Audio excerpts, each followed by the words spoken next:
get to dealing with stuff. So we're going to pick up where we left off in our little ocean world we've got here. I should have probably checked how many hours. I'm willing to bet we're at 50, 60 hours, maybe in 70 hours in this run. But like I said, where we got to last time is we have iron tools. We're producing those fine. I've got the 2 different chunks of the iron anvil that I need to weld together with the borax, but I don't have the borax. We've got our farm. We built a greenhouse. Our greenhouse is up and running. I started to expand into making a second cellar, with the intent of making it just a giant wine cellar. We've got our leather working is now going properly. We have started to kill all the local wildlife in desperation for leather and fat and all sorts of stuff. Our windmill is up and running. I'm mostly just turning our kern. But yeah, so for those who have not seen this game, you might look at this and be like, oh, it's Minecraft. It's just Minecraft with a texture pad. It's very much not. It's like... It's got its similarities aesthetically. Oh yeah, and we've got our boat mostly built. I unfortunately need 21 fabric, and I just can't make that happen right now. I'll have to wait till the flax grows, so that'll be a spring project, unfortunately. But, it's like Minecraft in that it has the background that originally was a Minecraft mod that then kind of blew up into its own thing. But, the level of depth you get into the crafting is way, way, way more involved. So, like, if I go over here, and I grab a couple of stones, and I put it... Oh, I can't put it down there. That's not my favorite. So, if I go to do, say, like, I want to make a shovel.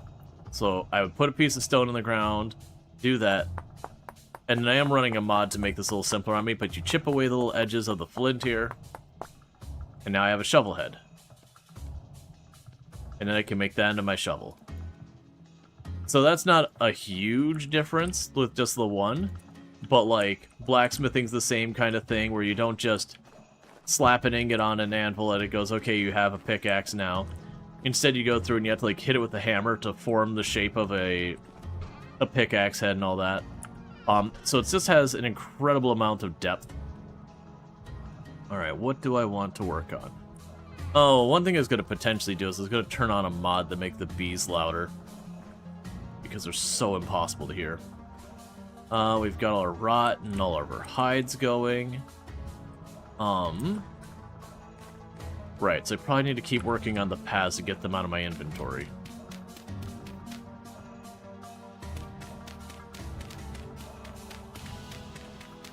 Because we made a bunch of these paths. Basically, it's just a way of using up a ton of stone.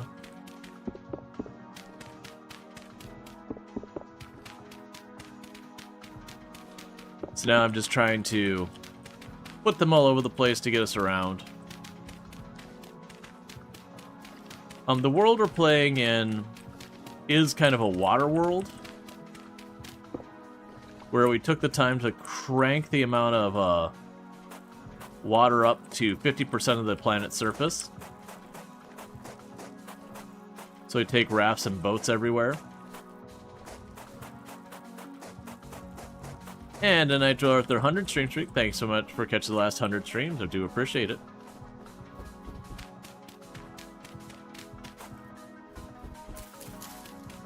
And then the other thing I want to do is I need to set up the reed farm. Because I got this one here. And right now during the winter it's not growing, which is fine. But I do want to go and start working on, you know, building a tannery around here, all that kind of stuff. And I'm also doing it this way, like you're seeing right now, because I'm trying to go and get all of the rammed earth I put down here for all this. I'm trying to basically pull this up so I can start putting it on the other side of my greenhouse, because there is the issue of saltwater intrusion, that we are based around the ocean. So if I don't put enough space between my farm and the ocean water, my plants start getting killed by the salt water. Mostly this is just a way of deleting a crap ton of stone that we've had stockpiling everywhere.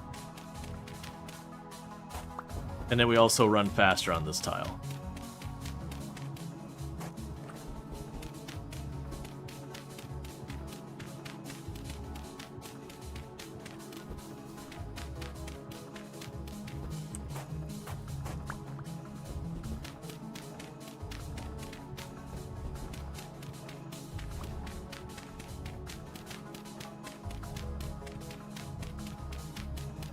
Another thing we'll want to work on with all this is just trying to go through and, like, building out more of our buildings. I do like the idea that it got brought up, I think Treacle mentioned it yesterday, was taking the time. And thank you for the follow, welcome to the stream.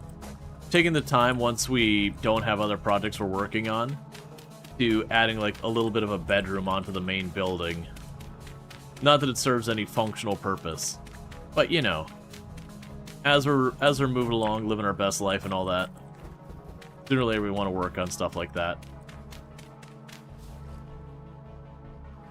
Got 13, so let's just dig it out.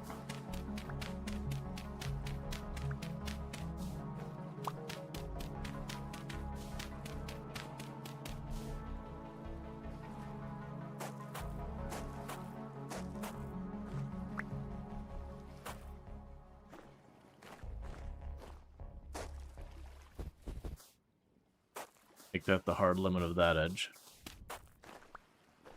And it is cold enough now that we do end up shivering and all that if we don't take care of ourselves, which is most of the time.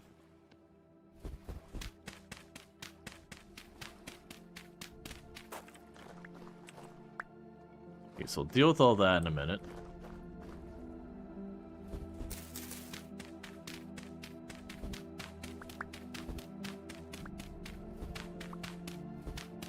Go ahead and just dig on through here.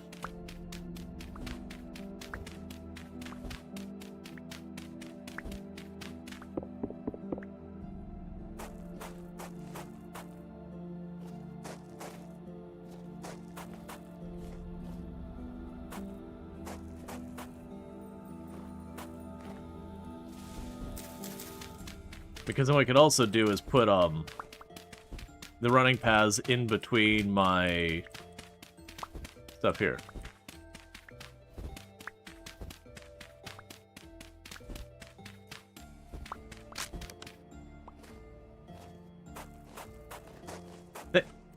Thank you, Craze, for the 43 months. I really do appreciate that. Yeah, no, and I saw before stream has says 98. So thanks so much for that. For those who don't know what that's being talked about there,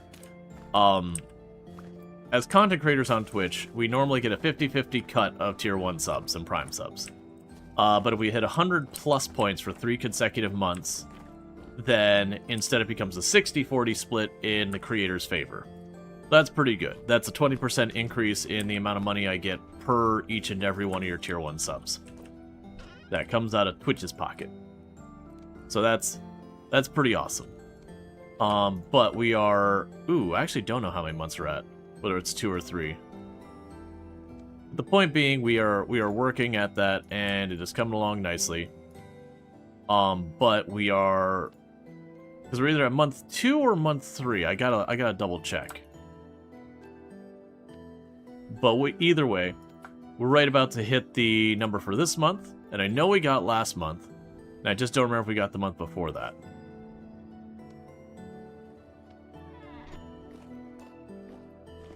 But yeah, so that's a whole big thing.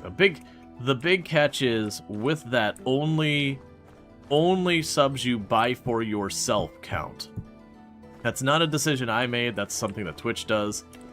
So that just means, you know, while gifty subs are super duper appreciated, like 100%, prime subs and all that, obviously those pay my bills. They're no way like worse subs or anything like that. For the purposes of the Plus program, only gifts or like only subs that you buy for yourself count. Tier 1 counts 1 point, Tier 2 counts 2 points, Tier 3 counts 6 points. So Tier 1 and 2, kind of their bang for your buck so far as the support goes about the same, you're just doing more. But Tier 3 you get like an extra point. Yeah, no, there's reasons Twitch does it that way, and it's not purely just greed. There's a gamification that people can do. Like a bad kind of gamification where the idea is I could get a handful of other creators and we could all like agree to give our prime subs to each other. I don't think it's like genuinely an actual problem, but that is the reason they do that. Because then it'd be you get, you know, your 12 or so people, You just have them all rotate their prime subs between each other. And suddenly you can lock in, you know, a good chunk of it for all 12. I don't think it's a real concern. But there is a certain madness. Yeah, no, I think, like, very genuinely, I know there's a lot of people have been, like, really negative about the Plus program thing, and it's like, why? The alternative is we still keep getting 50%. Now, granted, I wish they just gave all of us 70-30% without any gimmicks whatsoever. But, you know. It's still one of those things that you're getting a path, because it used to be, for those who don't know, it used to be the way you get your higher cut is that you would have to be big enough to negotiate with Twitch directly for a better cut. Which means it only applied to, like, you know, either very high profile or, like, the biggest creators were the only ones who could do that. Now, any creator of a channel of any meaningful size can, like, I mean, even a small channel could do it. They could convince people to sub. It's, like, in those volumes. It's pretty unlikely at that scale, but it's not locked. Because originally it was also partners only, and they decided not to make it partners only because there were people who, you know, they had the numbers, but they decided to stay affiliate. I want to move these trees. I don't know where.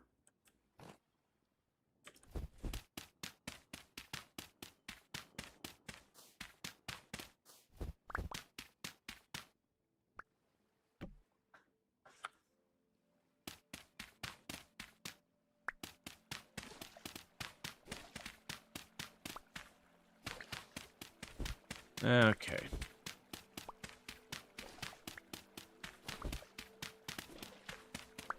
Because my talk has been, we're going to get rid of the reed field I've got right here. That's going to go someplace else, which I haven't decided quite yet. I want to get the fruit trees and actually have a dedicated spot for them versus me just shoving them where I could find a place to shove them.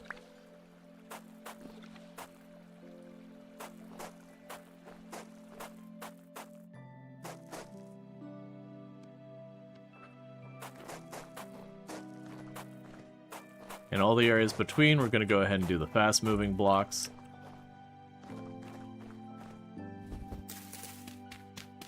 Yeah, because back here where I've got these barrels, that's going to be roughly where I'm going to put my tannery.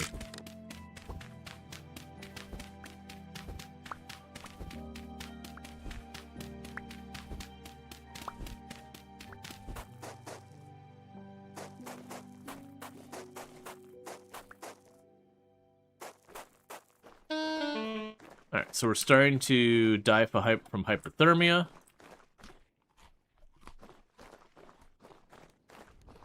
And that's fine. We've got another stack of flour.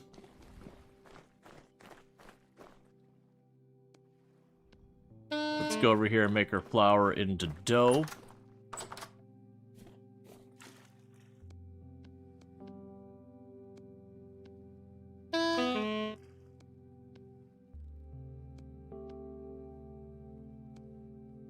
Because I'm kind of approaching this at the,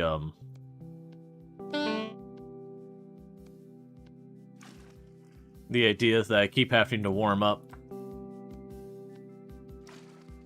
And the pie, if I cook it and I store it in the basement or whatever, does seem to last for 80 days. Which is a heckin' long time. So get that part done.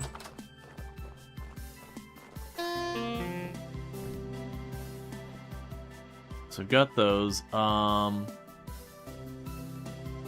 get the rammed earth out of my inventory. Because hypothermia will eventually kill me, but it does kill you pretty slowly. And this is what we're doing with the rammed earth. Is this all ocean water out here? And that big building right next to this is my greenhouse. Right now, this is just enough that some of the salt water will get into that greenhouse if I were to use it right now.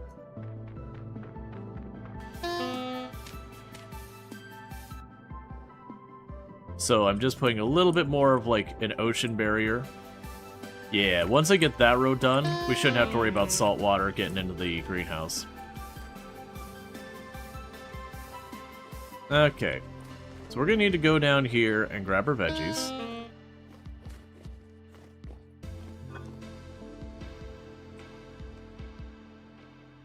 So grab the last of the onions, the last of the carrots.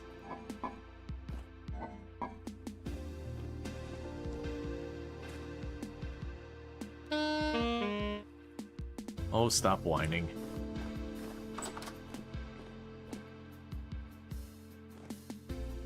We put all this in here.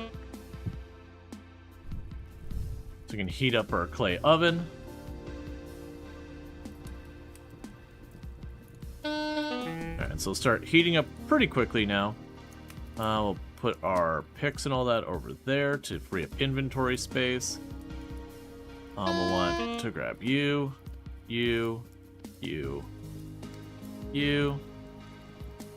Put our piece of pie away for a moment.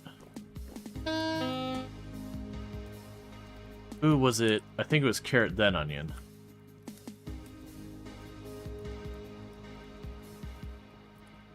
There's one pie.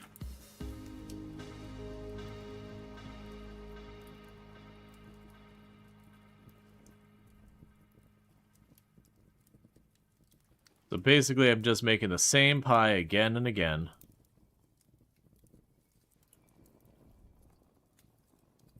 It's just we're putting all of our farmed goods to.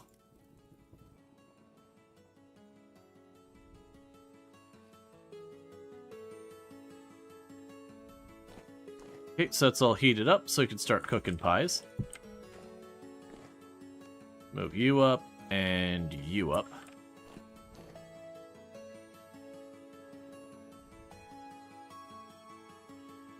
Alright, and sadly that's the last of the onions we're gonna have. Their pie recipe has changed.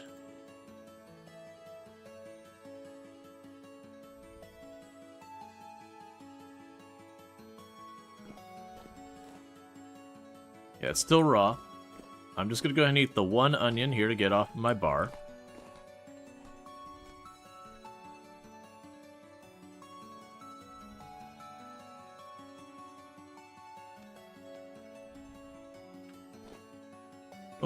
You're not done. 1 second.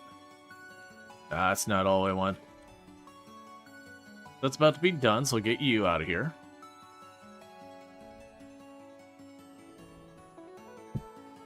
There's our first cooked pie. Shove that in our inventory. That's fine, so do 1, 2, you in the inventory. Put you back down. Pose you up like you're supposed to be in the inventory. Boom, boom, boom, boom, boom, boom.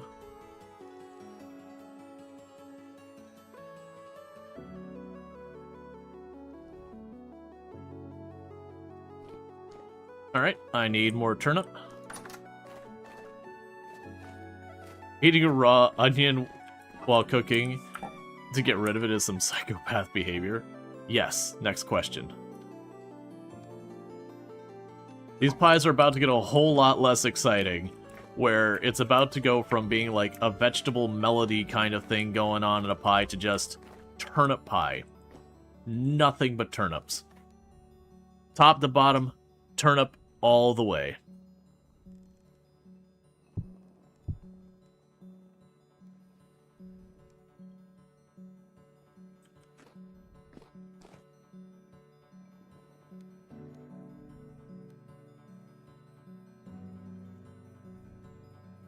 Okay.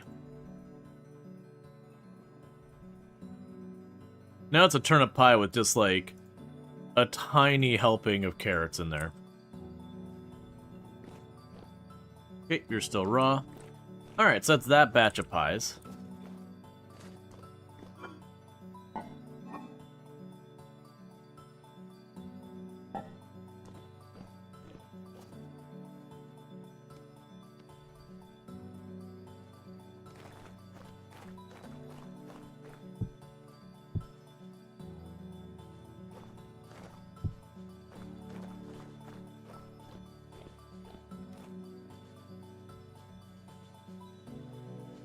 Carrots are just longer turnips?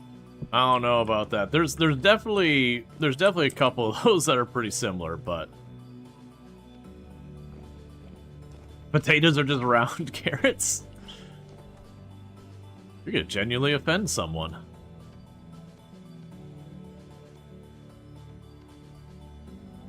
Someone's gonna drop into chat being like, "You take that back."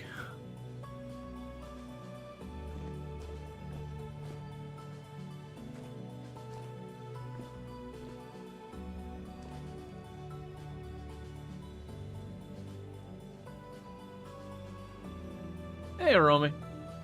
And thank you for the Merry Christmas wishes and all that. What have you insulted? The carrot or the potato? Yes, it's a mutual insult.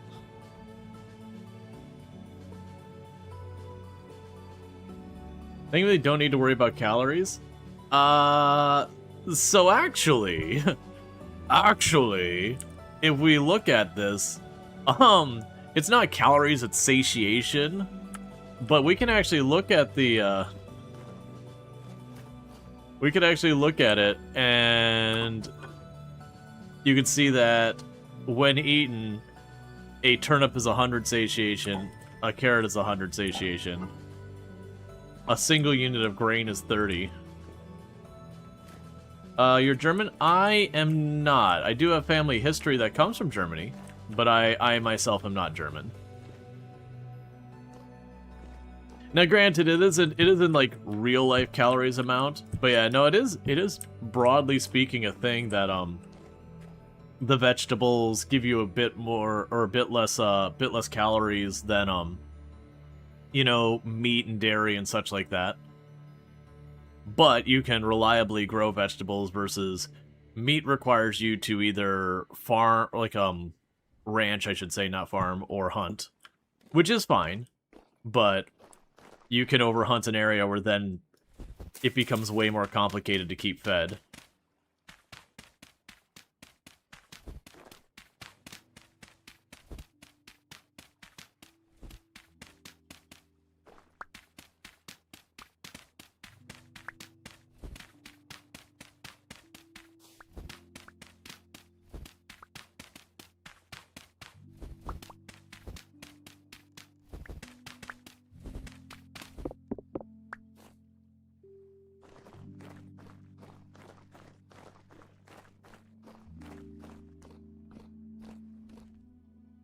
Okay. You're thinking of zomboid or veggies are like 60 calories? Yeah. Well, I mean, that's kind of partially true in the game. The thing is, this game doesn't differentiate calories and hunger like Project Zomboid does. They just have satiation or whatever.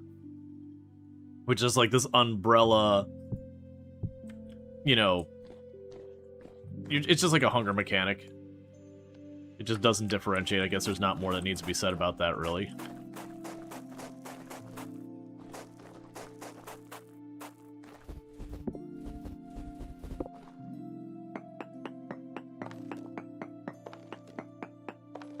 Yeah, no, Zomboid's got some, balance and stuff it needs to do. Because especially if we're talking balance like effort, there's a lot of labor that goes into, like, because when you're talking about stuff like in games being like, okay, effort versus reward, that kind of stuff, you can look at Zomboid, and right now farming in Zomboid is a colossal pain in the butt. It just takes forever. It didn't used to be that way. Build 41, it was pretty low effort, but Build 42 kind of swung that hammer solidly the other direction as like, you know, your children are going to be raising your crops, this takes so long.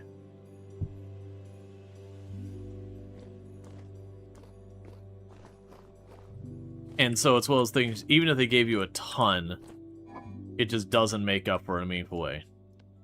Cool, so those did stack. Chuck those pies in there as well. Continue to make pie.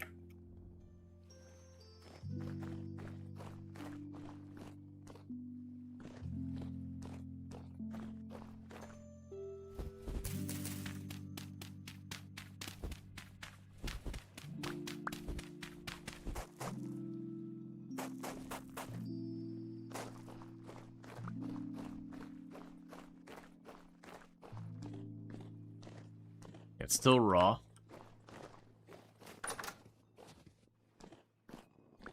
And I need to get a light in this room because enemies can spawn in here. And that's intended to be another cellar. But I'm intending for that to be a dedicated wine cellar.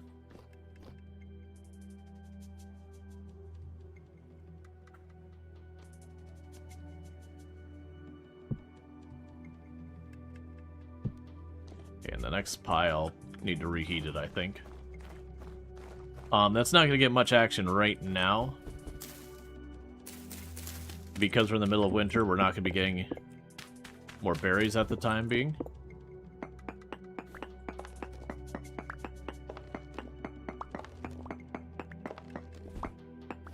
You know what I might be able to do?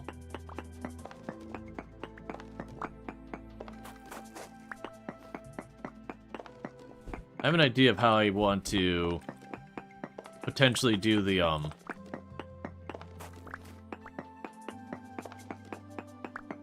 fruit trees. What you can do with the fruit trees is I've got those hedges going over there.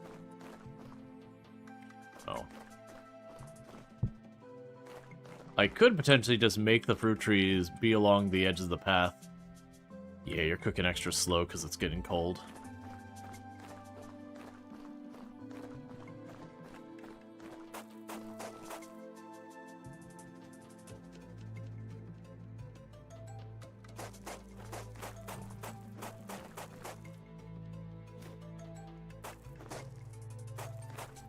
But I could see making a walking path and then surrounding it with, like, fruit trees or something like that. It might just be too cold, it's staying raw. Alright, and that's all charcoal, I need to dig it up still.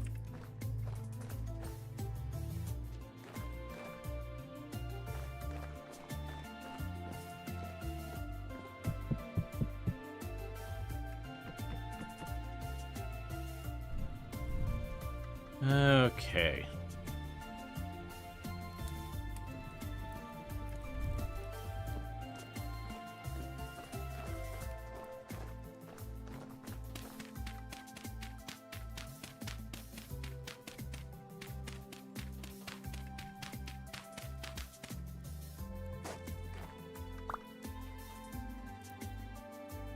Probably time to make this into actual stairs.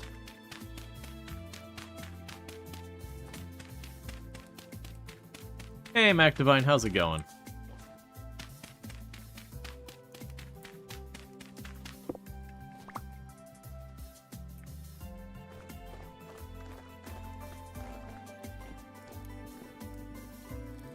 Alright, so for making the stairs...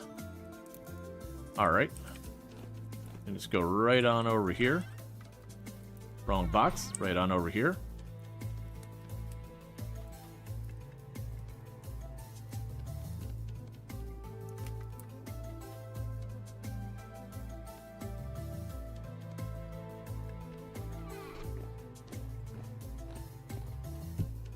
Nope.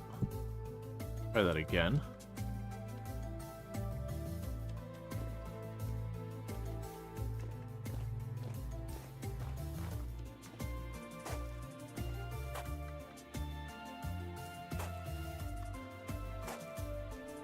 Of course, I made one too many. That is almost a guaranteed going to happen.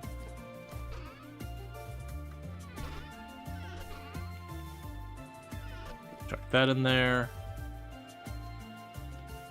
We'll grab one of the pies and sit that down and cut it up.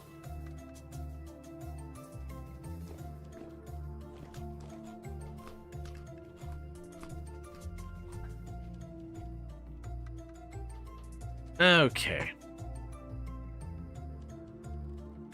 Yeah, so we're just doing all the stuff around our base that I've been putting off for a long time. I do like that by putting the walkable paths. I noticed on the mini map up there. Here, it probably shows in the big map too. Like this dark brown is all where we put our paths, and it makes it very distinct where the buildings are and other stuff. I'm actually really liking that effect.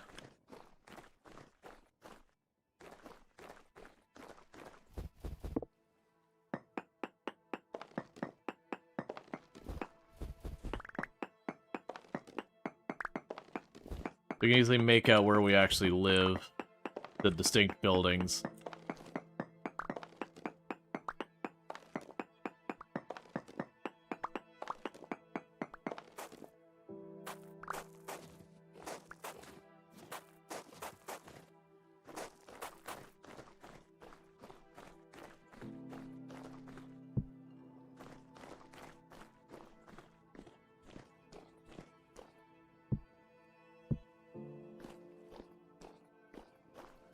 All right.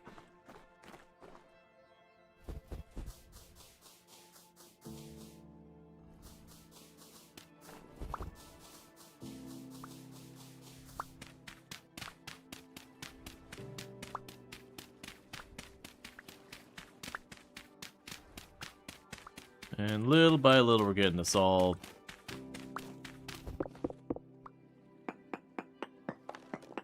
sorted out.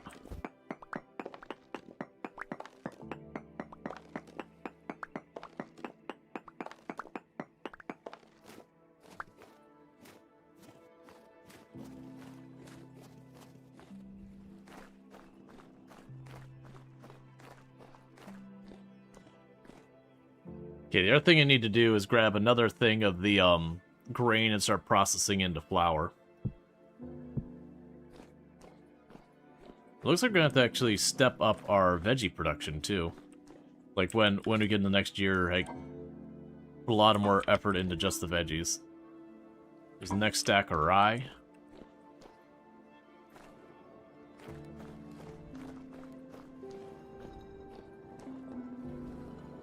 There we go, so I can slowly become flour.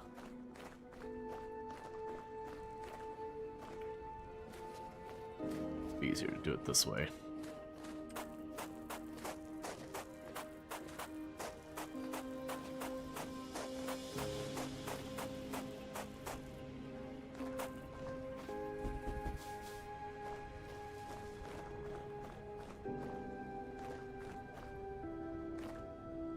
All right.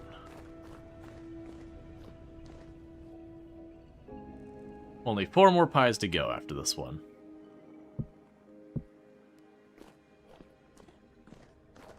Because that'll be another project I need to work on.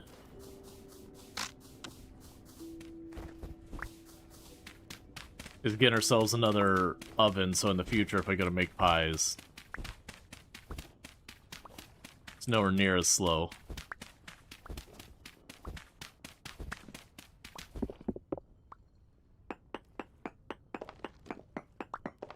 Okay.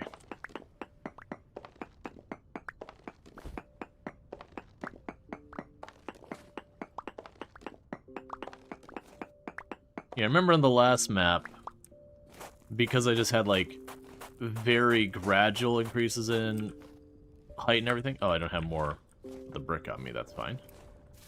Because very gradual increases in elevation and all that. My berry farm just kind of was like, it would go up and it'd go up and just like a little bit, so it kind of just follow the terrain, which had a really cool aesthetic. Unfortunately, I can't really do it on this map because it's just too sheer of cliffs like all around and all that.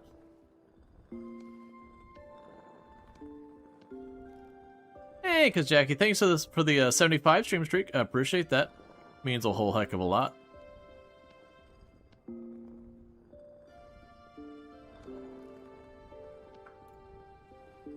Alright, we want to keep the bauxite.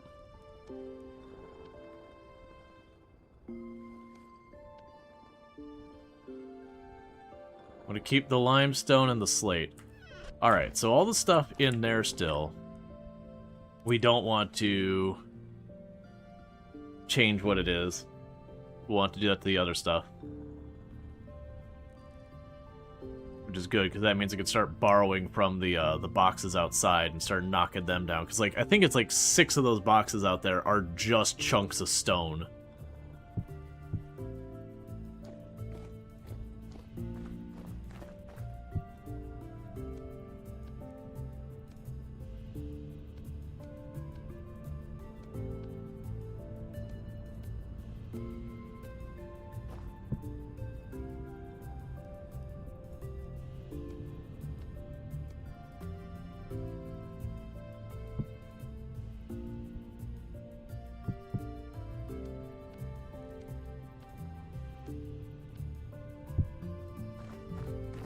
Okay.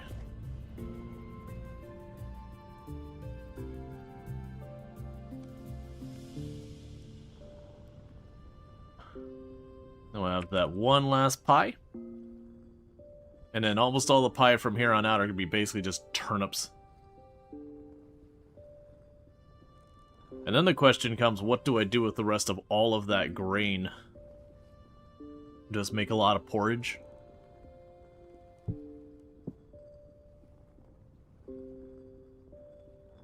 Okay.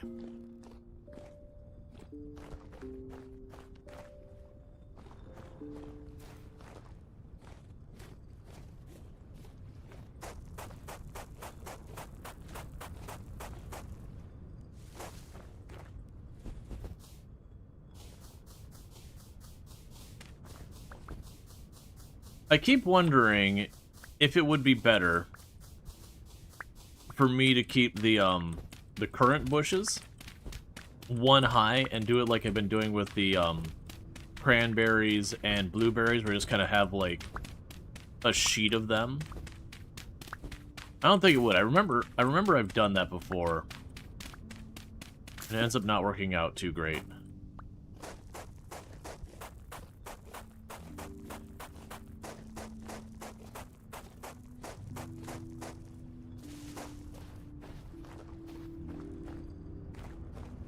Seeing if I had any that were one tall that I could quickly trim. Alright, so that means we got all of our pie made.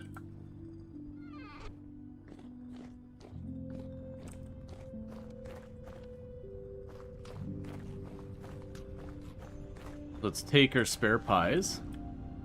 Make sure to get them stored. So I got 40 pies now.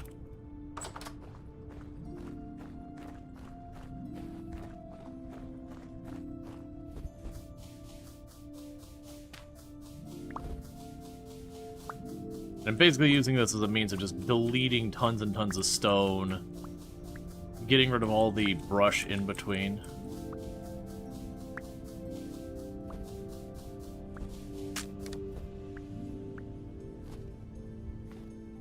Deal with you in a second.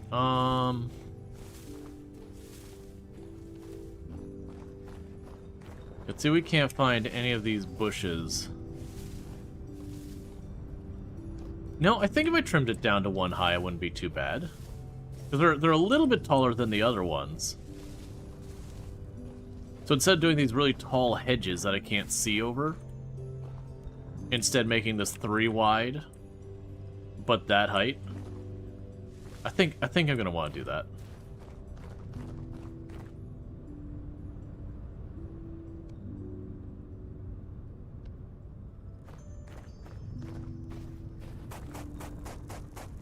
I should do it now while it's winter, because they're not growing right now.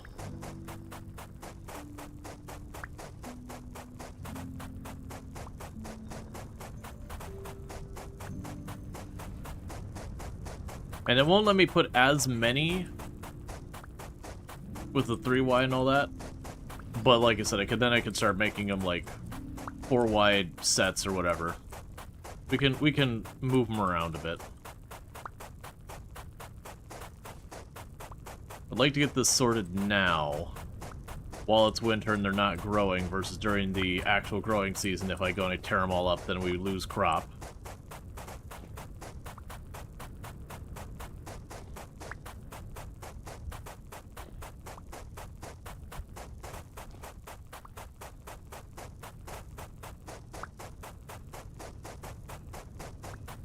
Because then what I can start doing is making them have the same pattern. So like whether it's 4 or 5 wide, we can just keep repeating that before I commit to getting all of these paths built in here.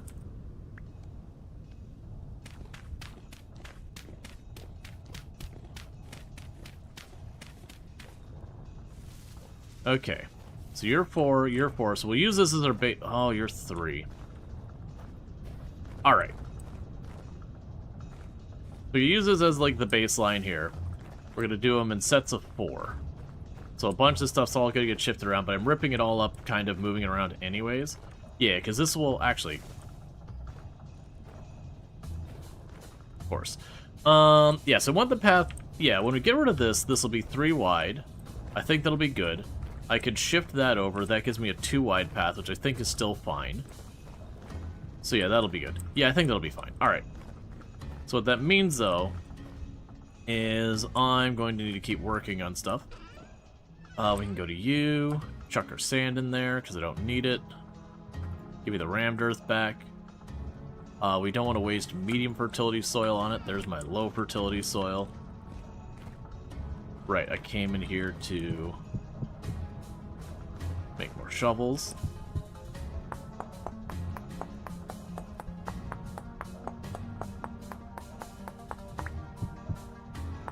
Because I can make this place all nice while the season's not a problem.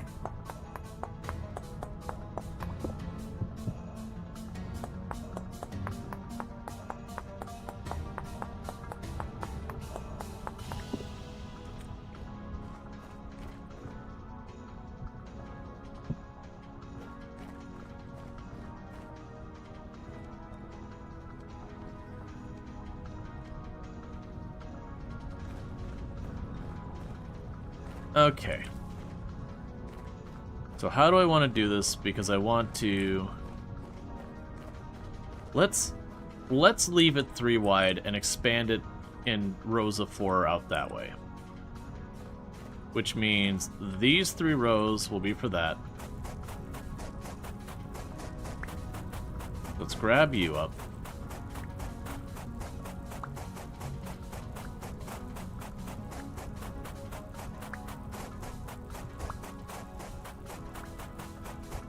And then we're going to go to the cranberries to my right. We're going to yoink those up.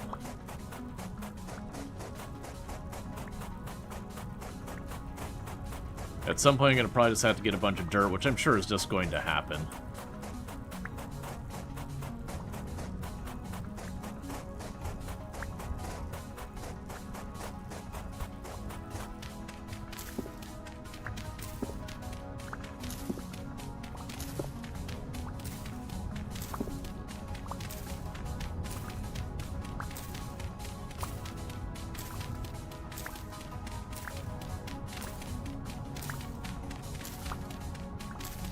Okay.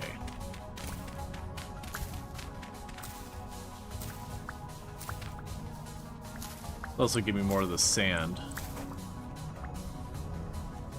Okay, so this is where the new boundary for this side's gonna be.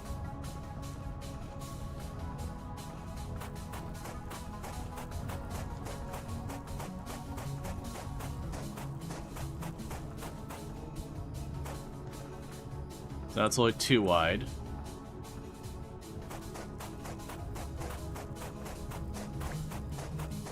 Well, it sucks I'm only doing this now. At least it's getting done before I got, like, the whole thing finished and was like, oh, this isn't right and all that. It's fine. We're still deleting sticks and stones and all that with all this.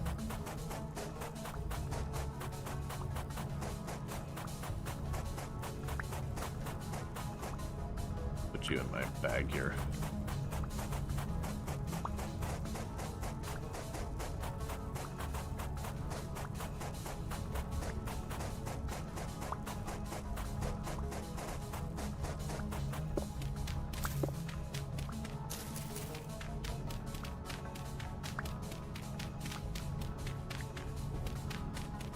Alright.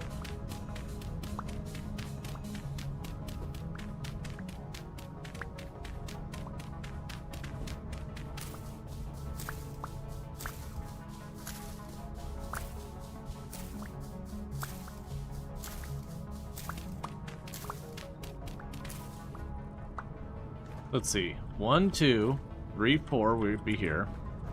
Only another row of these pulled up. And this will be where the path goes.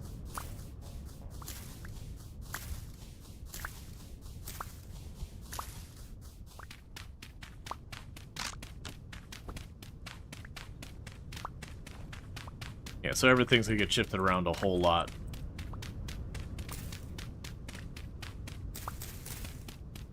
It's fine. It'll be nice and uniform at that point. Okay, so just verifying everything before we start putting stuff down.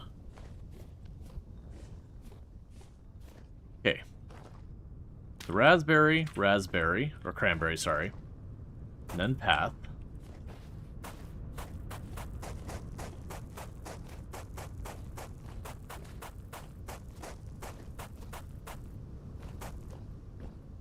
Cool.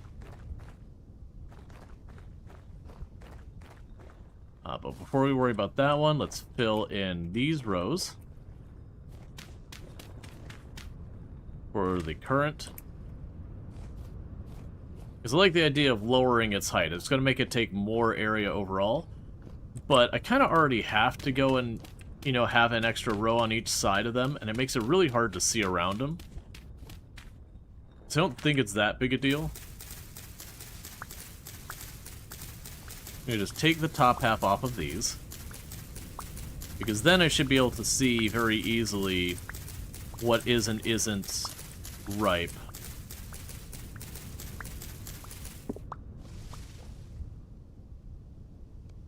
Grab you.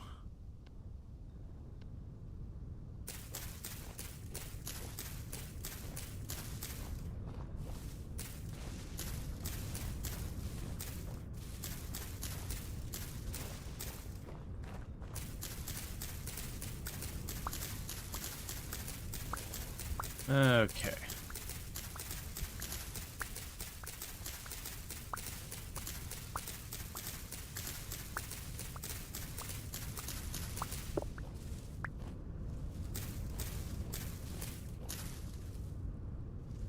The big thing is I have to make sure to trim these. Which isn't a big deal, it just goes in there with the shears real fast.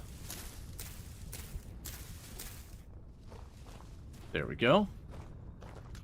Have some more pie.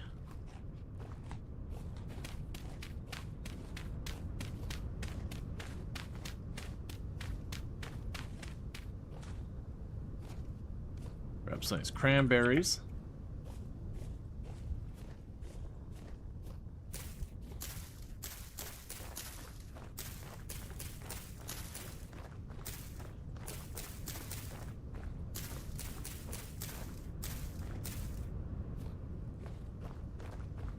Okay, I'm pretty soon we're going to start complaining about it being too cold, and that'll be a whole thing.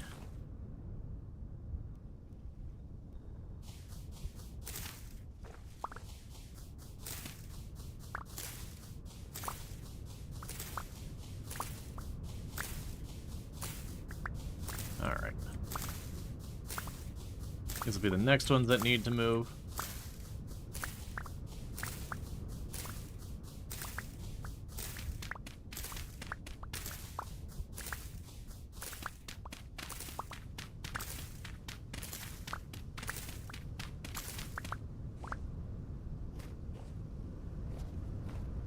We can grab what little dirt there was in there.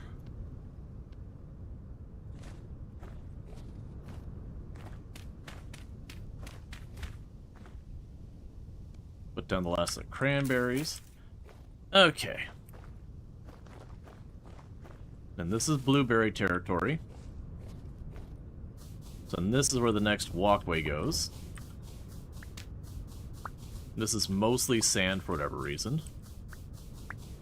I can't quite remember what was here before, but...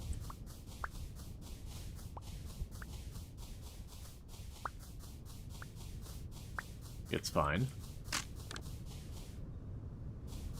It's fine, we'll finish the row and then we'll go make more shovels.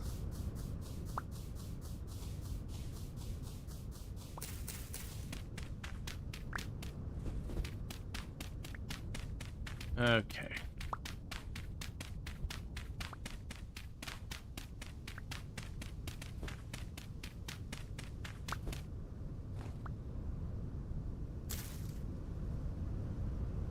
So it's more sand. Proper walkways.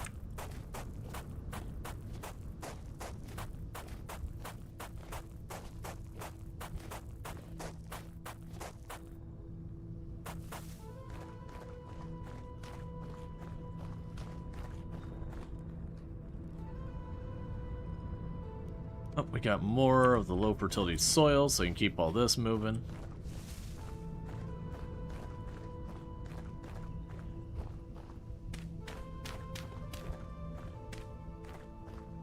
so let's drop off the sand and all that. I'm going to need more shovels.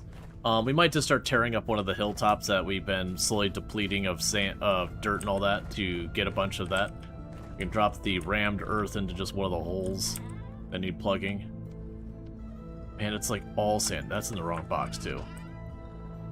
So we're doing amazing on sand. That's certainly a thing. So I got a little bit of rammed earth. We got a little bit more stone paths. We still got a bunch of berries and all that I need to put down.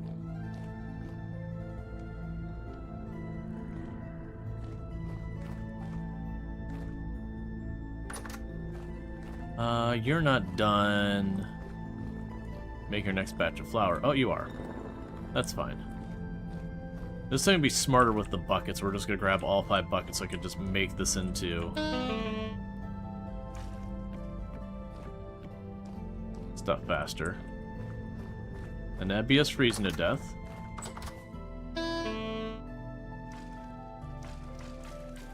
Hey, Keston, how's it going? Thank you so much for the raid. I hope you had yourself a good stream and all that. Welcome in, raiders. Not exactly what I had in mind. But, I hope you had a good stream and all that. What were you playing? Can we get a shout-out for Keston, by the way? Playing some Vintage Story. I hope you had some fun with some Vintage Story. We're just doing some mild hypothermia, as you do. Reminding ourselves what it is to live. But, I hope things are going well. We're making pie.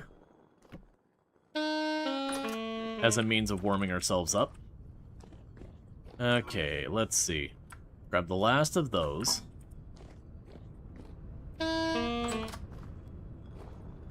Second day on a new SMP. A new SMP. I don't know what that means. Got to bronze? Bronze is nice. Oh, you're probably talking the game mode. That would make sense. Survival multiplayer. Gotcha. Yeah, I'm doing the, standard, but we turn the rifts off because, you know, rifts. They're pretty annoying sometimes.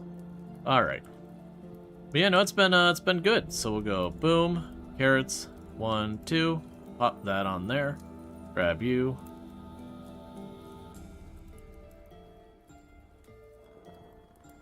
And just making all the pie. And now our pies get a lot less exciting. Oh, what have I done? There we go. I don't know what we did different with this one, but that's okay. It's gonna be one we'll just eat, I guess. All right, these are the ones that are just turnips.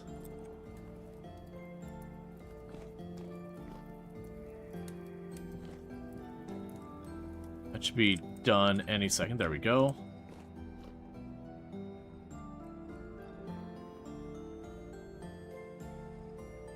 And think that through. There we go.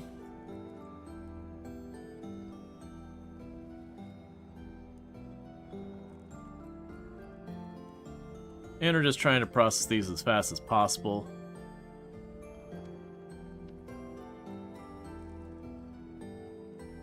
Done it again.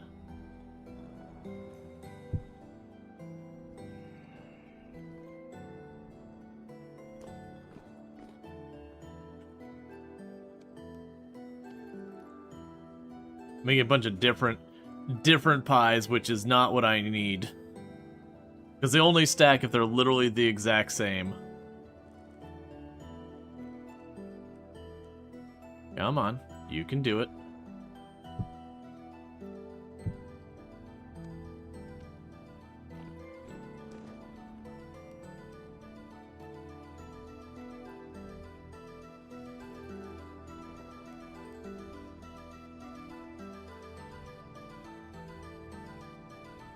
So making some real fancy pies. They are literally just turnip.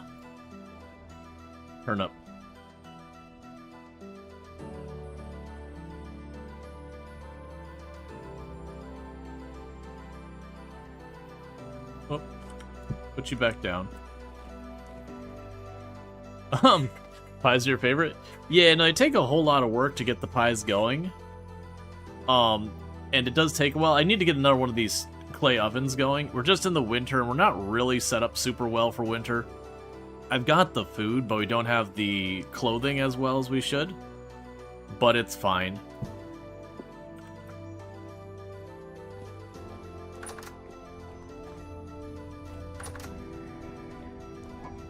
So we'll need to go here, grab another stack of turnips, go over here, chuck our pies in there. We'll enjoy a slice of pie right now.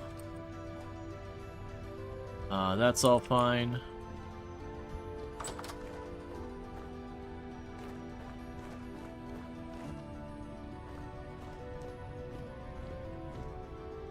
Let's see, made a custom chiseled stove with pie shell out of lapis.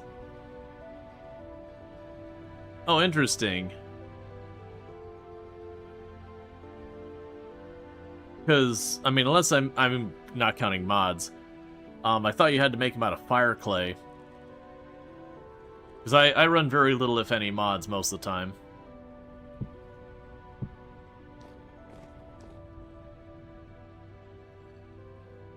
Okay, and then boom. 1, 2, 3, 4, and boom.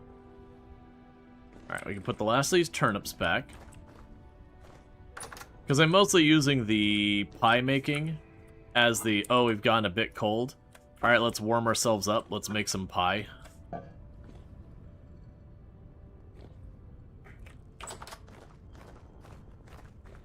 Alright.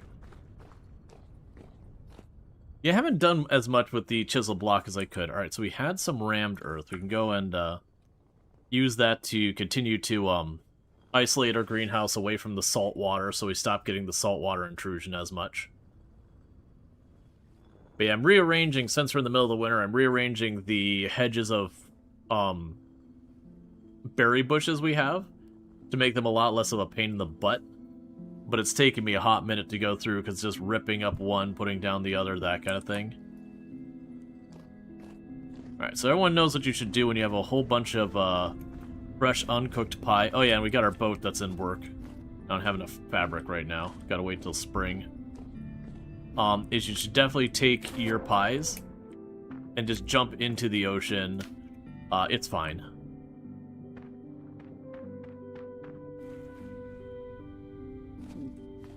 But yes, this is my greenhouse on the other side of this wall. And so the issue is we're getting salt water into the greenhouse.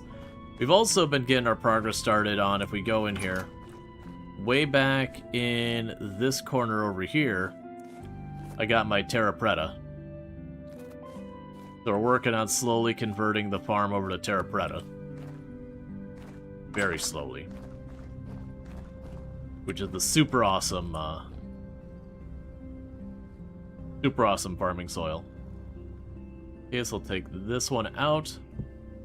Swap in that one. Since this is a pie that won't stack with the others, we're going to sit it down and get our slices of pie.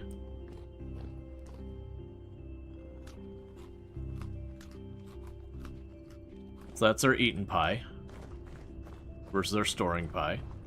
Are any of you done? We got a couple of them done. So those are just weak tannin. We did get a small soaked hide, so let's go here. Scrape that real fast. And I should have some more in here. That's a scraped hide. A couple more small scraped hides. That's a prepared hide. Okay. And how are you doing? Yeah, you're about to be baked, so we'll grab you out, then load up the next one. Hey, Lanix, how's it going?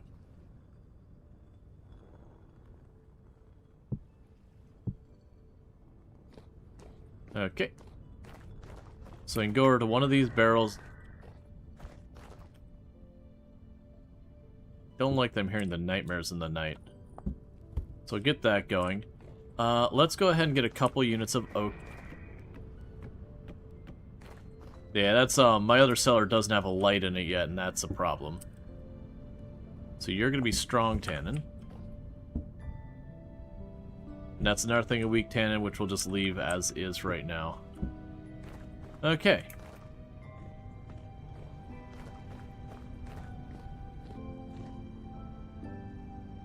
So we'll swap this pie. And it's pretty much what we're doing, is just swapping pies constantly. I did see that we can make shelves to put on the walls to increase storage.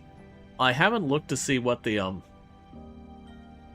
the slowing to things going bad is for the shelves.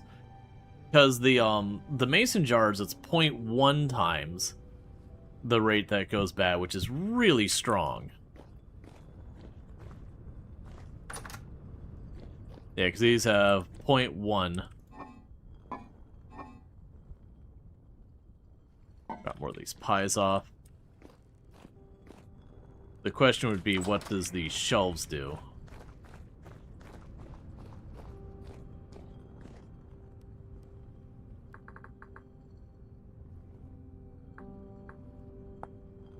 So a shelf. Let's go ahead and make one real fast. They're nice and cheap.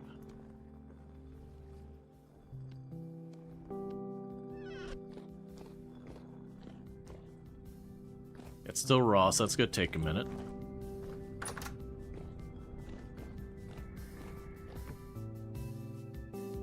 Stored food perishes at 0.1 times. Alright. So it's basically the same idea as the mason jar things, just you could see what you put on the shelf. So I could definitely see storing a bunch of like pies and garbage and all that in the shelves too.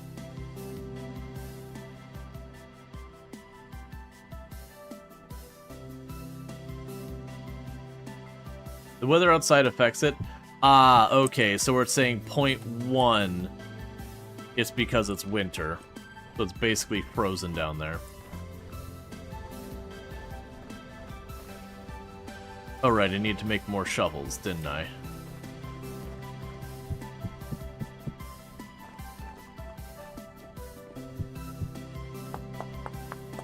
Same for your jars.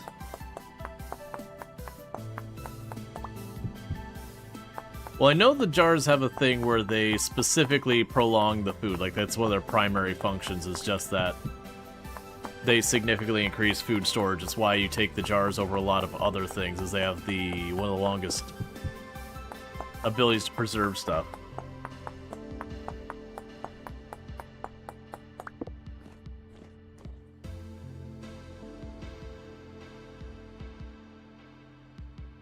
Veggies and grains only. Gotcha. I'll double check. I thought it mentioned something about meats on the jars as well.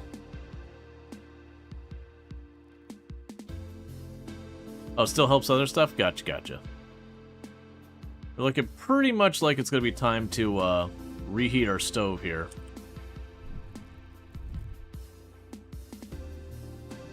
Because we're going to get this pie done, and it's starting to get cold enough it's not. It's going to just take too long to cook. Come on, man.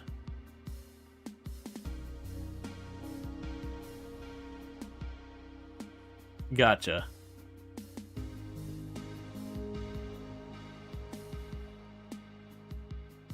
Because I want to say people said it still cooks, was it 120 degrees Celsius? It still cooks, it just, once it drops below like 160, the speed it cooks is much slower.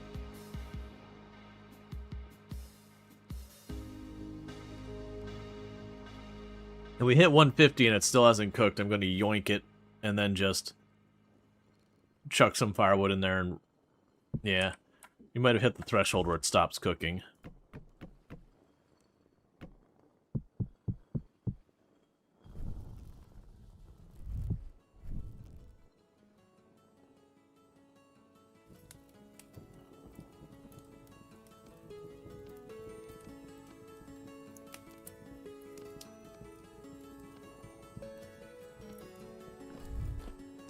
Okay, we can chuck you back in the box. Move you up here.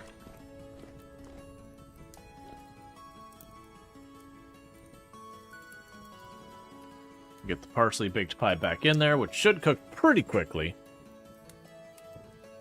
And then get back to our normal cycle.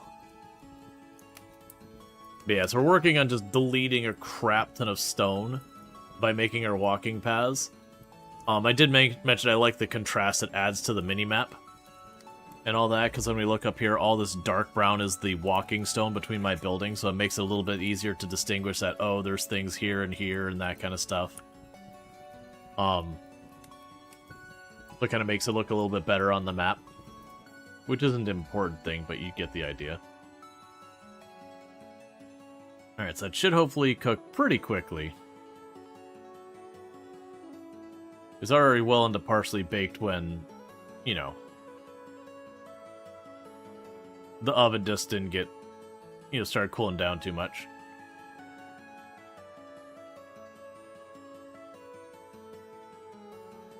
Come on. There we go. Next pie. Alright. So I need more dirt. Just straight up dirt.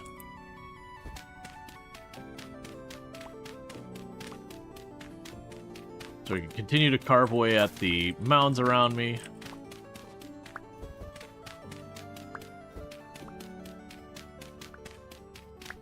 There's the acorn we planted earlier. Got that back, and I want to replant it to keep oak in the area.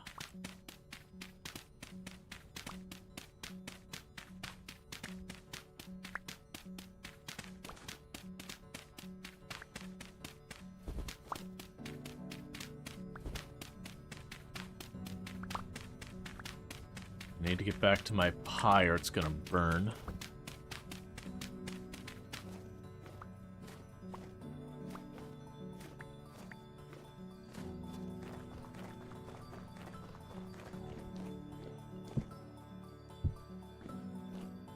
Okay, and we'll take... Oh, it's still the one down below.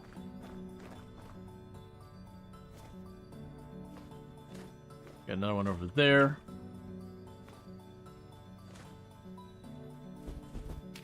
There. Okay. Quite cathartic seeing Rual use a shovel for a change. Got quite a few of those comments for some reason.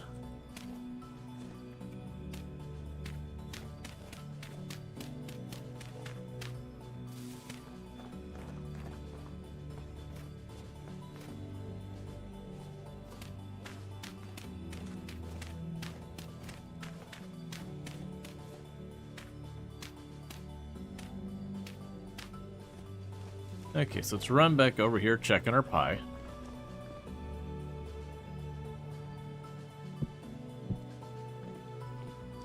Alright. So I've got that. So here's our blueberry bushes.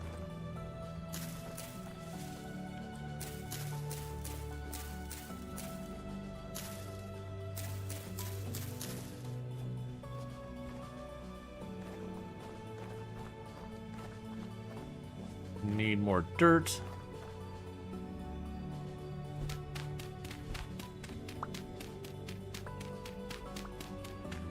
Yeah, no, considering we're just doing a lot of work of just digging and mining and all that, I've been grabbing the shovels and all that.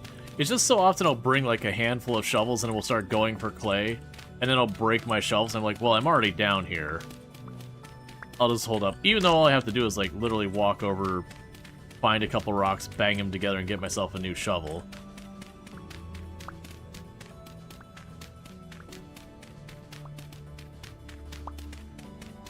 Alright.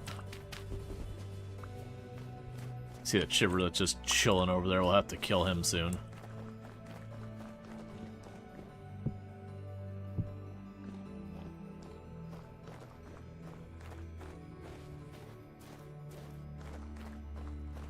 Where are you, shipper? Well, I've lost track of him. Means he's certainly going to attack me while I'm working.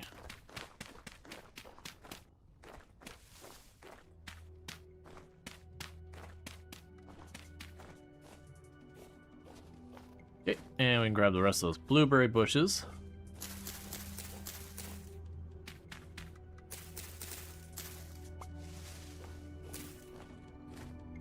Okay, so we got our blueberry bushes all relocated to fitting our new pattern. Okay, and this pie should be just about to finish.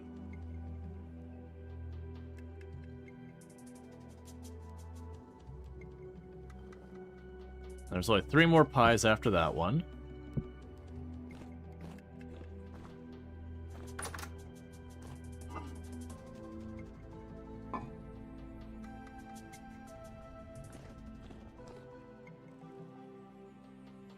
Suitable spot for food ripening. Interesting.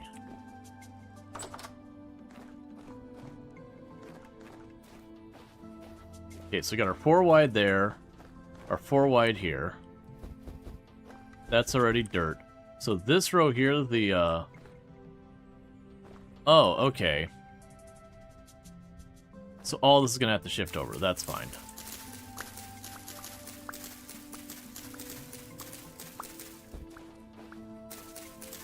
So the white current's just gonna go someplace else.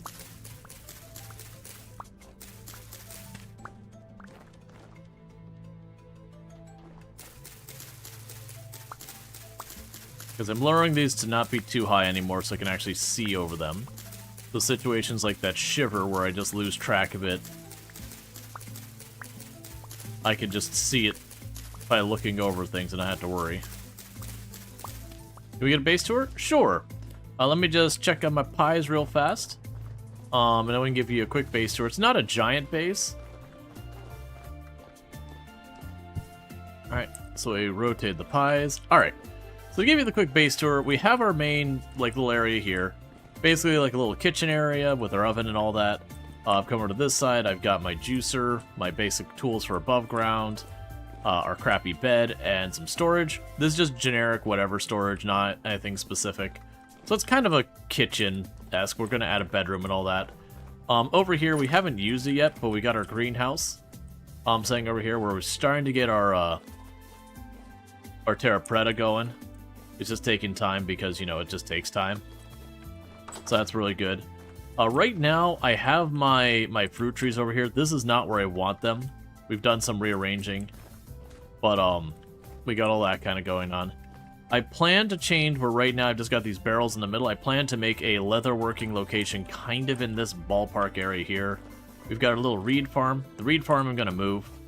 I think I'm going to move it over either over here or on the other side of the greenhouse. I just haven't done it yet. Those are just stone boxes. Let me check in my pie real fast. And last pie. Then once we go past that, we've got our blacksmith slash our machinery stuff operating in here. Pretty straightforward. It's a blacksmith. Got our anvils, got all that stuff. I actually already have my iron anvil, I just haven't found borax yet, so I can't put it together. And then we've got more berry bushes in both directions there. Then we got the lower area. So over on this side, I've got my main cellar. It's just got food storage and a bunch of wine.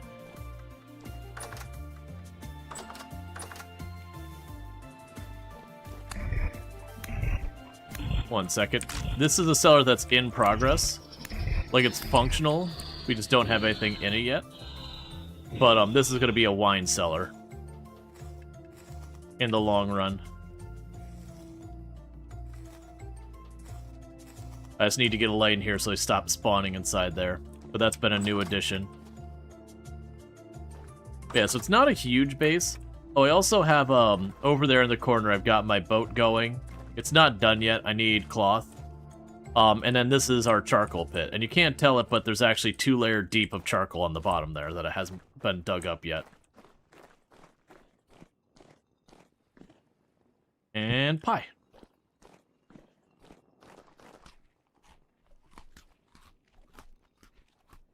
Alright, so we'll go ahead and do is grab one of these pies and cut it up. No problem. It's not a whole lot to show yet, but we'll get there. So go ahead and cut up this pie. So I have pie for when my other pie is done. I'll put the other ones into storage. Because I am finding the pies, when I store it like this, last for 80 days. roughly. So let's see. So you say 80 days there. If I walk over here, you also last for 80 days. The catch being I can only fit a couple of pies on those. Gotcha. So it's not like a storage container. Yeah, so I want to put the pies in there for right now. Okay. Yeah, so in the meantime, I'm rearranging our fields here. So they're all like these 4 wide, 1 layer tall blocks. Versus they were a lot more disorganized before that. Because you're the black currant. But should make it a lot easier for when we have the flowering and ripening and all that coming up next season. For me to just go through, see what's ready for harvest, all that kind of stuff.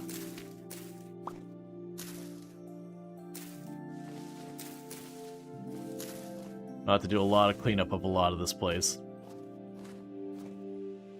And then putting walking paths in between so we can move faster and it's easier to make out on the map kind of thing.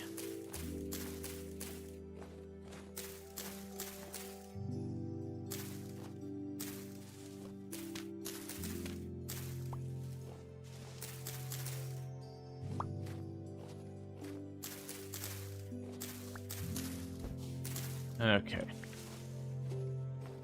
And a lot of this used to actually be in the ocean. You can probably notice pretty cleanly on the map that this has kind of been an expansion slowly coming out of the island. I am playing in a world where I did turn up the amount of water to 50%. Yeah, so it should be 4 wide. And as a result of that, you know, you look at the world, and I've got islands and all that. So I spawned on this island, couldn't see any of the other islands anywhere nearby from where I was standing, and you notice it's been all hilly and mountainous, this whole area. So we just kind of built off the side, like, what was the flattest I could find. And then from there, just has slowly worked on kind of building almost like a platform off the side.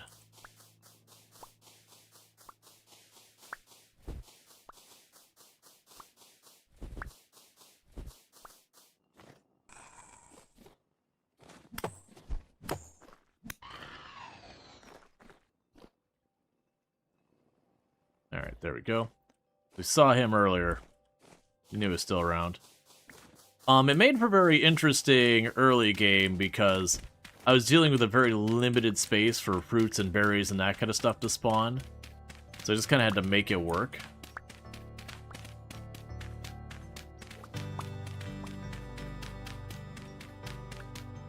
Oh, that should have stayed there, actually.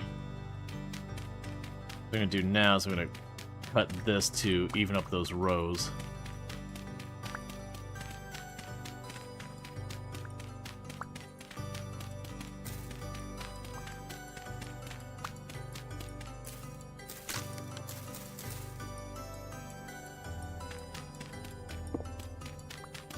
Alright.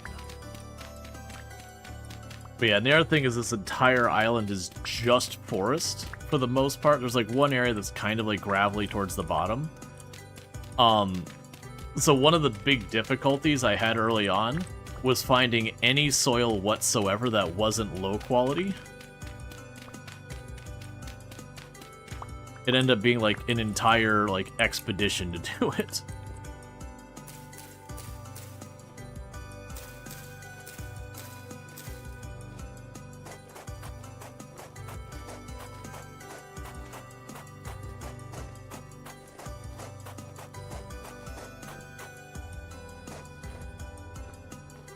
So you got cranberry bushes. It is unfortunate you are spaced that way.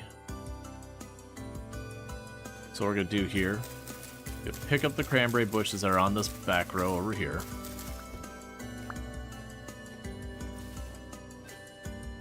Like I said, one of the main things I'm doing right now is just rearranging these bushes since they were all kind of haphazardly done when I first set them up, because just as I got them, I shoved them down and shaped the area. Now I'm trying to go through and actually make them arranged in some type of manner or another. We can put you here.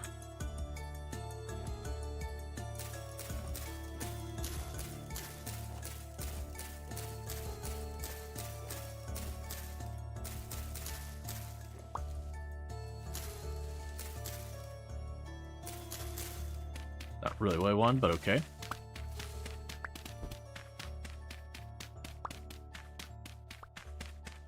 We'll keep it to 4 rows.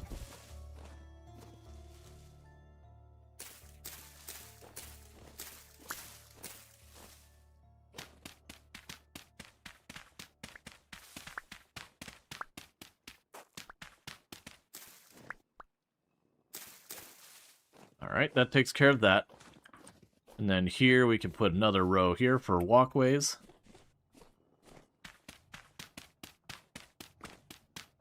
They still need a place to put the white current.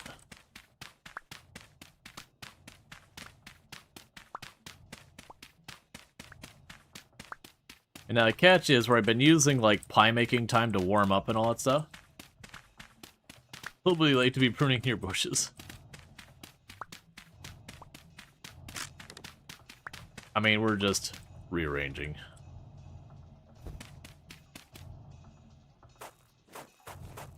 A lot of this is just here to fix inventory management, just taking stuff out of storage. All the stone and all that. The dirt, putting it to use on other things. Okay, so I've got you. You're good, you're good, you're good, you're good. You're good. We could certainly expand this a little bit, so probably what we do here, take this one bush off. I can make this another walkway over here, have those bushes come out here so you can like go past the side of the blacksmith. And continue to expand all this out. We did clear a bunch of space, so I can go ahead and put the white current over there.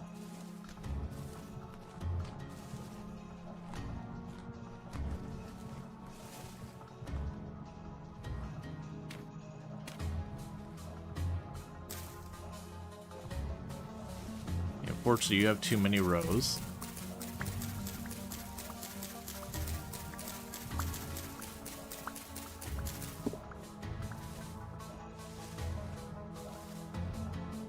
So we'll work on some of this.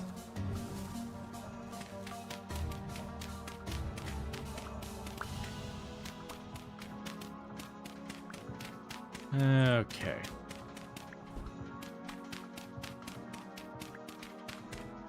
So let's see, I have 12, it's 4 wide, so I gotta go 3 deep.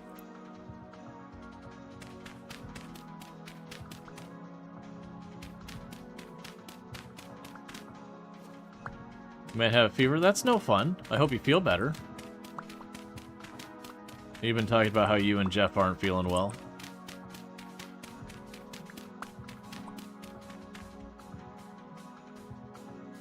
Oh, right, put these back on our bar.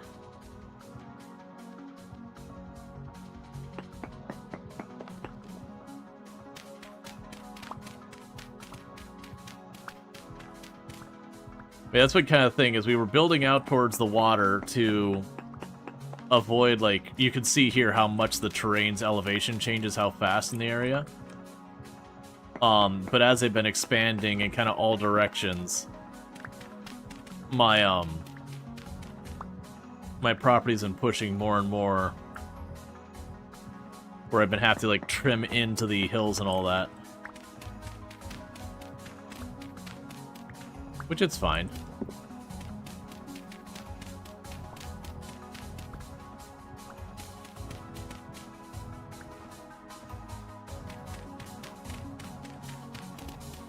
Okay, this will give me a bunch of dirt.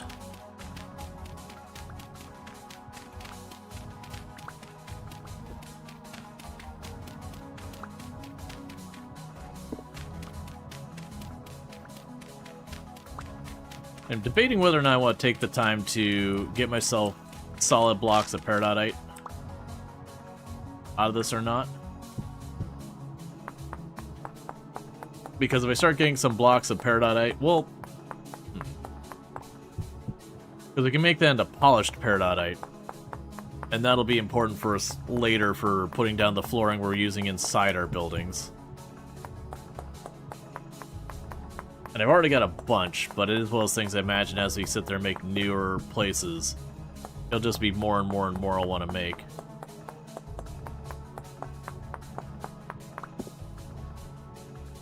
you back down there. Grab the shovels.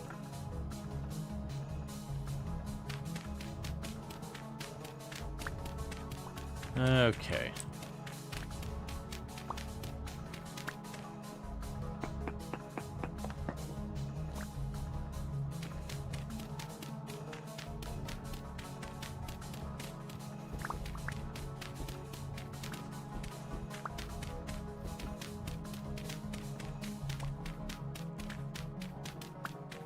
Imagine pretty soon it's gonna be nothing but stone to cut down here.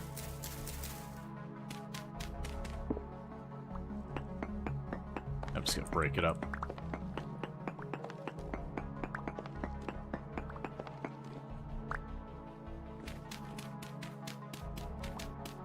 It's fine.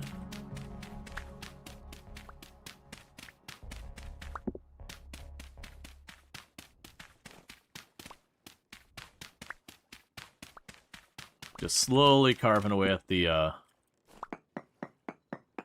local geography.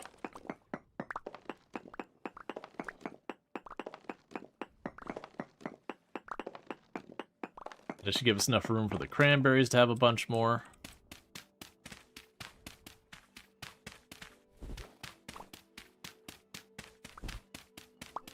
Okay, so now we're getting down to the height where I was starting to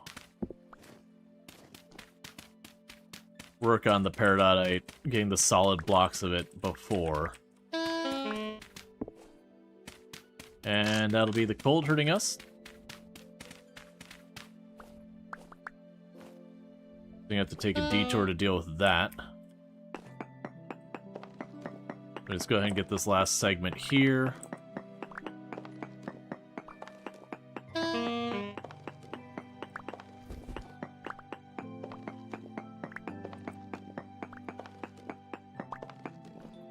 Okay.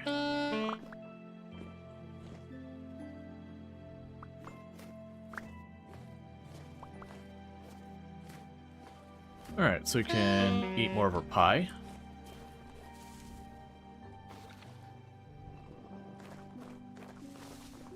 Grab the stone and chuck it in the box right now. Pop in here. Chuck the stone in there, that's whole. Chuck the sand in there. Got more pie. They got plenty of low fertility soil to deal with stuff now.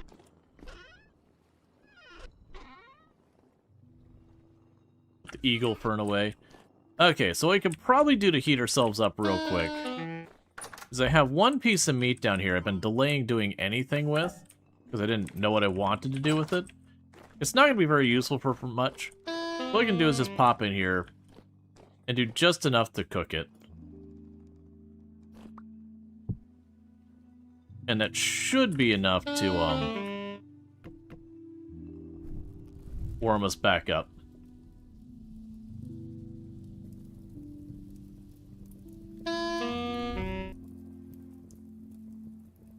All right.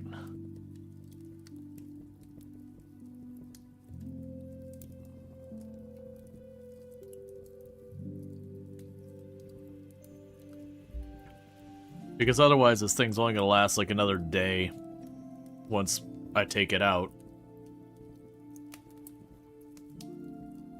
So it'd be good just to get that done and eaten so it doesn't go to waste.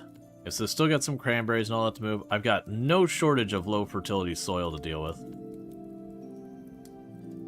Which again will let me make more walkways, more rammed earth, whatever I need it to be.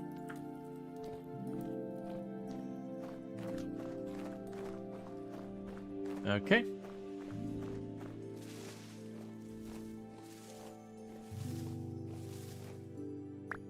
Oh, you're still ways up there, man. That's fine. Yeah, good news is the front face of this already has a bunch of the blocks missing.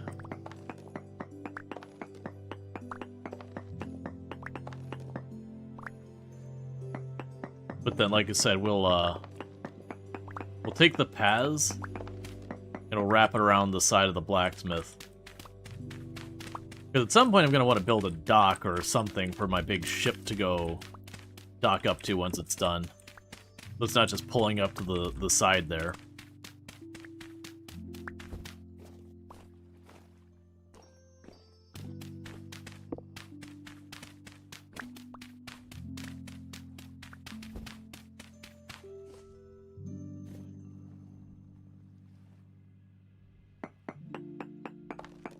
Plan for this, but let's do it.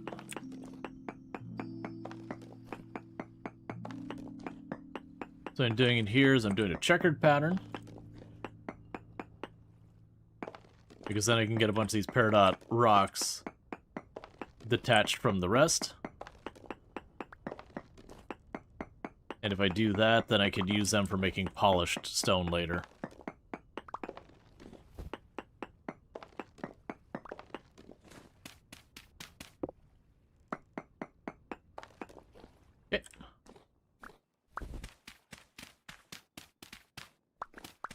Rock talk with Rual.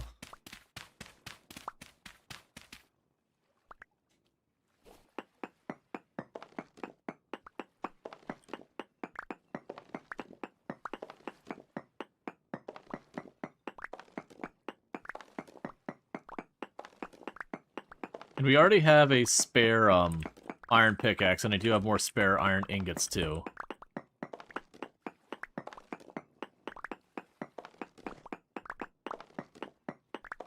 Okay.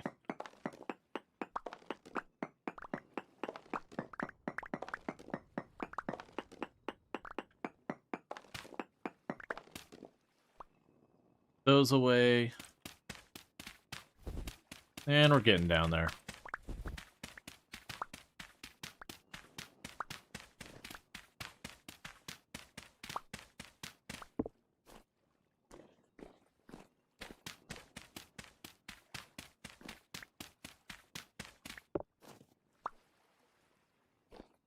Alright, we can do the same thing over here. Do our checkered pattern.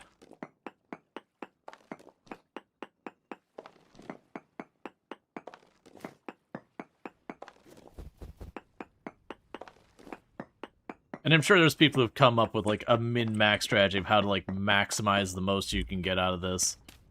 I have no idea what it is. I haven't put the effort into it, nor do I care. Because one thing is, the world's big, there's lots of materials. I just don't have to do that level of efficiency. Almost everything you pull up has some value. So spending all your time trying to min-max one thing or the other just doesn't feel like it's worth the effort.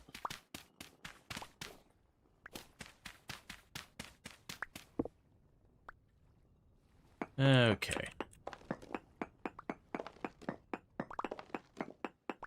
Another good news, we are getting close to bottom layer there. I also keep low-key hoping but you might waste dirt. I know, right? The downside is this becomes another source of all those stones I've been working on getting rid of, but you know.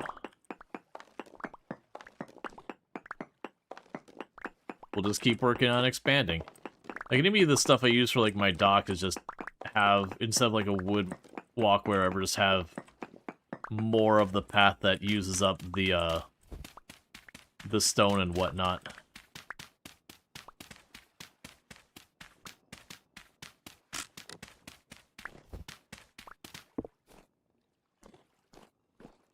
Alright.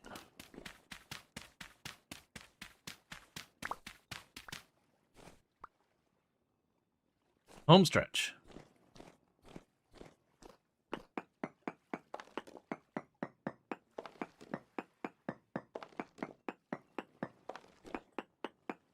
And we're getting too cold again. So it's interesting that we still have the leaf, and in my mind, the leaf means autumn. But I can't imagine you'd sit there and argue that December is fall. Like that to me does not sound right. Oh, I didn't do the thing where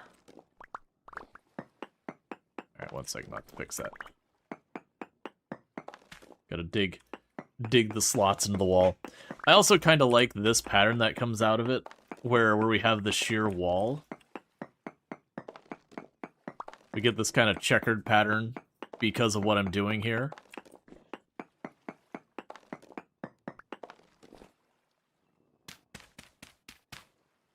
And I do kind of like the pattern. I'll show you when it's about done here.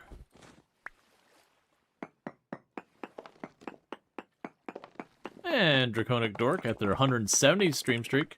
I mean, it was 70 on Christmas here in the Rockies, so you could say December's still summer.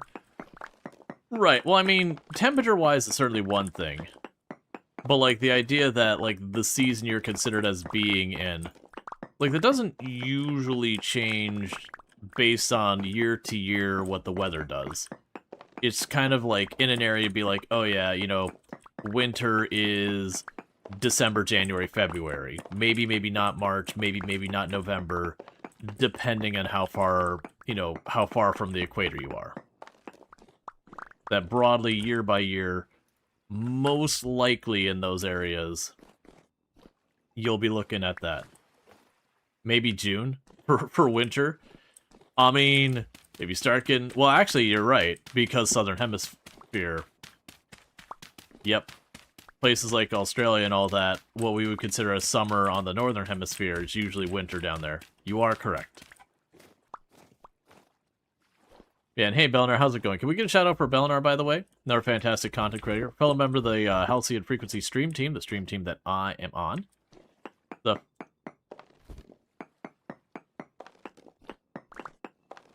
You sometimes still have snow in June. Yeah, also stuff like elevation and all that comes into play. That can get complicated. So, like, north-south-wise, like, how far from the equator you are is one thing, but if you have, like, a city at a very high elevation, they get colder much earlier in the year. Because higher elevation, that's just what happens. There could be an argument to be made there. Alright, so this is the last layer I need to fully clear it out. Because then as we need area, I can clear out where we need and whatnot. Okay. And all that effort was to expand our berry bushes in a way that looks good. Because aesthetics are one of your single most important stats in any game. Even if it's not tracked.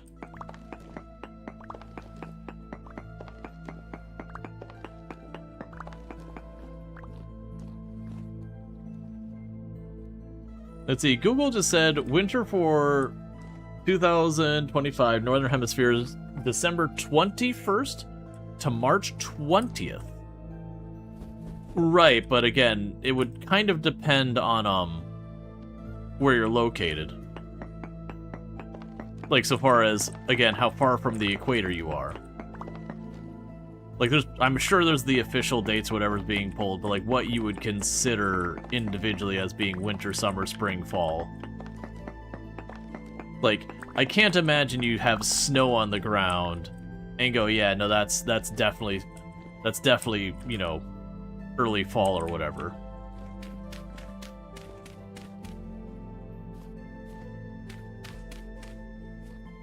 Let's see, fall doesn't start until September. Traditionally, you know this because your birthday is late September. Yeah, because it'd be, you know, September, October, November.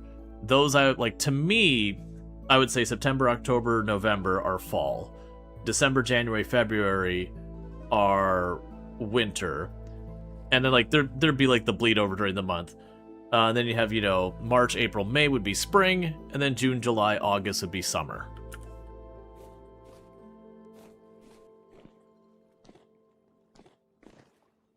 That's, like, the way I go. But that's coming from... primarily influenced from when I lived in Michigan.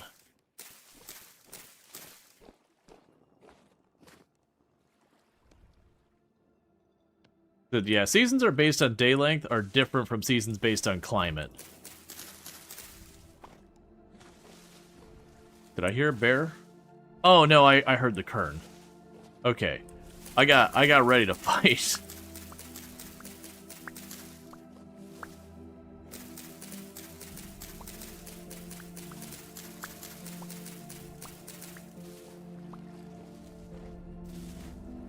Alright, so...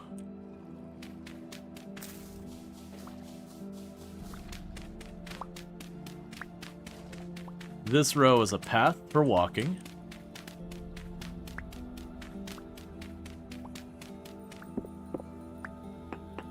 But yeah, but this is going from my layman's just... What? Oh, cold. Yeah. Hypothermia.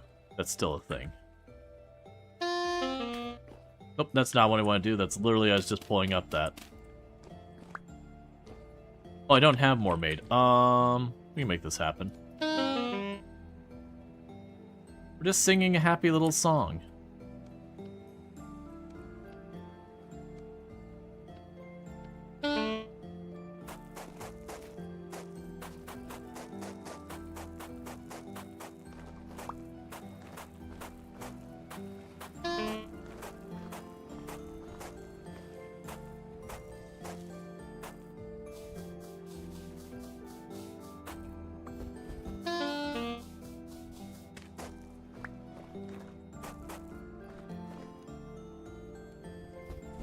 I know we're freezing to death. I kind of just don't want to deal with it for a minute. I'm going to keep working on this for a little longer until we have to kind of like really go in and deal with it. So putting our paths in between here. I also think it's set up... It doesn't seem like the snow is building up on the walking paths. So I'm guessing it can't. It could be we just not had snow since I started putting the effort into making them.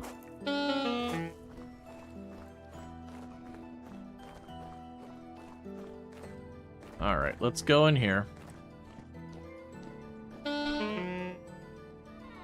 You two go in there.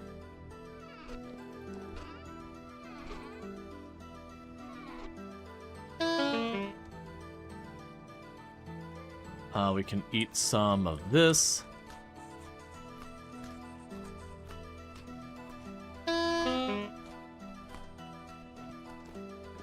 Oh, yeah, you're right. That was all path there. Yep. I just hadn't, like, really noticed it going up hardly, so I was like, what's going on here? So let's grab one log to warm ourselves up with.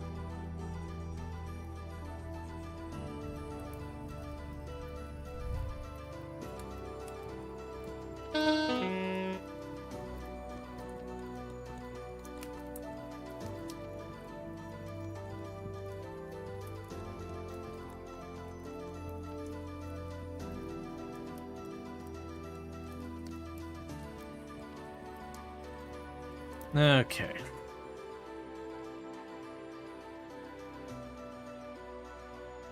And now we're all fully warmed up. And back to work.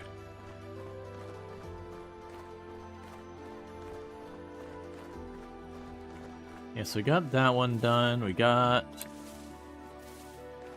both of those done. So that's the red currant. So let's grab those.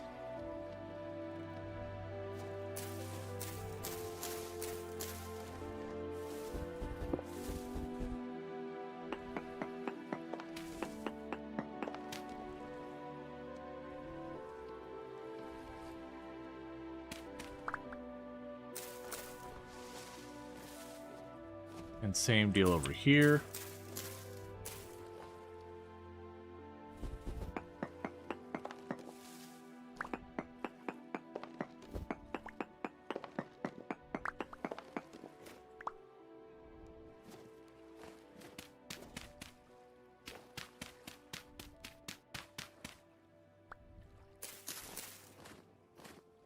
That's black currant. Let's quickly see if the other row I had the black currant going in.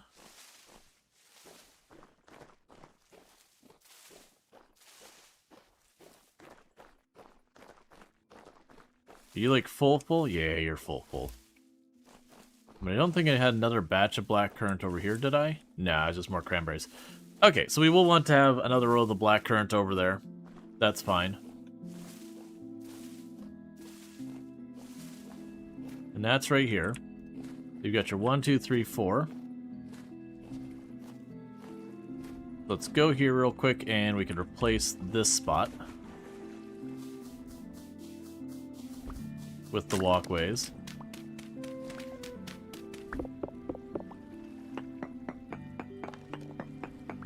Honestly, for how much of this is stone I'm pulling up, we are definitely managing to get rid of stone doing this.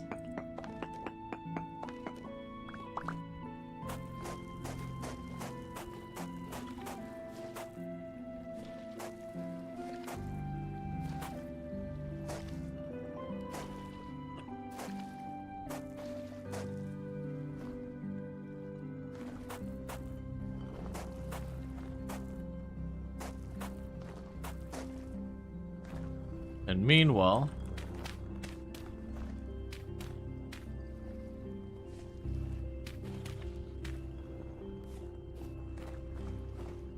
okay, so that's more red currant, so we got room for that. Still need to take the top off this.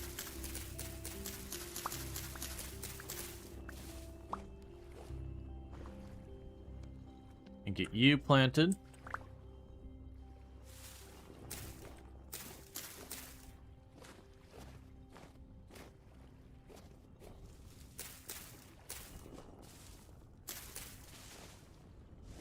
Alright. So be good there. At some point I want to fill that in. I haven't decided with what. I probably could just use the sand for now. Not going to be too fussed, and I got tons of it. Like, we'll use sand for other stuff later, but nothing I direly need.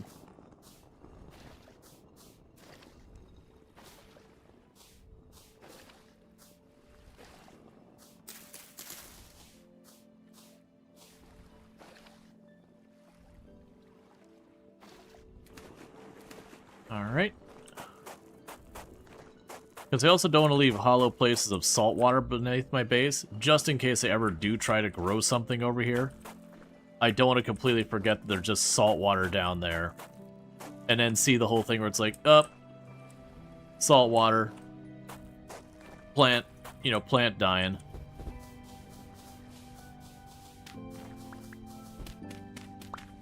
Okay. I'll get this walkway here, and this will be the white currant, and I believe at that point we'll have all of these reorganized, like I said I wanted to.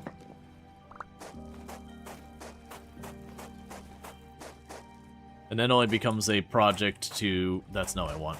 It only becomes a project to deal with at the time that I'm going to try to, expand on some way or another.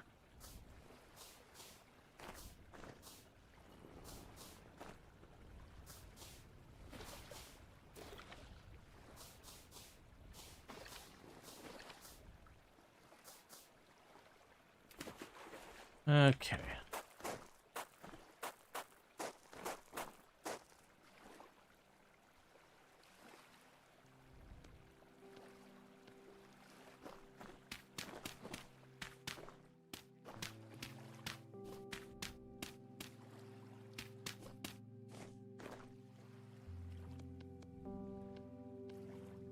All right.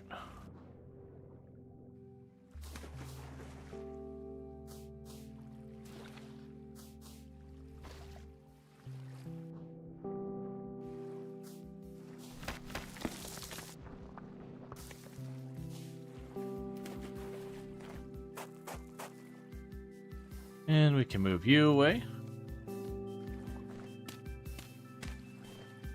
Cool. So that should be all set up for the white currant.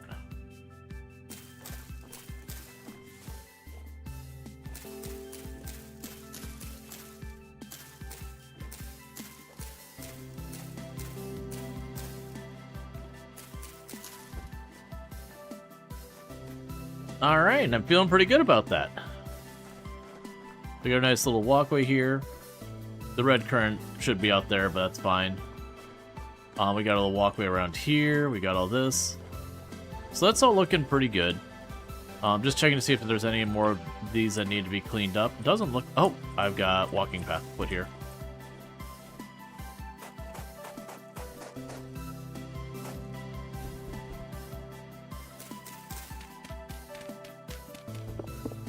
And obviously, eventually I want to widen this path too, but that's fine. Okay. So we've got all that set up. So the next thing is I was working on getting this all taken care of.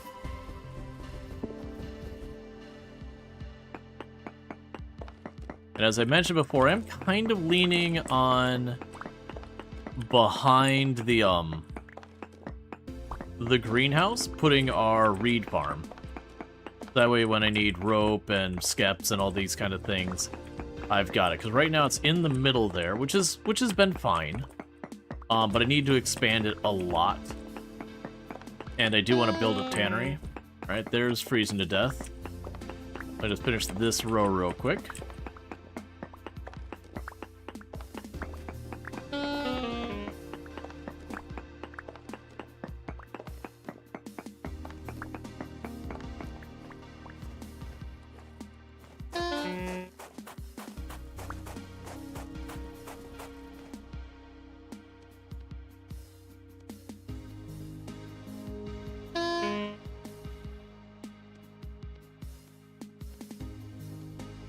And we can take you.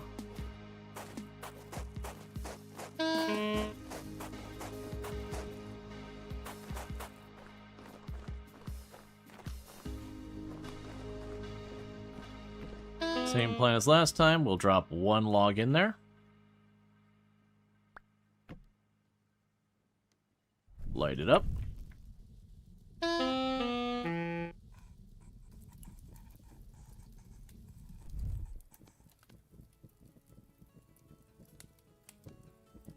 Got our piece of pie down here we can enjoy. I'll need to grab myself a new pie. I'm also going to need to go and grab more stone for more paths and all that.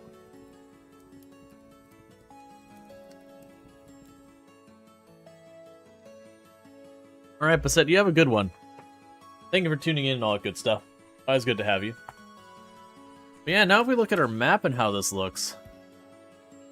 That looks pretty slick compared to what it looked like before. They have these nice, organized looking little rows there. That's all the berry bushes with the green in the middle there. You'll see a little bit of the tan where I didn't quite have enough berries to fill in there. And yeah, because it's just like... It's not the real color map or whatever they call it, where you can have it show the actual color of the blocks below it. It's just kind of like a medieval times map. You can see here that I've got my greenhouse. This here would be my actual house. Sorry, that's the house. This is the charcoal pit. That's just kind of a flat area I've got for the boat. It's not really a whole lot going on there. That's the blacksmith, which is interesting. It doesn't show the windmill or anything, so it looks like there's just a pinhole there. These are just basically boxes and barrels. That's the current home of my reeds, which I'm going to move over here. And then this is area where I've got some...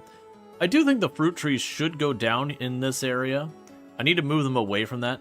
The other thought I had is if I open this space up, instead of doing what I'm doing right now, I could see having a walkway here and having a little planter, you know, every so often, just a little 1x1 planter, with the fruit tree growing out of the planter, as an idea for how to arrange it. Okay, those are tannin that are just waiting to be needed. So I could, you know, do like a little square with cherry. I need to go down there and get that light sorted. Well, I already know I'm moving you. So let's get you yoinked out of the ground.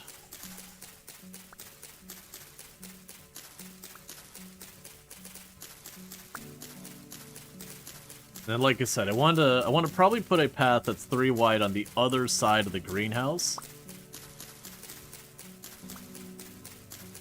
and maybe put the reeds over there. I haven't fully committed, because that's going to be building out that platform a lot.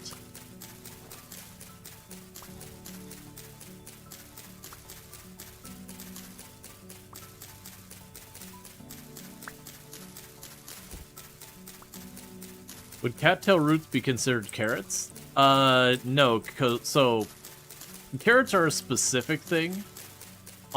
Whereas I could see cattail's roots being considered like a tuber or something.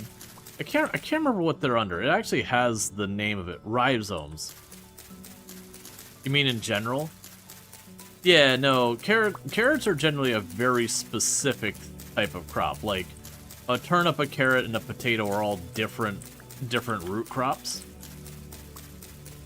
So you could go and sit there and be like, a bunch of them are tubers or whatever, but the carrot is the specific. It'd be like talking about, you know, is an orange a grapefruit? Well, no. Is an orange citrus and grapefruit citrus? Yes. But, you know, if someone's like, I would like an orange, and you gave them a grapefruit, they'll probably be upset with you.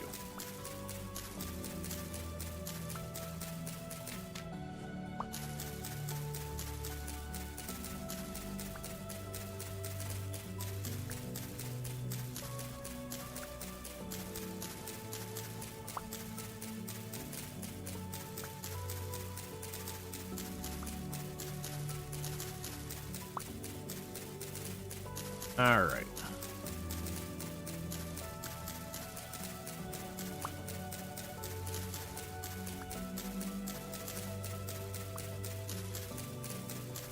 Grass cutting ASMR.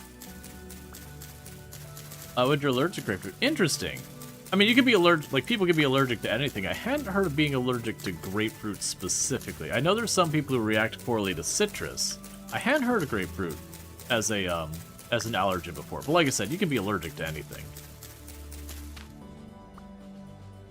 Like, whether it's... like, you can have allergic stuff that is psychological, even. So it's not even like the psychological component creates a biological response. But yeah, you can be allergic to stuff. You're allergic to mango. You also love mango. I've heard of mango allergies before. Not often, only like once or twice, but I have heard of that one before. Grapefruit is a dangerous fruit. If you're on basically any meds, you shouldn't eat grapefruit. Oh, is it just one of those ones that just screws with a lot of stuff? There's a handful of things out there that just really mess with a very wide range of medications.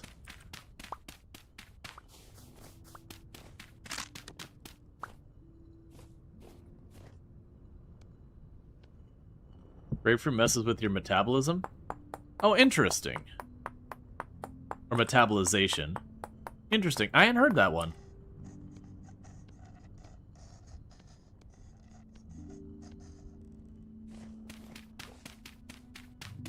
Like, I do know, like I said, there's a whole bunch of stuff out there that you eat that, you know, when it, like, it can affect a lot of different things. Like, there's a lot of stuff you can eat that they can really screw with your gut biome. And it's, like, shocking how much that, like, we're learning that, you know, just minor things with gut biome stuff can be pretty awful.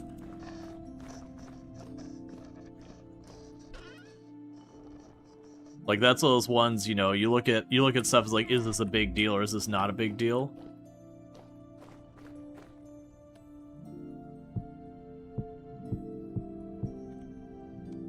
And anything that messes with your gut biome in a non-reinforcing way, it's like, oh yeah, that's a big effing deal. Not that you can't eat those things, it's just one of those things that you can eat certain stuff that very genuinely, in large quantities, is literally poisonous for you and can be extremely harmful. But also, you know, a little bit's fine. Yeah, no, pineapple's the one where if you eat too much pineapple, it'll literally cause you to bleed. Let's see. Your brother's allergic to most cheese, but nothing happens if he doesn't know what he's eating. Psychological, as you say. Yeah, that can happen. And you'll have people who are like, oh, I think it's just in their head. I'm gonna trick them into doing it, and then they have a real bad reaction. You feel real bad about it, as you should.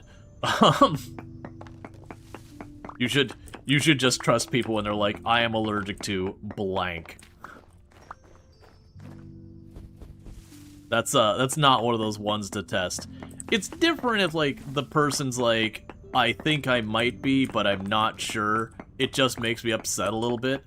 And you get, like, that consent being like, okay, well, what I'm gonna do is I might, like, if you're cool with it, we can suss this out here, but I won't let you know. But yeah, no, I know, I realized you weren't doing that, talking about that, but, it just made me think of, you know, you'll have the family who's like, oh, I figured they just thought they were allergic, and then give them something, but, you know, not realizing it's not a minor allergy, but, like, a more serious one, and then they seem suddenly surprised when the person's very upset with them as they're on their way to the hospital.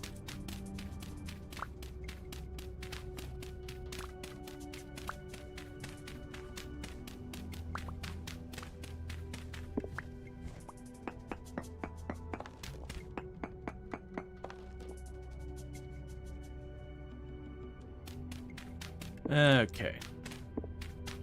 I'm just making the quote-unquote road consistent to be, like, 3 width where we're having...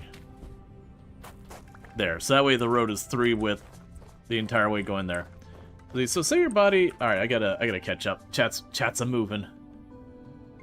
Nuts, the, you mean all fruit have, that have high citric acid digest you. Pineapple just happens to be very high in it. So say your body uses only roughly 35% of medication that's a known thing to your doctor when considering dosing.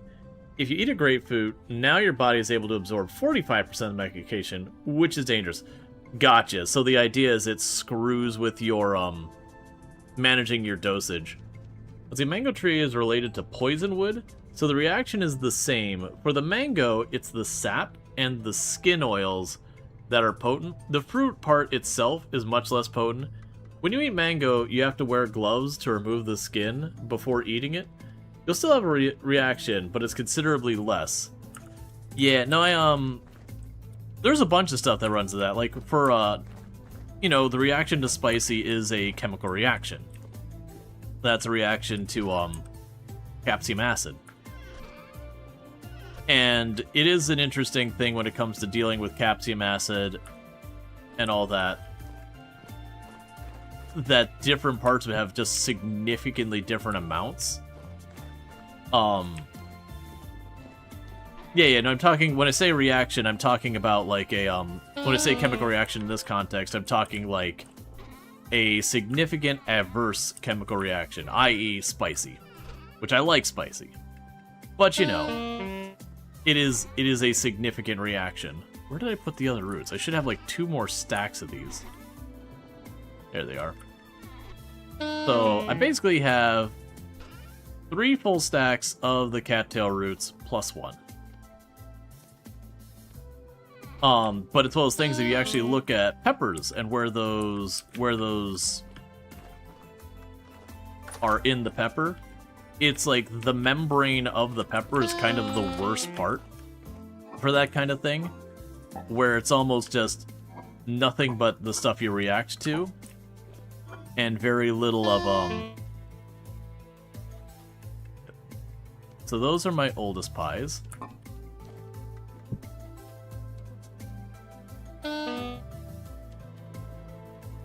So it is one of those things, like when you're using peppers, even if you're using the exact same pepper, if someone takes the time to remove all the membrane and seeds from it, and you just get the fleshy part, it will be massively less spicy than if they include that.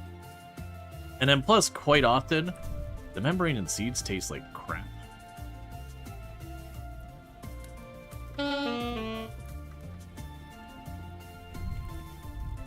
Let's see, isn't that not all spicy things are capsaicin nowadays? Oh yeah, no. I wasn't trying to imply that capsaicin acid is the only spicy. It's that when we're talking peppers, capsaicin acid is where the spicy comes from in peppers. Let's see, yeah, your sister-in-law has a medication that she had an issue with where she had grapefruit and got really sick from it, and they figured out it was a result of the interaction of Mexican with grapefruit. Yeah, no, I hadn't heard about that one. I believe it. It's just, well, it's ones I hadn't thought of. That's like, you hear about, you know, usually it comes up in the subject of birth control. You'll hear a lot of people that very, very unexpected things can make birth control not work. And so it's one of those things that, you know, there's a lot of conversation about, like, what to be careful about, different medications, different foods that can cause it to...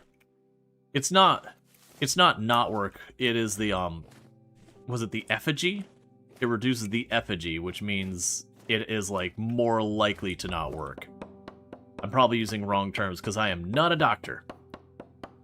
The reaction is an itchy rash where the body's histamine goes crazy, makes you itchy inside and out. Yeah, that's for the mangoes. The cure is also the same, hydrocortisone shot in the butt, plus steroid pills. Yeah, steroid is kind of the go-to anytime your body's having a reaction.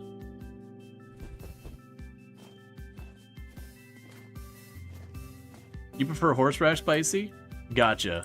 Tomb is very not team horseradish. She doesn't have, like, she's got not a high spicy tolerance, but some spicy tolerance. But she is very not team horseradish. I like horseradish. That said, I had hanging out with my our family has a bunch of friends in Germany because my mom's side of the family was involved in an exchange program where, like, they got to college years, or it was like late high school, college, and, you know, one of their kids came over, and then my mom went that way for a couple of months to, you know, learn about each other's cultures and yada yada. But we were hanging out with our German friends, and, you know, a lot of them speak English, but, you know, individual specific words can sometimes be difficult because you'll have different names for the same thing. Like, for example, you know, we would say a bell pepper, whereas in Australia that is a capsicum pepper. And so what they're trying to say is they have this, like, snack, and they're trying to describe it, and they're like, it's a spicy root. It's a chocolate covered spicy root. And we're like, what do you mean a spicy root? And we were trying desperately to think of what the spicy root could be. And it was horseradish. And so it was literally a raw horseradish root covered in chocolate. And, you know, once you knew what it was, it could actually be pretty enjoyable. But when you're sitting there trying to figure out, they're like, spicy root, what are they talking about? You know, and don't get me wrong, I think spicy root is a completely fair way to describe horseradish. It was just in the moment going, spicy root? What? Do you mean like ginger? That said, taking a big old bite out of a raw horseradish, that's not one to eat hearty. That's more of your nibbling and chomping a little bit, having a little bit. That's not take a big ol' hunk and, like, break off kind of bite. So that was definitely like, oh, okay, I can breathe now. Everything is now clear.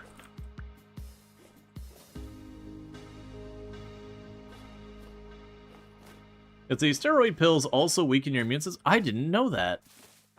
Because I know the big thing, well, that makes sense. Because you usually use steroids to deal with, like, inflammation, which is usually your body, that's your immune system reacting to try and protect you. Just, you know, for as smart as your body is and amazing as your body is with its immune system, it's also kind of crap. It really is, like, split the difference on whether your body is amazing or garbage when it comes to immune, and that's usually about the specific thing you're dealing with.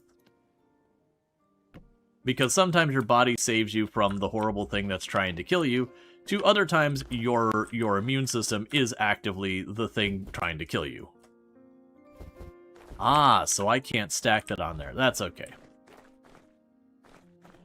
Alright, I've been putting this off because I know it's going to be a lot, but, I do think it's time we dig that charcoal out. Would it be close to biting a raw onion? Maybe people disagree with me. I would say horseradish is way more bitey than an onion.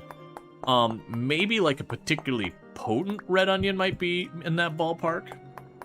But it would definitely say a fresh horseradish is, that's got some bite to it. It fights. Like, maybe a particularly strong red onion might be able to get into that ballpark, but it would have to be a particularly aggressive red onion.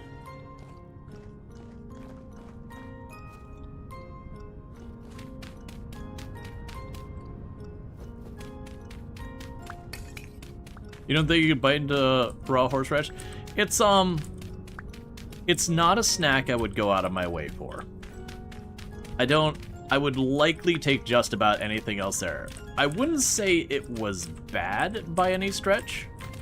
But it was certainly a lot. Well, before we get in here too deep, let's grab our spare piece of ladder. So I don't crap myself down there. There's a ladder piece in here somewhere. There you are. Yeah, no, just straight up digging out a hunk of horseradish and just going to town. No. I feel the same way though about anything kind of in that broad thing. Like I can go for some stuff with a little bit of ginger in it. I do not desire to just take a big old chomp out of a hunk of ginger.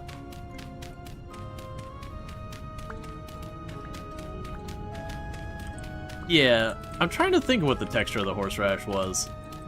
I don't recall it being stringy or anything like that.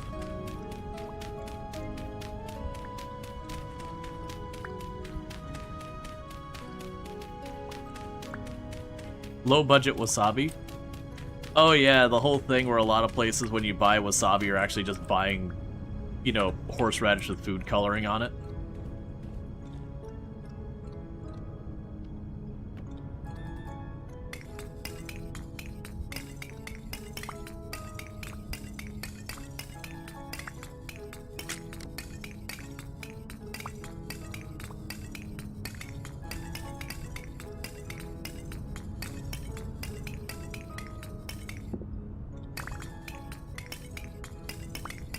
Okay.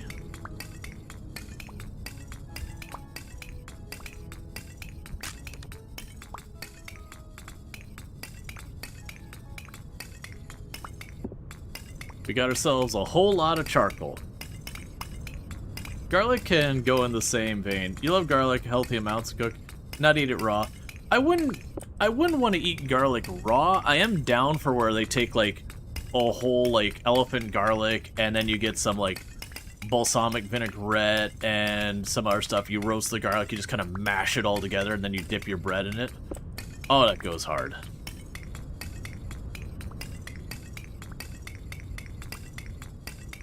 Even domestically grown wasabi is expensive while being considered cut rate. Oh yeah. Pickled garlic is pretty good.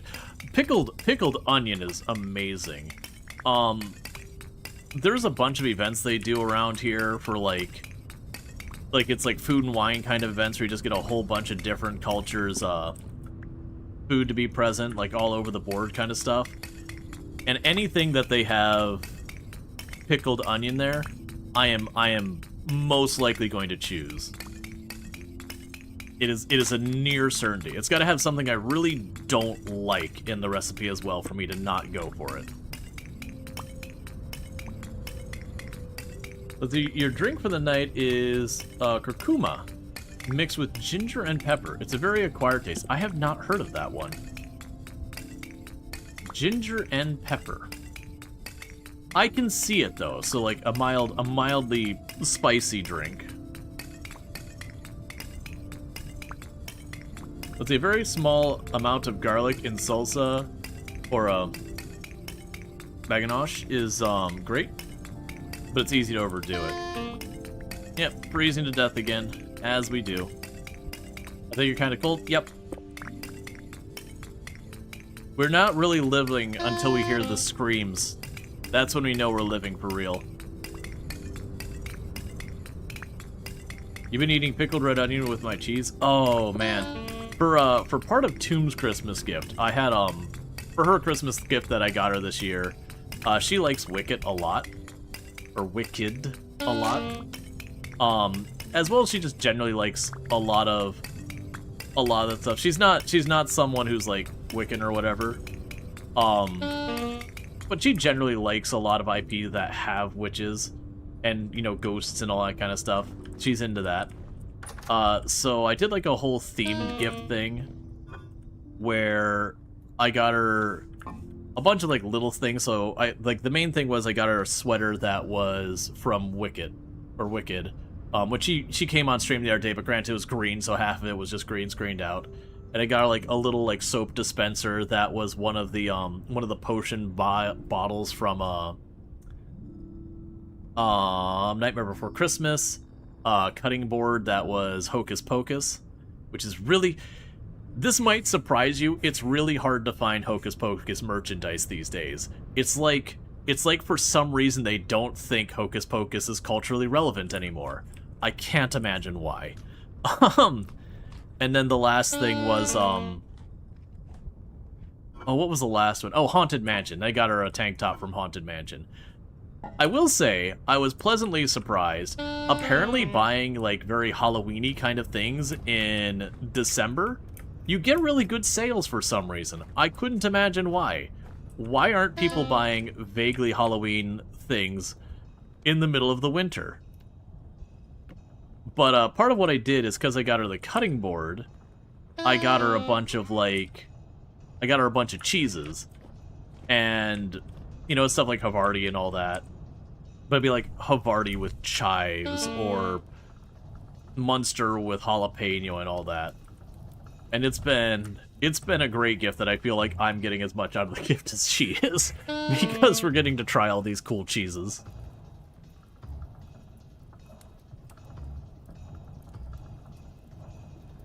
You usually mix oat milk for mild sweetness. I know I've had oat milk and stuff before. Not often. You don't see that much here. Like, you can go to the grocery store, it's there. But, you know, where you have, like, all your other selection will be, like, just the one option for oat milk.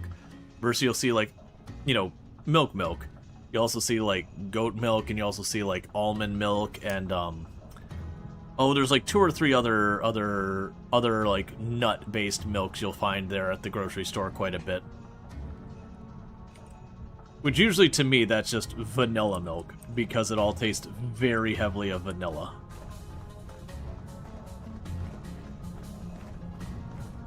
You can pop over here, fill this in.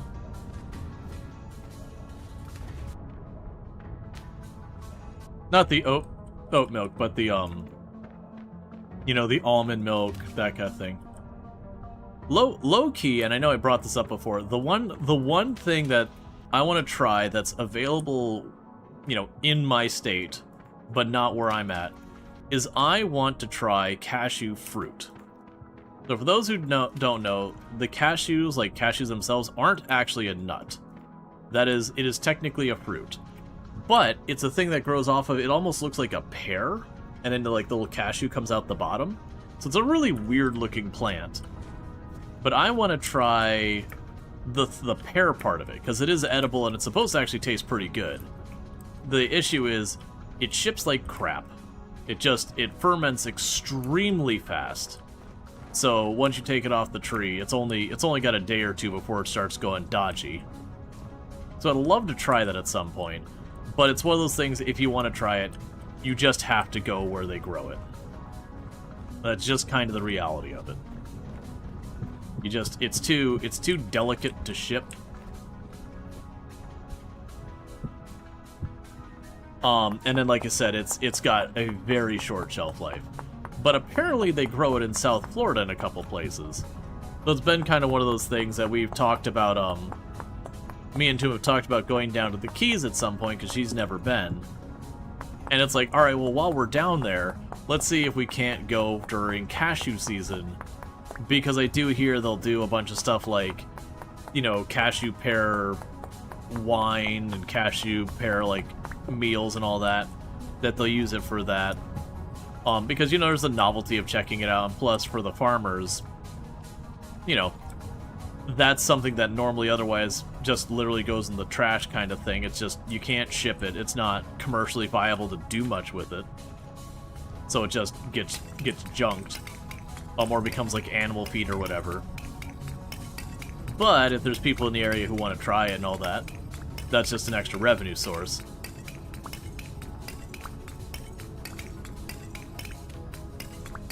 So you got hungry listening to you guys talk about food while you're doing some cave magic under the table?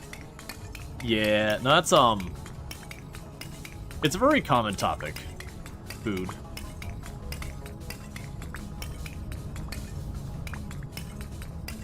Cashews are the tree, so nice that they feed you twice. Yep. That's, we've talked about it as well for, Farming Simulator. People are always like, what crop would you like to see Farming Simulator add?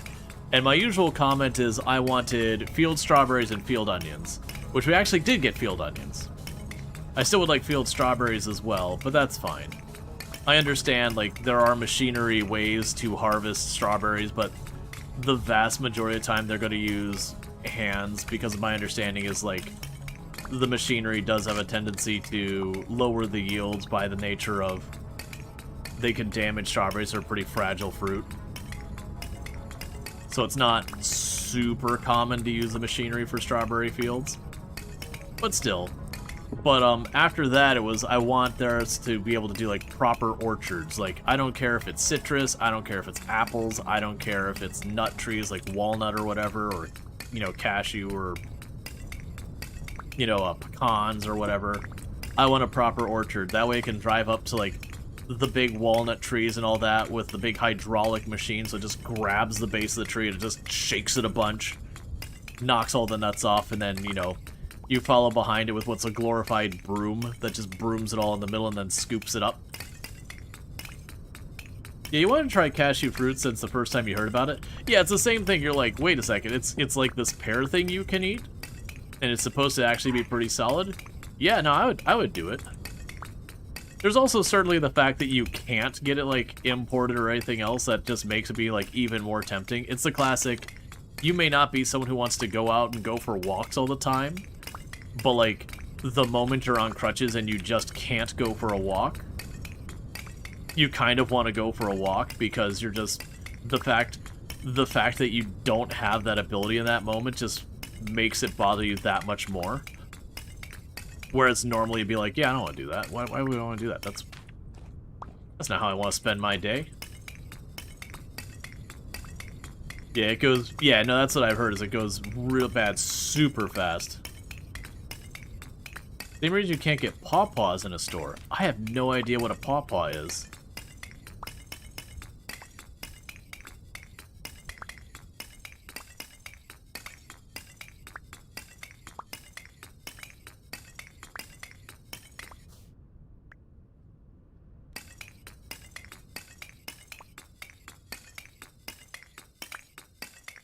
Yep, start collecting all of this charcoal.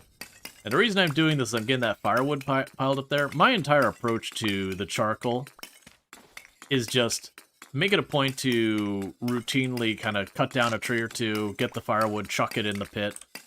And I just keep doing that until I start running out of charcoal.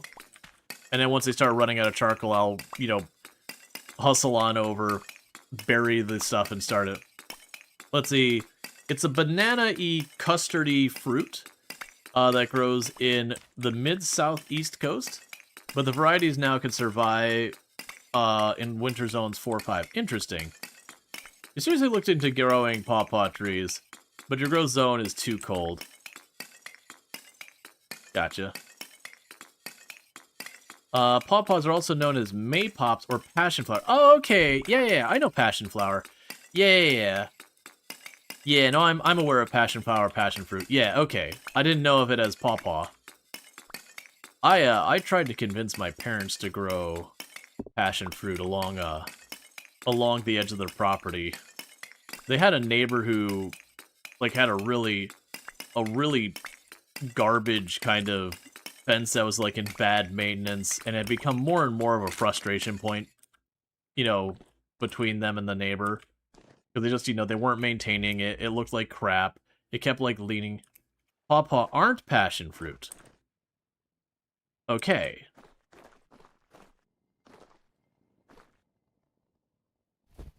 Alright, okay.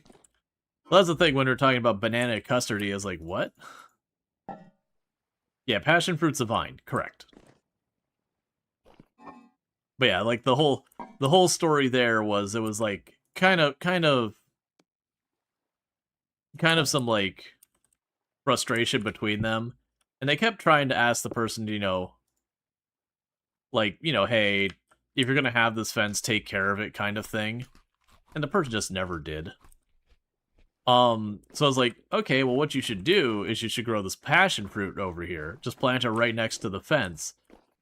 And, didn't explain that's like one of those plants that once you put it there, it's there. That fence belongs to it now. But it was one of those things, parent was like, okay, why are we bringing this up? What is this gonna do? I was like, well, it tends to climb. It also tends to have a history of collapsing fences because it just takes over and then it just keeps growing until it gets too heavy that whatever it's growing on collapses. If it's not something sturdy like a tree or whatever. So it is like, you could grow this thing and you could plant it there and you could make this a consistent problem that your neighbor has to deal with. That the only solution is to, like, hedge trimmer. They don't want to maintain that fence. You can just put this by the fence. And their fence is encroaching on your side of the property, so they can't argue that you're doing something against them, because technically it's your fence that they installed without your permission. They didn't go for it for some reason. Can't imagine why. In real life, it's usually not a good idea to piss off your neighbors. You do live next to each other.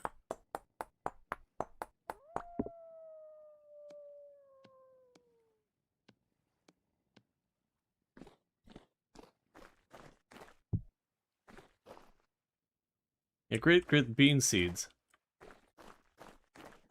That's what they're called in Texas. Banana custard fruit sounds different. Papaya? Okay, yeah, no, I know what a papaya is. I've had papaya plenty of times. Are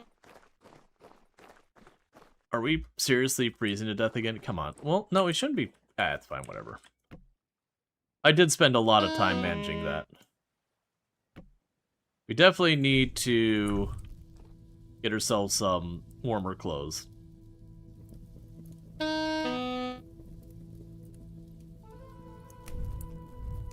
Let's see.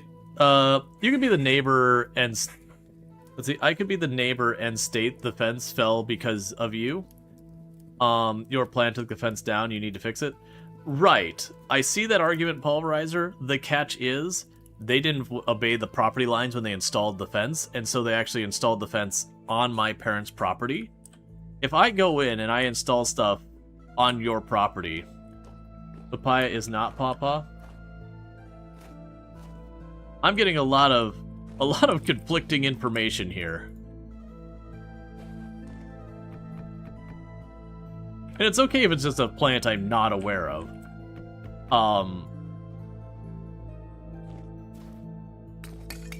They grow in Michigan. Interesting, because I'm originally from Michigan. I had never heard of this plant. To be fair, there's there's a plant, what's it called? Buddha's Fist? Or Buddha's Hand? I think it's Buddha's Hand.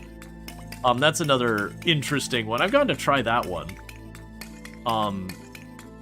There's a couple places in my area that do like greenhouses and that kind of stuff, and they had those, and I had a buddy who went over and got me one. it was okay. I can see the appeal for it. Like, it didn't have a bad time, but it was just one of those things like, oh, okay. You know, it's kind of a cool plant. Not one I would go out of my way for.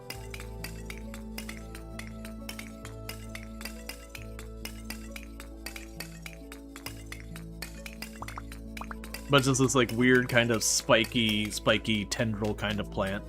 Or fruit.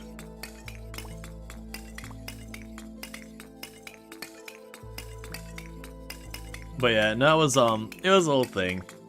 It was just like, it was like a chicken wire fence that it'd always be kind of like bending and like tipped over, and some of the posts were like completely rotted out on the bottom, so you'd have like this post was good, and then you have like the fence drooping, and the next post would be kind of like, it would be up, but like the bottom was just missing because, you know, just water damage had destroyed it.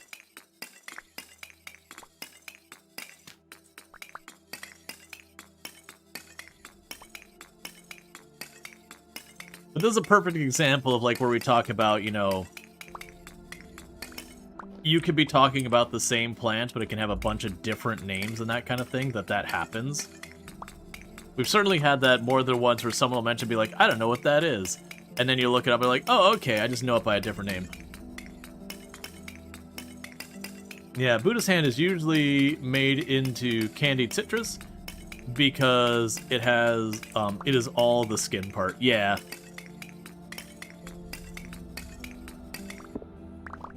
What you really do with Buddha Hand, citron, is cut it up and cook it into sugar syrup. Yep. You candy it.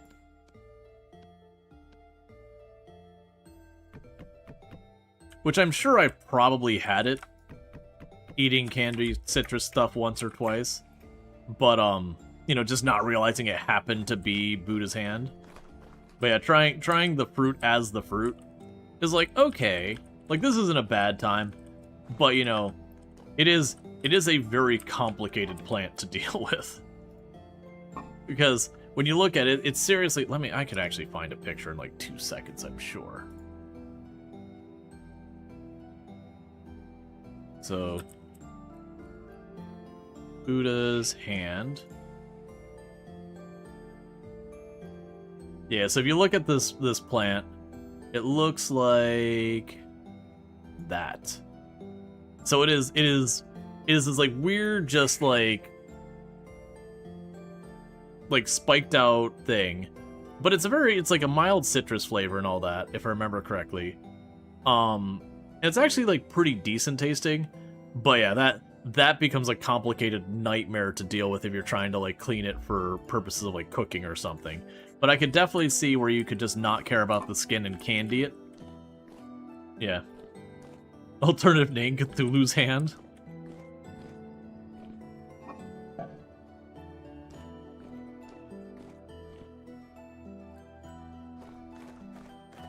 It's an elder space god, not a fruit. It can be both. Someone's brave to eat the first one. Counter argument. When you're starving, you're willing to eat a whole lot of stuff. There is a whole lot of things we discovered as a species we can eat by the fact that someone was starving and going, you know, that looks a little dodgy, but my alternative option is to starve to death. Well, let's go eat the dodgy, questionable fruit. Like, the number of things that people have eaten that's, like, very clearly spoiled, but, you know, like, you know what? We're starving. The only thing we've got is this old apple juice that, you know, it's been in this barrel and it smells kind of funny now. But like, my alternative is I starve to death. So let's just drink this weird, clearly expired apple juice. Hey, wait, this is delicious. I saw you come from downtown.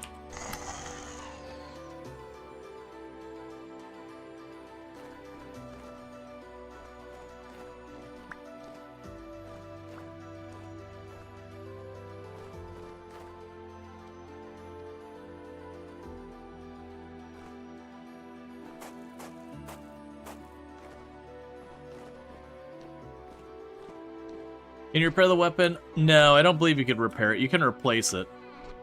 But it lasts a pretty long time, and considering it only takes me 1 ingot to make... Oh, what were you? Alright, so we've got that. So there's the strong tannin. So I put that in there.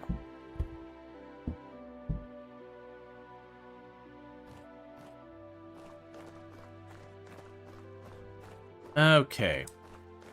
So. We've got this spot over here.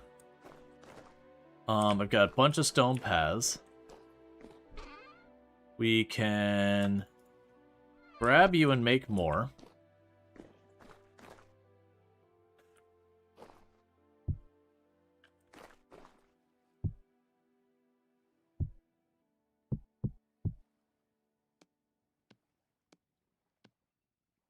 Okay.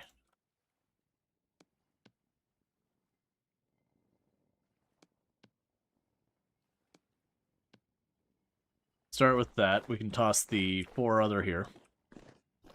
Yeah, there's only some things you can repair, like some of the armor you can repair. Sounds like the wolves are getting closer.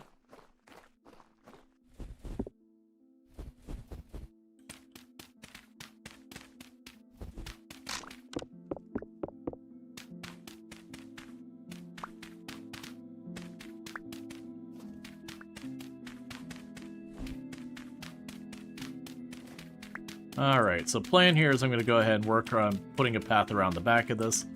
Like I said, I'm kind of leaning towards the idea that eventually my reed farm is going to be over here. My only hesitation with that is it's probably going to be an exceedingly high cost of materials to expand this way now. Because as we're expanding farther and farther away from the island, the ocean's getting deeper and deeper. And I haven't been leaving the saltwater underneath for a whole range of reasons. Like, one, right now with this, kind of my plan for the cellar is that I can continue to take those cellars farther and farther down. Or, like, make a hallway and just have more and more wine cellars type deal. But if I go that route, I run into the problem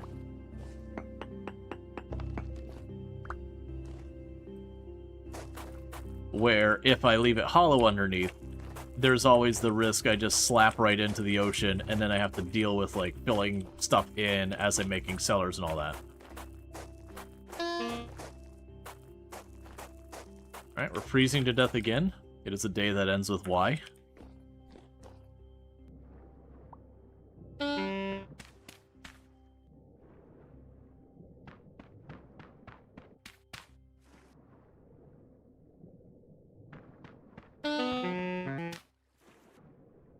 Okay. Let's see, why not put the reeds northeast of the house, farther up the beach? I could do that too. Yeah, so like the place I could put is I could certainly put it over here where that is. Yeah, those wolves are getting close. We've got the berries. And I've been kind of growing this up here. I could also put the reed farm over here. I've been holding off on that because I would like to add more to the house. But I could certainly put it over that way. And then the berries would expand out into the distance that way. Like, honestly, most of the directions are available as options.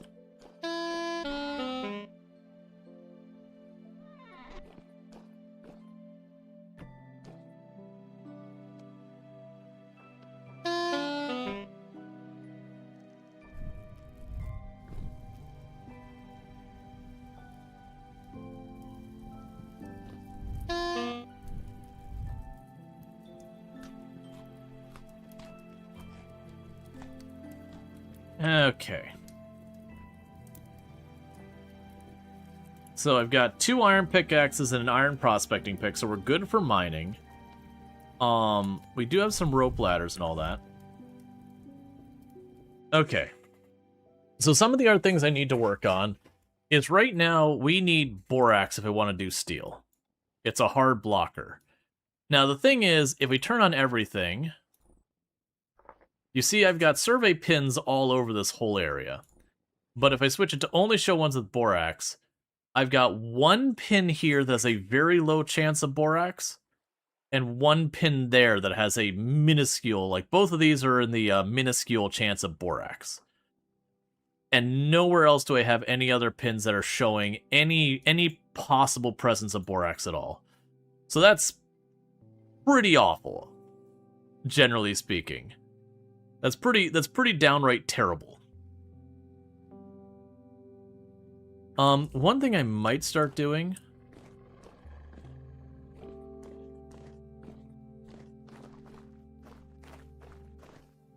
You want to go? The answer was yes.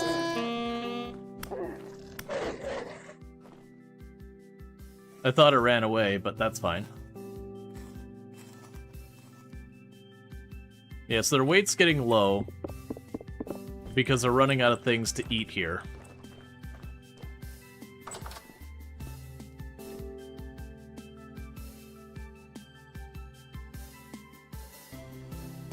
Yeah, but you can sail right up to that one on the coast. Right up to that one on the coast. Right up to that one on the coast. Oh, we should also remove that pin. Oh, the one here? Yeah, the problem is minuscule means basically none. So I think the idea would be as I go down here to where that one's minuscule.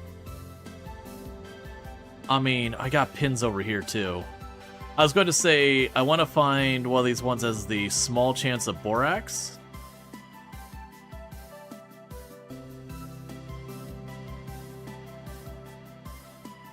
It's literally my farthest one down here. So I think the answer is we try and make our way down to this one and see if I continue to go south if it increases or east if it increases. So, well, it's, that's going to be where we want to head down for our next foray. Borax hunt. Pin to save. Oh, let's cook the meat.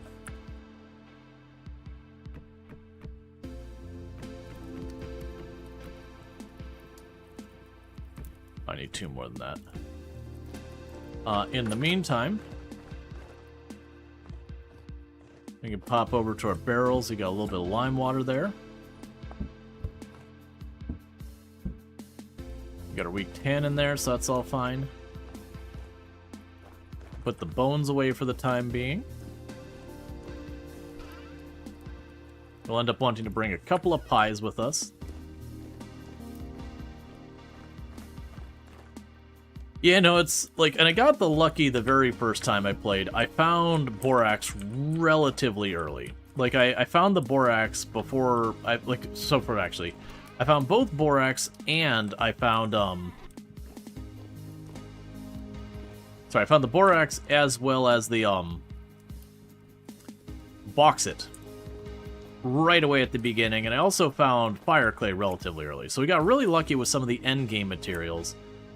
And copper, I know, gave me a bit of grief. But that's fine.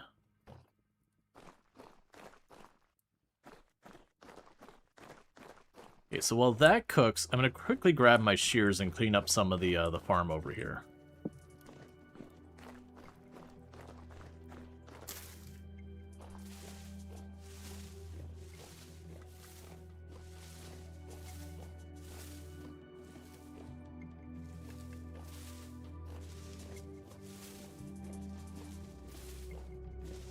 Okay.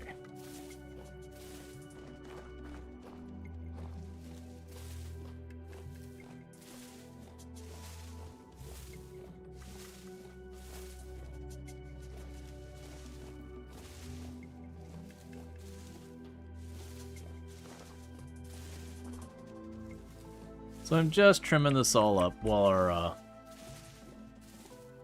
our food cooks. Because doing this makes it a lot easier to see through over whatever you want to say, the berries. So you can see where ones are ripe and ready to go. If critters are running around in them.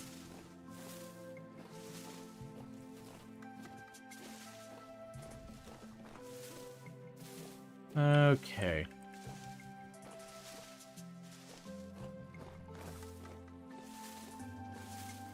Yeah, because I don't need to worry about the reeds at all until we reach spring or whatever. Yeah, no, bauxite's definitely one of those ones, the moment you find a place that's like a bauxite biome, like a bauxite desert. Don't shoot me.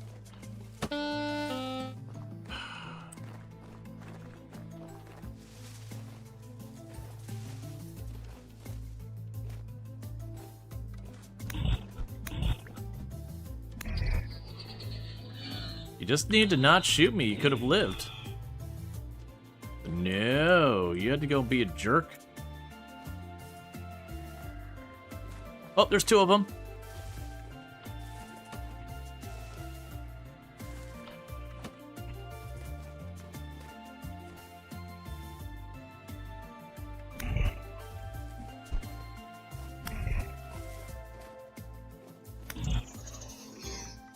Okay.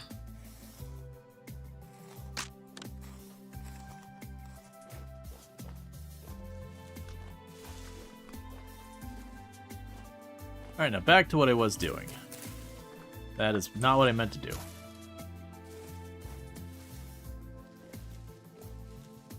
Trim all the berry bushes and get that all figured out.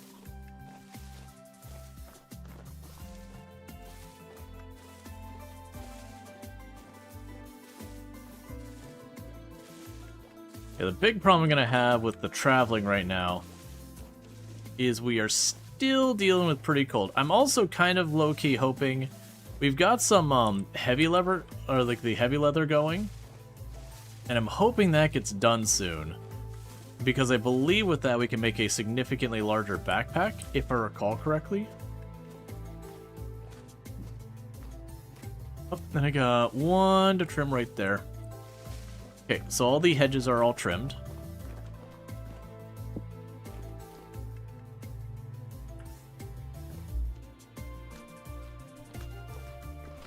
Sweep that, since that won't last very long. Drop those off.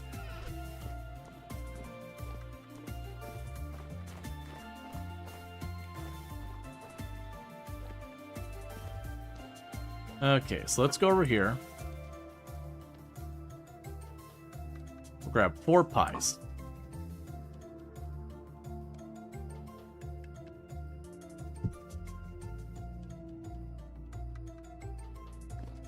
Just give me plenty of food.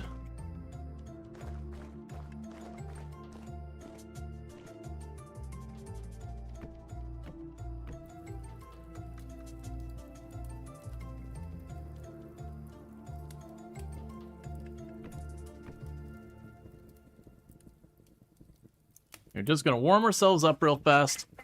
And then, like I said, I think we're going to go and push to go down all the way over here to that middle spot. So I don't really have a good angle to go with it. I might go south all the way around here.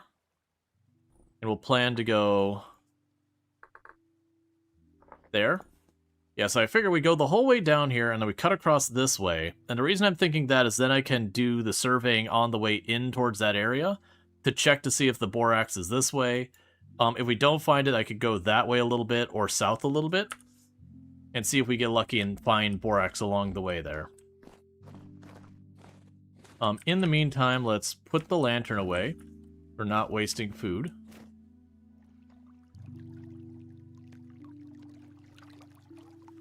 Okay. Now, along the way, I'm occasionally going to have to stop, build a little fire to warm up. It's fine.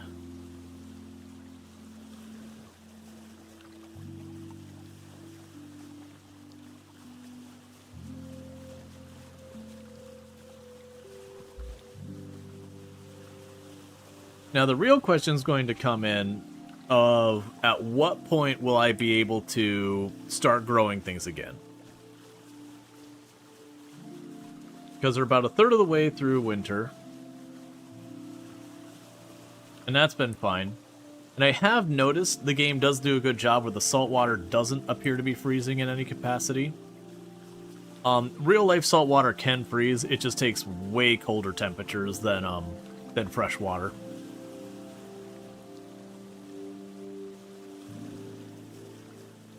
But I do also think once we get the sailboat, I'm going to see if we can't load up like 10 pies or so and then just reach another biome. One of the other things I want to do is, once we get some armor going, start spelunking to the various tunnels and see if we can't find like other goodies, teleporters, that kind of thing. I've just had really bad luck trying to jump down in the tunnels in this run where we just hit the level 3 like saw blade scorpion things. And those things are an absolute monster to fight. They've got like the same range you do with the spear.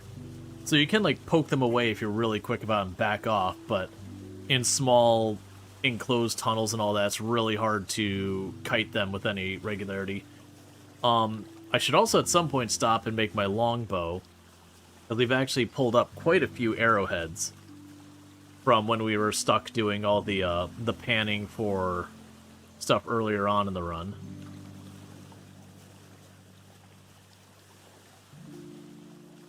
And we've got our armors getting a little worn.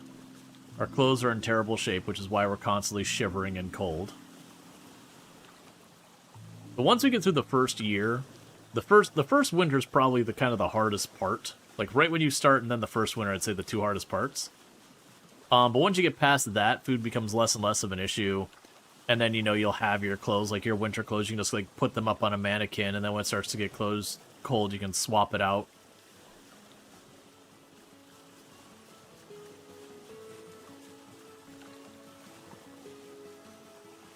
Okay. Yeah, so we're up to 21 health we can get up to. Because we've got our full veggie bar, a full grain bar. Our protein's about halfway. No fruit going on. I could actually have gotten my fruit up as well to really help things more. I got barrels of wine.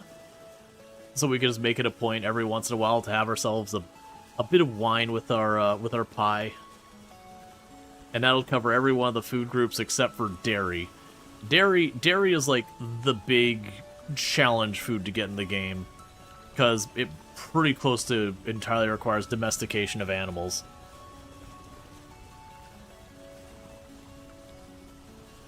I'm actually curious how to even do dairy on this run without having to just make a new base someplace else.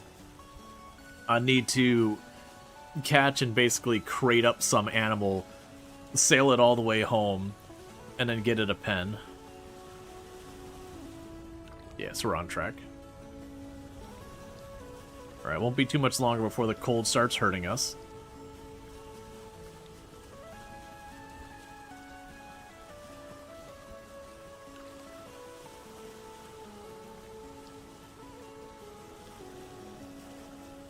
I wonder with the sun, you could take a mounted sailboat. I don't see why you couldn't take a cow. Oh, I'm assuming you can. People have mentioned that you can trap animals and then it basically itemizes them, so you can put them into storage to move them kind of thing. Or at least in your own inventory, which would still be fine. It'd be the challenge of locating the animal, trapping it, loading it up on a boat, and like Noah's Arking it back home. Get a pair of cows or whatever.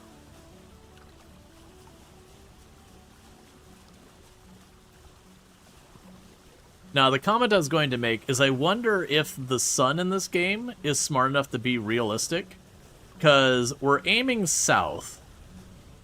So if the sun is realistic, that means we're in the northern hemisphere. For it to be crossing that steep of an angle, that we're far from the equator in the northern hemisphere. Because it should be going east-west if it's following, like, real-life thing. But who knows? Because it is, well, I mean, I think it is, because it's about noon, so the sun should be at its highest point. So I'm assuming, yeah, you're west? So that's east, that's west. Yeah. Okay.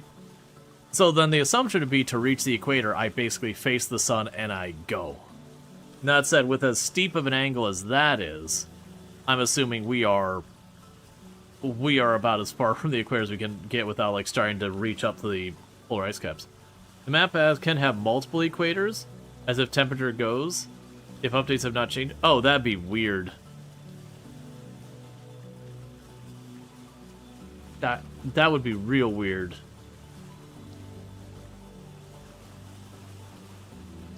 I was just going based on where I see the sun position moving. Because I'm assuming you could get to the point where it'd be right overhead. Because the map is, I believe, 1 million blocks by 1 million blocks by default. It's not infinite. Now, granted, 1 million blocks by 1 million blocks is outrageously large. You can reach the edge of the map, but it is... You would just be needing to kind of like just send it and just go and just keep on going that way. Like, not exploring or anything, just full bore send it across the map. Considering if we look at what we've done, in the area we've gone, if I look at this, so the farthest south we've gone is probably down here. So that's about 2,000 down there. Yeah, so that means the entire time I've stayed within about 3,000 blocks. Is about how far I've gone one side to the other. So it gives you an idea on how ridiculously far we'd need to do to go 1 million blocks.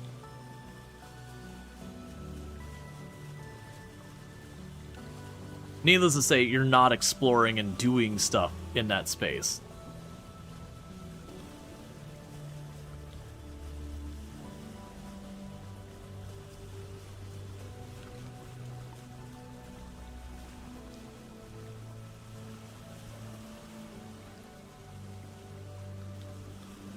So pretty soon, I believe we'll get to the point where I have that X marked, which is where I plan on parking the boat.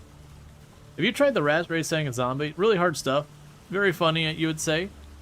I've done similar to the rat race. Not specifically the rat race settings, but those kind of settings have been around for a long time. Like, there'll be variations that people do here and there.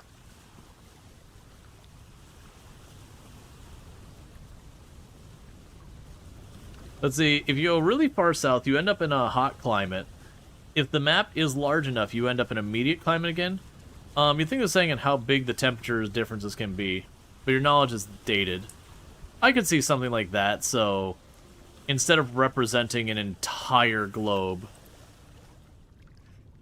you just kind of have, like, you're in the northern hemisphere-ish.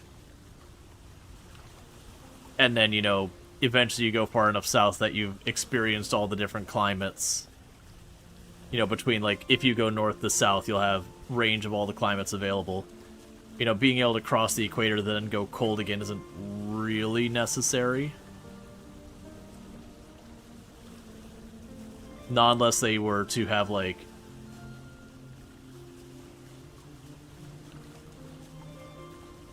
Alright, there's us starting to freeze to death.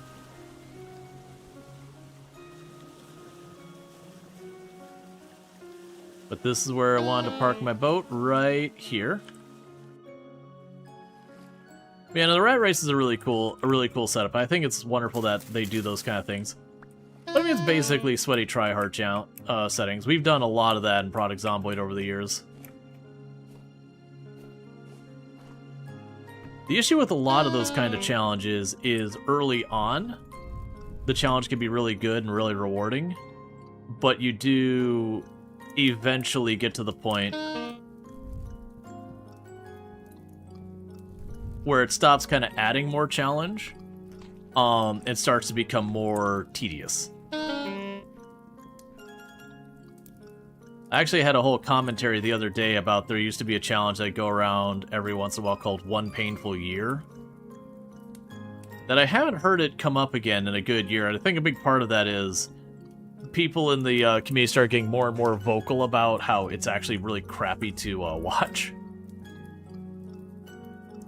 But the One Painful Year challenge, it's just a thing. Like, it's the big parts of it is you have to move between bases, like leave a city once every, I think it's every 3-4 months or whatever in the game. You have to leave the city you're in. It's relatively high zombie population settings, perfect dark nights, and a bunch of stuff like that. So it is genuinely a hard challenge. Oh, I should right away around here prospect.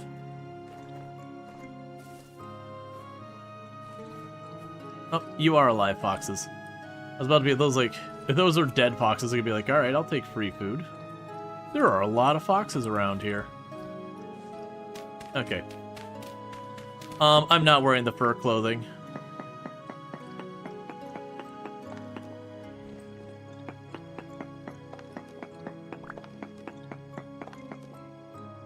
It was something we were working towards, it just hadn't happened yet.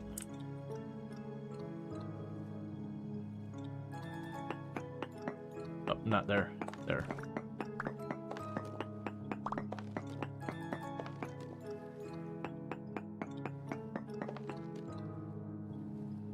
High native copper. Alright, well that's not what we're looking for, but it is good to have another native copper spot.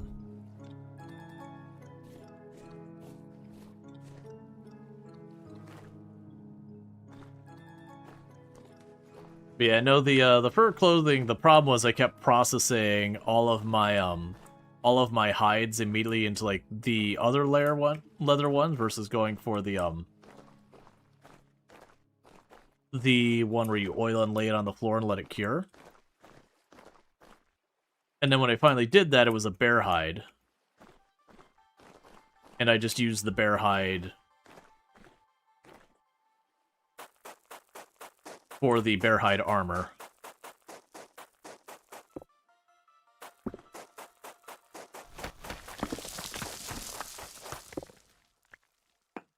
Okay, we'll check here.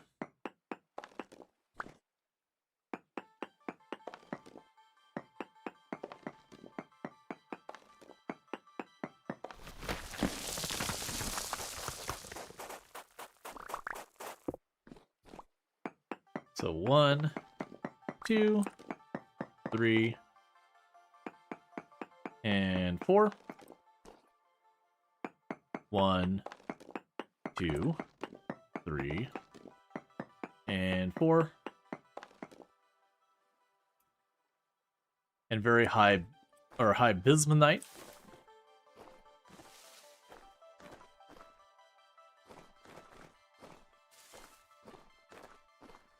If you look up Borax in the handbook, it'll tell you what block can be found in. Yep. Thank you for the follow. Welcome to the stream. Yeah, no, you can check all that stuff where if you go Borax.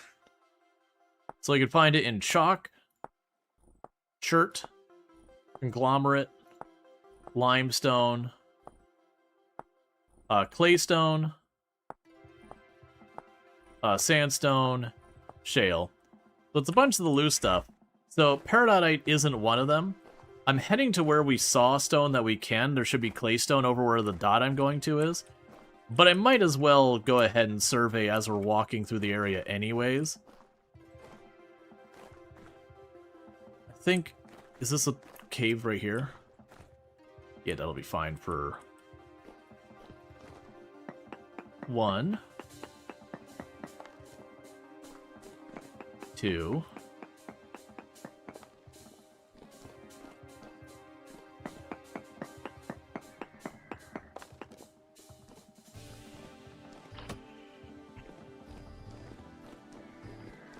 Oh, there's multiple down there. Alright, let's just get out. There's nothing we know down here. Killing them won't give me any rewards I care about. Okay.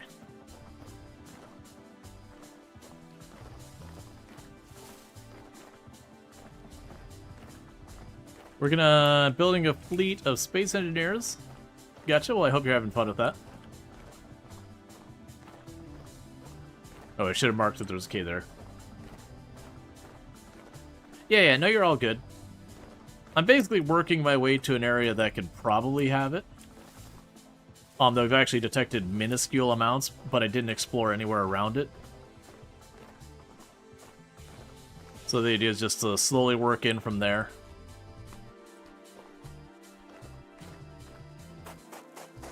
Okay, this is claystone gravel, so we can actually find it here.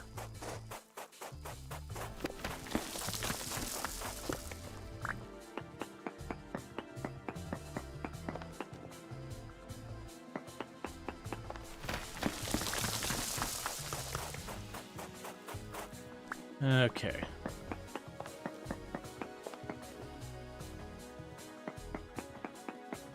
Oh, I think I already did a sample. That's fine.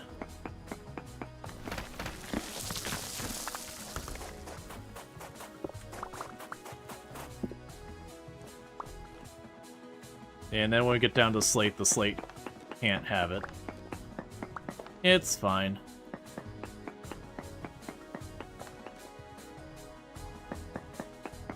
Because you never know when you're going to do something like this and have be like ultra high chance of hematite or whatever. It said that one's absolute garbage. So with that, you can get lucky. And then maybe down the road, get started back. Because like that's to give you an example, we got the high native copper over there. So I do actually have a copper vein I know about. If, for example, that copper vein, I go to it and I eventually tap it out, which should happen sooner or later, then if I don't find more copper down that way, we can then turn around and start checking around elsewhere. Okay, so 1, 2,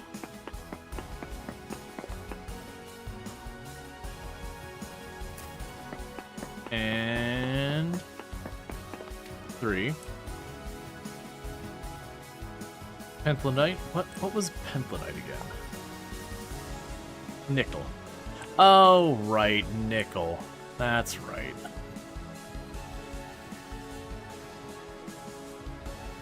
One thing you should keep an eye on is as we're walking around and seeing the fragments, borax can show up on the surface. It looks a lot like quartz.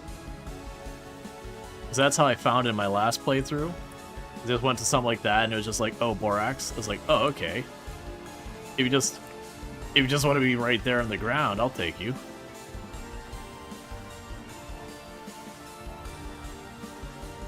Okay, let's take 2 seconds, mark the cave entrance.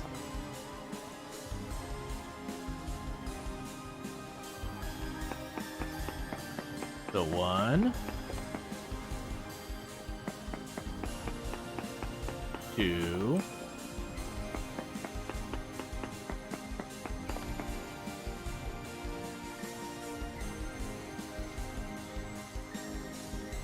okay, not much down here, but that's okay.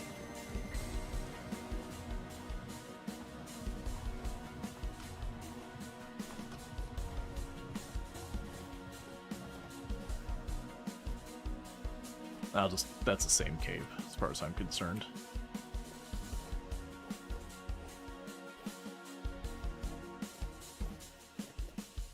Okay, pretty soon we'll have to stop to let our character heat up again.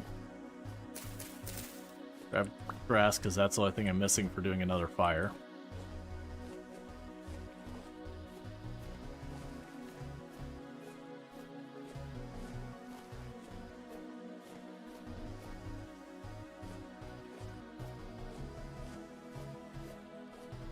You see Cinnabar and you want to see, you're looking for pastries.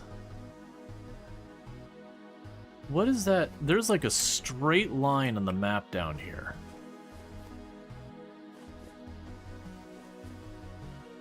It's like weirdly there's just a straight line on the map right there.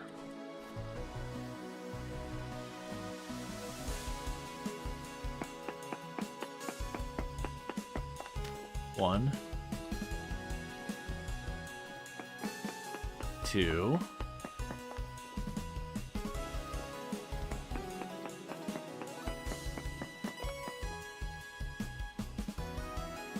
Okay.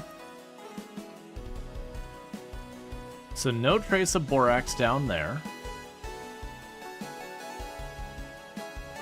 Now that red dot to my right is the one where we saw minuscule amounts of borax. We're going to wander up here to the west of it. I'm going to put down another pin here.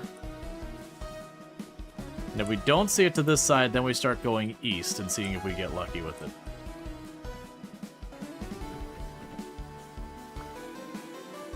Grab you. Break you into more firewood for when I need it. That's fine.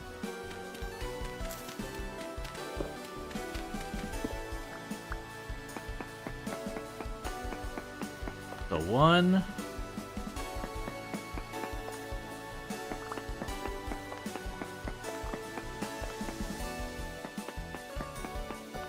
2.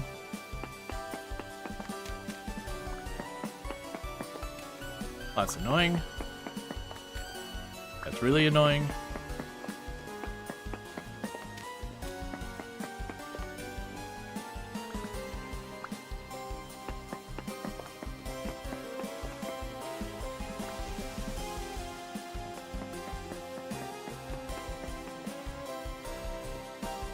Okay, still 0 borax.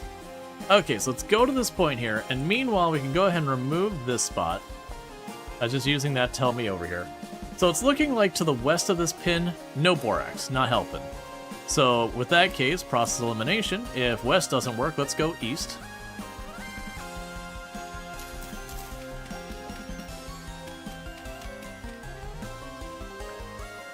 I was curious if that would be a meteoric iron spot.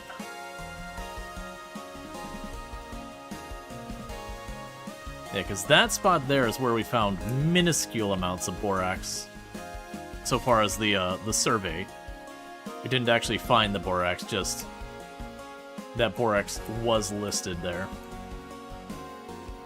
Okay, so let's just go into this wall.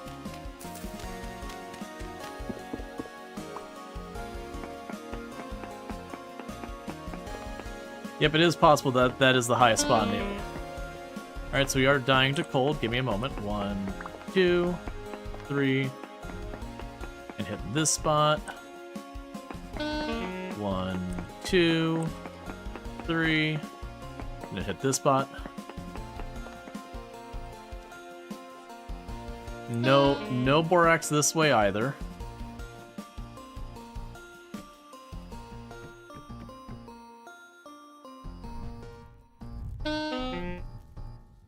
Start a fire here.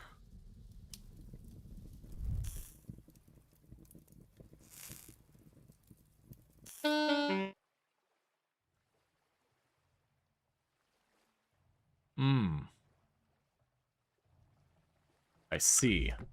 Give me my wood back.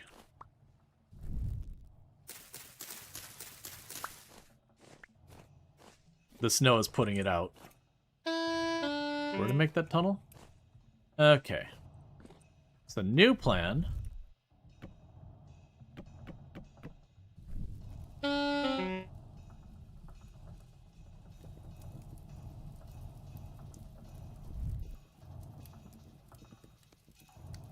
Alright, bear with me, chat. I need to use a restroom real fast, so I'm going to do that, and I'll be back in just a minute, and thank you again for tuning in. And I'll be right back.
Alright, and we are back. We're just doing a little warm ourselves up here. A little cozy fire. Meanwhile, we can go ahead and get our next pie ready. So good old dirt pie, sitting on the dirt. Giving it an extra crunch. Okay. Yeah, so that pin also didn't have Borax.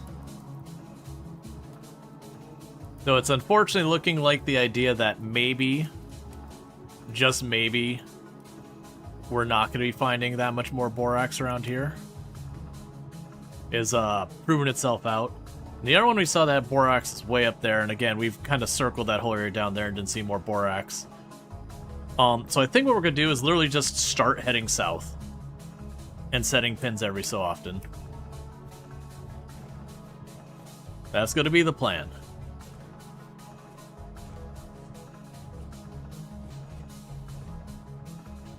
And if we're lucky, we might find something of interest.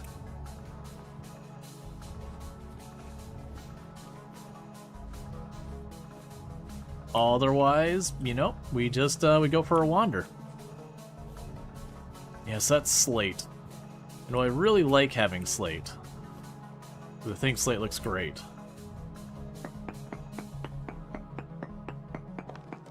One, two, three, four. 1, 2, 3, 4. Okay. Just tin.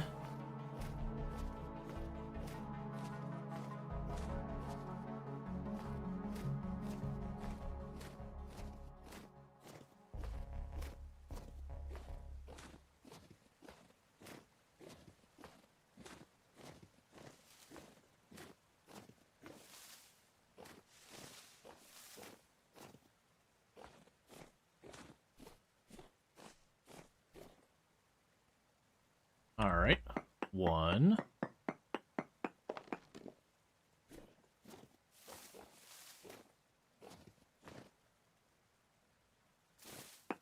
2. 3.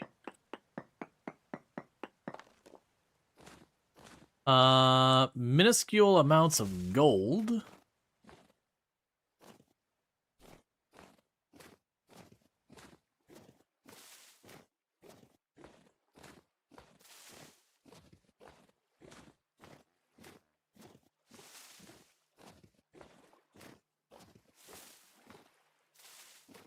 Okay.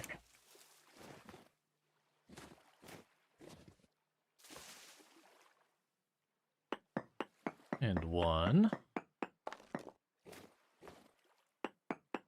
2,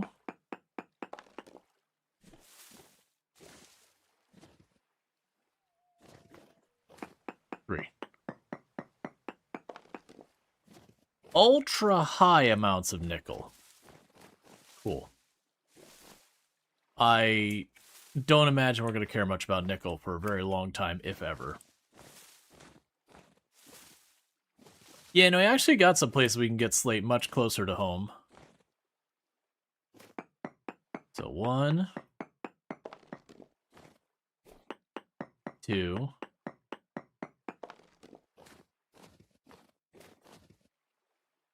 'kay, and we'll mark that there's a cave there. 3.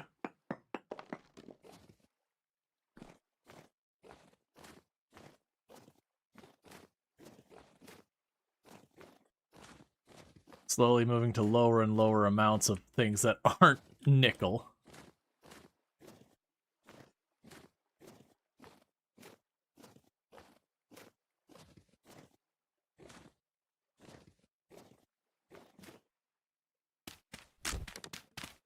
Hey, Mark, how's it going?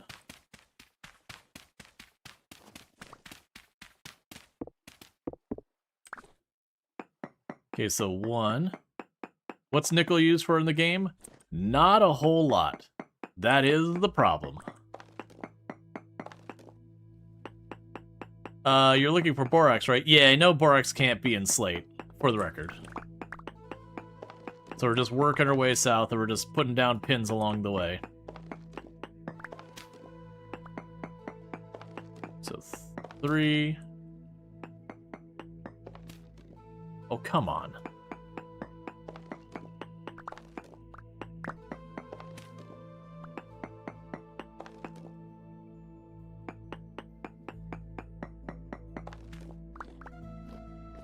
Another place with ultra high amounts of nickel. Yeah, so basically I'm just continuing to work my way south, hoping to find different materials that have a chance of having borax.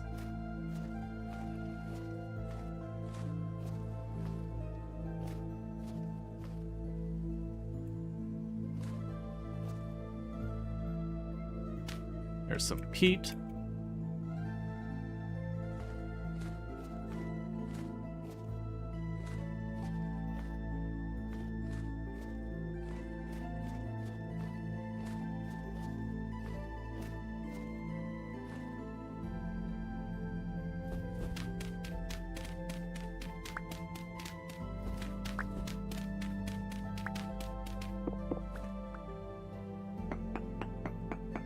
Alright, there's 1.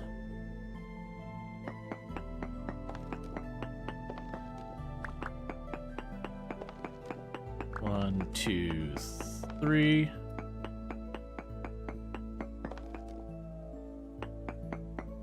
There we go. Wolves not too far away.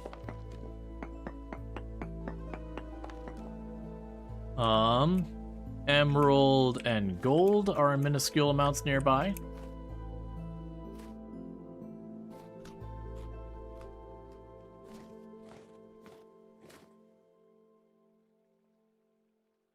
So pretty soon we'll probably have a switch in the underground stone.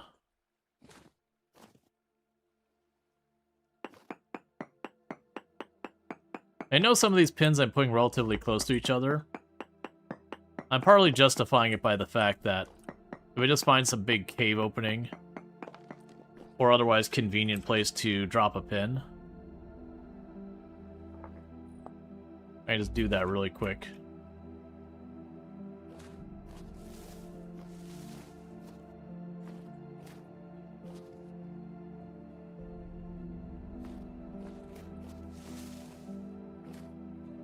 Okay.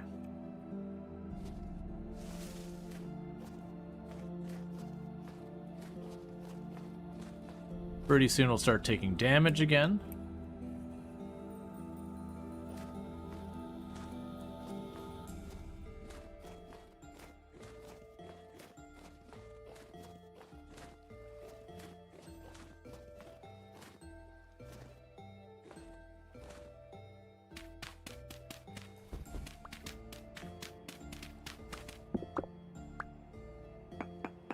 So 1.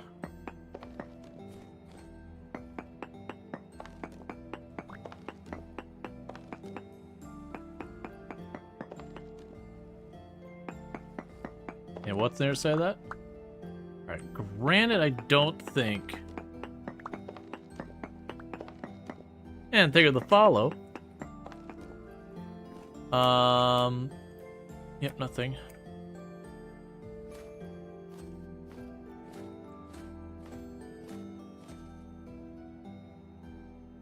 Yeah, no, there's a fur coat, and the big thing was I needed to use the, oil and all that, and I kept using lime for processing my stuff. And I was using the oil for, like, gearing and all that. So I didn't end up making it. It wasn't, like, a deliberate, conscious, like, choice to not make it. It just ended up being that way. But it's fine. We'll have heavy leather when I get back home, and that'll be really good. We got a ridge right here, so that's probably a good place to put down a pin as well.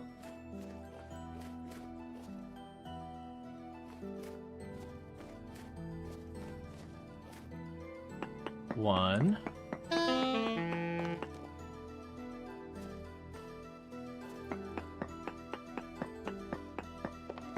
2.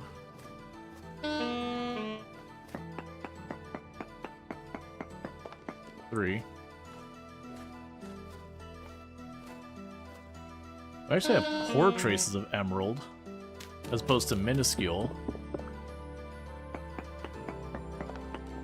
So just dig a little pocket here in the wall.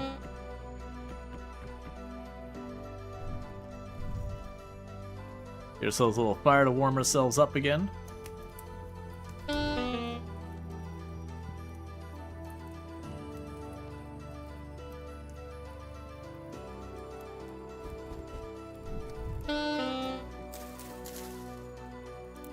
Now give him a piece of grass. And I'll probably also need to break up some more driftwood or something.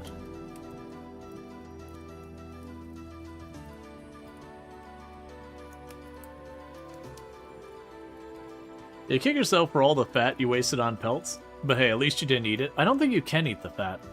In real life, you can.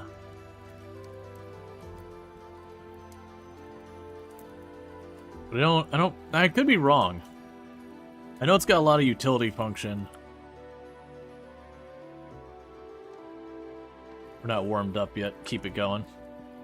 You think you can? Yeah, no, if it has a satiation value, then yeah, you can.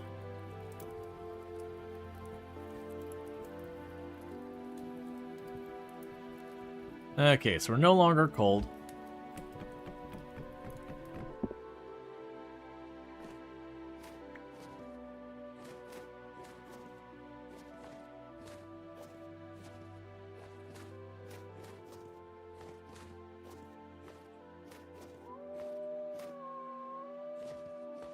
Let's avoid the wolf. I don't need to kill it for any reason. We're nowhere near home, so its hide will probably just rot in my pocket.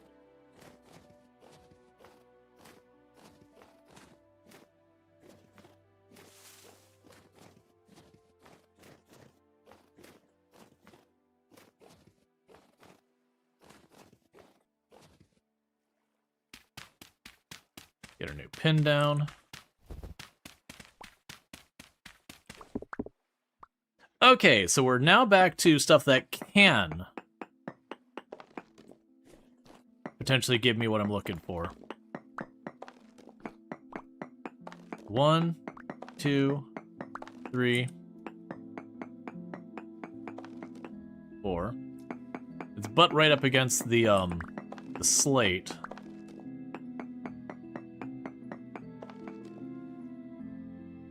Okay, we have minuscule amounts of borax.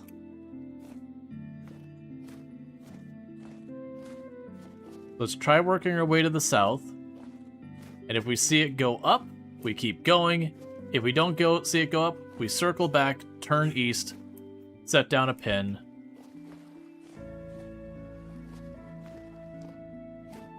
Alright, and we will mark here that there are some ruins.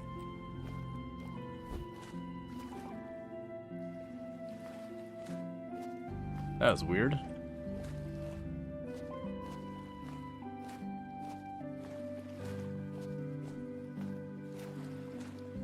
I don't want to push into the woods to do this. Just so I'm not sitting here and some bear or some rolls up on me while I'm working.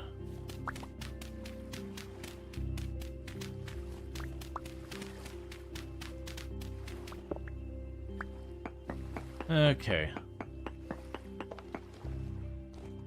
Because you finally understand all of the survey holes are for? Yep.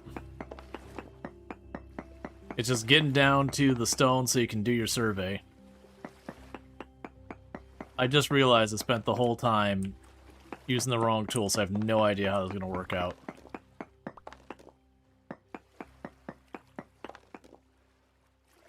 Yeah, so I can just... Actually, let's put it there so we don't have it where you can get stuck down there. Okay, no borax down this way, so we're going back up.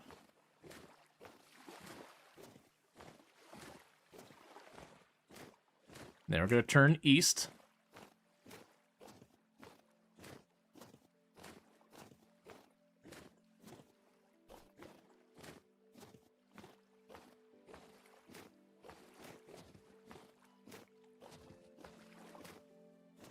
Hey, Joe dear, thank you for the 100 biddies.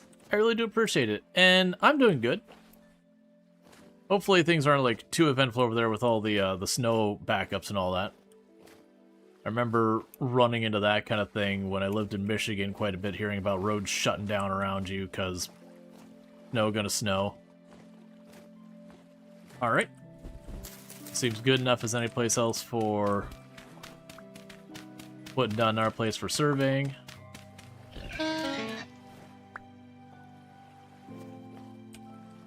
Do you want to die, pig?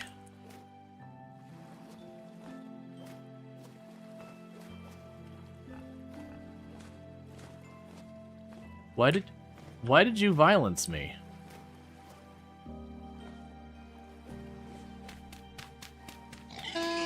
What is your problem? If you're going to attack me, get back here.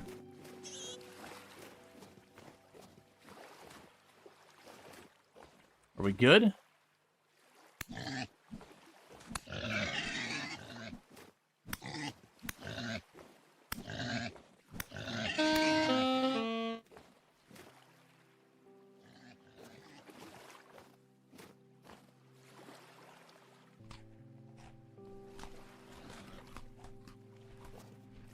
Alright.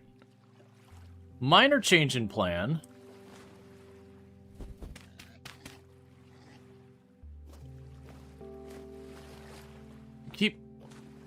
I keep hearing them out in the distance. They're waiting for their moment.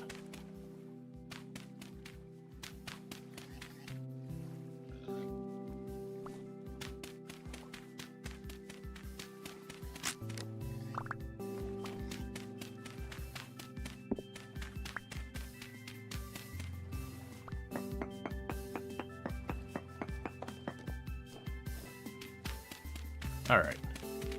I want to go farther that way, but those pigs are weirding me out. The unfortunate reality of it is, I can fight them, but I don't really need the food, and a lot of the stuff they're going to give me is probably just going to rot in my pocket as we continue to explore looking for the materials we need. So minuscule amounts of borax still. Let's try going west. We didn't have it go up at all. No!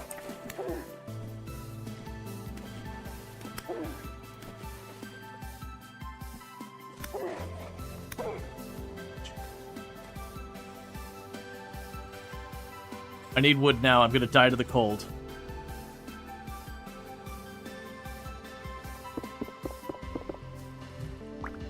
I might literally just die to the cold because I've got like half a hit point left.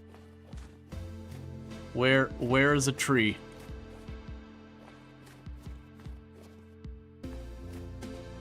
Please.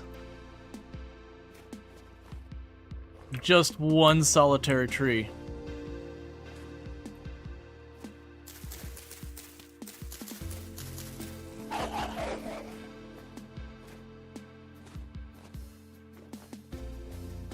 I don't got time for you.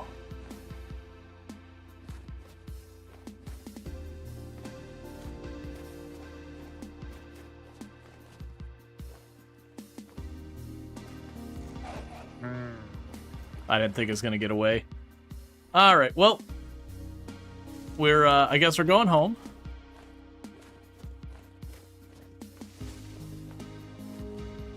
We did not find borax.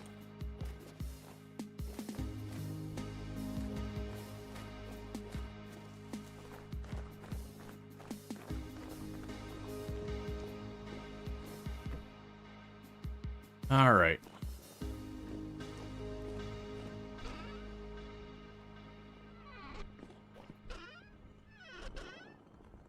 Throw the oil in there, throw this in there. Yeah, no, I turned it on the other day because we were going for the copper, which was way the hell down there. And it wasn't a matter of like losing items or whatever. It was just the sheer volume of time going back and forth to just deal with it. And it was one of the level 3 scorpions that just one tap you at a distance that is like, you know what? I don't want to deal with this. Because the alternative is I just wouldn't travel the map that much. I would just do without a bunch of stuff because, you know, it's not good viewership to be like, all right, I died, let's spend the next 20 minutes getting back down there. Okay, well, I died, so let's spend the next 20 minutes getting back down there. So it's just kind of one of those things that I'd like to still be able to explore and it not be a whole thing. So you can go in here for processing. Is that enough for both of them? It is, so you get processed in there. We can probably make a second thing of strong tannin.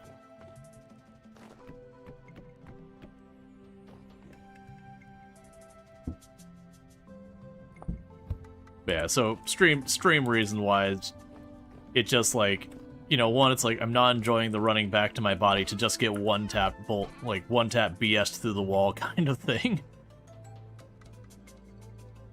And then the other side of it being like, for the stream side of it, just being like, you know, the last hour of play has been watching me slowly work my way back to my body again and again. Only to get one tap by the scorpion thing.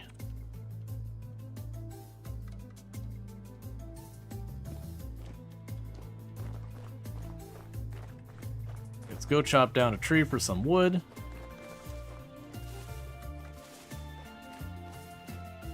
Now the only downside is it does mean one of my rafts is now down there. In hindsight, I probably should just put the raft in my inventory in case I died.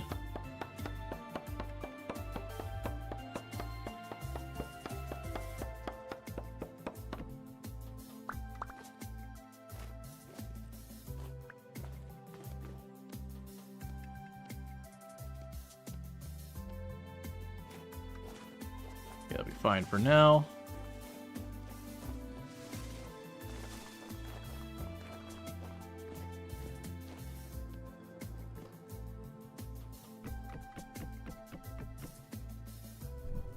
Okay. Get the meat going.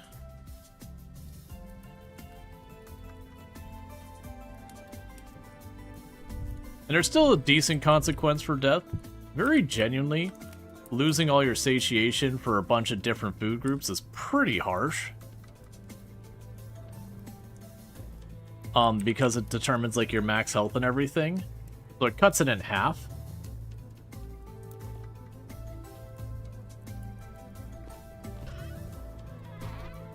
I'll chuck all you in there. Yeah, so you can keep cooking. Let's go check on the flour.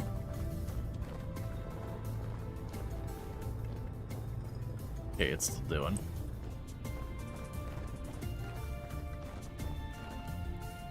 Yeah, so we've got our marker down there for where we went inland looking for the borax. Honestly, if we go down there, I'd probably just go down here and start putting pins down in this area. Because we didn't find borax farther down this way, and it did find minuscule amounts here and here before we got assaulted by all the pigs. So the idea is I'd probably want to keep going to the right and to the left. It's just after that wolf got a couple good hits in me, even though I won the fight. I was gonna die to cold if I didn't get that resolved in the next couple seconds. And we got our first batch of leather. So with the leather, there's lots of things we can make. We can make a leather backpack, which is 6 slots. And I'm gonna want to make those. 2. Because an extra couple slots will be really good for me.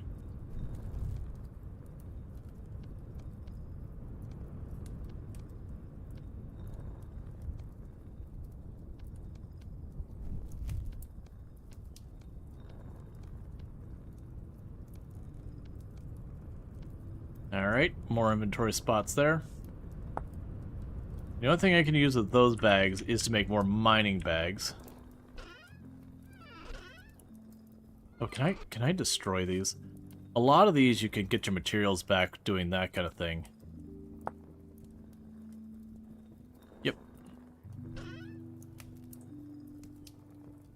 That's fine. Alright, so what else can we do with this leather? Okay, so we got our big backpacks. Now we're worried about the shields, now we're worried about the mounts, now we're worried about the sling. We can make the long bow. Not a recurve bow, because a recurve bow has restrictions on it. But I can make the long bow. Which I mentioned earlier, I really should probably make myself a ranged weapon.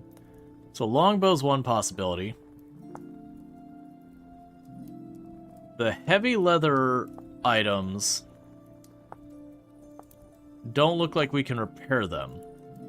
Because it is one of the things I want to focus on is, yeah, so stuff like this where I can repair it. So I can make the scale leg armor, and I can repair that.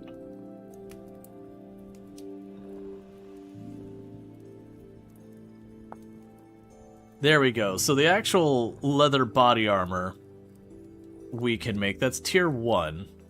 But I gotta remember... Yeah, so then you're the... Right. Because I remember correctly, if we go through the list, we have plate. So we could go... You know, steel plate helmet. Cool. Amazing stuff. You go there.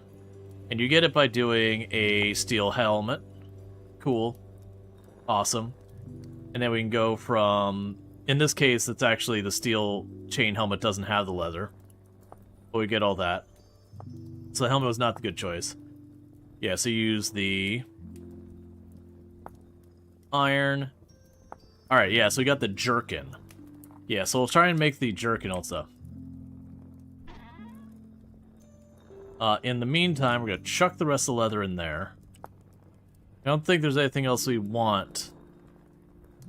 Yeah, so we got the body and the leg jerkin armor, and then the leather helmet's unnecessary. Yeah, so let's need way more heavy leather for that.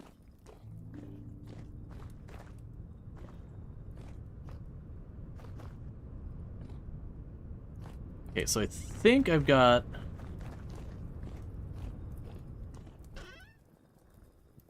some more hides here. Let's see if I can't put that strong tan into use.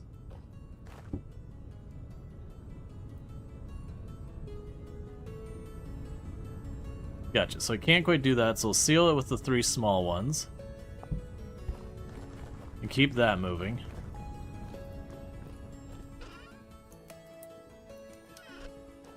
Oh wait, did we have rot in there? Oh no, that's not rot. Okay, that's the charcoal.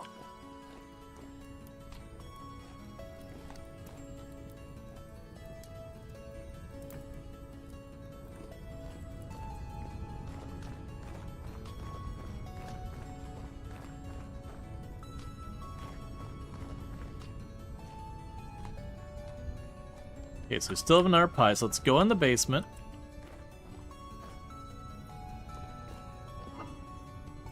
Grab 2 more pies.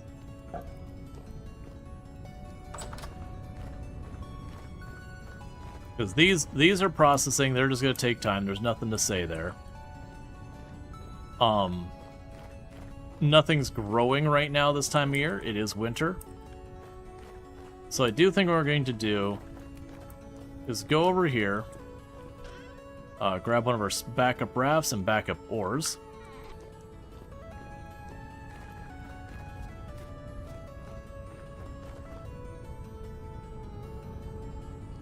And get back to work.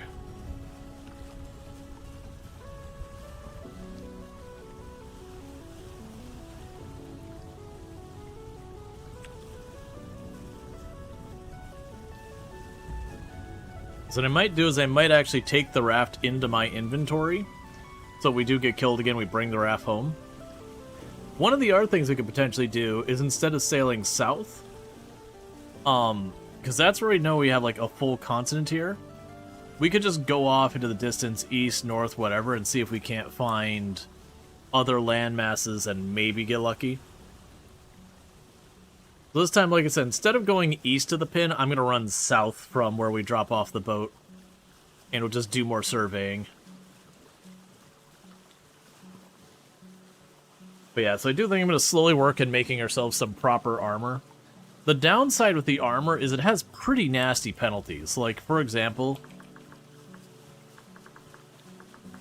Let's go... Yeah, steel would work. Or no, we can do plate armor. So we went all the way up to, like, plate armor. And did, like, the steel one. So our healing effectiveness is reduced by 1/3. We get hungry 25% faster. The ranged weapons have penalties. We move about 15% slower. But when it comes to taking damage, it does give us, you know, significantly decreased damage that we would take. But as you can imagine, that getting hungry 25% faster for just the chest piece, that doesn't count the pants and the helmet, by the time you're all said and done, it'll be probably pretty close to 30-40% faster. It does mean you're scarfing food at not quite double the rate.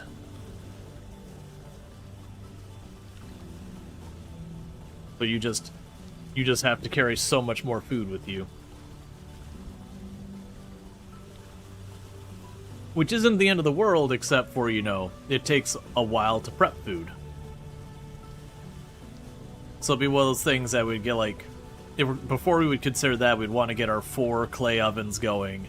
So when it comes to pie, I could just be like, you know, make 4 pies, chuck them in the ovens, make 4 pies, take the pies out of the oven, make 4 pies, chuck them in the oven. Like that kind of whole thing, and just churn through a quick, like, 60 pies. Because it'd be going through, like, 8 pies a day or something like that. Versus now we're probably closer to a pie and a half. You got lucky and found Blackguard armor in a run? Yeah, I need to do more, like, diving in the tunnels below. The issue I've been running into is the moment I get deep, I just keep getting nothing but the tier 3 scorpions with the saw, and they even with the equipment I've gotten now, they've been one-tapping me. Now, granted, my Black Bear body armor is very quickly getting damaged. But that's because the nature of damage, how it works in this game, is there's tiers to it. So if I have a tier 1 armor and I'm hit by something that does tier 1 damage, I get basically the full benefit of it. But if I'm using tier 1 armor and a tier 3 enemy, it effectively has penetration that it does most of its damage. My armor only mitigates a little bit. And so it is kind of a thing that it makes the enemy's scale extremely fast. And I mentioned that before, really the only difference between a tier 1 and a tier 3 is like a texture difference. Like, you'll have one that, you know, it's kind of a lighter texture, and then, like, the next harder one's a darker texture, and then the next harder one, it kind of flickers a little bit. So it can be really hard to discern the textures, or, like, discern the enemies, you know, when it's not good lighting and all that in a glance. And one of those is an easy fight, and the other one is it's going to one-shot you. So it does feel like there needs to be more discern there. It also feels like the nature of things one-shotting you should probably be a little less. I'd rather have an aggressive enemy that can take a lot more hits that does, you know, solid but not one-tapping damage than something that maybe is a lot softer to kill but, you know, just nukes you from orbit kind of thing. Especially with a game where the world is so big and the travel's so far. Something that takes a couple hits to kill you gives you a chance to potentially plan and run away and that kind of thing. And a lot of the enemies are faster than you are, as we got evidenced by that wolf that it caught me and got that last hit in. And there's ways you can use the terrain to give you that distance, I just didn't do it that well in that particular case.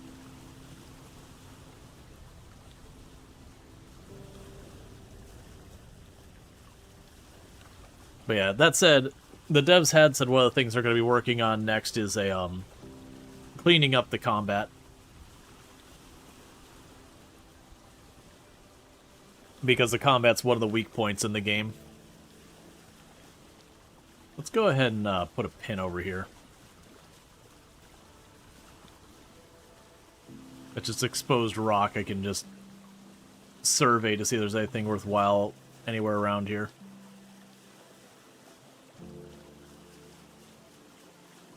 Because to have the level of combat punishing-wise where you can get one tap to do that, it needs to be very, very buttery smooth combat. Like, that's the reasons why a game like Project Zomboid can get away where every hit can kill you. Is because the combat, for the most part, runs very consistently, very smooth. It's very predictable. you can manage it a lot of ways. That's the reason why games like Dark Souls can operate in the way they do.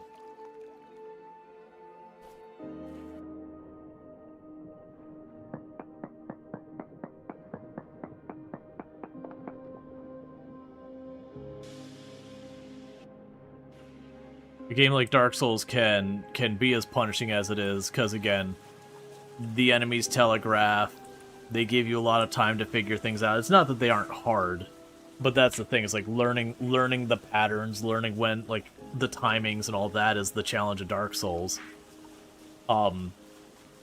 Versus a game like this, as they shift up and down the block tiles, they can get a little janky and a little teleporty. When they do their lunges, sometimes they get caught on stuff that makes them, you know, behave in very chaotic and unpredictable ways.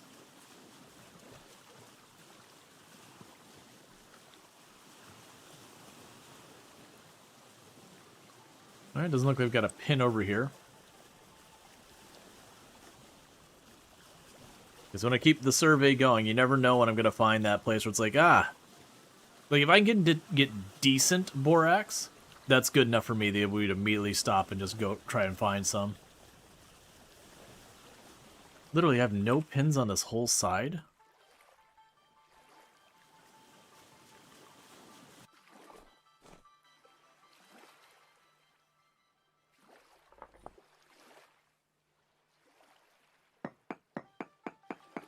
So 1.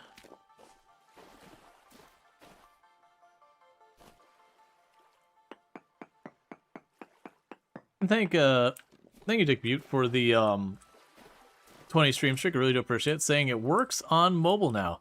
Yeah, I know it's worked on mobile. It's been inconsistent, dicey, whatever you want to go with.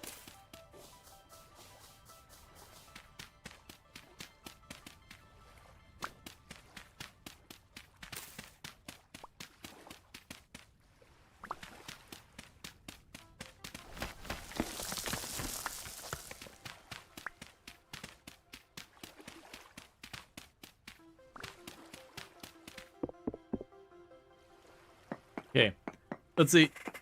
Usually,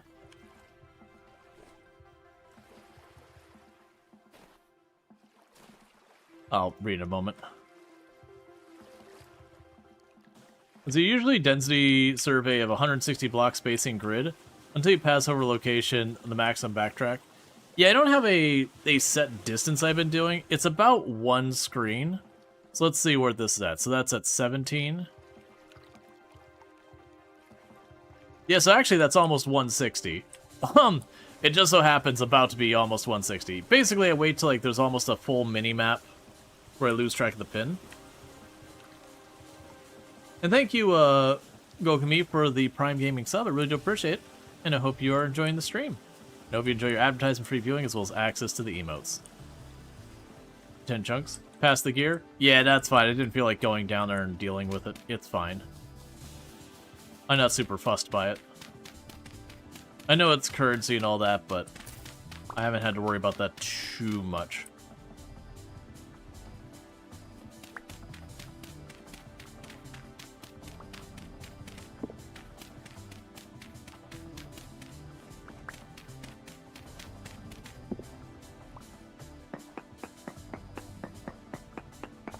Just what the wiki tells you? Yeah. 1, 2, 3, 4. 1, 2, 3, 4.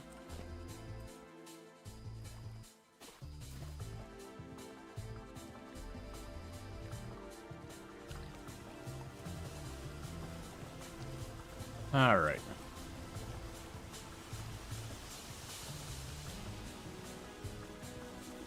But yeah, no, it's kind of the same way that I tend to do. Like, if we look at over here where the copper was, for example, you could see like it was kind of like one like there's kind of a predictable spacing in a lot of these.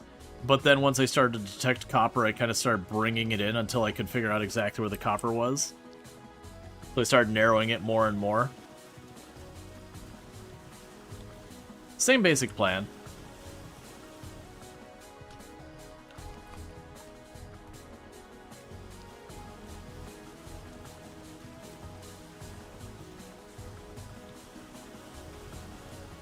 But I'm not super like, I must obey the grid.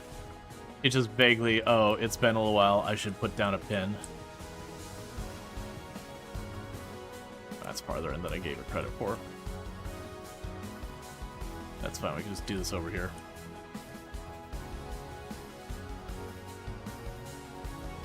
Yeah, no, I've had pretty good luck. It's just Borax has given me a little bit of pain, but a big part of that is so much the air. Could you not be a big old jerk? You could have lived. You had the choice. You could have lived.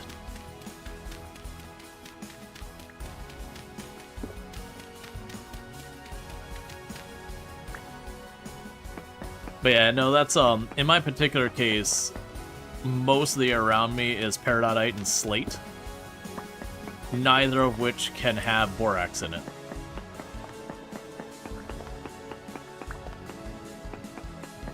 That's kind of what's hurting us. We just kind of have to go so far abroad to even have areas eligible for it.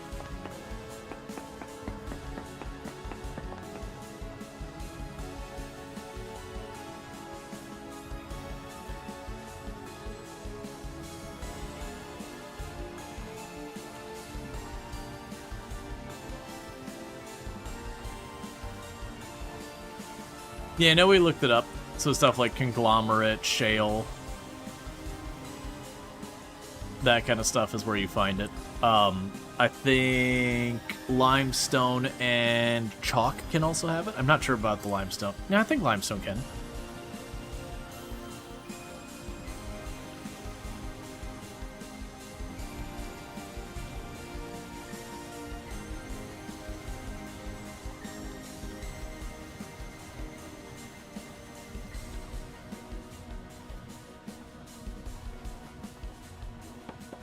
We need some firewood and all that.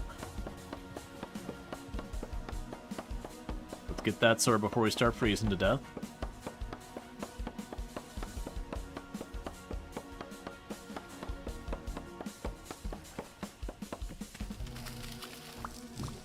I was waiting to get honeycomb and be like the one tree that I choose to chop down in the entire forest.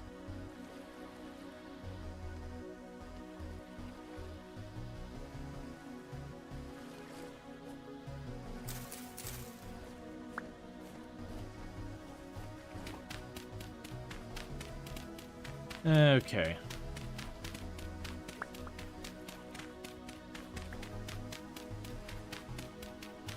This game has you hit a wall frequently enough that but it's super gratifying to break through.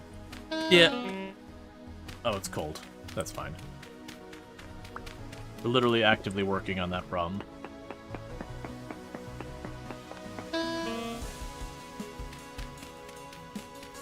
So 1, 2, 3, 4. You know, generally speaking, the game does a pretty good job where you'll hit a snag, you'll be out of copper, out of iron, out of whatever, and you'll have to hunt it down to get more. And usually, most of the time, solving it's not too awful. Decent native copper, that's good to know for the future.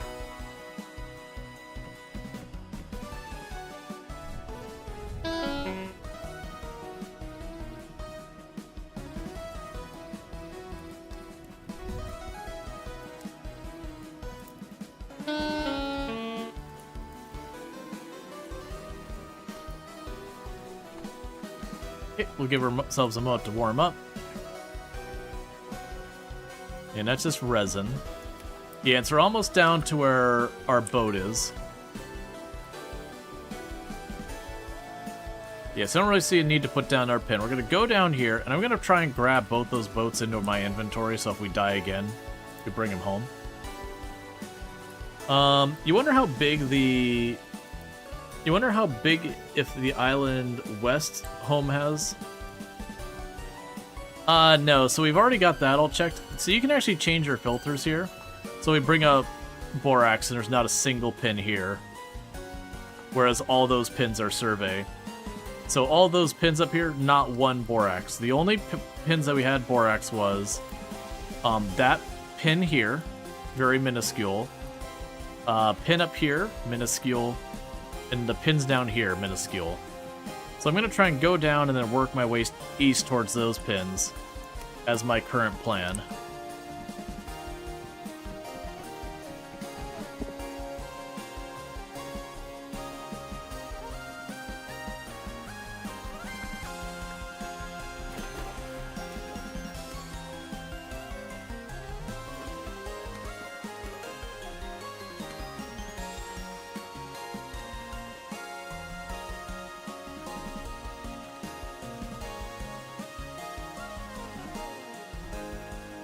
That's been kind of the thing, is even though we've done all the surveying, we've had almost no pins.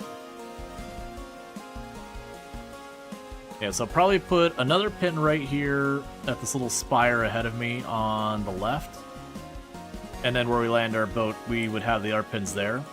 So like I said, we'll park this next to the boat, probably try and grab both boats into our inventory.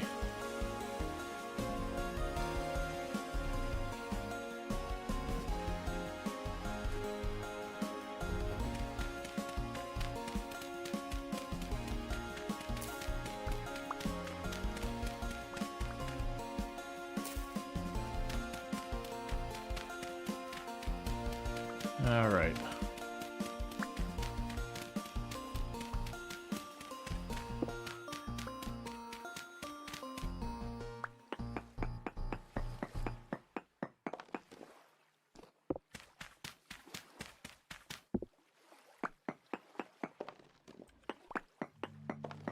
Okay, so 1, 2. Okay.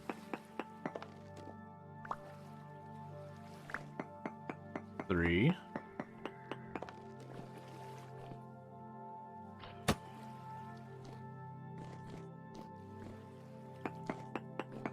4.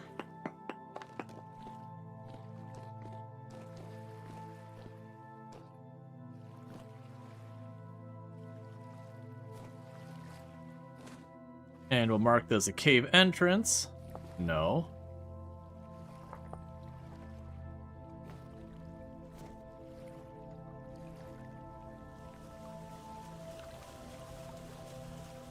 Because I can definitely see when we get armor, just taking the time to like go through those caves one by one.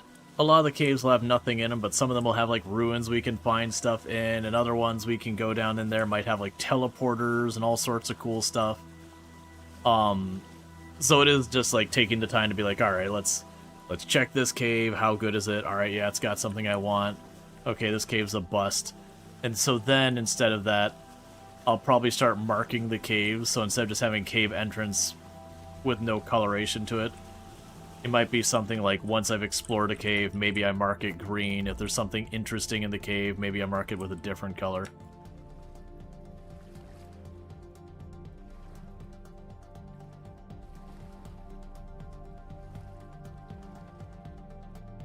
Okay, we got that all picked up.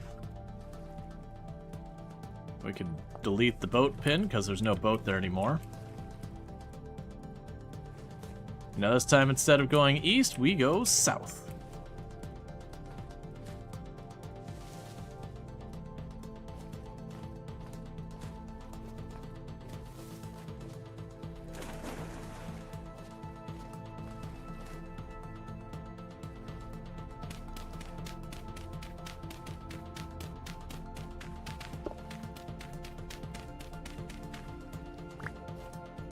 There's something I should have done a while back. Grab you. Make a shovel just to speed this up.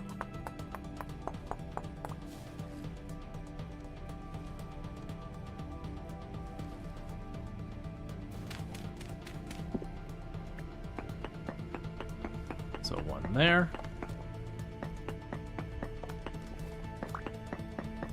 1, 2, 3. Because you also never know when I'm going to hit, like, super high hematite or something, where we get, like, a ridiculous source there. Very high native copper. Alright, so this is good. They found 2 separate areas with pretty high copper. So when I do end up needing copper again, me just pop on down here.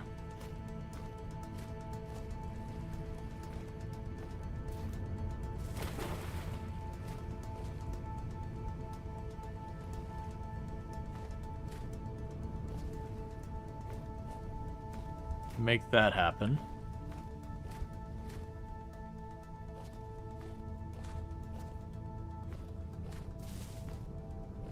There's a hill over here that might be able to... Oh, chicken, that's fine.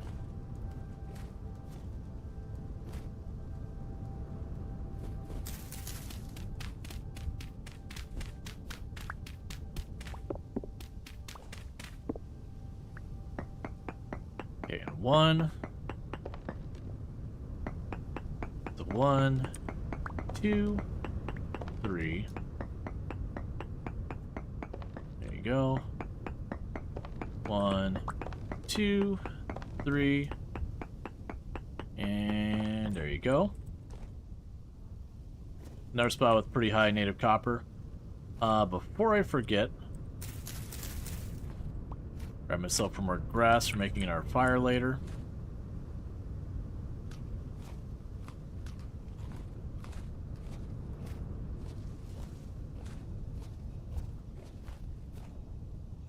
All right.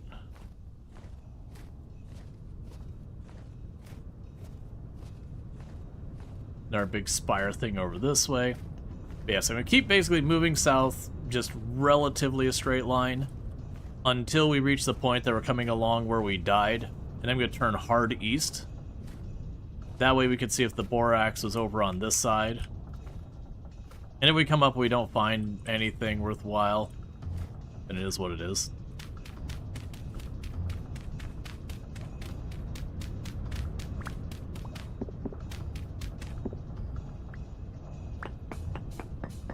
So 1, 2, 3.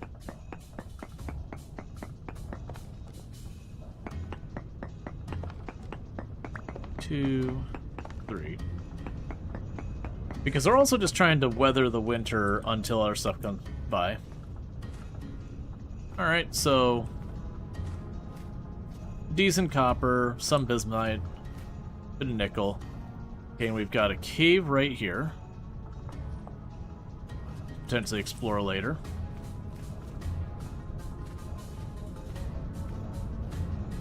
And the reason I don't bother exploring them as I find them is you can get down those cave systems. They're a place you have a chance of dying pretty easily. Wrong enemy spawns when you're getting deep, now you're getting one-tapped.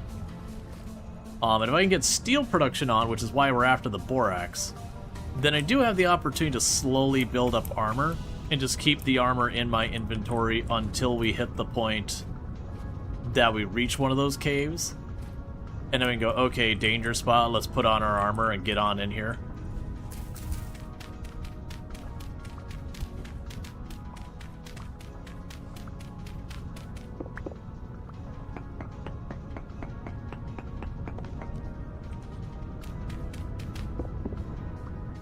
So 1, 2, 3, 4.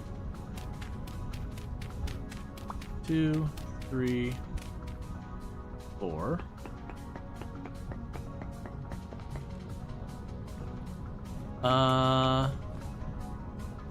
Not a good amount of anything, but a whole lot of everything. You get to live this day, hare. And even more hares.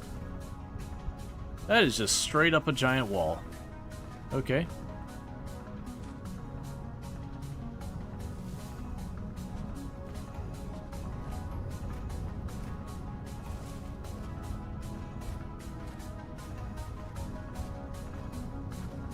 Pretty soon I'll have to stop and recover.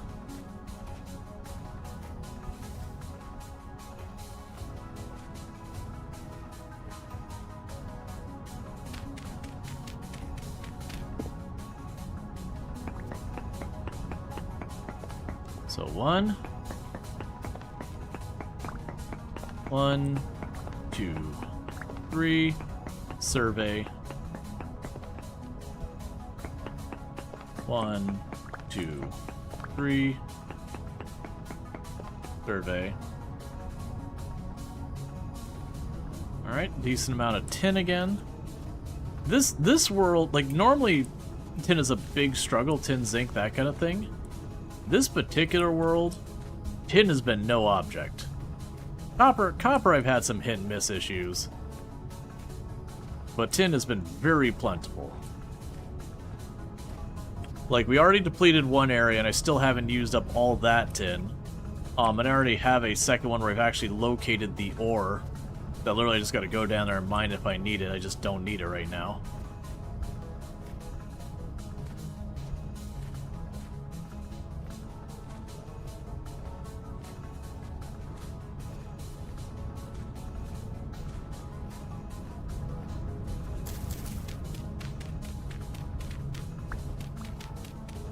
Okay.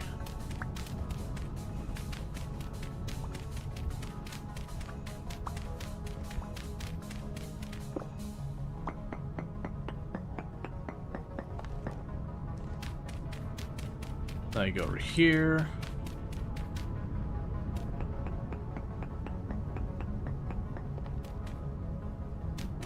The Borax is being very elusive, though.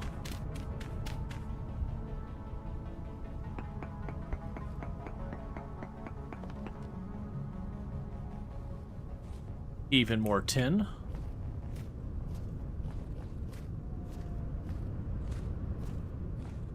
Alright, so it won't be too much farther before we're alongside.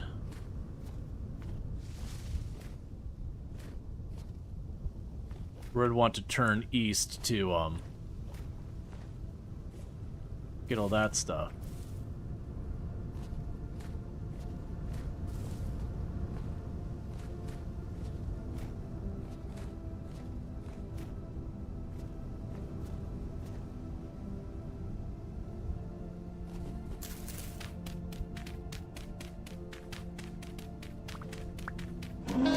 Ah! Alright. It hit me and ran away, and I'm gonna take my, cue.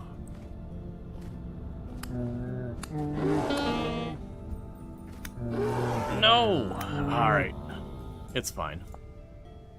When it didn't chase me immediately, I thought I was in the clear.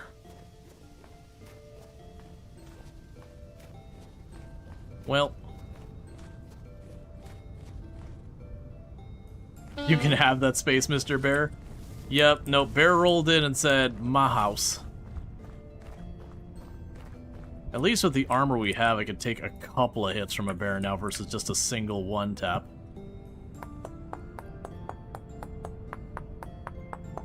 Yep, no, I'm aware.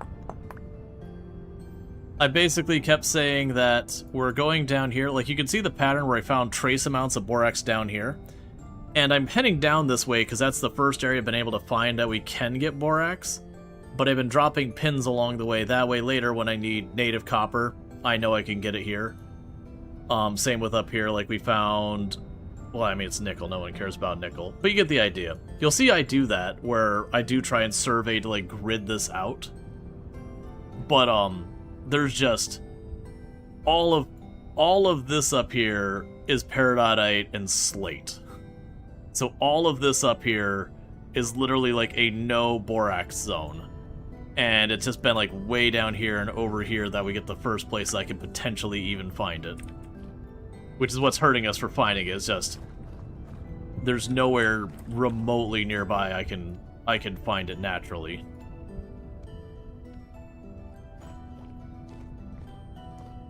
Alright, so let's go into here.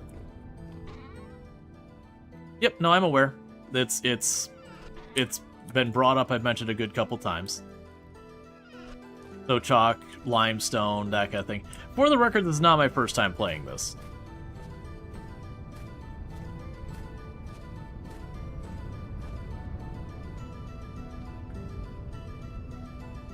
But I live by the strategy that when you're exploring,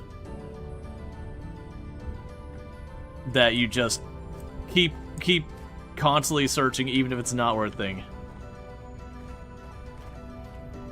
Yep, no, exactly. Just keep mapping the stuff nearby again and again, because you'll go, I need borax, so I'll go out of my way to only go to like the indigenous rock and all that. And so you'll skip surveying the whole thing there. And so, like, let's pretend, for example, I realize I can get borax down here somewhere because of the rock type. I might go down here, not survey at all, and for all I know, I might have an ultra-rich hematite area right there. But because I didn't survey, I would never know. So I definitely always see it as, yeah, it doesn't achieve the immediate objective as fast, but you're going to need it anyways, so no reason not to. We're still fine here. In fact, we're going to say that, with enough... Alright, where are you at?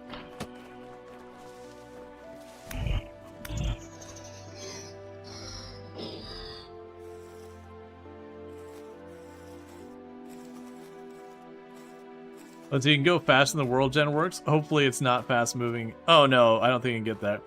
The glider from my understanding, it's going pretty good. But not to a degree that the game starts having problems functioning.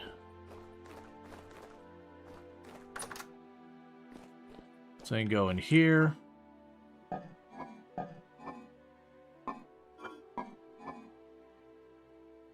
Right now, I'm not going to sweat that.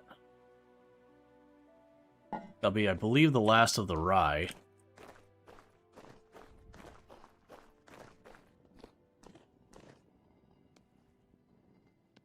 Keep having it make flour. We'll pop down here and grab one more pie.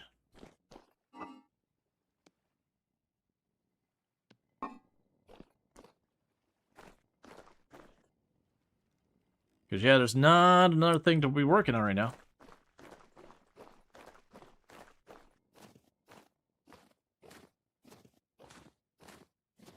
Yep, nope, exactly. That's pretty much what we're doing.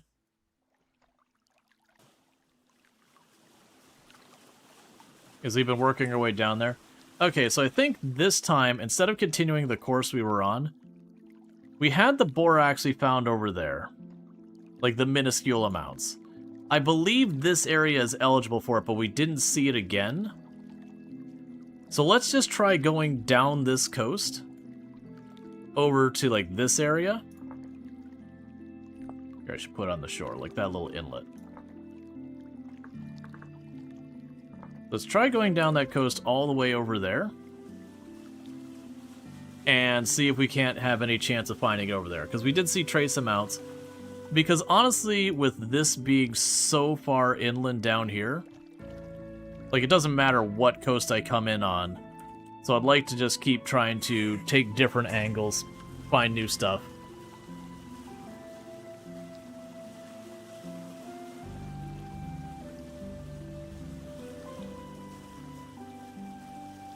Yeah, no, generally the way we find stuff, if you're looking to see an example of how I figure stuff out, we're looking for, I think it was native to copper. So here's an example where I was over here and I started getting, I think it was like literally I found the pins over here because I went in the shore there and I went, okay, I see a little native copper. You know, just trying to work my way in until we started seeing a different amount. And I started seeing it come up as we went in here, so I was like, okay, just keep going. I noticed us seeing more as I went north. We went over this way. And I think around here it dipped back down, so I started going west and I started hitting better and better. And then ultimately you can see where I got this little plus arrow here. As I went there, I had this one. Up, that one's lower, so backtrack, went down. Up, that one's lower, backtrack, that one's lower, backtrack. Okay, there's my sweet spot. And then we dug down. Let's see, you found a big column of halite, just wandering through a cave. Only the second time you've actually managed to locate halite. And both times, you weren't actively looking for it. When you're looking for it, nope. Yeah, no, that's, like, very much, for me, I've personally found when you're looking for stuff in the world, like, if you're specifically looking for hematite, like, just, like, at the beginning, just constantly survey as you move around. Like, just kind of grid out the map, in your area. And then normally, like in the case, like right now I'm in kind of a spot, but normally when you're working in that manner, sooner or later, you're going to hit whatever ore. So that ultimately when you're like, oh, I need hematite now, you pull up hematite and just kind of look around the map. Because that's what happened with our hematite, is I had already surveyed that there was hematite off this island, that it was decent, which is not amazing, but honestly not terrible. Yep, know exactly what it was, cross-shaped triangulation. If you're looking for Borax, you'll find bees. If you're looking for bees, you'll find titanium. Yeah, the problem is in the winter, I don't believe the bees make the noise. I believe they're idle. But I definitely want to find bees. I've been half tempted to turn on... I don't have it on, but there's not the mod that puts like the big buzz text on the bottom, but there's a mod that increases the volume of the bees just a little bit. And apparently in the game files, there's actually a bee model, like that actually exists. Like it's not a mod itself, but the model exists. They just don't use it. And so it is one of those things that there is a mod that does add the little bee model so that the bees from the hive will go like to nearby flowers, so you can notice a bee here and there and be like, okay, there's a beehive somewhere in my ballpark. And I felt that was good, because I tried both that one and the buzzwords, and like by all means both are great. I felt the buzzwords having the giant subtitle on the bottom that goes buzz, you know, really good from an accessibility standpoint and all that. But for me, I was like, okay, it's a little more than I wanted. But I did find the one with like the bee model was, it felt like a nice halfway point.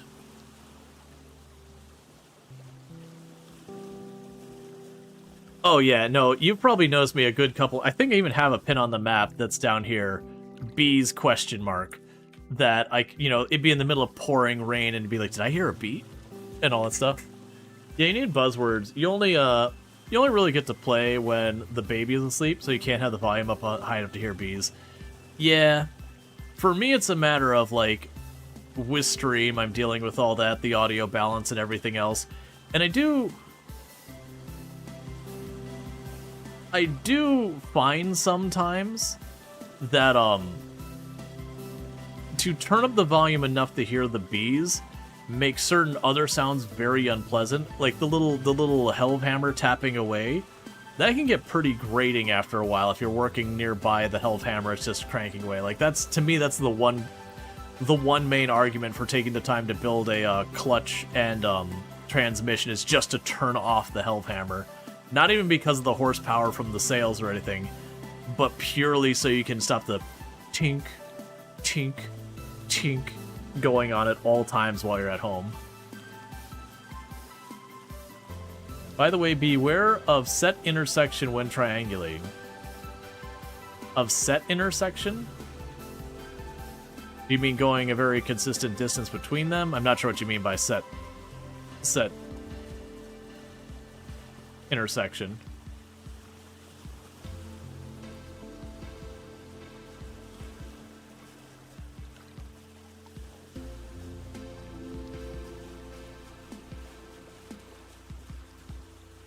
Set data points intersecting.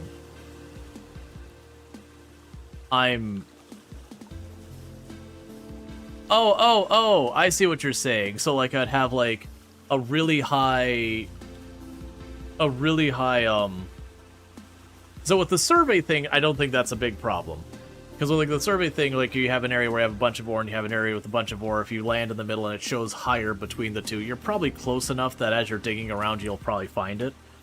If you're talking about when I have the prospecting pick on the nearby thing, yeah, you can run into a weird situation that, like you're saying, you land in between and be like, why, like, it keeps telling me that there's a huge deposit nearby, but I go this way and it drops to very large, and I go this way and it drops to very large, but, you know, I'm not seeing it here in the middle. Usually, though, when you're doing, like, the local area one and you're going back and forth like that, you just keep going broader trying to figure out what's going on, and you find it. But yeah, no, that's absolutely a thing, where you can land in the middle. But I haven't run into a problem with the large area surveying.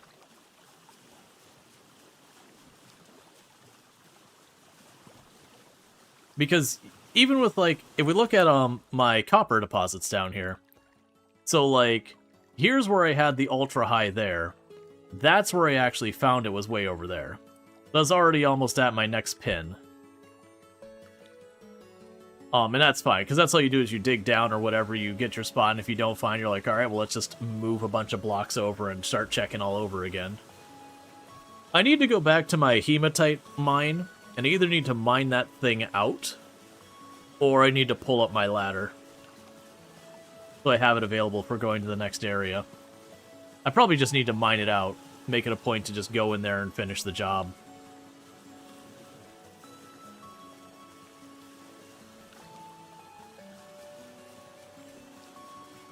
And thank you for the follow. Welcome to the stream. Set intersection, choose images, look at 2 circles intersecting. Oh, 2 circles intersecting? Well, if you have 2 oval circles overlapping, then that would be fine. But yeah, no, if you're split the difference, I'll look it up. I'm curious. So, that intersection. Images. Yeah, no, it's fine. Yeah, so you're basically saying, like, literally like where you have one oval and you have the other oval, they're overlapping. But I don't see why that's a problem. Because I know you can, like, land in between them, and then that gets tricky. Alright, let's go to land. We're freezing to death. That's the reason I'm starting to move towards land a little bit.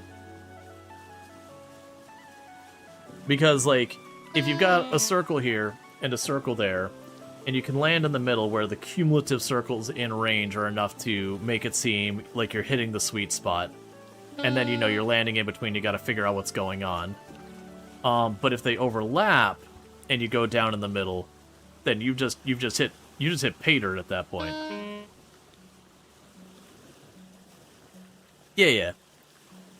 I honestly don't think it'd be that big, because, like, they'd be close enough that it'd probably not be that big of an issue.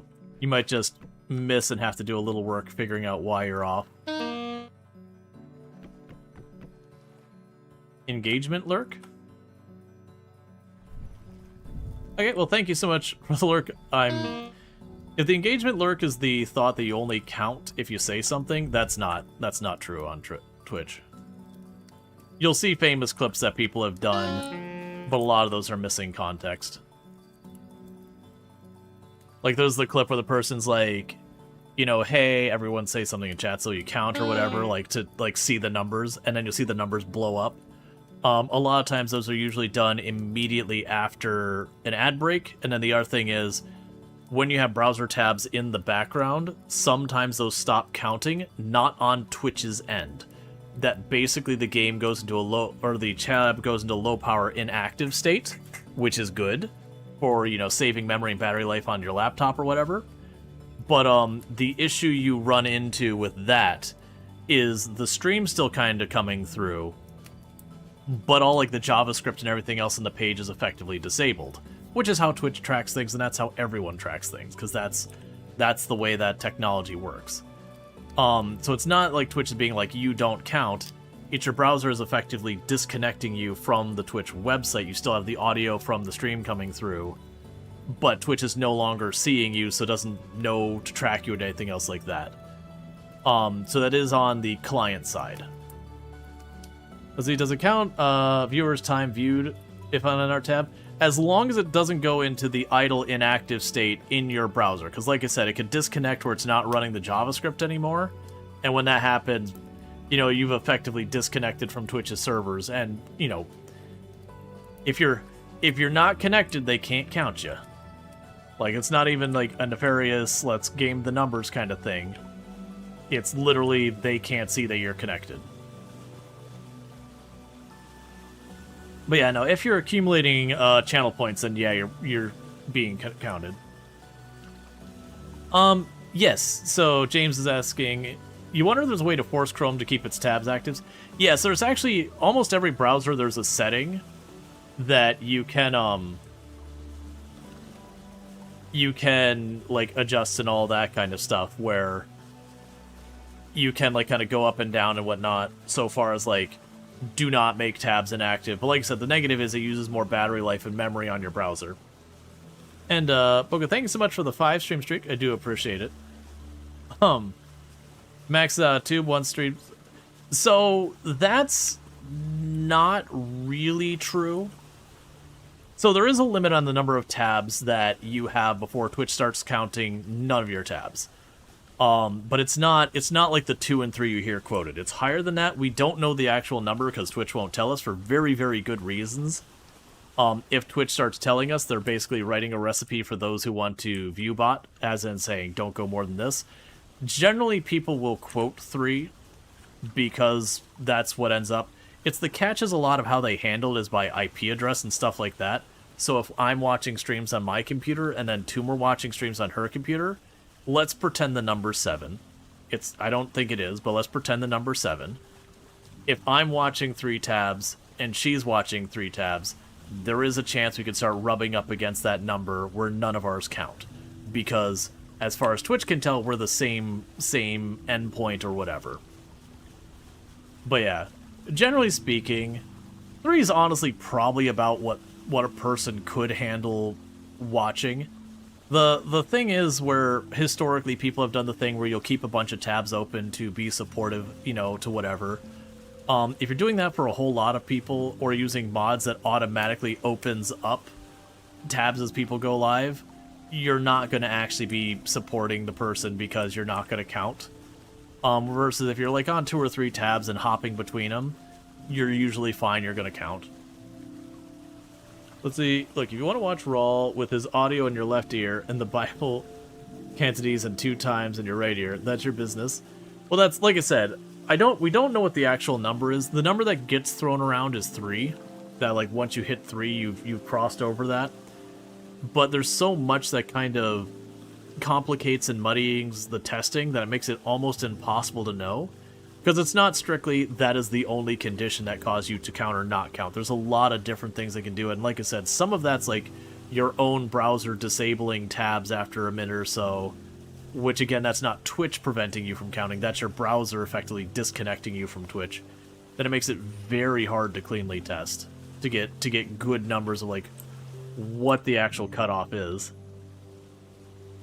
And it's also those things that realistically that cutoff probably changes.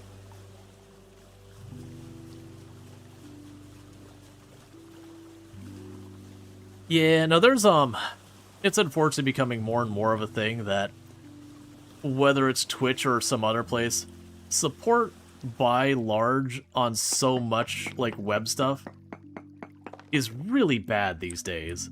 And Twitch is definitely among those for the support being pretty bad. Like, that's a thing that's came up at TwitchCon a couple of times when other discussions were having. And you'd have people who quote incorrect information about, like, you know, lurkers not counting, that kind of stuff, which Twitch brings up every time. It's like, no, they do count. And all that kind of stuff.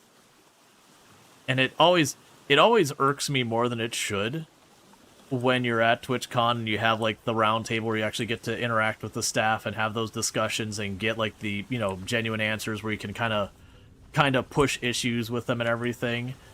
And then you have a whole bunch of people bringing up stuff that's been proven wrong that Twitch has in its own FAQs, being like, no, this isn't right. And it's very frustrating. We're like, hey, man, we got this limited time. Please stop watching it on BS you can just Google and get the answer for and realize you're wrong. So that we can focus on this being like, hey, you know the sponsorship thing you're doing where you're giving us, like, upsettingly underballing prices? It makes this worse for everyone, so please stop doing that. Like, let me talk through why this is horrifically bad for not only us as content creators, but you as a platform. So don't do it.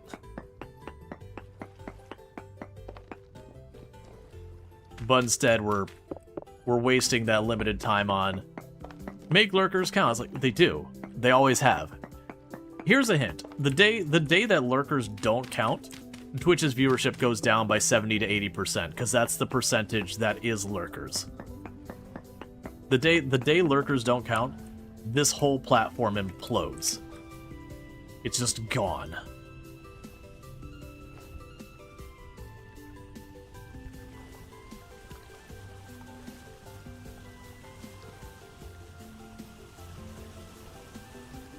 You're not going to see a 10, 15, 20% dip. You're going to be seeing like 50+% dip. But man, does it come up every year at TwitchCon. I almost want them to start the very next one of those. That literally to be like, okay, here's the handful of questions we know you're going to ask because you always ask them, even though we've answered them. And if you ask them, we'll just ask you to leave so people are going to bother listening, actually get the thing. Let's see, they're limiting some email from receiving 2FA codes on emails and limiting countries attached to phone numbers, unless email. We don't need to reference Epstein garbage going on. I hadn't heard that. I do know, like, with certain countries that Twitch, like, physically doesn't operate in them. Like, so South Korea, they used to operate, but due to ISP laws in South Korea being incredibly draconian, they have gone through and been like, yeah, we're not gonna operate. It's for Ukraine. Now, that's the first I've heard, but, you know, I honestly don't know the answer to that. Generally speaking, there's a lot of people who feel like Twitch is the big boogeyman out to get you, out to like screw it to the little guy, that kind of stuff. That's not been my experience interacting with like literally anyone over there, whether it's the, you know, rank and file employees or leadership or whatever. They're generally trying to operate a functional business while also being supportive creators. Yep, I'm aware, Ben Live. We literally just mentioned a minute ago that I like to put pins down to explore the whole area.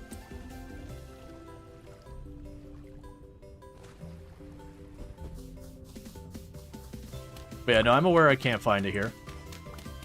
I mean, actually, so yes and no. Right here where it's granite, no. But for all we know, there could be limestone just a little ways over. Because we actually had limestone just up the beach.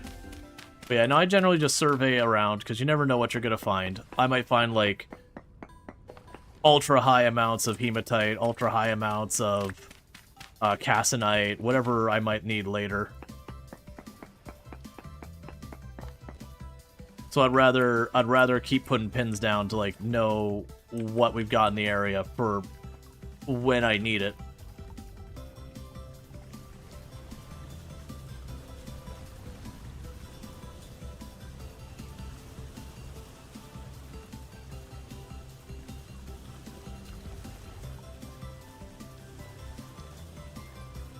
Yep, this is the first winter.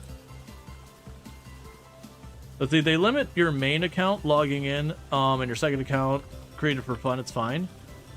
Not a Gmail fault regarding phone numbers. I hadn't heard any of this.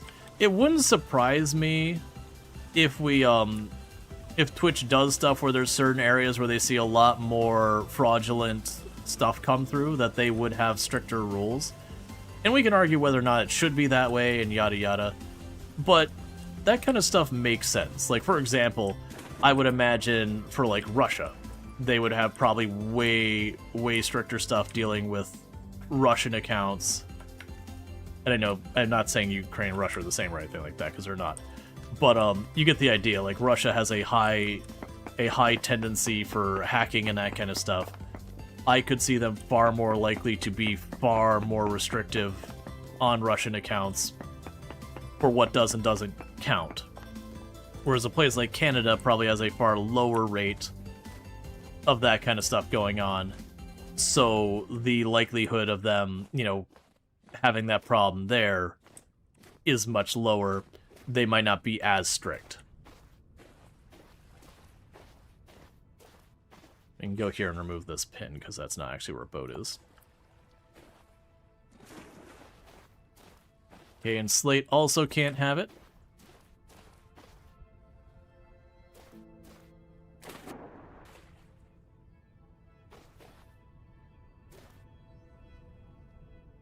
Because you're paying for the same IP with the same bank card.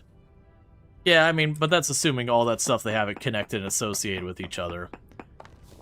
Which they may or may not because of various privacy laws.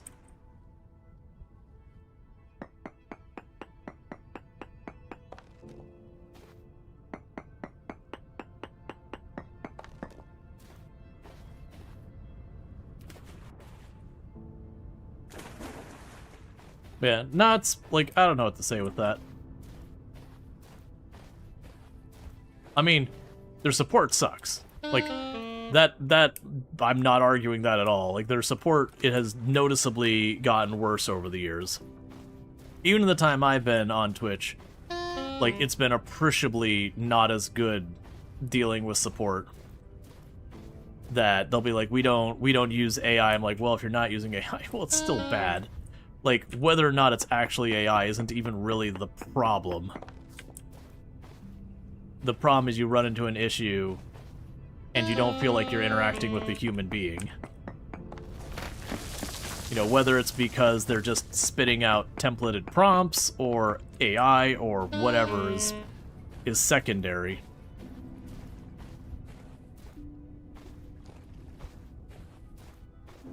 Alright, so there's a good place for bismuthite, so if I ever go to do that, we've got a spot.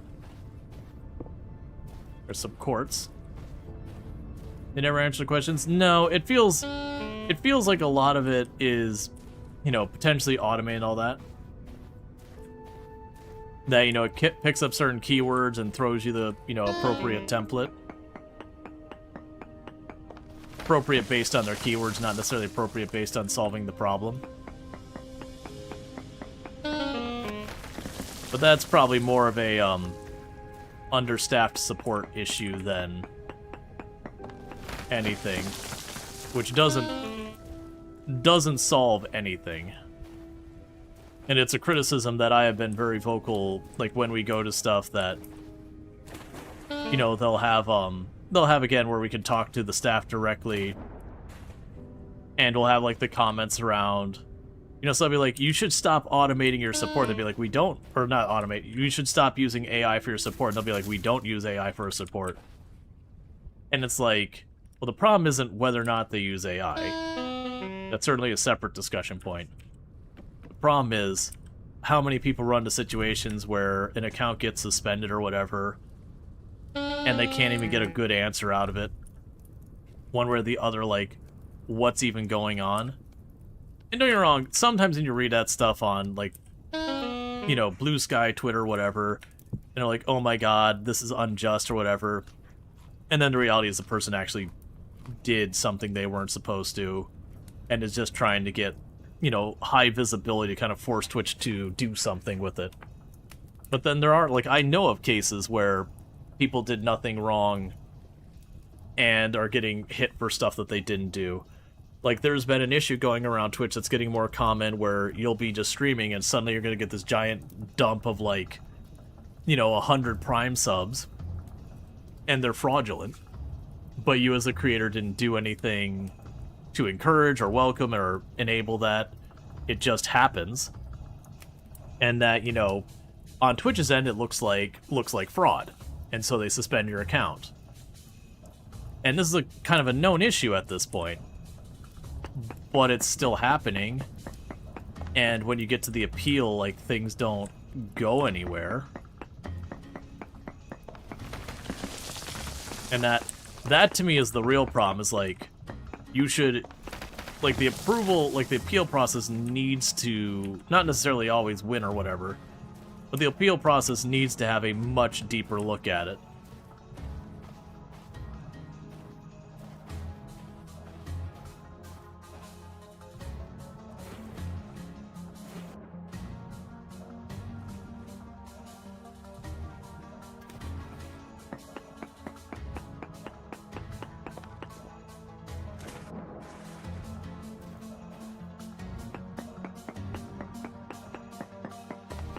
Man, like I said, it's not exclusively a Twitch problem.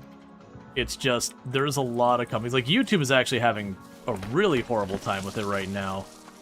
That they've been getting a whole lot of accounts that have been getting, oh, I need one more. They've been getting a whole lot of accounts have been suspended because they're using like genuine AI stuff to try and suss out fraudulent accounts and all that. And it's false positing like no one's business. And as a result of it, it's causing all sorts of headaches.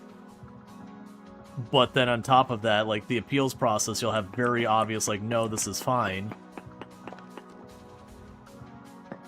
But, you know, it's not actually getting anywhere. Is Twitch problem? I'm not saying it's not a Twitch problem. No namer.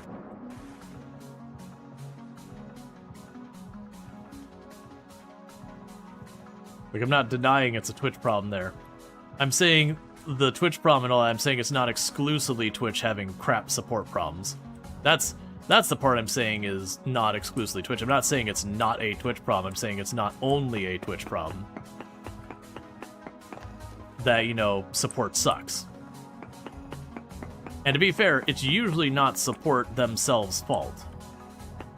It's usually they just need more resources, more people, and they just don't get it. And so you get subpar support experience.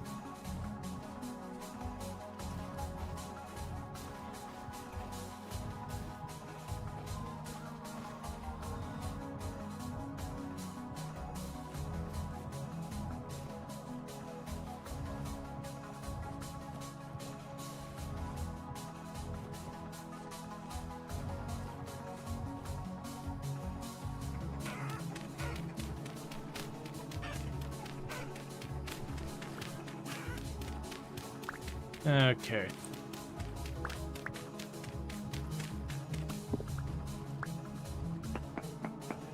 Which again, isn't an excuse to be like, oh, Twitch, you know, Twitch isn't bad or whatever.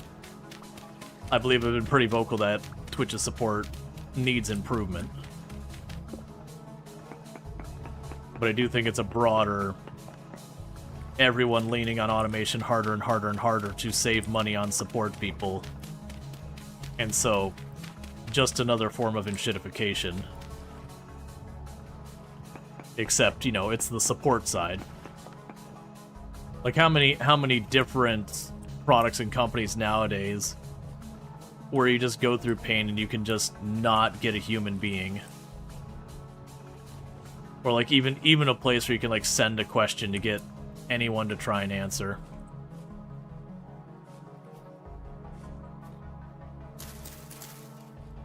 Kind of actually hoping we get the carrot itself, but that's fine.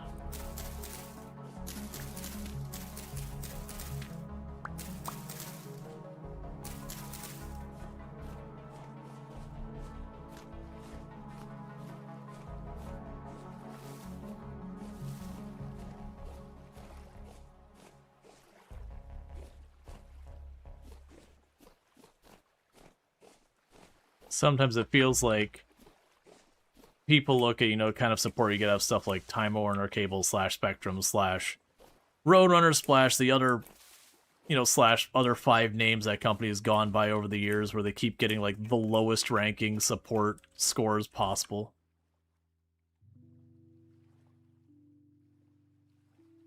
I don't know what you are. You good for anything? The source of grass. I don't need that.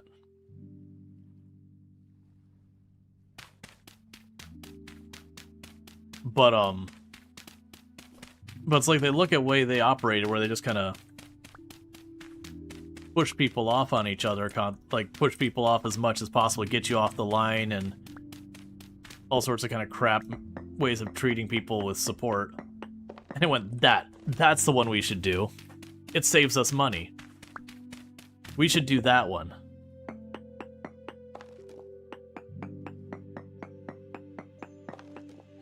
I don't know. I'm tired of everything being about nickel and diming every step of the process with everything to minimize, like, to maximize profit and all that, where it's like, you know what, can you just try and provide a good service? Can we not be like, we need to extract an extra 10%? Like, Twitch has a problem where it needs to be profitable. And so there's definitely a motivator there that sometimes comes at odds of providing as good of experience as we could get otherwise. But there's a lot of companies who are just practically printing money hand over fist and all that. And then they're nickel and diming you in new ways. You're like, dude, you're a multi-billion-dollar profit company. Like, it's okay if you don't increase your profits that much this year. But think of the shareholders. I liked for a while. There was one of those engagement bait questions going around on social media being like, if you could change one thing about, you know, games today to make them better, what would it be? And just the response that had me openly laugh was just remove shareholders. And I had a real big chuckle on that one.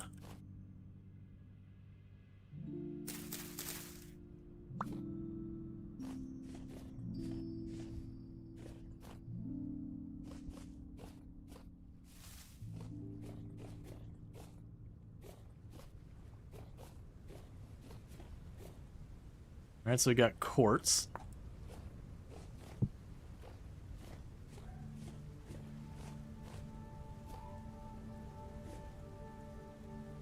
Alright, so we got a ruin here. Let's mark that.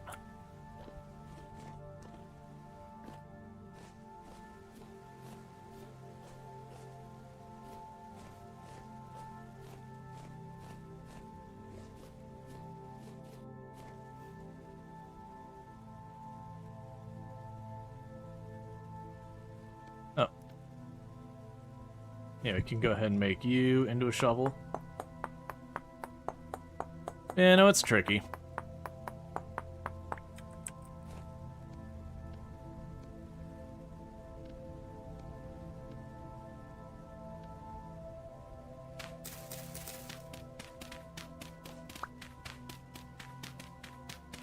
There should be at least a standard for support that you speak to an actual human being.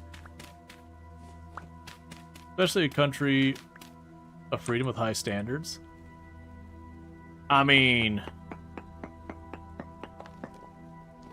these days, if you want to compare, like, freedoms and all that, the US isn't even, like, noteworthy as being so much better. Pretty much a lot of the stuff we enjoy is pretty consistent to a lot of Western cultures. We're a lot more vocal about a lot of it. But when you hear the person who's like, yeah, but this is the country of freedom, it's like, okay, hang on. Like, once upon a time, we definitely had a noteworthy difference, but, like, freedom of speech, broadly speaking, is not an uncommon thing available.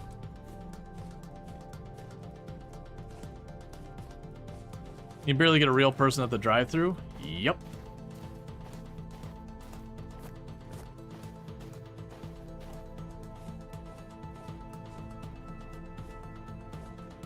Good old automate everything.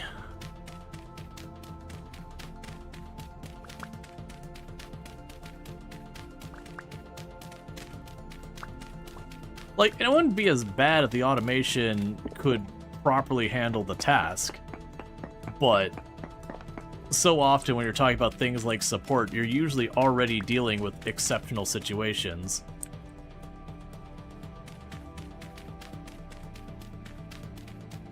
Yeah, you're not wrong.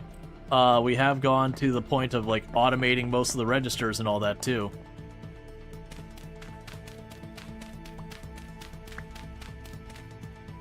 With the registers, though, in a lot of places, you can just not use the self-checkout registers and all that.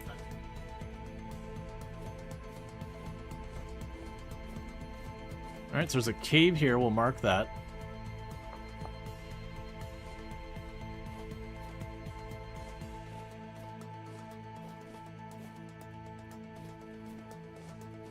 Just granite this way, too. As far as the eye can see, just granite, slate, not even finding places that can have borax. Oh, that's a bear. Straight up rolled into the bear's neighborhood.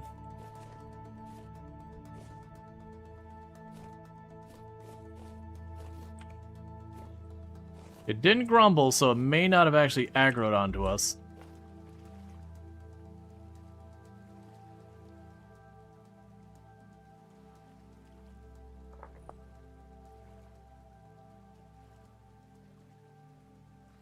Yeah, no, we had just a little bit of limestone there, but it wasn't enough for me to do much with it. Oh, that's all water down there. All right.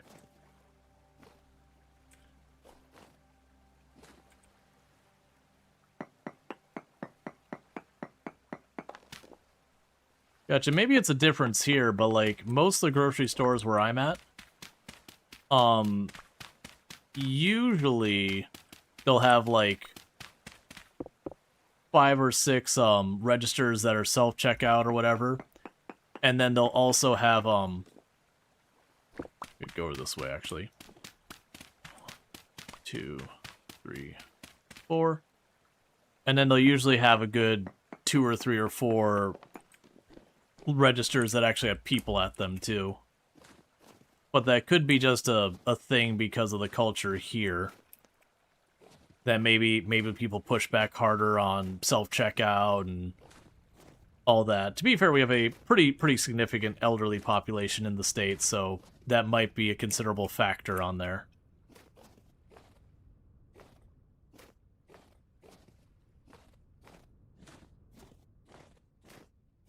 Because it depends on the time of day. Here they require 1 openable alcohol at 88 requirements. That makes sense. Yeah, no, like, I don't mind self-checkout when I'm dealing with, like, I'm just grabbing, like, 4 or 5 items.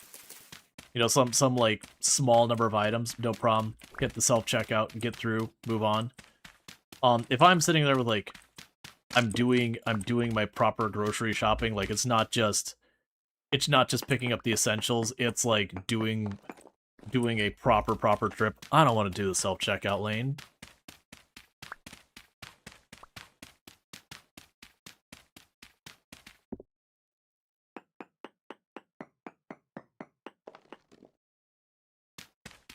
So a lot of people are too lazy to figure things out, so they prefer others to do it for them. Even for a fee, especially if there's a conversation in between. I mean, I don't disagree with that.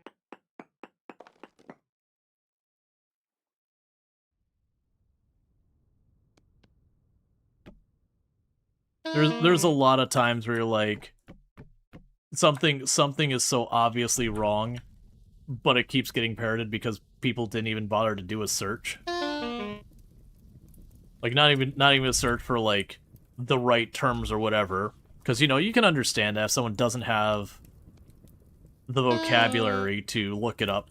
They, like, don't think. Are we looking for something? Yeah, we're roughly looking for borax. The area we're at right now can't have it. But we just keep going farther and farther afield. And, like, we found this area over here, Ken. Maybe I should be turning west here. And see if we can't get into there. Because I'm going down here, like, we've just gone from peridotite to slate to granite, and none of those can have it. Self-checkout should be treated as an express lane. You shouldn't be there with a whole weekly shopping. Yeah, I agree. Even if, like, not as a rule, just for the sake of not, like, it's just a practicality kind of thing.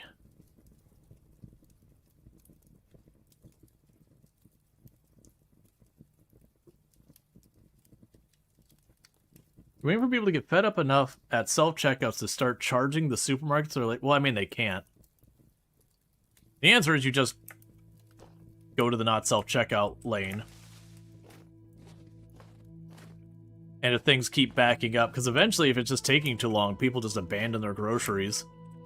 Or like, it's just going to be going bad anyways.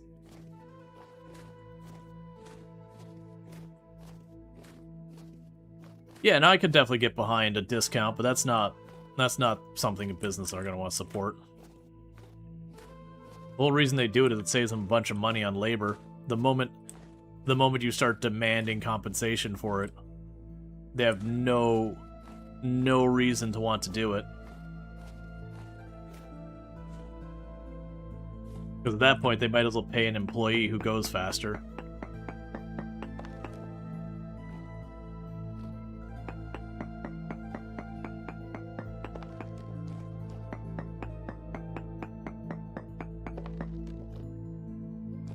Gotta maximize that profit. They already make a bunch of money without you using... Like, they already make a bunch of money as is. There's not really a motivation for them to cut into their own profit margin and all that.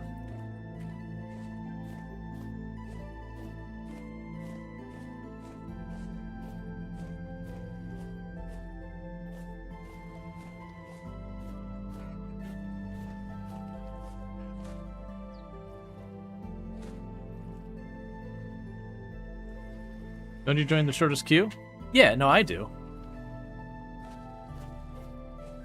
I mean, other than like the self-checkout, like I said, a lot of times I'd rather just work with a person on it, because while I'm like unloading my groceries onto the conveyor belt, they can be ringing them up, and another person can be over there, you know, bagging them for me and everything. So it just saves me a bunch of time. Versus if I'm doing the self-checkout, I have to go each and every individual item, go through the whole process.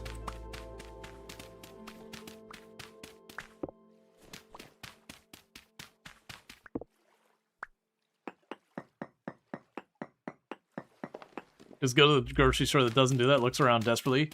Yeah, no, exactly. I mean, that's the problem, is they kind of all jumped in on it. So you go, I'll just go to the one who's not doing this business practice I don't like. Oh, wait. It's the same thing with like ISPs and a lot of the stuff they do. Like, all right, I'll just go to the ISP who wants to work with me honestly. Oh, okay, there isn't one. Okay.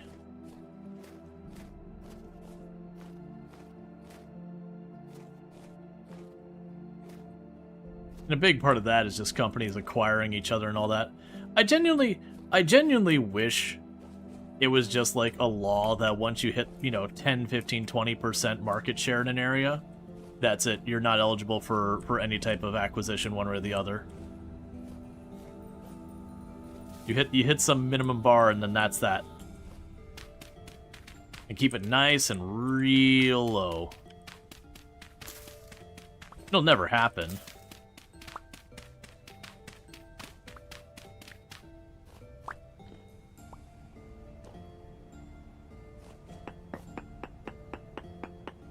But by that, you don't have like competition being stifled by just, oh, we'll just acquire our competition.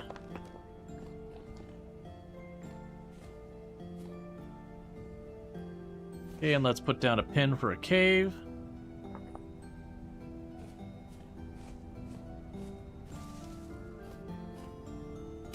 Mark the peat.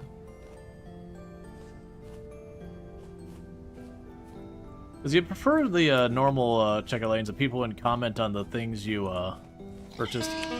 Oh, stupid pigs. Leave me alone.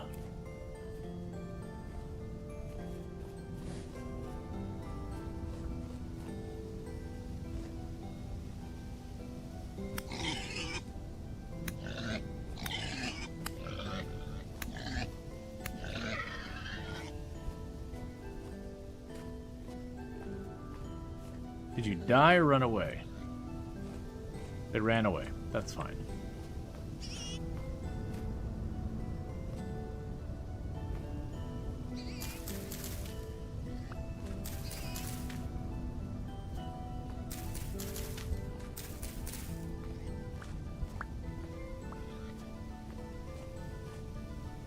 They're just out in the distance making all this noise. Oh, hi baby pig. I'm gonna leave you alone.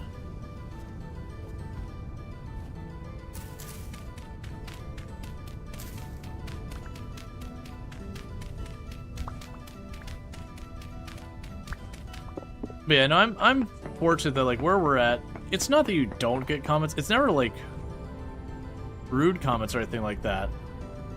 But generally don't run into much issues there. Because if I had someone making like a running commentary, be like, "Oh, someone's partying tonight, are we?" or like that kind of thing, be like, "Mind your own business, man." Like, I'm not here to have a whole discussion about my stuff. More ultra high tin.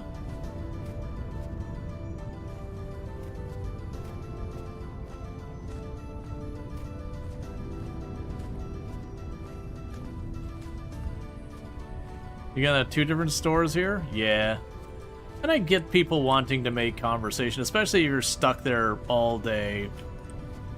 Like, you know, be friendly to the customer. Because it's one thing, like, if people don't be social, you'll have the customer, it's like, didn't even bother to say hello, or like anything like that.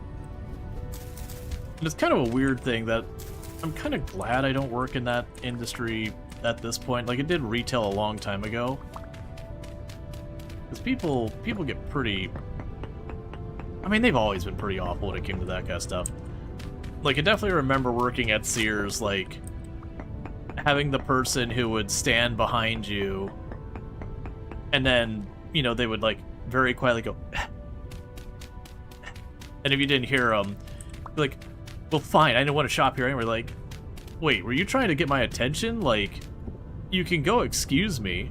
Like, you can actually try and get my attention, not just quietly make these, like, silent cough things out in the corner. You don't have to, like, be all weird about it. And also, I might just not hear you. It's okay. You hate waiting in line more in self-checkout? That's fair. Like, genuinely, that's a valid thing when you're sitting there doing that. I found, in my experience with my local grocery store, most of the time the self-checkout line proves to be actually slower. And that's just because you have a whole bunch of people who get in line, and understandably, they go in and they shop and they do their groceries, you know, once every other week or whatever. And so this is kind of one of those things that you get there and the person won't even have that many groceries, and they'll take them a good, like, 10 minutes to get through their crap, and you're like, alright. Versus the people working the checkout, they'll just cycle through a really, like, just one after the other after, like, get you through, because they want to get you out of line as fast as they can get you on. They don't want to be dealing with you. They want you out of there. Their dream is to not have to deal with any of that.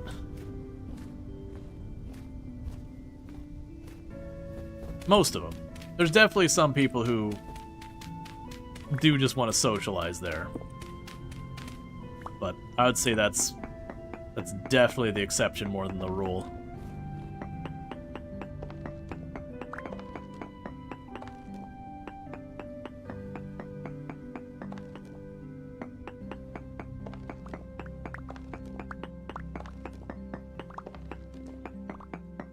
One, two, oh. 1, 2, 3. Self-checkout is nice because you prefer to pack your own bags. Nothing we care about. Pack your own bags. Like, doing so the way to make self-checkout works still really quick in self-checkout system. Yeah, no, that's the thing. Like, you definitely have people who can get through their stuff really fast. Now, the counter argument I give is when you get into the regular checkout line, you see the person pop out the coupons. That's definitely one of, like, alright, this is the only lady in line and she's only got like 10 items, but the coupons came out. Okay, I'm going to a different line. Because it's 50-50 if those coupons run smoothly, or if we're going to be here for half an hour, we'll have to, like, run down why each and every coupon is invalid. You know, it's only about 3 months expired, don't worry about it. Oh no, that's for Lay's chips, and you got the other brand of chips, and all that kind of stuff.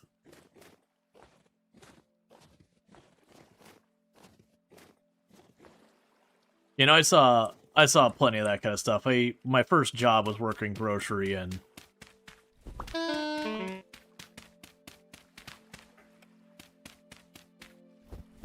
yeah, and that's what I was gonna say, is the self-checkout line, usually you don't run into people doing all the coupon stuff.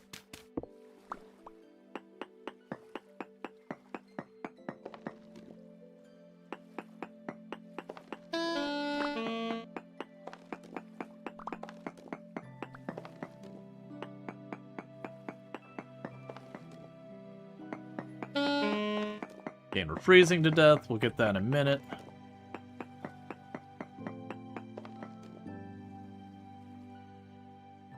lot of good stuff. Not what we're looking for. Oh, we have our first type of, first time finding black coal in an area. Oh, I need a piece of grass. I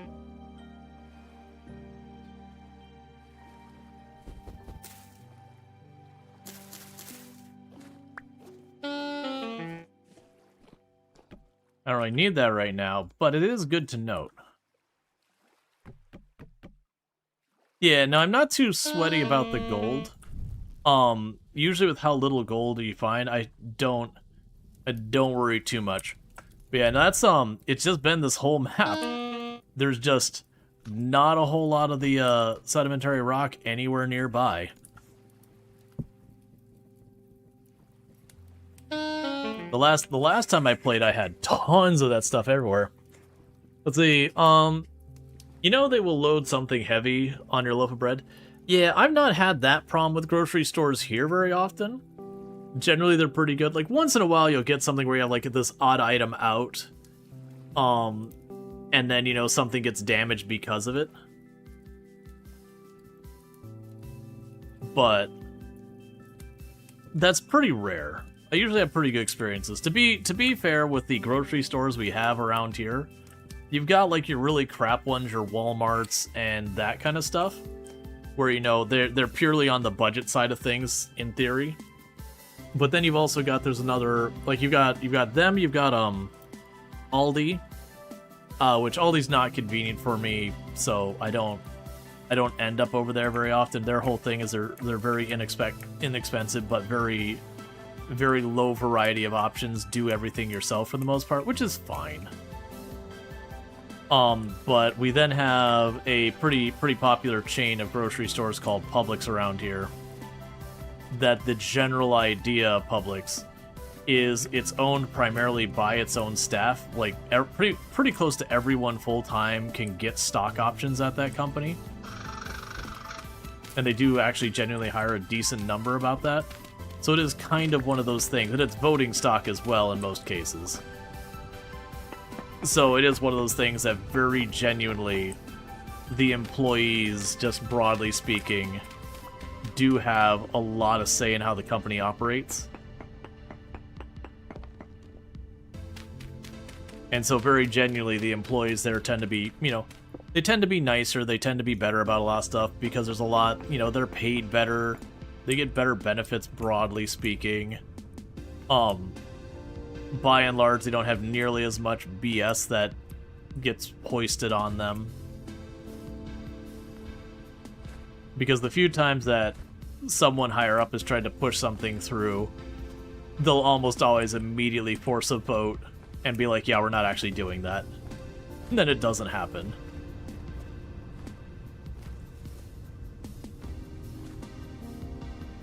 Because, like, the primary shareholders of all the Publix are, you know, current and former employees.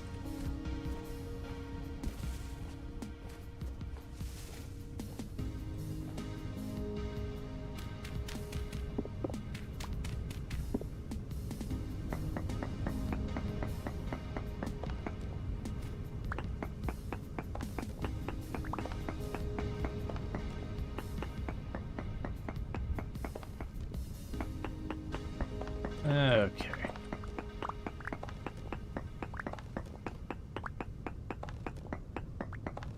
But yeah, so I think that helps a lot by having that one company here that does so much. Alright, so we got minuscule amounts of borax again. Like I said, if I can get to, like, decent amount of borax would even be good enough. Or if we get lucky and I see on the surface some borax, which means there's a vein directly below us. You're probably usually then feeding your items into random order of your bags, completely unbalanced. Usually repack those when you get to the car. Yeah, no, that sounds terrible. It's curious because I remember when I did, like, the whole bag boy thing at the grocery store, which was for another chain that's basically not really around anymore. They got acquired by Aldi, and there's a couple stores left, but they're shutting them all down. There was, like, a whole thing about training you how to pack the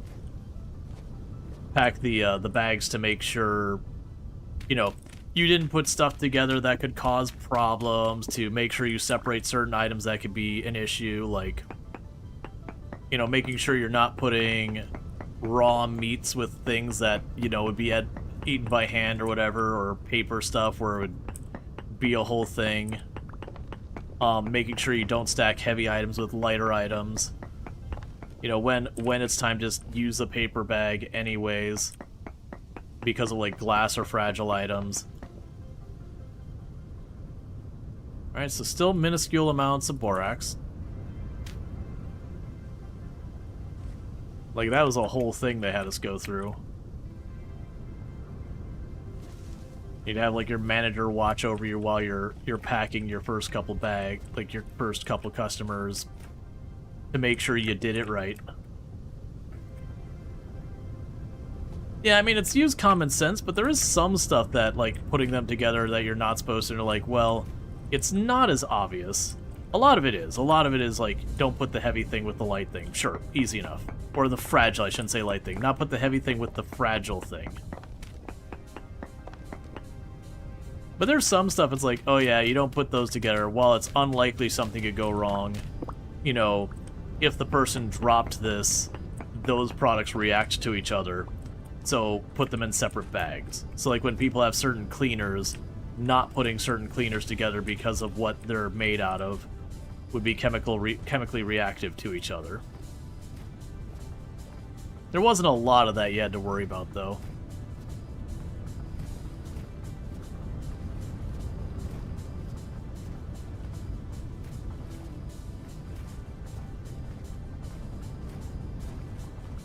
Man, that wasn't even, it wasn't even, you know, quote-unquote use common sense. They're very explicit, and I do think it's worth doing that. There's sayings around common sense how it's pretty uncommon. And while that's usually meant as a negative, that, you know, like, broadly saying, like, people aren't that smart or whatever, I also think it's true in a not negative viewing way either, and just sometimes people will assume something is common sense, but there's very reasonable reasons it's not.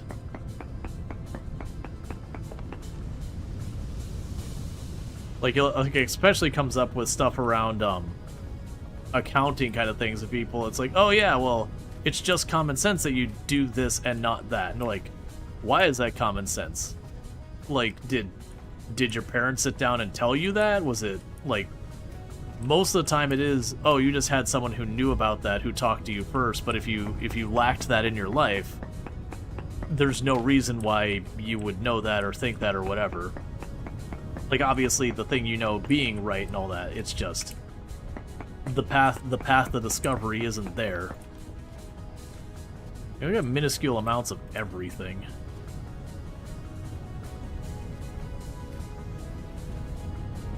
Those pins are much closer than they need to be.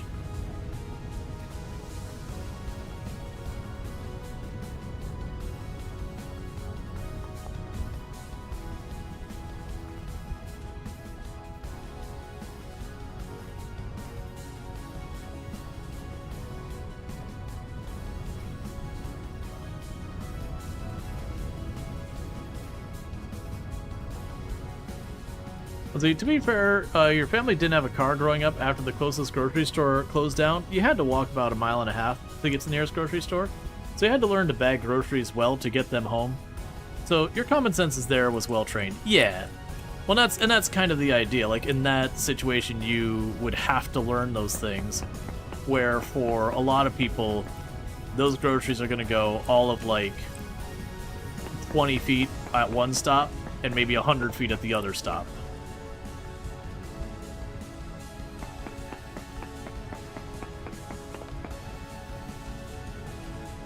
Still minuscule amounts. Yeah, no, it's... being able to learn is probably more valuable than just having, like, solid intrinsic knowledge. Because it's genuinely a thing that becomes more of a problem when people are younger. If you get a lot of compliments like, you're so smart, you're so clever, like those kind of things, it can be really bad for them later on in life, when you run into something that you don't just do well, like, out of the box, versus when you give people compliments like, you must have worked really hard to learn that, or that must have taken a lot of time and effort to figure out, or, like, you know, something that's more about the effort you've done to accomplish a goal. Because smart is a property. It's not something you work on. It is a descriptor that you have pre-assigned. Like, there's not a get smarter button.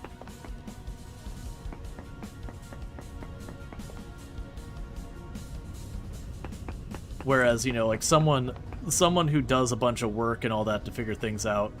Oh, we got very poor Borax. We have moved up an entire threshold.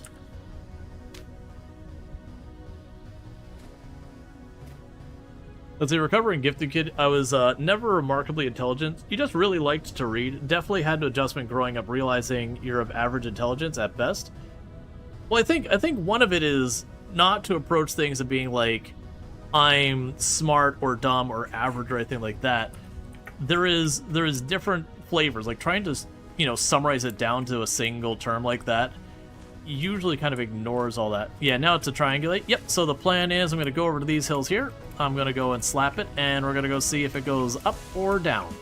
If it goes up, we keep going this way. If it goes down, we go back, choose a different cardinal direction. What? Oh. What? Oh, I think it's something fell, and I happened to get cold at the same time. Okay. That's, that was like, the heck dropped on me.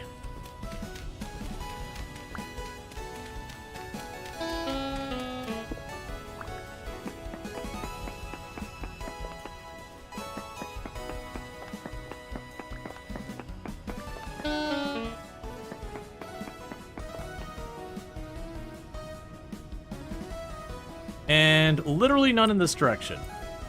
Okay. Because we did switch back to ore that can't have... Sorry, materials that can't have it.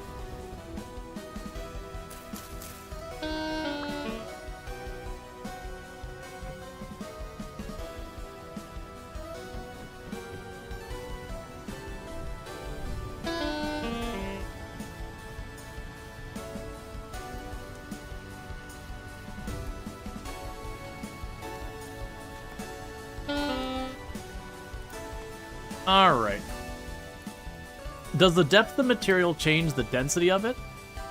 Oh, you have deep mine veins that can have way more ore than shallow ones. That is a thing.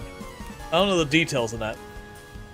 Let's see, realizing you're not the smartest weirdly enough means you're probably above average intelligence. Oh yeah, no, absolutely. It's like, what was the statistic? It was something like 60 or 70 something % of drivers think they're above average. Which, of course, you know, 50%'s that cutoff. You can't have more than 50% above average because then you're now going the other way. But recognizing and going, hey, I don't think I'm better than the average driver actually means you're more likely to be better than the average driver simply by the fact that you are recognizing that you're not some amazing, like, all-star driver and all that. So you're more likely to be cautious, thereby making you a better driver because you put a little bit more effort into doing what you can to drive safe.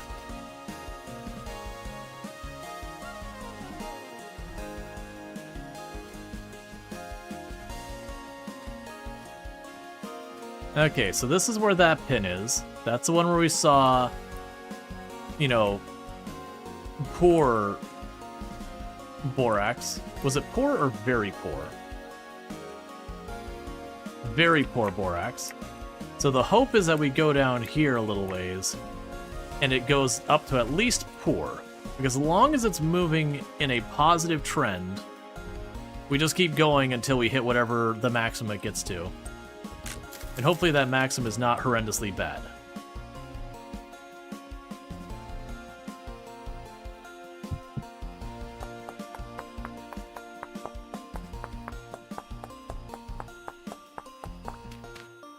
Let's see, in your already bankrupt customer, we had a company who made their standard ticket grow into multiple multi-leg fully flexible business class tickets because the company was scared of lawsuits. So you had to keep talking to them for like 5 years and changing their tickets via head office until head office said straight no, go love yourself. That was actually the toughest conversations back those days. Really sad they did not use the opportunity to travel. Let's see, mind to return back. There was something like quartz or borax on the ground. Oh, did I miss one? Can you give me roughly where we saw it relative to the first pin with the borax? Because the, you know, saying go back, we're going to be going back and forth as to where it actually is. So if you can say, like, just a little bit west or just a little bit south or right next to the river, like, whatever descriptor you can come up with that you think will give me a little bit of, ability to narrow it down. 2, 3. Just because stream delay, time to type, all that stuff can make it a really challenging game of hot and cold.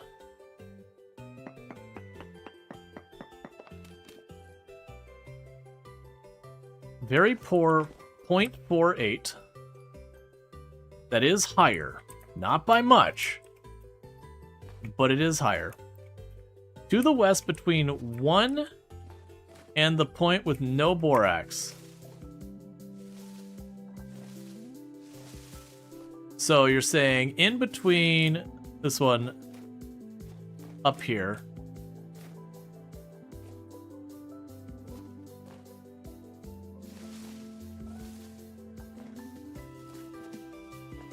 So here's where we did the first probe here.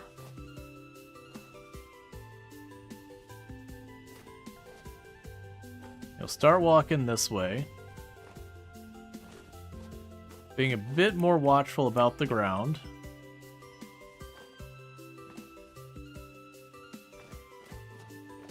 I see it, but unfortunately it's quartz.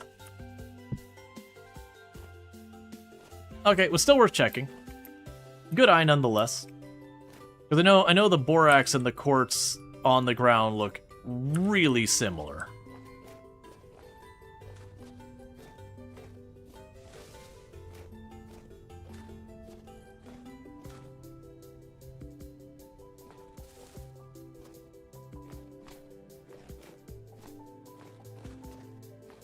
So we got that pin, and that pin was higher. It didn't go up by very much, which does lead me to believe that we're going to go down this way and we're going to see it dip off again. So it might also be, it could just not get higher, which would be the big bummer. But there is a possibility. We're playing relatively mod-free. I do have Napster, which is a mod that, when it comes to doing the napping, streamlines it. Okay, that'll just give me a whole bunch of silver out of that jar. Not gonna complain about that at all. That's not what I'm looking for. Delete you. Ruins. Use the right marker.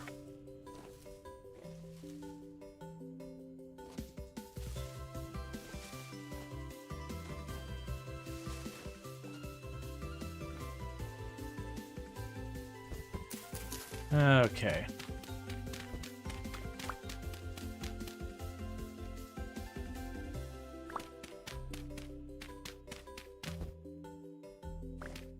Like $300 USD initially, and you could travel anywhere, anytime, multiple times. They did not use that. Their fault. Then COVID hit, and you wish they did not get a refund. For their initial payment. I lost track of the context in that one.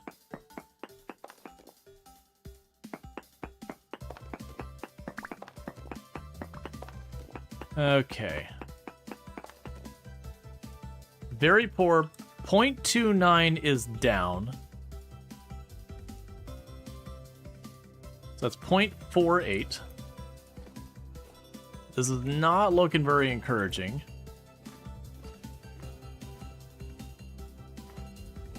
So what we'll try doing is going over here to the east a little bit, and we'll drop another pin over there.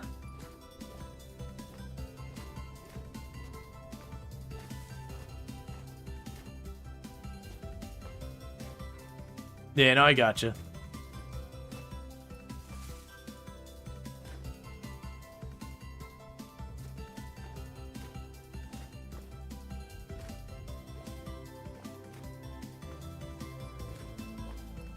Alright, so we're about east of it. This is as good as any other spot.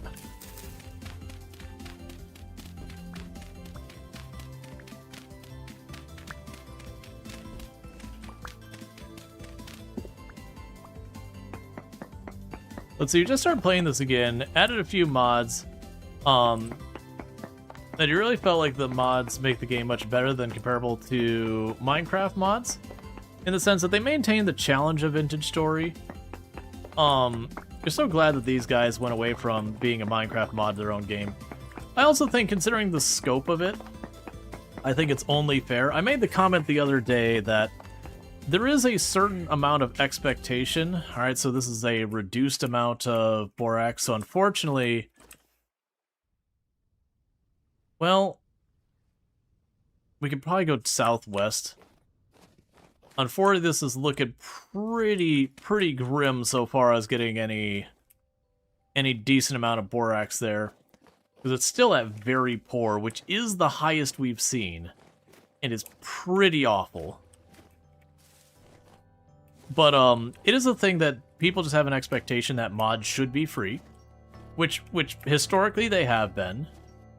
But there's definitely a point where devs have put enough time into making a mod that's like, right, this poor person has sunk, you know, thousands and thousands of hours into making this mod, that there should be an opportunity for them to make some money. Like, it is costing them an immense amount of time. But, it's just not the expectation. When games have tried to add paid-for mods, it has not been received well for some reason. Which you get it. It often feels like they're being nickel and dimey, that kind of thing. 2, 3. Mostly normal. The big thing I have done is we have massively increased the amount of water in the world. So we actually have 50% water coverage.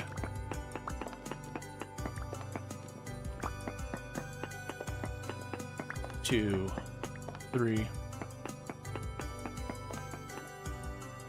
Okay, that's also very poor down slightly. Alright, so it looks like that spot's the best we found so far. I'm leaning towards just continuing to look, because very poor at 0.5% seems awful. Now, downside is we're getting away from home.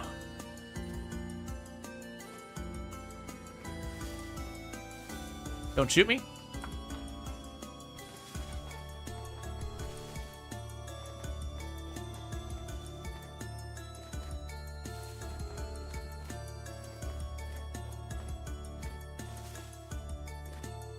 .5% is 1 deposit. Gotcha. I do wish in the game, because the impression I was understanding from in the past was that the percentages there, like ultra high, and that was relative to whatever the ore was.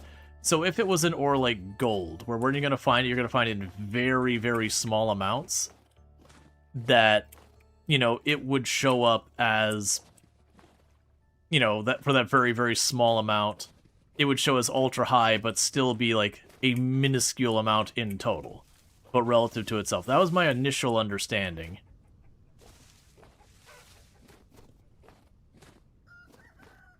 And thank you, Randall Thor, for the 5 gifty subs. I do really appreciate that. It means a whole heck of a lot that you'd support the channel like that. Alright. Oh, that's gonna be the cold getting me. Okay, we found small amounts of lead nearby. Alright, catch you later, Luxray. Thank you for tuning in.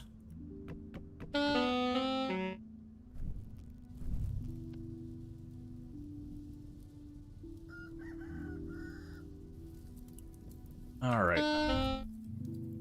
And bear with me, chat. I have got to use the restroom, so I'm going to do that, and I'll be back here in just a minute. And thank you again for tuning in, and I'll be back in a couple of minutes.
All right, and we are back.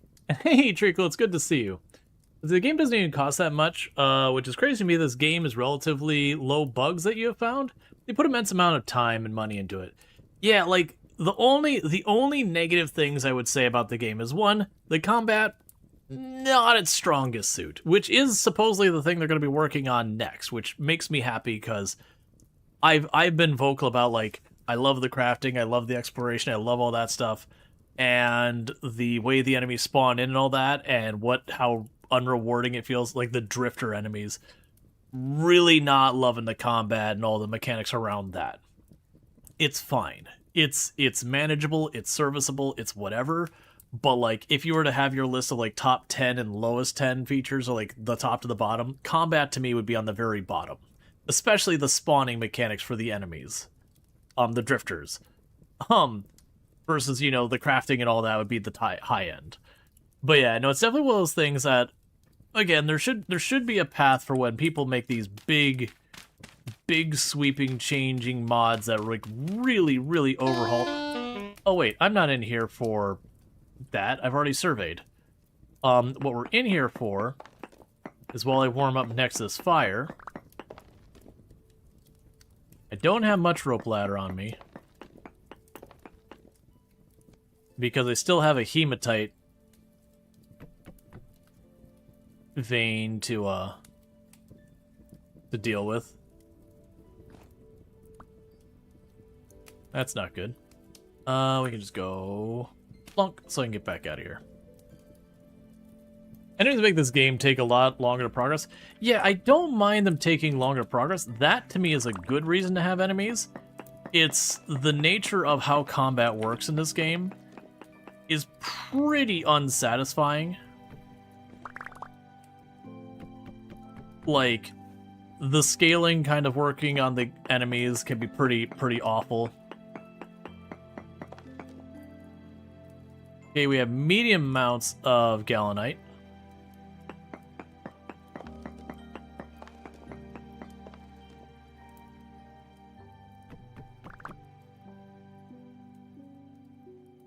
Which is lead, not what we're looking for. And then that is slate rock, and slate rock means no. I'm gonna check. Yeah. My suspicion is this is gonna be just a no, unless it happens to be right next to this. Okay. So this one's a bust. It goes down into slate.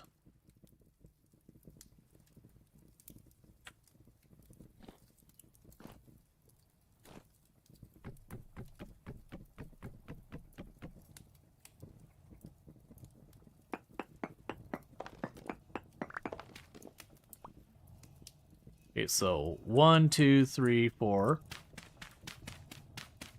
5, 6, 7, 8, 9, 10, 11, and 12. Oh, I should be... No ore found nearby. That's fine. 1, 2, 3.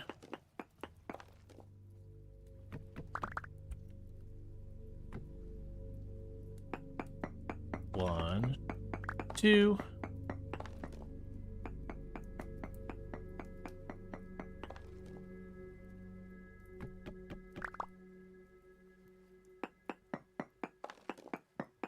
Two, 3.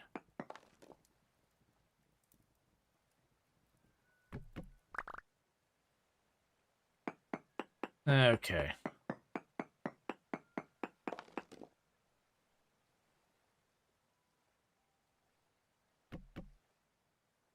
Cool. Let's see. I guess you just have an issue with how unforgiving it can be to die and put you in death spiral. Yeah, no, we did have, we ran into where a level 3 of the Saw Scorpion thing was spawning, you know, where we were at. And I did eventually just go, you know what, we're gonna turn off where we drop our items on death. Because it was just starting to be, like, not fun to deal with. Not even because of the death in that, just how long it takes to get there. 1, 2, 3, 4... 5. And again, because it was one tapping, didn't leave a whole lot of room to like learn and get stuff. So 7, 8, 9, 10, 11, 12. Yeah, no, you can turn all that stuff off.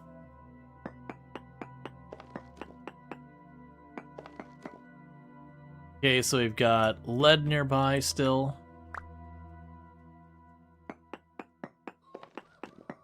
Two, 3, 4. It's dangerous for me to dig like that.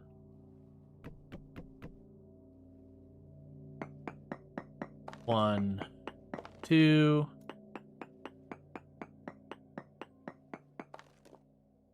Yep, We'll pull it up because I can't have what we're looking for in Slate.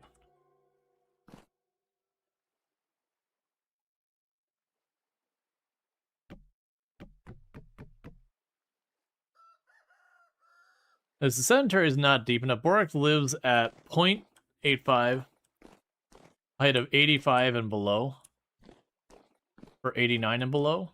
I hadn't even been checking how deep we were.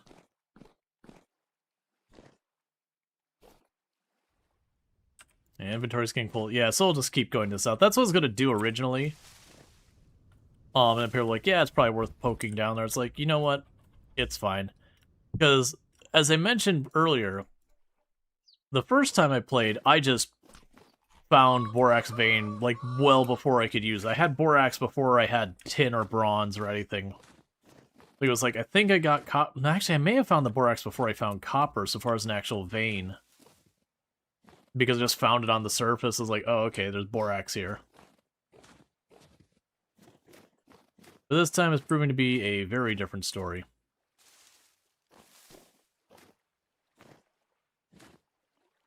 Even though this is kind of still part of that same run, I'm going to mark it.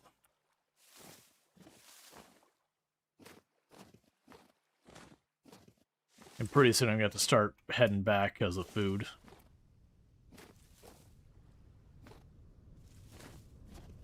Yeah, normally, tin is really rough. When I mess around with multiple runs and all that, tin has been one of those ones that caused me problems. Either tin or, you know, the zinc combination, whatever. Getting your bronze. Look.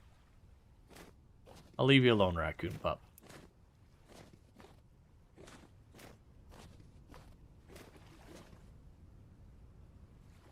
Alright,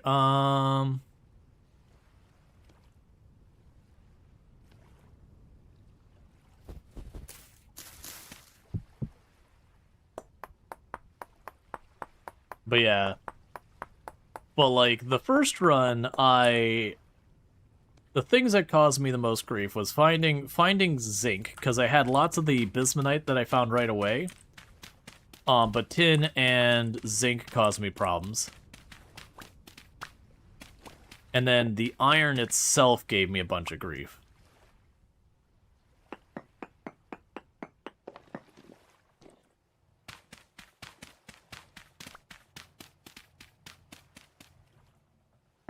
And this one, it was early on, the copper gave me a bunch of grief. Like, I found a couple pockets of really little copper.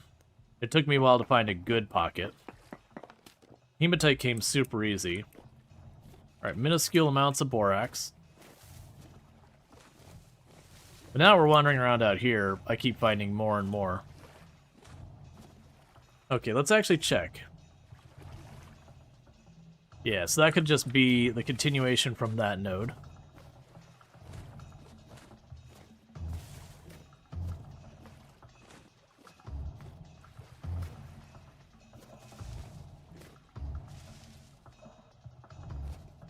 Yeah, I mean, it's a stone shovel.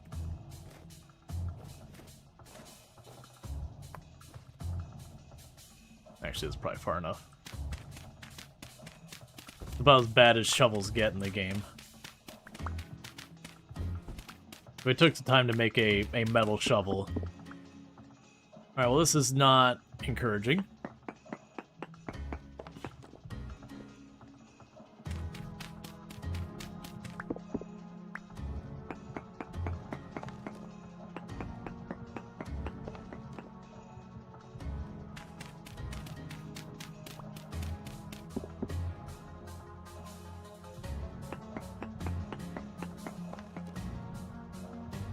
No surprise.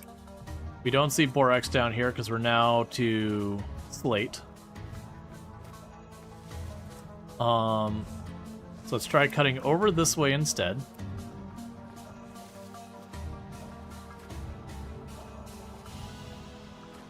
And it's just like my whole world is just not really much in the way of opportunities for Borax.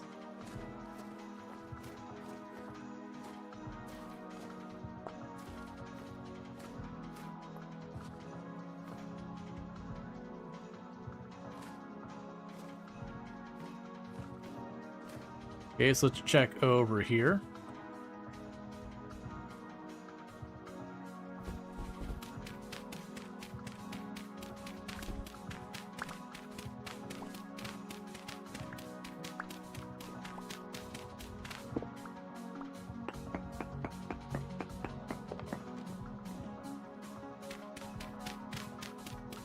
One, two, three.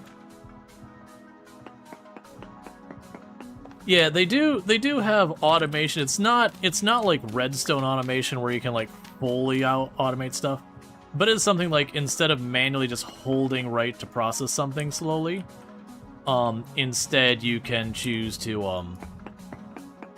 you can kind of just like put stuff in and it'll do like one manual process. Alright. I'm gonna also start just, as we do this, switching back and forth. Just in the off chance, because even with a minuscule, there's always the possibility I could hit like a bisected node or something like that. Or otherwise find something that, you know, I need to snag a couple and feel like I got something out of it.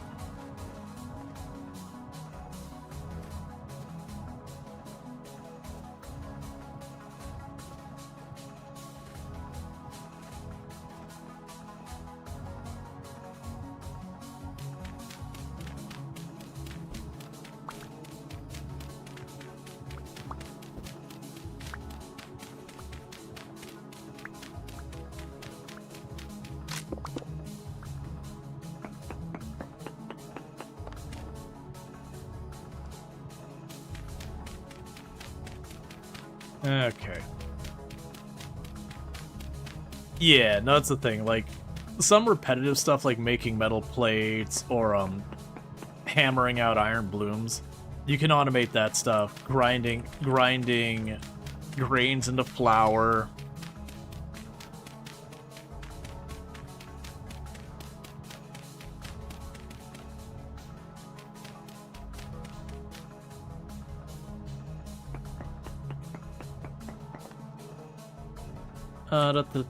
Minuscule borax.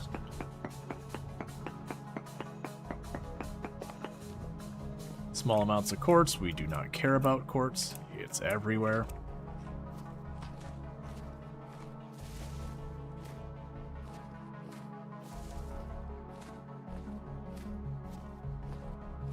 Are we getting close to shore? No, it's just a big lake. Okay.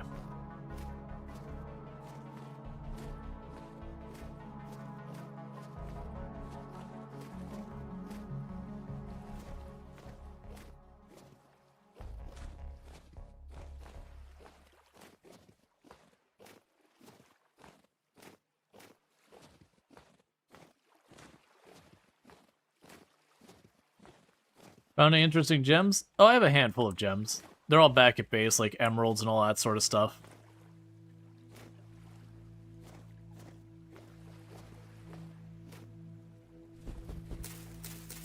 Just need to remember to...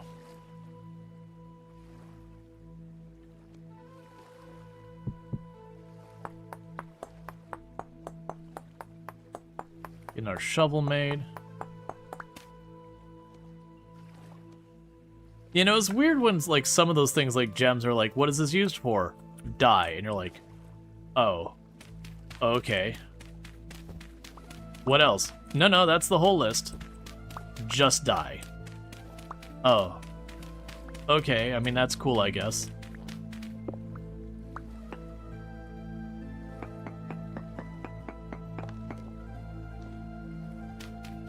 Okay, so 1, 2, 3, 4.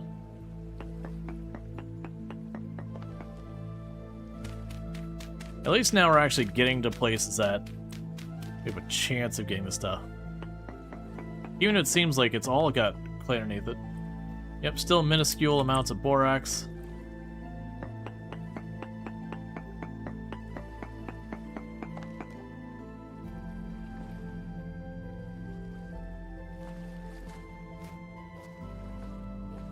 So, with the finding more minuscule and minuscule borax again and again, that's leading me to believe... Oh, that's slate on the surface. That's not encouraging.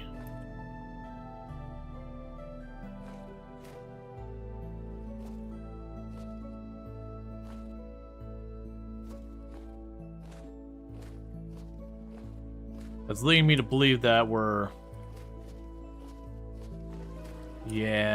just moving on to a different biome. 1, 2.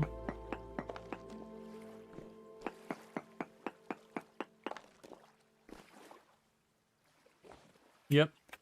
All right, so let's go and reverse gears from here.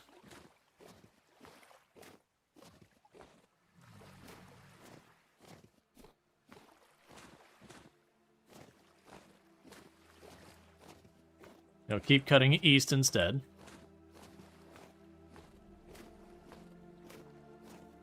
Because I need to at least be looking where it's possible for it to be.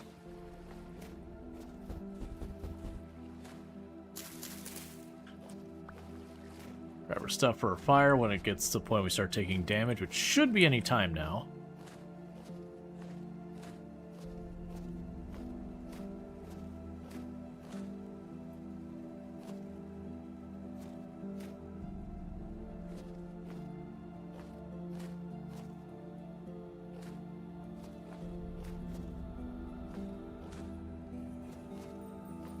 This will be fine.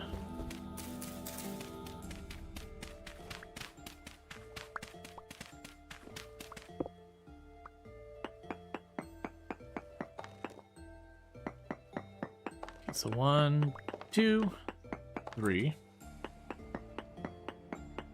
Survey that. 1, 2, 3. Still minuscule.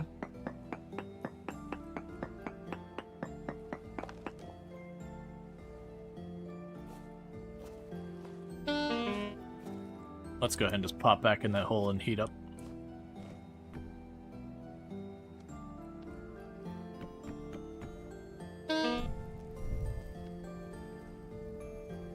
Okay, and I need to start heading towards shore for making my way back, which is not really an easy thing, unfortunately.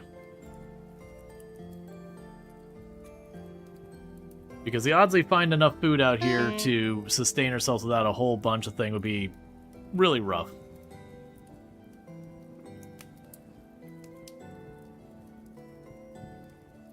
I'm down to my last 2 pieces of pie. So I guess we just move in from... Well, actually, just keep going east. Go out to shore. I mean, I probably need to run at this point. Realistically.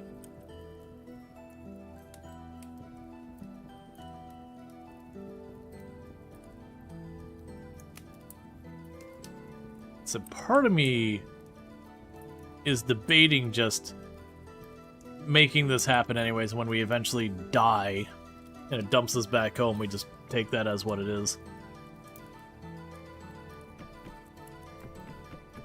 Alright, give me my 1 firewood back.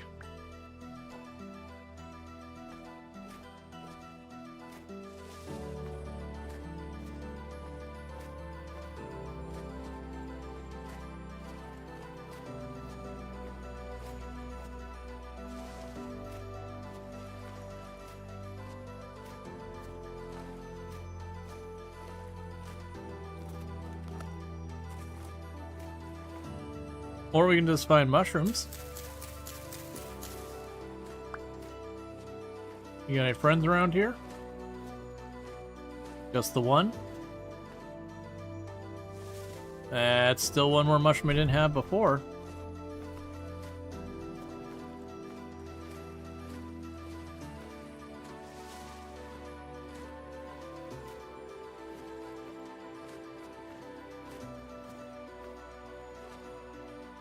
And now we're back to slate.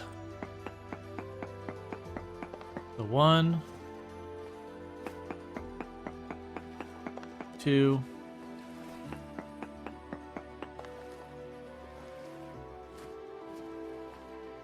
Yep, no shocker.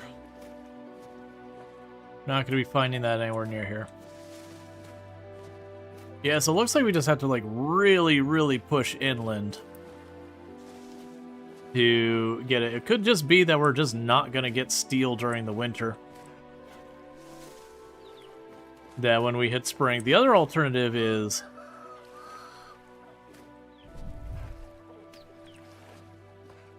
the other alternative is, instead of going for this mainland continent thing, that we instead, you know, the next day bring some food, we just turn north and see if we can't find any land up that way.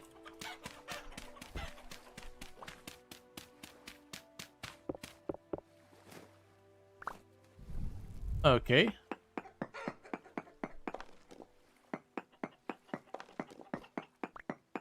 One, 2, 3, 4. 1, 2, 3, 4. Minuscule amounts.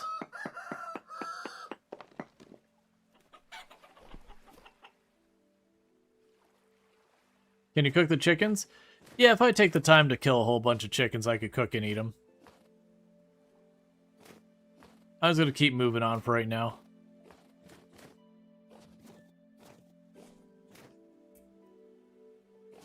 Can't you just branch mine? You mean like make a series of branching tunnels? The thing is, different ores only show up in certain places. And if you start mining for something where there just isn't present there, you could literally mine until you use up every single pickaxe you can afford to make with your resources and not find what you're looking for because it's not there.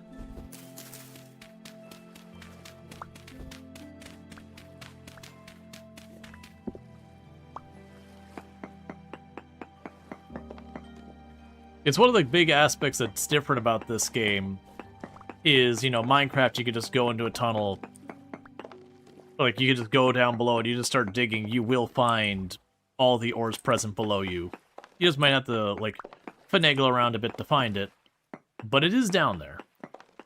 And then here, very genuinely, like, if I'm looking for...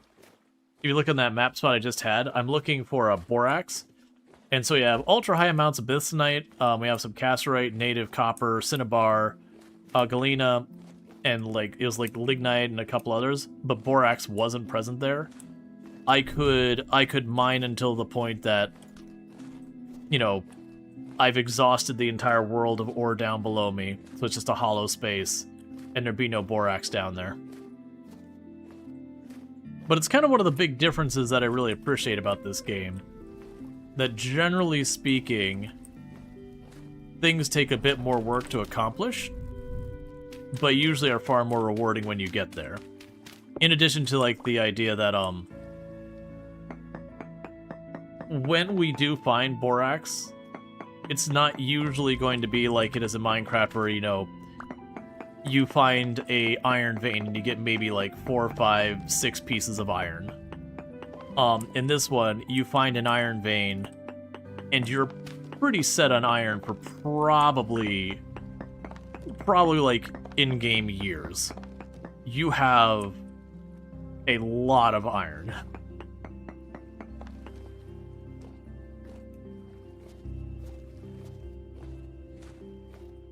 Well, when it comes to bronze, we definitely have enough bronze material around. We found so many areas with tons of copper and you know, zinc and bismuthite and tin. We're looking really good on that front. And while that's all cool and all, that does not solve... Well, that is a very interesting formation on the ground there. I would like to go have a look at it.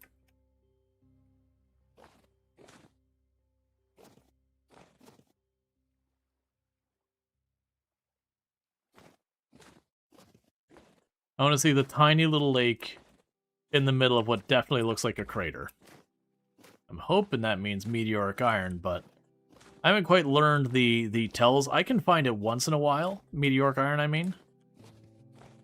Like, I've actually got a place in here where we have meteoric iron I just need to dig up. Oh, I have a feeling it's going to be a pain in the butt to get out of this.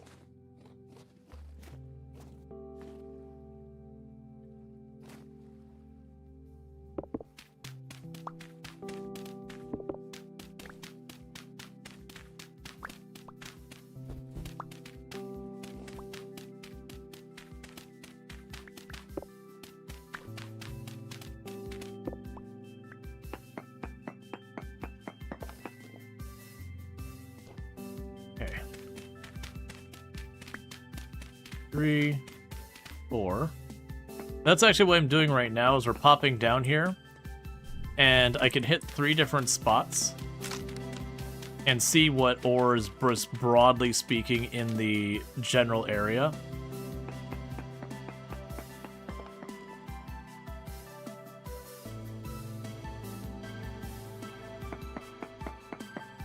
Actually, even farther over.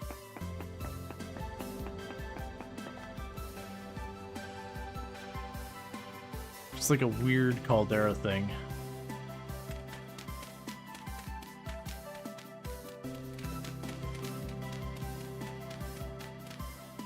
Maybe it's just like a weird caldera.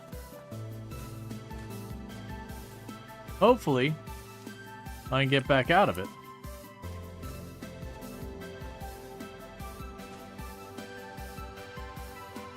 Alright, well, I have stacks and stacks and stacks of materials I don't care about, so we're going to take this the lazy way.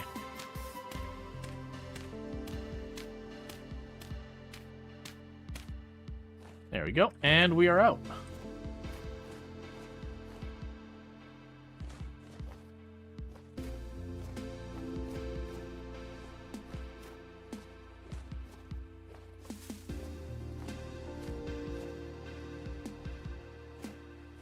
Since you're playing right now, and wow, you did need to mine for like 30 minutes for zinc. It's really good to find an area with ultra high reading. It's hard to find the bismuthite because it's only high reading. Oh yeah, no, you find like an area where it's like ultra high and you're like, yes, I am about to have a fortune in this material. I got another like weird little dip.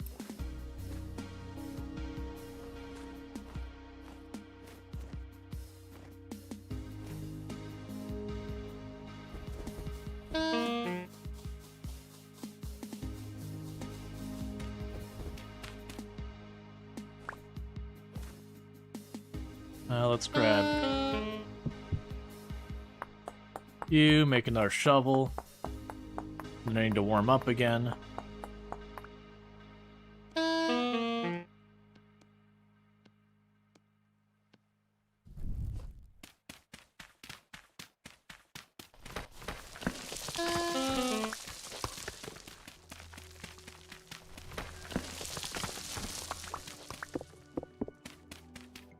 A heavy temporal storm is approaching. We are dropping what we're doing right now. It is time to buku out of here because we definitely don't want to get caught out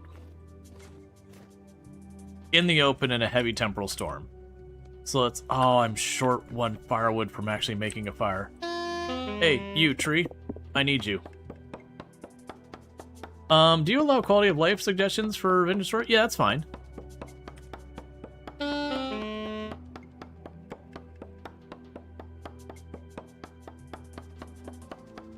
Like, I've done a full playthrough of Vintage Story, so it's not... Like, the only things you could reveal to me that would be properly spoiler at this point was if they've added anything past, I'm going to say, the deep cylindrical base. I won't give more details than that to not spoil other people. But the deep cylindrical base, I have... That's where I got left off. Will you hold the torch in your hand to warm me up a bit?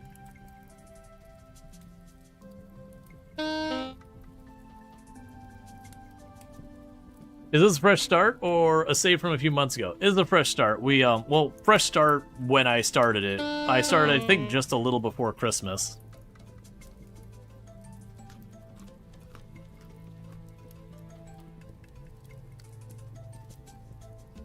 So I want to warm up, and then we need to get the rest of the journey back over to the shore. I probably should keep surveying. But we do have the storm show up properly. We just beeline for the water, chuck our boat down, and get out.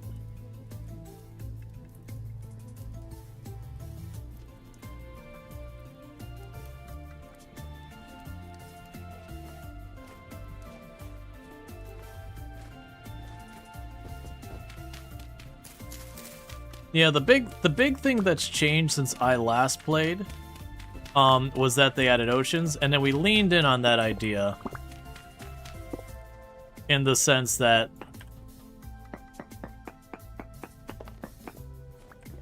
we did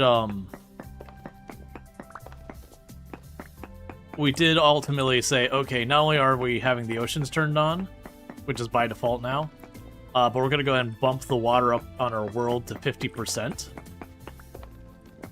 So that the way there's just a ridiculous amount. Since when? When would be... I almost got excited about that. I saw the white edge and I thought it was going to be... I mean, it can't be Borax, so I don't know why I was thinking that. I was hoping. It would be their last update, probably a month ago, maybe? Was when they had the update, somewhere in that ballpark. I want to say it was early December, late November. I don't remember exactly when it landed. But yeah, the oceans also include salt water, which crops don't like. Which was an interesting problem to deal with because there is the idea of, like, saltwater intrusion.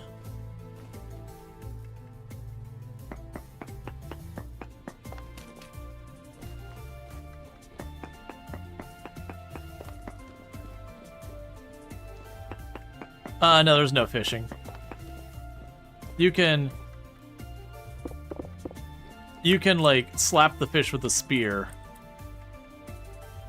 and get them to eat and all that, from my understanding. I haven't done it myself. But there's no, like, fishing. Is he fish? Yeah, no, I can stab him with the spear. I haven't done it myself. But they have talked about it would be eventually added.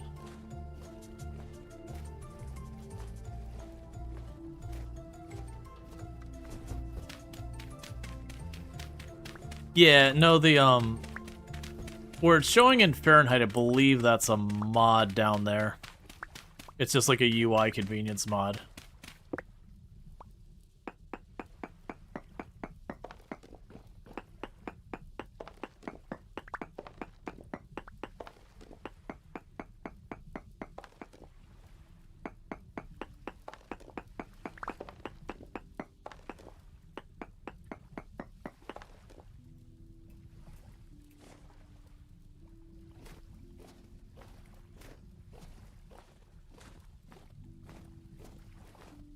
How are we doing? Okay, we're almost to the shore.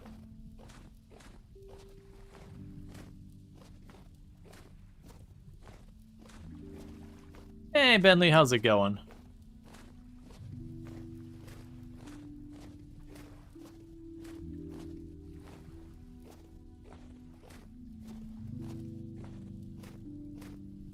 Got another ruin ahead of me.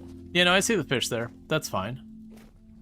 The problem with the fish is I have to kill the fish, make a fire, get firewood for the fire, put the wood on the fire, cook the fish, wait for the fish to cook.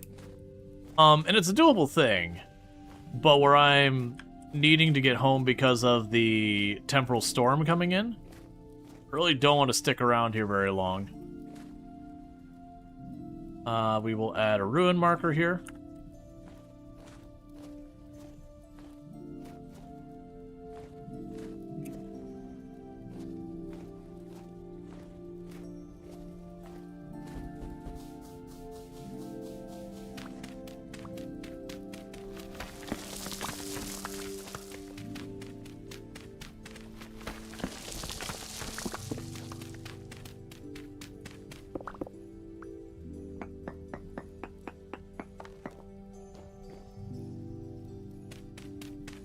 Okay, so 1, 2, 3, 4.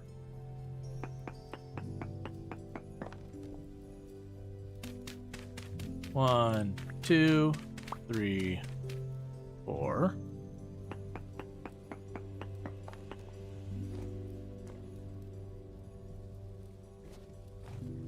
Can't you technically eat fish raw? But it's like those, like super low satiation. Oh, I have no idea about game-wise. The previous time I played, I went to hit a fish with a weapon, and the fish died and it didn't give me anything. And I've been led to believe that was a bug. So as a result of that, I never bothered fishing again, because why would I kill the fish if I didn't get anything from it? And I've been to understand now that that fish must have bugged or whatever and didn't leave its loot or whatever.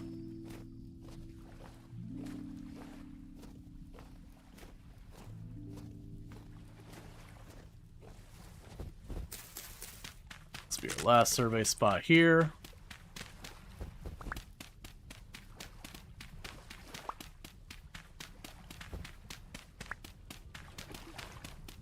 Yeah, it sucks that so much of my world isn't the right stuff for us to get, granite. Or not granite, borax.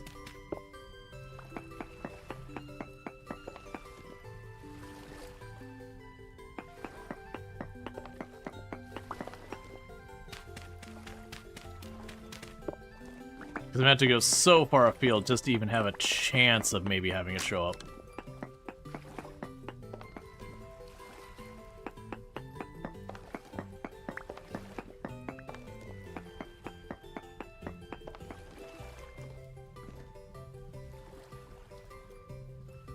Okay, so our hunger is getting pretty dangerously low. Grab you, you, and you.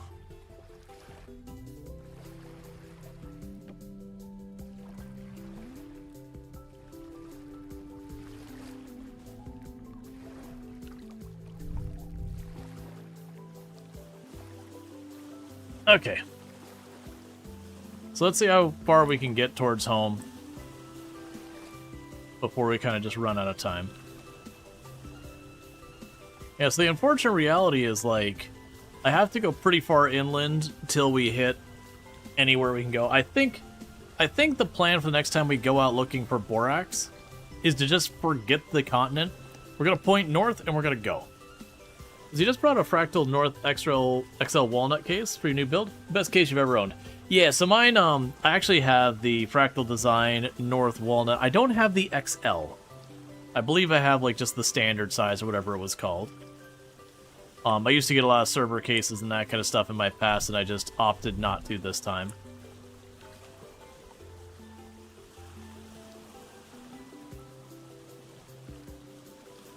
But yeah, I like the, kind of the wood finish on the front of it and everything. I tend to like my computer cases to not be flashy, bright, and RGB window nonsense. Like, my previous case, it had the plexi on that, and, like, nowadays you have video cards that they have all the RGB crap, and you're like, can I turn this off? Ha! No. So the best you can do is make it one solid color and call it a day. Monolith black cases are the best? Yep. That's pretty much what the North is. It's just a solid black case, but it has the like, wood front. I think you can also get in white as well. That's a wood grain case? Yeah. It's wood on the front, and it's, like, just, like, matte black on the back, or I think you can get, like, matte white. When you don't do anything about looking for something else, it'll just show up. Oh, yeah, no, absolutely. Yeah, no, I really appreciate... So, for the record, why this came up is... Alright, that'll be the cold. Let's take a 2-second detour over here and warm ourselves up for the journey. Because we haven't seen imminent yet for the heavy store. We've seen it's coming soon. But yeah, no, I've been using, for like my last 4 computers have all been Fractal cases, but they do sponsor the channel.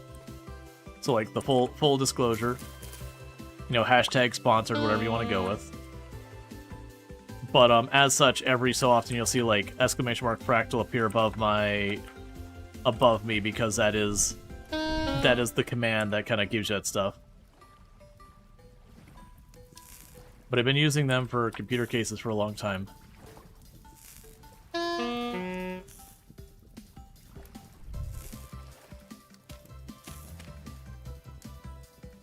Just so it doesn't put out my fire.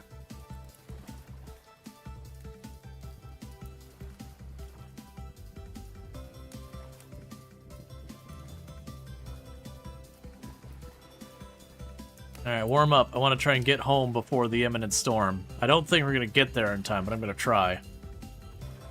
Because it's a heavy storm, too. It's not even a little one. So this is the kind of storm that we do not go out and mess with. Maybe if I had some solid armor. Now, we'll just go ahead and leave our fire unattended and assume everything turns out alright. You had to get the XL to use the Arctic 420 cooler. Gotcha, yeah. Now, I remember when I was shopping, I just checked my video card size. That said, the difference is honestly not that much for the room of the video cards between the different standard sizes.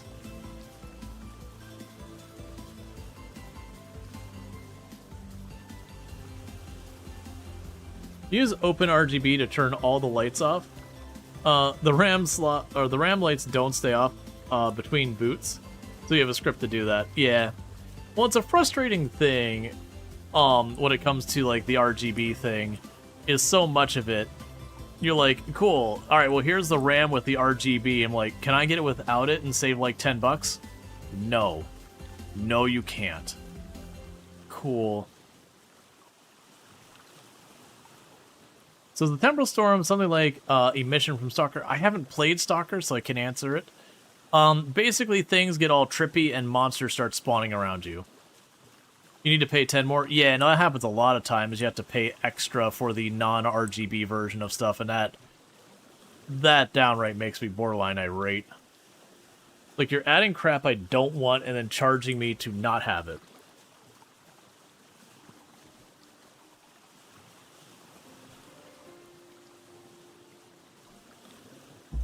Old man shaking fist at clouds.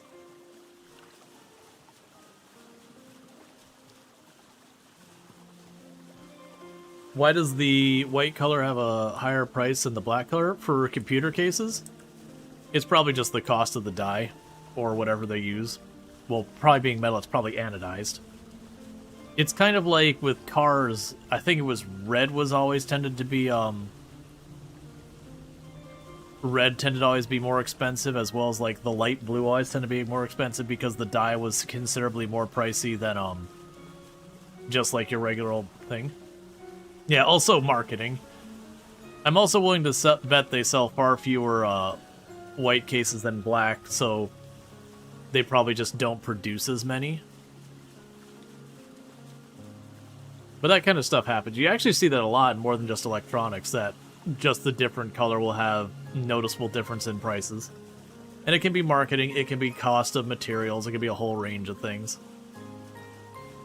I don't think, I mean, a computer case being white would probably not be a whole issue. Because like it would sit there, you wouldn't notice them getting dirty as much, versus, you know, like a car or shoes or whatever, I avoid white because it shows so badly. You still like black because white becomes yellow in the long run? I haven't seen that on computer cases. A lot of stuff too. That's if you ever seen with fire alarms, that's actually a design choice. It's very deliberate that your fire alarm gets that yellowish tan color over time. Okay, so we're not getting back in time, so we're going to deliberately turn out towards the ocean a ways. So far, we have found the temporal storm does not like the ocean. The enemies spawn in and then proceed to fall to the bottom of the ocean and die. Well, I mean, not die, I haven't seen the loot pop up. But it does seem like, since they added oceans, they didn't quite get the enemies to figure them out.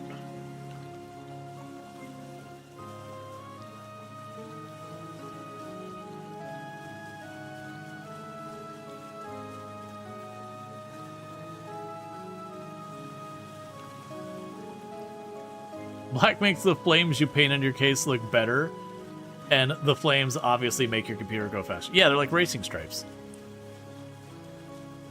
There's a direct correlation between racing stripes and the speed of your computer. Absolutely.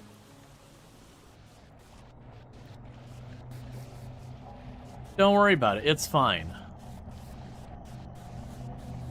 Just a nice day out at sea. Look, it's actually like a very calm sea. We're not even getting that much choppy water.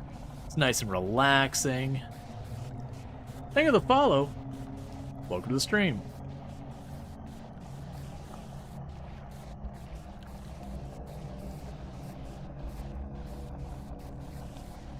Yeah, the red has more pigment than any colors. Red paint tends to be heavier because of all the pigments. Yep. You can see the seafloor better now. I noticed that. I noticed the same thing when you use glass for like your roof on the when you use the glass roof for the greenhouse. That weirdly, even at night, you can see like way off into the distance where normally it's dark. It's just however they do their transparency effect gets messed with by certain effects. I forgot what the guy's the giraffe thing's name is. Coming up over here on the right. I'm just making sure I could still move forward. Was it Dave? I thought people called it Jeff as well. Either way, you know, he's cool. He's just doing his thing. Looks like a Dave to you. What does anyone remember what the name of the giraffes from Toys R Us are? Feels like that would be a better name. This is what was it? It wasn't George. Jeffrey. That's right, Jeffrey. Yeah, so this is just, you know, Toys R Us closed, and this is just what happened to Jeffrey. Jeffrey wanted to bring Toys R Us back and, you know, sold their soul. And then Toys R Us came back in the least interesting way possible. That's, have you ever seen, there's a whole thing, and I don't know if they're still doing it on YouTube, but they were taking old jingles from, like, in the past. They hinted at a surprise in ocean waters on the dev notes months ago before the ocean update. Made it seem like a sea monster was in the works. Well, I haven't seen one yet, but, you know, hopefully that doesn't end up being a problem that causes us too much grief. But, so what they would end up doing is they would take something like the Toys R Us theme song, you know, I don't want to grow up, want to be a Toys R Us kids kind of thing. But they would take it, what was it? They would slow it down a little, and I think they would take it from the normal note is at to like the flat version of it, so just a little off tone and a little bit down. And it makes everything sound like super sad, where it's just like, I don't wanna grow up. I wanna be a Toys R Us kid. And no matter what it is, it always sounds just sad or depressing or whatever.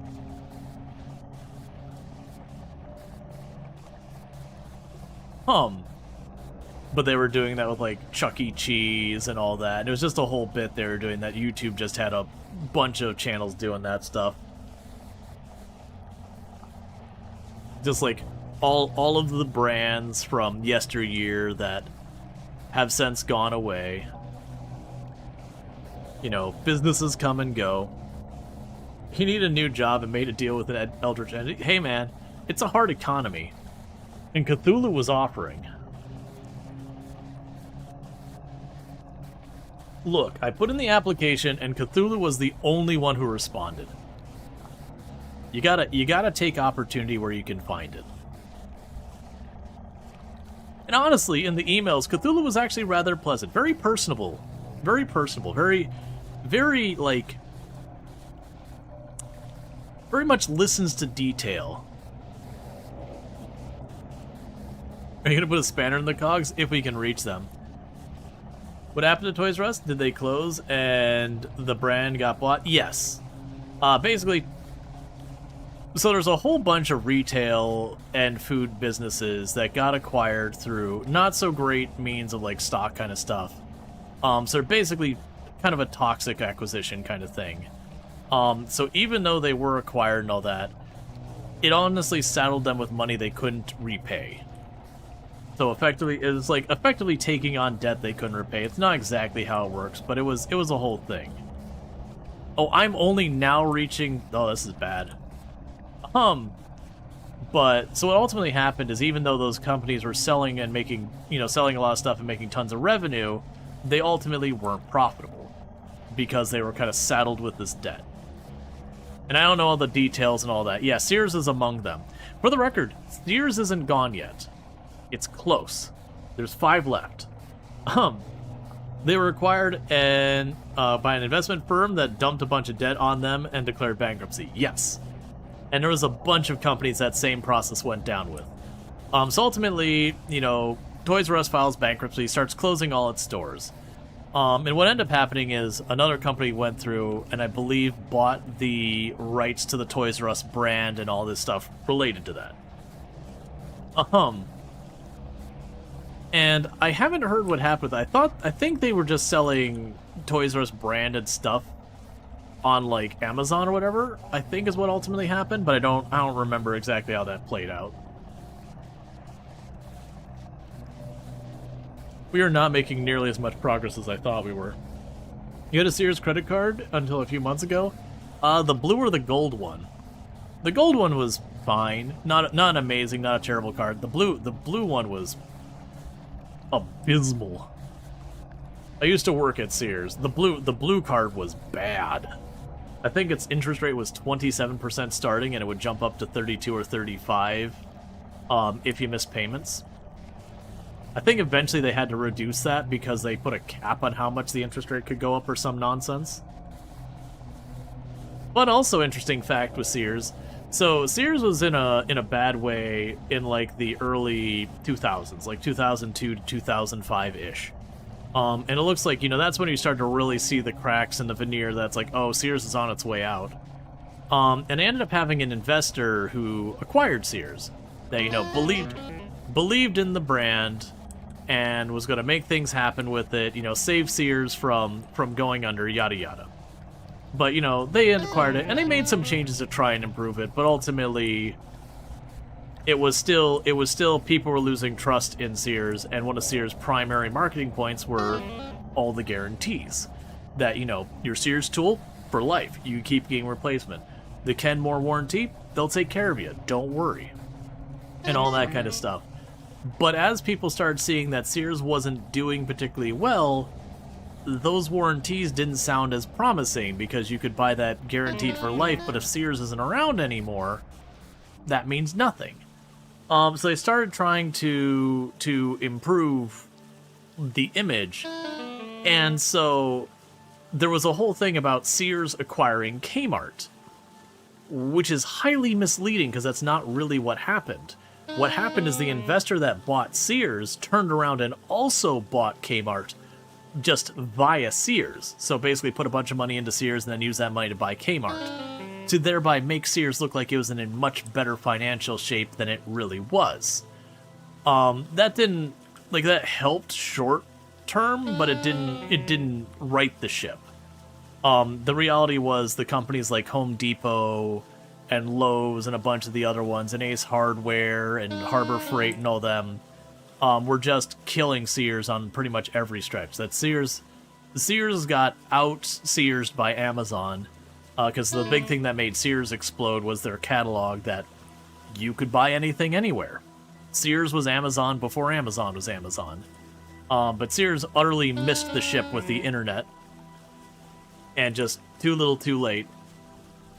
And then Amazon got established, and then they never were able to find themselves a new place to fit in, because they had sort of the superstore thing that like Walmart Superstore and them were doing, but they didn't do groceries. But you could get, your eyeglasses and your car worked on and all that there. So they didn't quite hit the superstore. So people who wanted that experience went to, Walmart or Target or whomever else. As far as tools go, if you're specifically looking for tools, there were a lot of other companies who did a better job of giving you an offering of tools that also had good warranties and then higher quality, like Snap-on, because Craftsman was like a moderate quality tool. They weren't low, they weren't crap quality, but they were goodish tools, and the warranty was what made the difference. But Snap-on, for example, is a much higher quality tool than the Craftsman tools. But, while they do have the tool warranty, Snap-on's the whole thing where you had to, go meet the truck and all that, but then there started being places that you could reliably find the Snap-on vehicles and all that to get it. But you have heard of Sears catalog and you're not American? Oh, yeah, no, it was revolutionary for its time. Like, it got... That was the company to follow their lead. Their tool quality also dropped. I didn't notice a huge dip in the quality of Sears Craftsman tools. Like, they were fine. I didn't notice them appreciably change from when I was there, which again would be early 2000s. So that may have been after the fact. I do know that there was a whole thing about Craftsman and Companion. And it was one of those things that Companion tools are literally Craftsman tool with a slightly different metal. And then no warranty. And then the Companion are the crappy ones. So now we're taking double damage from being cold and starving. I can't solve either of those problems. We are at the island that we live on. I'm just trying to get around. Yeah, 80s and 9 Craftsman tool were way better than early 2000s onward. So yeah, after the fact, yeah, could be. I mean, for the record, like I said, the Craftsman in the early 2000s, it was kind of a middle-range tool. It was relatively good. Like, you could use it for commercial purposes and it was fine. But, you definitely had some brands that were far, far better. Like, Snap-on was a higher quality brand.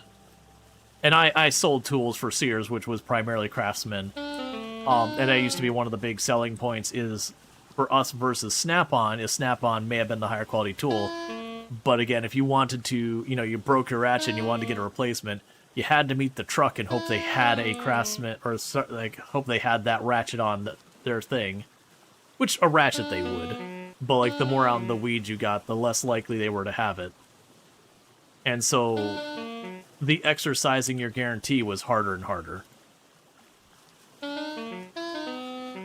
Whereas, you know, Craftsman, you went to the store, it was pretty rare we didn't have a tool that you wanted to replace.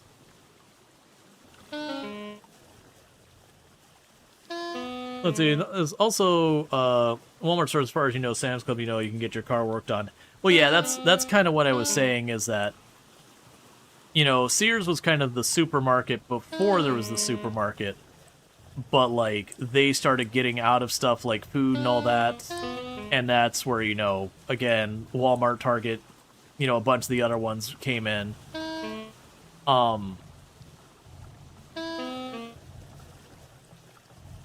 And all that.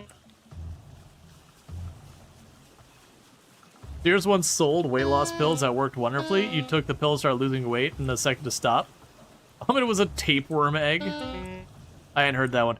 The Sears did some wild stuff. Like, Sears used to have mail order brides and all sorts of stuff back in the day. Like, they would sell everything. Okay, let's stop the starvation first. So let's grab some pie.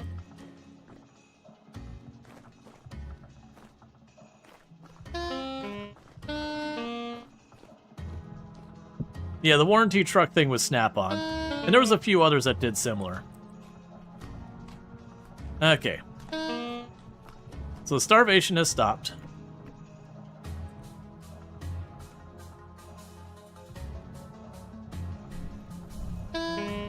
And now we can stop herself from freezing to death.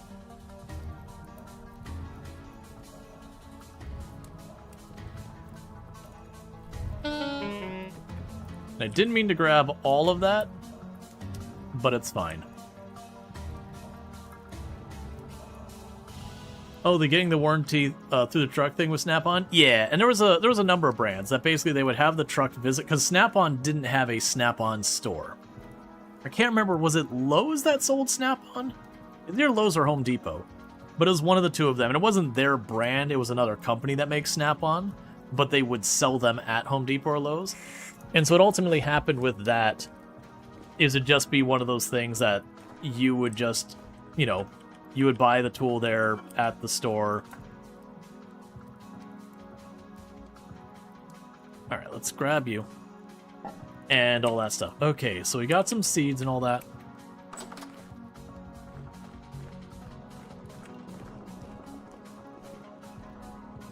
Yeah, so that doesn't load while we're not here.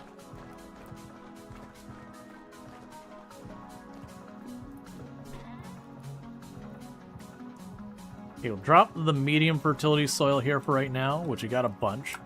Drop the sand. We've got our pie. Drop the seeds off. Drop the gear off. We're probably going to want to make more tools. We burned through quite a bit. We do have... Oh, we do not have. I was going to say we do have enough silver for a silver ingot, but that's not actually true. Okay.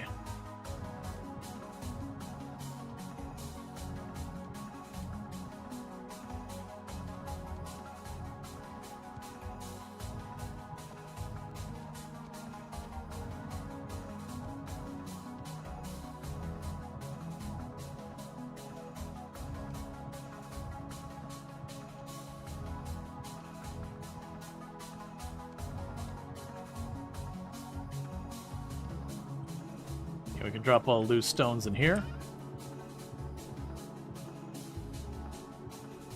Cool. And you're both low fertility soil. So we can make that into ram earth.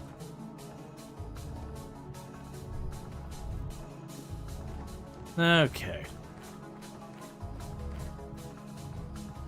No problem, Finny. I hope you had yourself a good sleep and all that.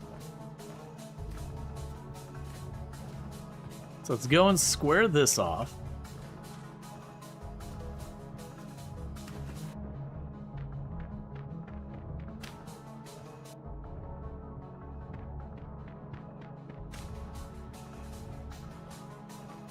Okay.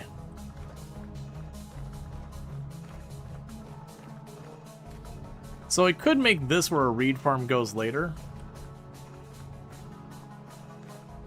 Or we could put it behind the house. Honestly, the behind the house, probably better. We can just make our bedroom when we go to build that second floor or whatever. So give me that. You're just going to move this over here.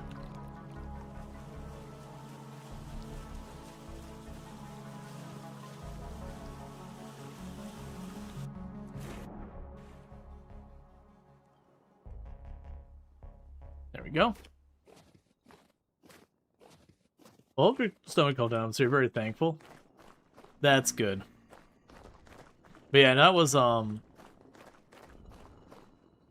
also an interesting thing. People had mentioned the Sears used to sell houses.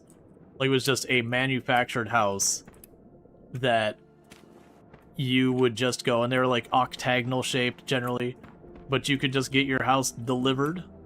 It was like a kit. You just put together your house and you had yourself a house. I actually know a place nearby my parents where there are a pair of them that are still there. The Sears manufactured houses just chilling there.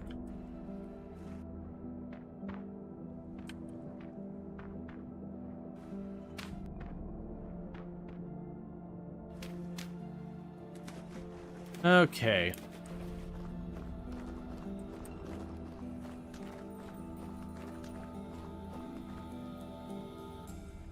Oh, we should check on all this. We got some prepared leather. Got some of that.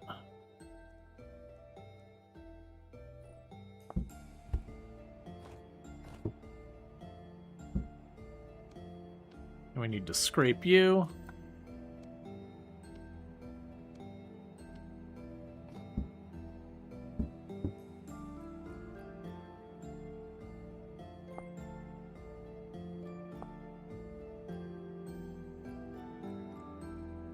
Oh, that's strong. Okay. I was having a momentary being like, why did this not work? I don't understand. Okay. Prefab houses used to be a trend for a bit. Now much less. Some prefab parts actually make sense. Yeah, no, it was a whole kind of cool thing. Like, I actually kind of like the look of them. I don't think I'd want to live in one. But the prefab houses were pretty neat. Okay, so we can get the jerkin pants and that. I could also get another bag.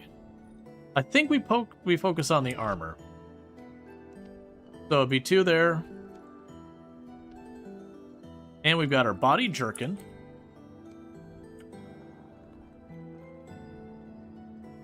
Which is fine, because our black bear body armor is done. It's spent, it's ruined. So we're gonna go ahead and yank that and chuck that. Because now, when we have this armor start going bad, I could just use a piece of leather to fix it. And then when we start making, we could use that and upgrade it to chainmail, and we upgrade it to chainmail, we can start using the chainmail to replace it, and yada yada yada.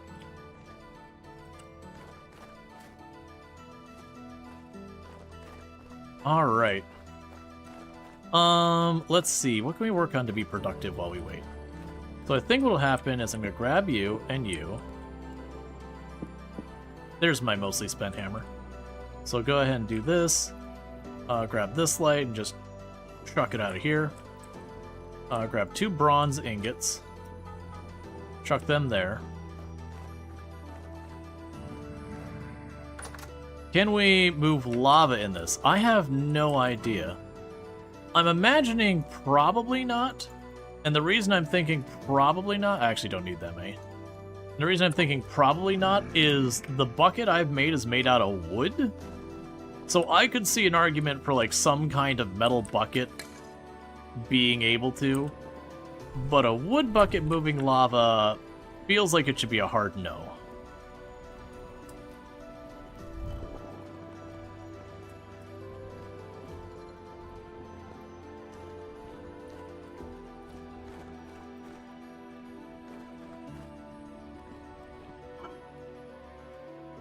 There's some more rye.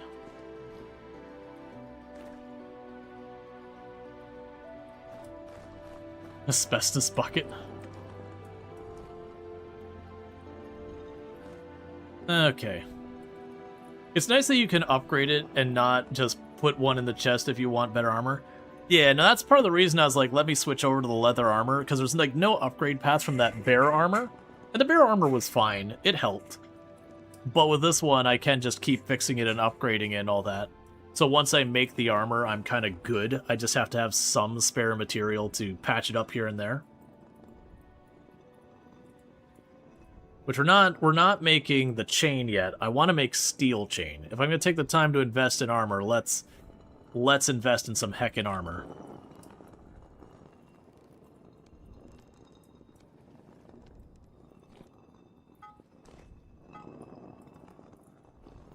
Not exactly what I wanted. Plate.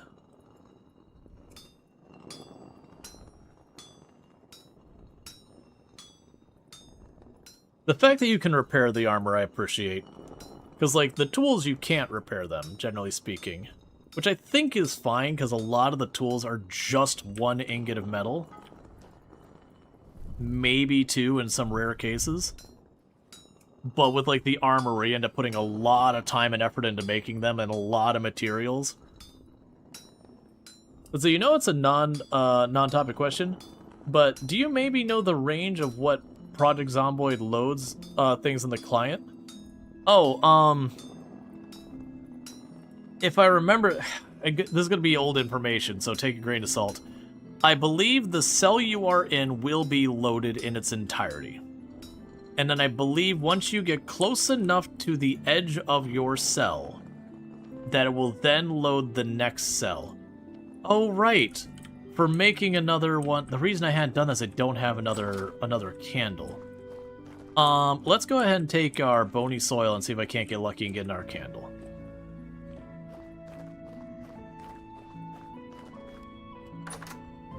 Because in your server, we tried to fix the client lag issue. Gotcha. But yeah, no, like I said, I believe it'll load whatever cell. So the server's a little different. I believe it will load any cell that has had a player in it recently. And then, like, again, it tries to do the same thing. Because what's it going to try to do is it's going to try to load the cell ahead of the player as they're approaching the cell border and all that. But multiplayer, I'm less certain on the specifics. But it makes sense, because you'll be driving along and it'll be trying to preload the cell you're moving towards before you get there.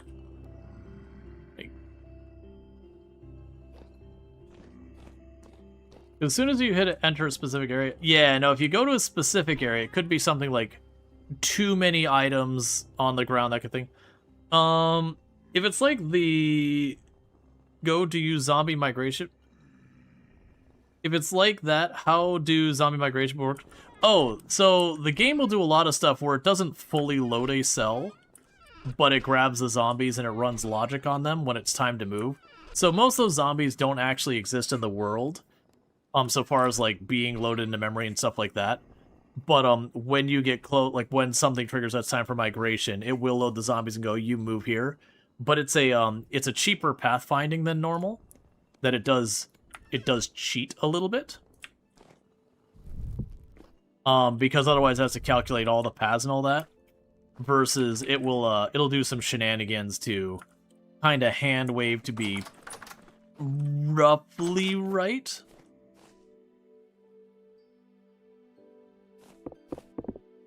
And that's kind of good enough for the purposes of what it's doing.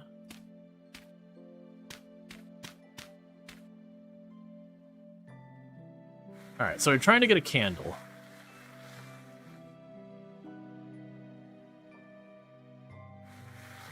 But yeah, so you'll have like, you'll be in the middle of the map, and it'll trigger, oh, that area way over there on the other side of the map, it's time for it to do a migration.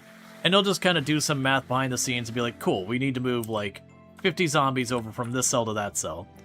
And it'll like gradually have those zombies kind of just move into the other cell. But like I said, it'll ignore a lot of stuff. They'll kind of go through walls. The exception being, I believe if you have an enclosed space that is not pathable, the zombies won't go into that spot. But it does do some hand-wavy shenanigans to circumvent, like to just make it happen. So, because otherwise they have to have every zombie figure out its path, do all the pathfinding, which is very computationally heavy for something that probably doesn't matter. But it is a thing that sometimes you can get some weird stuff where the zombies shouldn't quite be able to reach there, but do kind of end up there despite respawns being turned off, and it's because they migrated and got kind of shifted over, and the cheaty thing and all that stuff. Yeah, you can also watch in debug mode. It'll show you the heat maps of the world of zombies, but they don't take walls. Yeah, no, you'll actually see the zombies' path in a way that they shouldn't be able to when like a sound plays and they're migrating. And it'll actually even teleport zombies around a little bit too, in certain circumstances. But none of it's for nefarious things. It's entirely to reduce computational load, so that, you know, a migration doesn't happen and the game doesn't suddenly hitch as every zombie has to figure out how to get from point A to B. My guess would be like a storage cell array, coordinates associated with zombie numbers. Yeah, no, it is more granular. Like, it does a lot of cool stuff. But like I said, they do, especially for migration, do some cheaty nonsense with the pathfinding to reduce the computational load. And it spawns zombies into existence based on the heat map. Yeah, no, when you're approaching a cell for the first time, like it'll like, the zombies will appear once you get close enough for it to be relevant. And there's also things where zombies, if they've been away long enough, it'll kind of just have like, okay, there's supposed to be zombies here, but it will actually drop the specifics about the zombies, which used to be a cheaty way you could get yourself military loot. There used to be a set of bunkers nearby Rosewood, and you'd even at high pop, you'd only have a couple of zombies up there. But what people would do is they realize that they can get military loot up there, is they grab a ton of zombies and they would walk them slowly from Rosewood to the area and then ditch them there. And then, you know, they would leave the zone for a good long while till it kind of chucked out the information and then come back, so it would kind of reset, being like, oh, there's, you know, 100 zombies here now. Oh, I need to load in their stuff. And so it'd load their outfits and all that, and it would be as military zombies because that's the zombies appropriate for the area. I believe they patched out your ability to do that specific trick for that one area by making that bunker not military. Yeah, as Burning Sun's saying, they kind of like, they stop being independent zombies and they're more like just zombies in that region area. Oh, we got another necklace.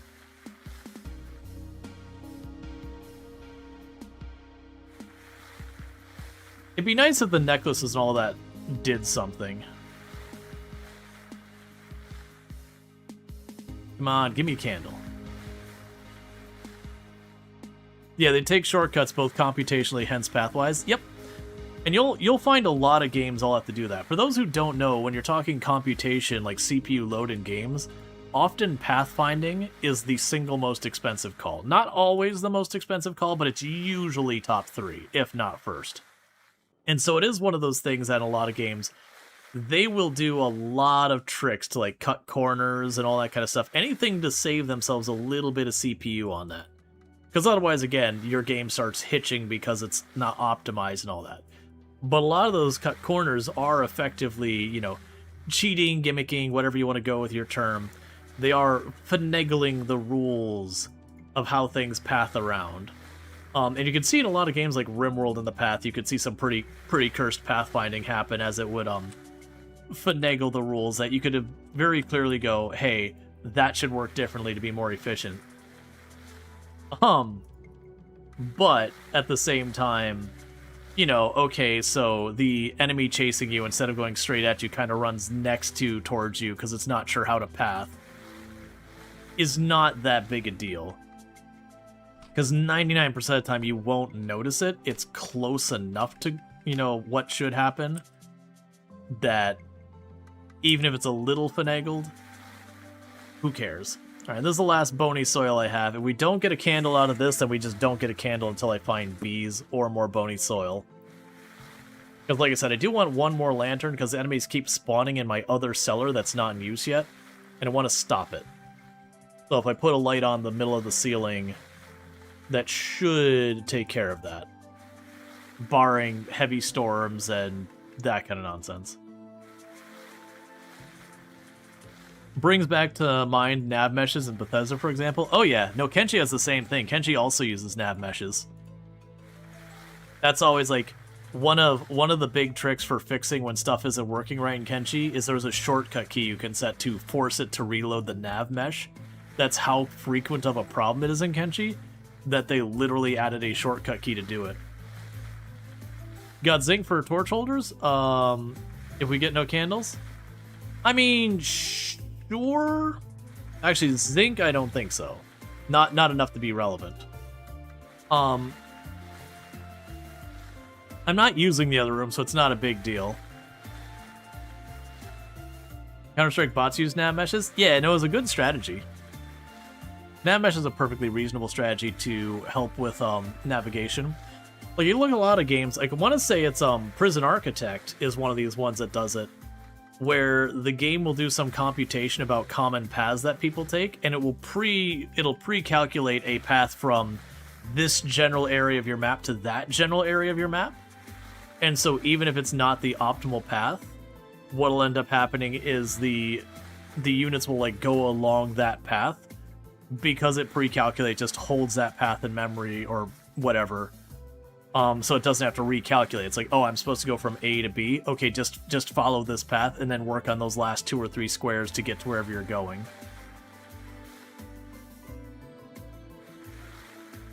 Turns out people were deforesting and there are hundreds of oh yeah, no, exactly. That's the reasons why you'll have a bunch of people litter in their save files of Project Zomboid. You'll see me take the time to pick up most stuff and put it on bodies. It is a thing, eventually when you have enough objects, it starts to break things. And that's not even a Project Zomboid, that's almost any game. If they don't have a culling mechanic for objects, that eventually you will hit a point where it loads the stuff into memory so it can, you know, choose to render it or whatever, and things that really break. Oh yeah, and then there's probability of trees of paths, that general large paths, similar detailed paths. Yeah, no, there's lots of cool tricks they do to address the performance implication of pathfinding. Come on, I only got like 3 more goes before we're out of bony soil. Just give me candle. Because we still haven't found bees. And being that we're in winter, we're not going to be finding bees until the temperature changes. Yeah, usually it's, here's the square, can you path through this in a simplistic way? If yes, done. If not, split the square into 4 smaller squares, repeat. Yeah, no, there's lots of cool tricks to figuring out ways to do pathfinding as efficiently as possible.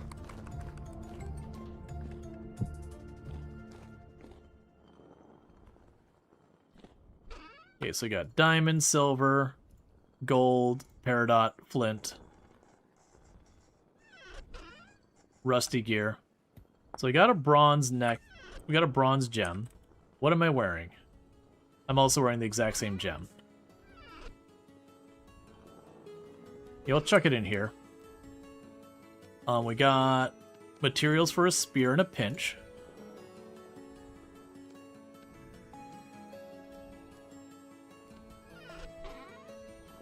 And they got a little bit of thread. So I can make a unit of fabric, so that's a step closer to having stuff there. Alright, so I got the bronze plate. I just missed the fact that I didn't have a candle, so you just go away into storage for now. We got the stuff for the arrows. Let's also go, so it was a longbow is, I believe, the best bow I can make here. So that requires me to...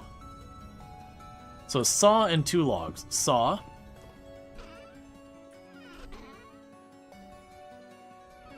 Alright, let's go chop down a tree.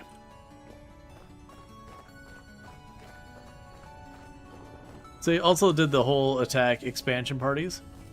Victoria Devs put out an interesting devlog about pathfinding optimizations. Yeah, another one is like, I forget what the name of the actual thing is, but it's like follow the leader.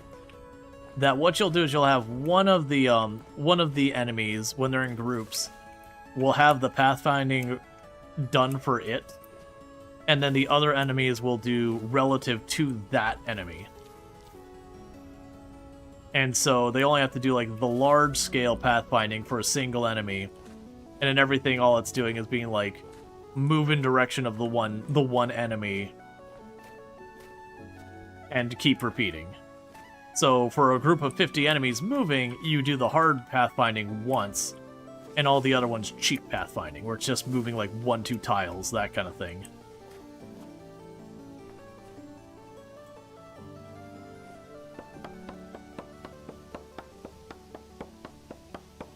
Okay.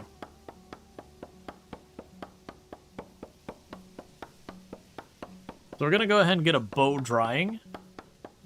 That way we can make a longbow. We can have a weapon to actually, like, hunt bear and it not be a death-defying experience every time. I'm okay with this. I don't need to go and get all of it. So boom, boom, and saw. Nope.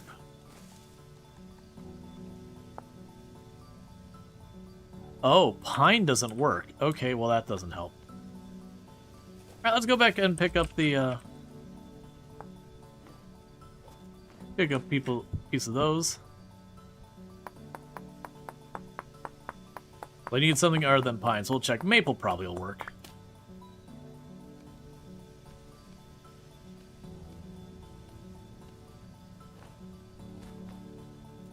Unless it needed to be debarked.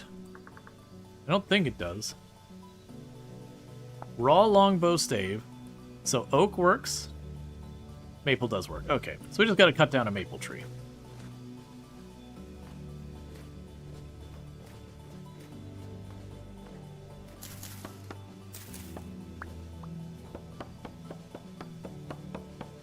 Yeah, remember your AI seminar putting the algorithm leader, move to goal, make sure followers keep up. Follower keep up with leader. Do fun stuff. You notice in some recipes that might be trying to make a distinction between soft and hardwoods? Yeah. Yeah, no, there's actually a couple things. Like, for example, when you're making tannin, only, was it Acacia or whatever it is, wood, can be used for... Well, sorry, that or oak can be used for tannin, no other wood. And then there's a couple of recipes that have other restrictions. Most of the time, any wood's good enough. Wait, what? Did I not just cut down a maple tree? What?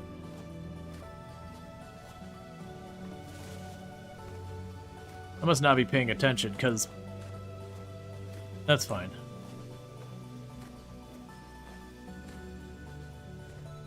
brain's not fully braining.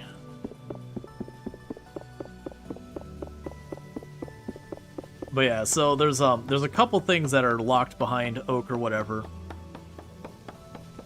None of them are a big deal. Like the oak one is probably for making the tan is probably the most restrictive I've seen. I haven't seen one where it's like, oh, only this one specific tree works. Nothing quite that extreme. But the tannin is just locked down to like 1 or 2 options. Versus most of the others, you've got a good handful at least, if not all. Like for example, planks, I believe every type of it works. I keep expecting to see like beeswax or whatever showdown or honeycomb, and then just be upset with myself. But, you know, it is what it is.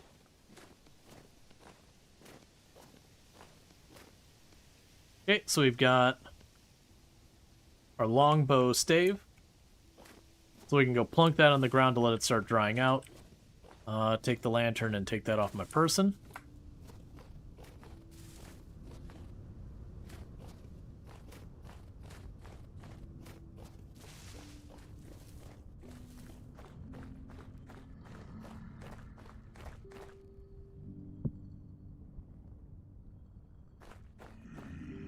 Okay, and for the maple and all that...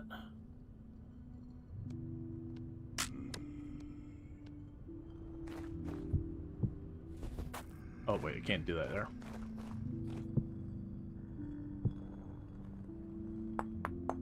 Okay. The quest for Borax is just... Oh, man. The amount of time it took us to find, like, a proper oak tree. Like, we found a couple of, like, little teeny tiny one-tile oak trees, and then eventually we finally went to the neighboring area. It was to such a degree I actually have marked on my mini-map where I saw another really big oak tree for the next time I need oak. And I also took all the acorns we found, every single acorn we've been able to get our hands on, and I have planted them in the area so that hopefully we get some oak trees more locally. It's been interesting seeing how much runs vary just based on, like, did you get oak trees nearby? Well, if yes, then this is your thing that you're going to get stuck on. If no, then you're going to get stuck on the oak trees, like that kind of thing. Alright. So let's pop on down here. Drop off the firewood.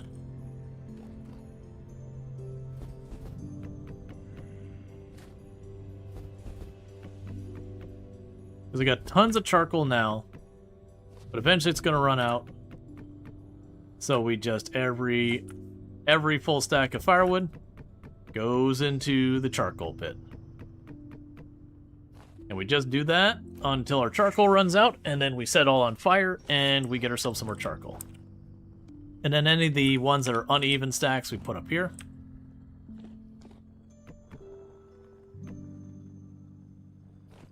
Okay, now bear with me, chat. I need to use the restroom, so I'm going to do it again. I'll be right back, and thank you again for tuning in. And I'll be right back.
Alright, and we're back.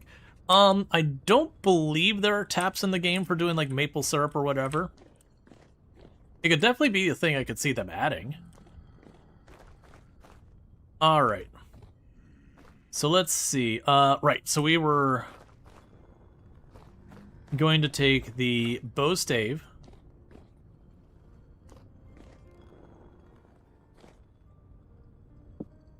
You put on the wall. Alright, so for the longbow otherwise, so you'd have the dry longbow, and then it's just a piece of leather, some string, some resin, and then there's that. Meanwhile, for our arrows, to make arrows, it's just stick and feathers. And I don't have much in the way of feathers.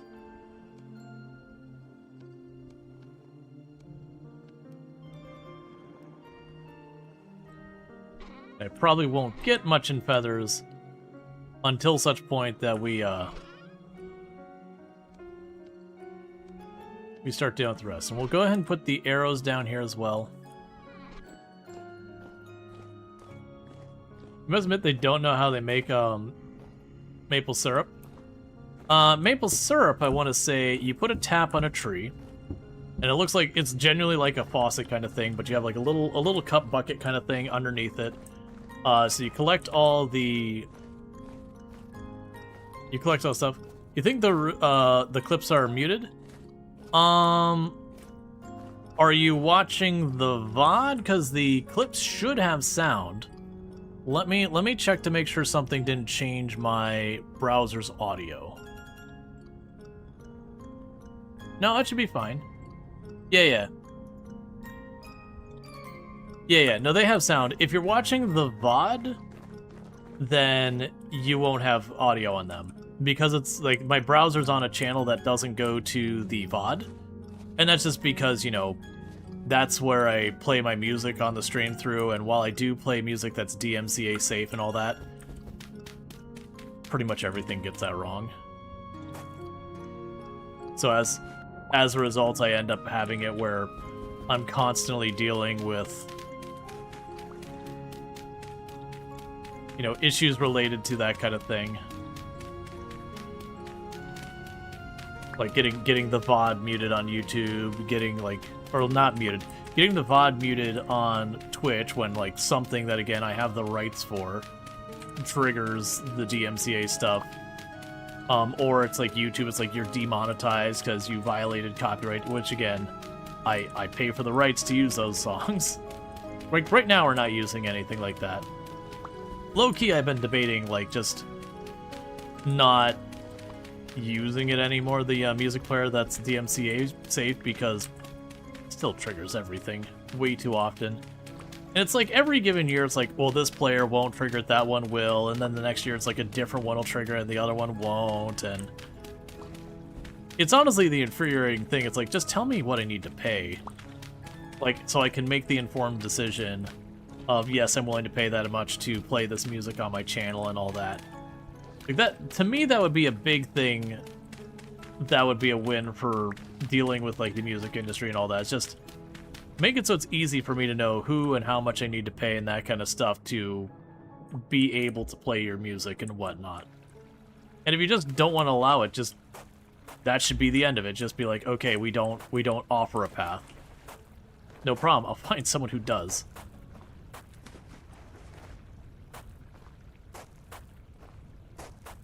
Well, to be entirely clear, when I'm saying the DMCA, it's not an actual DMCA strike.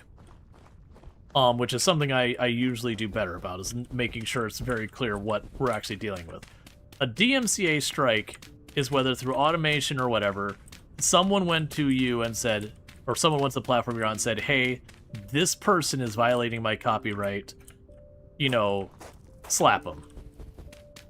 Like that's like an actual big problem. You don't want that.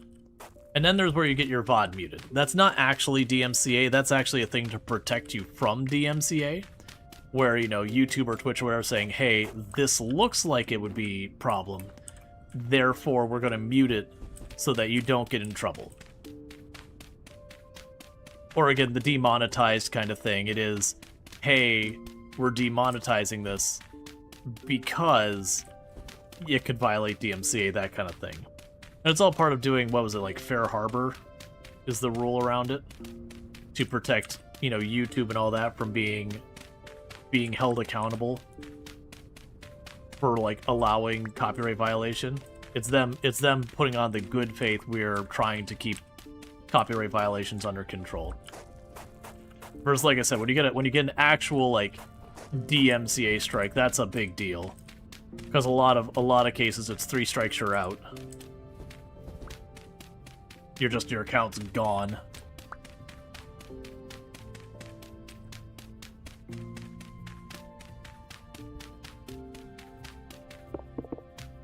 Yeah, legally speaking, it is very much, you know, guilty until proven innocent, where you get accused of violation, and then it's on you to prove that you didn't.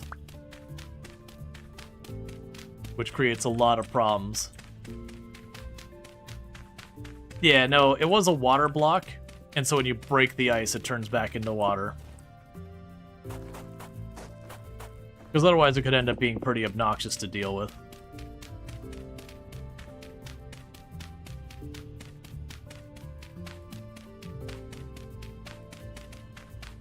Just trying to get rid of some of these path blocks.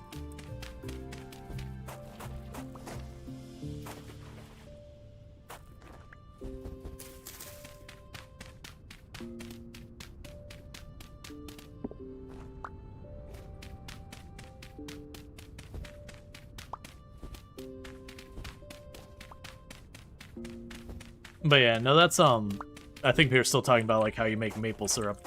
Like I said, I want to say you actually get the sap. You just basically, it's effectively it's a tap, but it's like a spigot you attach to the tree. For lack of better terms. And then it will slowly leak sap out of it. And then you collect all that and kind of like, you know, it's like it's like a little cup bucket kind of thing. And you periodically go through and you take that, and I want to say it ends up getting cooked. So like they warm it up and do a bunch of stuff with it and whatnot.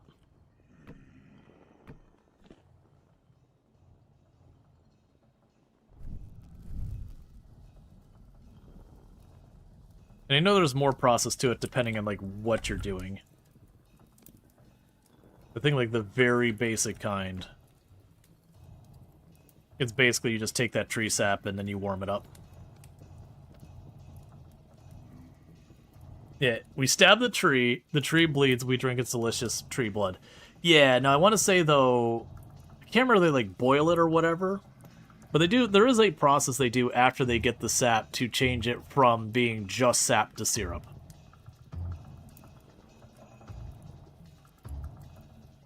You remember not all maple trees are good for tapping? I would assume that's true.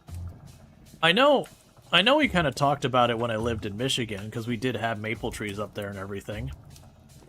And people would collect the sap to make maple syrup in Michigan. It wasn't like a huge commercial thing they did there, but it was present in the area.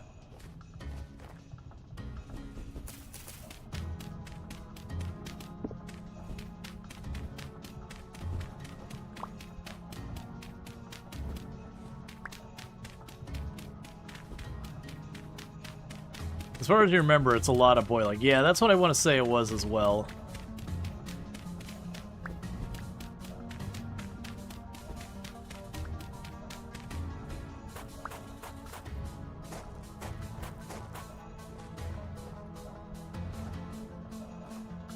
Okay, so that'd be the path over there.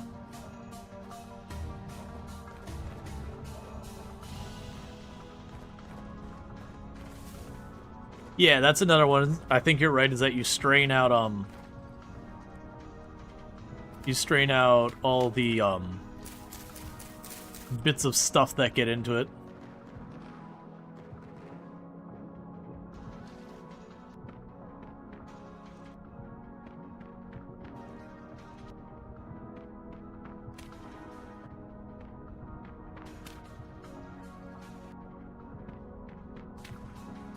Okay.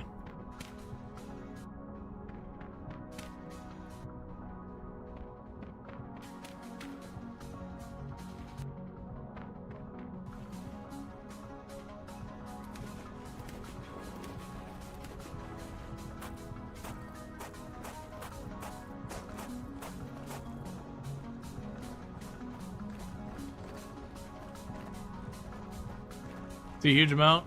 It's Alvin. Me sad. Yep.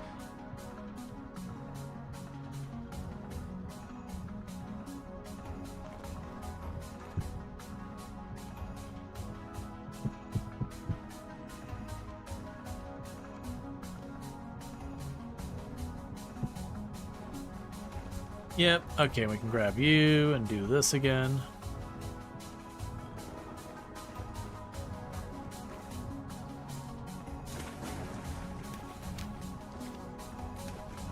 Yeah, it's the same thing with, like, quartz. You run to a quartz vein, you're like, oh, cool, it's just some more quartz.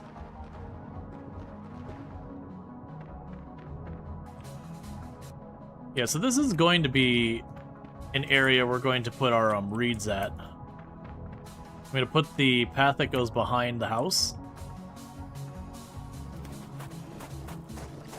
And then over here will be where I put the reeds.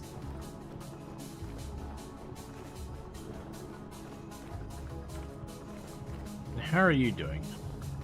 Okay, you're all processed, so I'll grab your flour and put it away.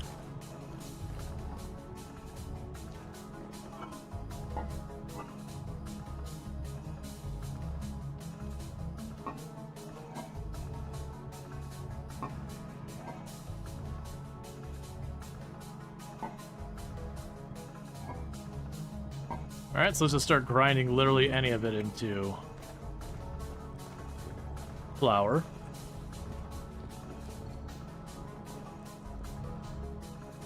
Alright. We'll need to grab some pie. Now, I think when we hit daytime, we're gonna go the other direction and see if we can't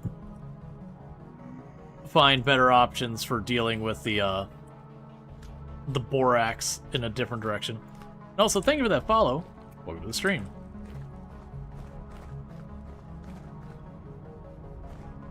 How are we doing on the iron? You got a bunch of ingots there.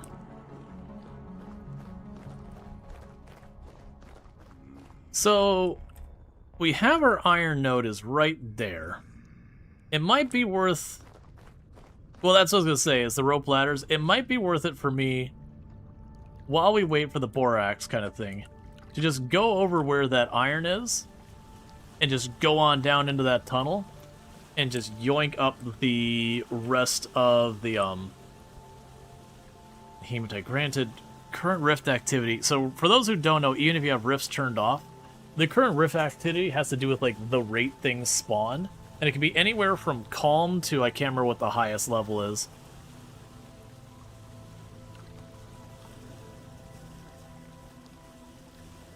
But if it's anything more than, like, calm to, I think, normal or low, then, you usually are going to have a decent amount of enemies. Apocalypse sounds pretty high. Is there an apocalypse?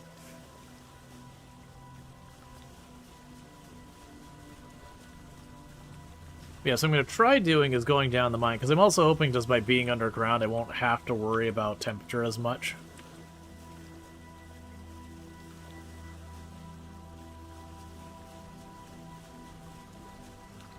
Hey, Radamant, thank you for the raid. You're up late. Really do appreciate it. Usually you're long done by now. I hope you had yourself a good stream, and that's why it's been so late. But welcome in, raiders. For those who don't know, Radamant playing some Icarus, absolutely fantastic game. Absolutely fantastic content creator. Plays a lot of similar games to what we play here. Oxygen not included, RimWorld, a whole bunch of other good stuff. But definitely worth checking out. Good times over there. Does a really good job of kind of giving you an idea of, like, you know, how to play a game with all that without spoiling the min-max and all that. I should make sure to grab a little bit of grass so we don't freeze to death. But with all that said, thank you so much for the rating and all that good stuff and all that stuff. I also understand if you got a raid and run, it definitely feels like it's been a late night for you. I mean, it could just be that you're on holidays kind of things at different hours. Regardless, again, thank you so much for the raid. But for everyone who came with that raid, I am Rual Storge, who play a variety of games here on Twitch, and obviously, if Radaman plays similar content to what I play, the vice versa is true as well. So today we're playing some Vintage Story. We are solidly in winter, if you can't tell from the fact that we're borderline freezing to death right now. And we have been on a journey desperately seeking Borax, because I need that to make steel. And we're solidly in the iron phase, where we got lots of iron tools going on. And it's just proving to be a little bit of a nightmare situation. So I need more rope ladder, so I'm going to go ahead and go to where I have my iron mine and just see if I can't deplete it, so I could take the rope ladder I've got in my iron mine home with me. But, again, welcome in. But yeah, so I mean, like I said, if you got a raid and run, understood. But obviously, like, it'd be cool to hear what you got going on with Icarus, because I haven't played Icarus. I understand it's a survival craft, but I've heard good things about it. Now, if I remember correctly down here, the entrance to that iron mine is on the south end of the island on the bottom, I believe.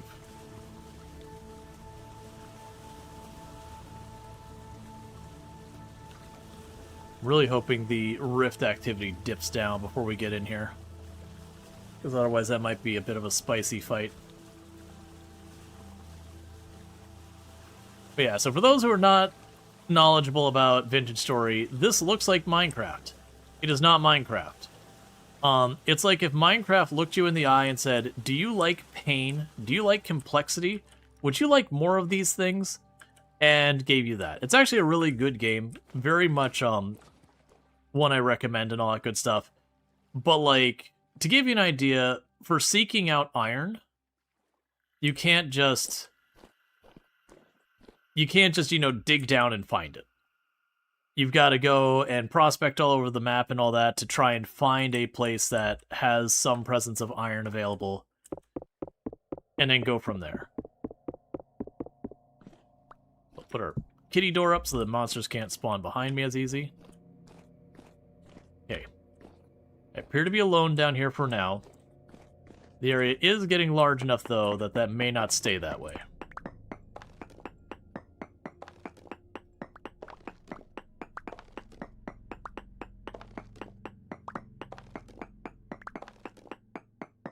Cool, and our body temperature is slowly going up down here. That's kind of what I was hoping. I meant to actually stop and get some grass so I could build a little fire, but, it is what it is. Yeah, no, way back in the day, there was, it started as a Minecraft mod, and they kept expanding and expanding and expanding on it. And then they're like, the modability of Minecraft is kind of holding us back, like certain things there, and so they decided to make their own game. I don't know how true that really is, because you can usually mod things to no end, but you do eventually start running into performance implications if you keep modding out more and more and more kind of thing.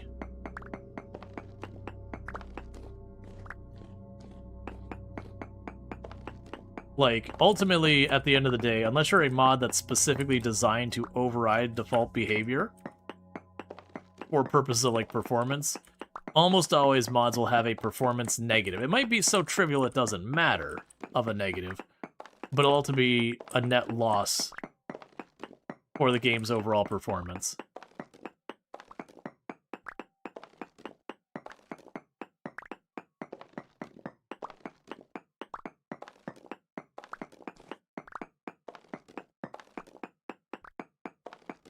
You compare it to schools, Minecraft is late elementary. This is community college. Yeah, and that's not to imply that this, Minecraft can't be enjoyed by adults, whatever. It's definitely, though, the complexity of the games, this is significantly higher. There's some bauxite. That's cool.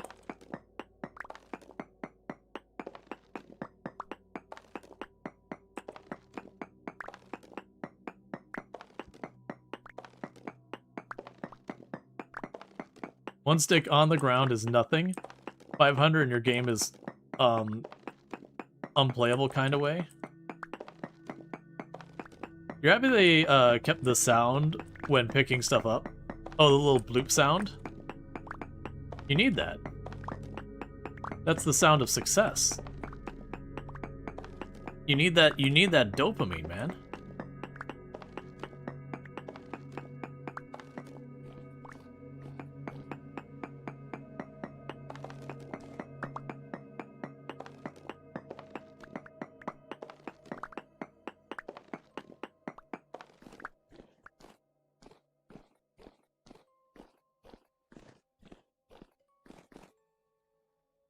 Okay, that side looks like it's all tapped out. I'm seeing mostly the ore.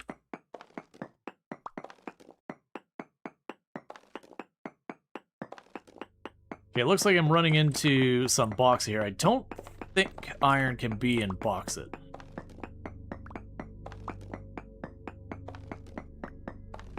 So that might be the limit of this vein, is where that bauxite is here. Because I'm basically now trying to exhaust this vein. Pull up the whole thing. That way I can mark it off, take the ladders, move on.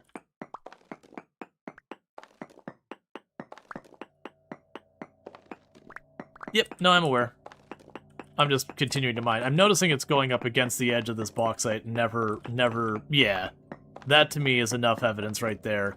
Is it literally circled around the bauxite without actually going into it. So I feel pretty confident that it can't be in it.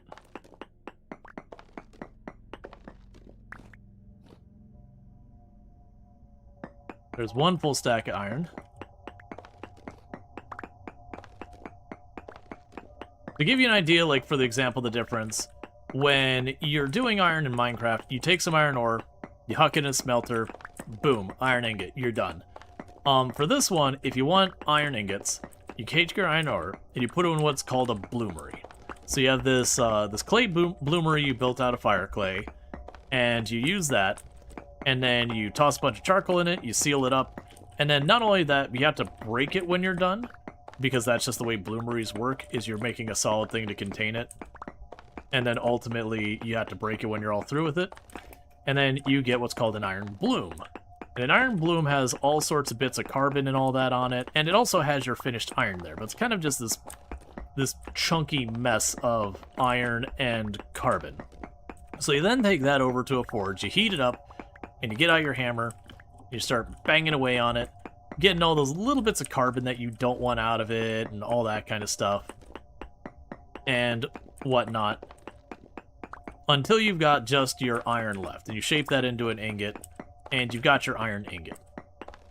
And that's relatively how primitive ironwork worked. Can't remember if that was what was known as pig iron, you know, versus more modern processes.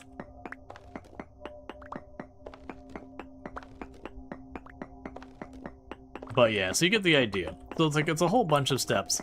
And that might sound tedious, but you can use a windmill to automate it. Then in real life, you can fold and forge and weld it into more uniformity. Yeah.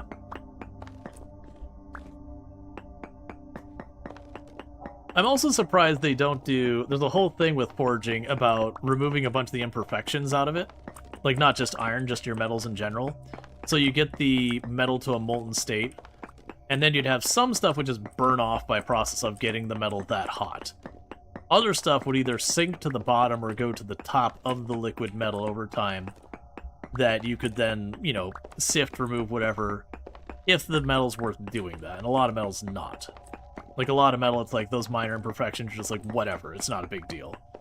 Versus if you're going for a very high-end, high-quality metal, there's procedures they do to try and extract as much of the not metal from it as possible. And a lot of that's just heat the thing up, and then kind of just sift the junk off the top.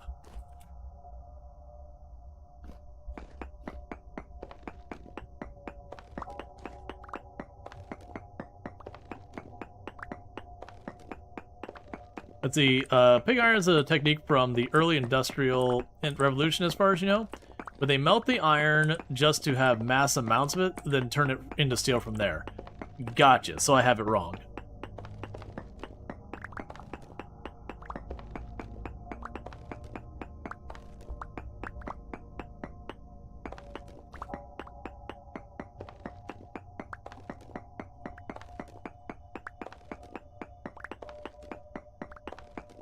And we're going a little bit wide of this. So we are going to have a problem very soon. And that problem is, if you notice that gear on the bottom is really spinning to the left very quickly, that's my it's temporal stability. It's basically a sanity mechanic. That as you go like deeper into areas, or some areas are just less stable than others, your character's temporal stability will go down. And as it does, eventually it'll start causing enemies to spawn around you, ignoring other spawn mechanics. So the idea is, like, normally if I have a light, an enemy can't spawn there. You know, lots of rules and exceptions and blah blah blah. Now, if my sanity bottoms out, it says, haha, your rules amuse me, and it spawns there anyways.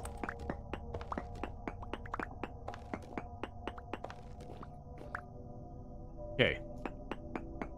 Let's start checking, because we might be about done with this place. There's a large amount of ore nearby there.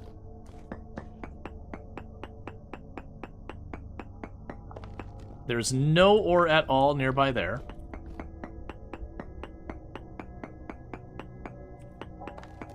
There are trace amounts over here.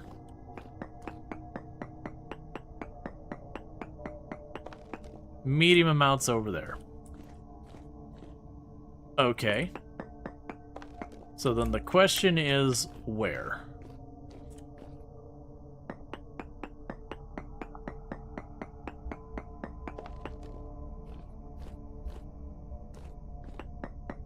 The moment my vision starts to go all squirrely, there we go. Go all squirrely, we're out. What I mean by not waiting for like the walls to start. Oh, there it goes. Yep, time to go.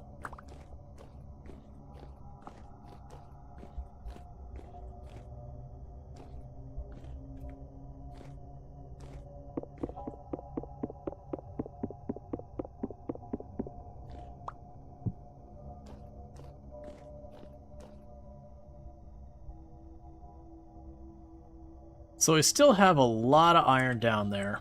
I've got 3 full stacks of iron on me. So my intention is, I'm hoping we'll be able to go up top here.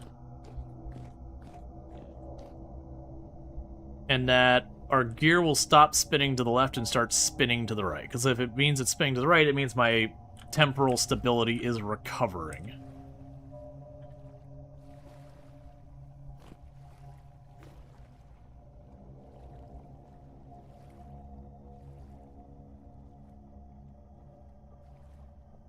Okay, so this spot seems to be just temporarily unstable to begin with, unfortunately.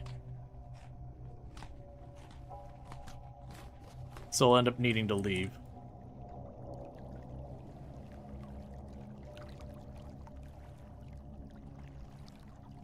That's fine. We can bring back all of our ore and all that. Okay, no, actually it looks like if it just...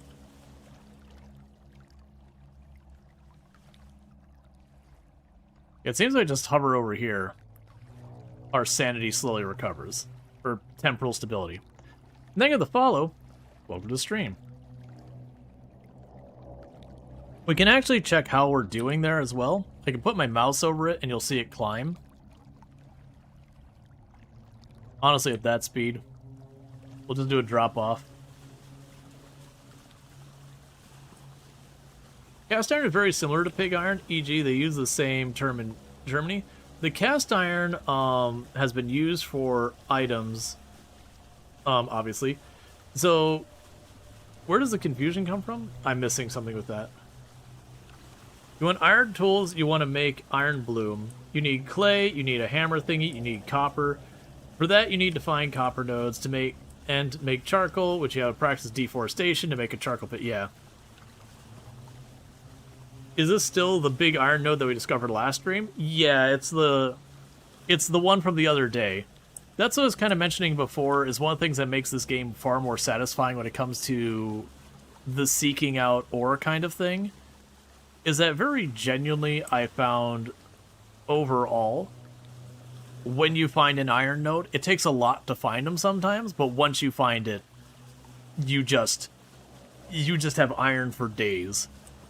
Like I said, we've got here almost 3 full stacks of iron. So if each stack is 1,600 iron, that's 32, almost 4,800 iron, and it's about 100 iron per tool. So that's enough iron to make about 48 tools.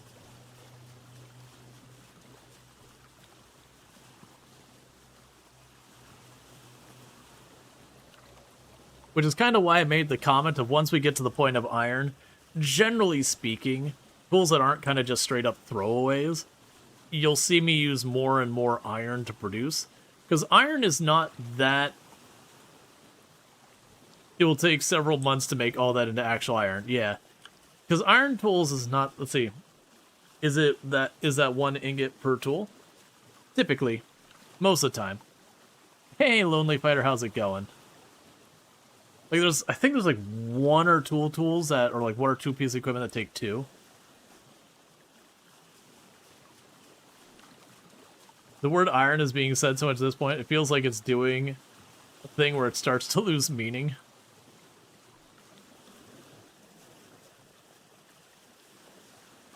Yep. It happens. Alright.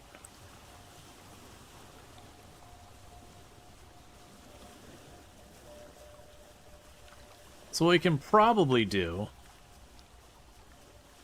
because I kind of want to get rid of all that ore down there, all the hematite, before I move the rope ladders. That way I can kind of just write off being like, this has been tapped out.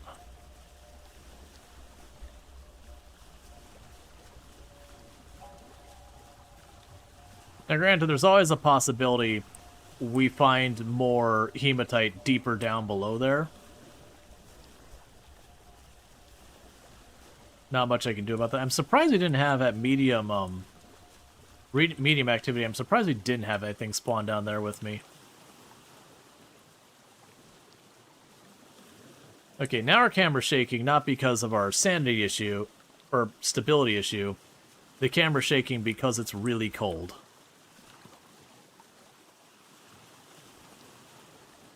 But that said, we're right about to reach the end of, December.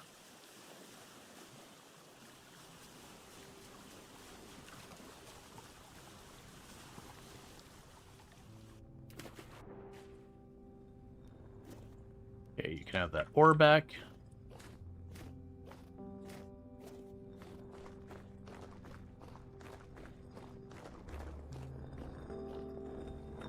You're still processing my flour.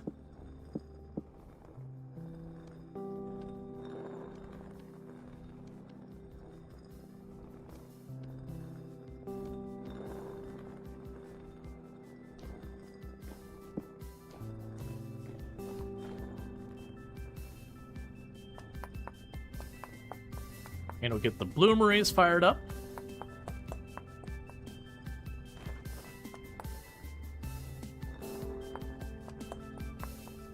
Start processing all this.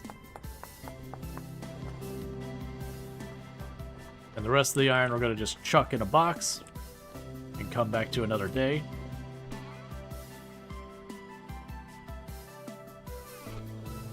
Oh, wait, I got one more stack in my hand. There we go.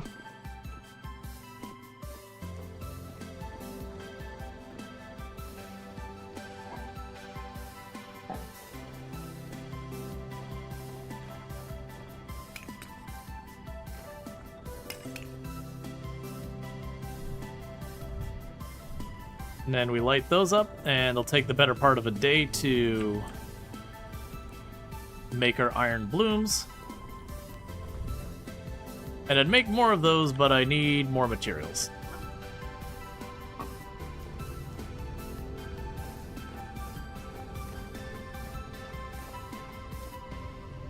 Okay, that's all fine. I still got 3 pies on us. We can go ahead and drop off all of this.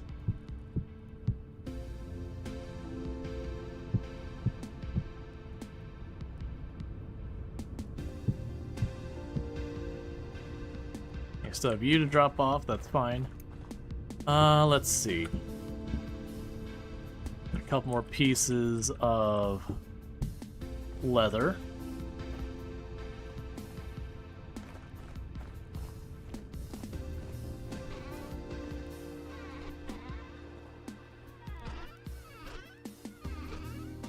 That's fine, I can put you here, grab you out.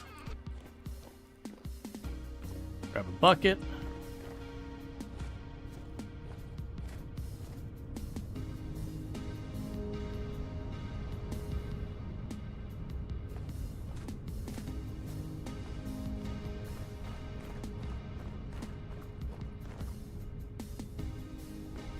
Strong, weak, strong. Oh.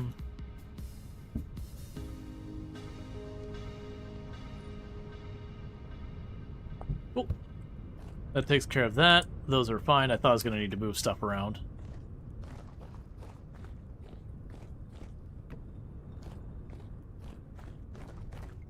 Okay, and we can drop more of the ore in here. I still need to go and make the make more boxes. Cool.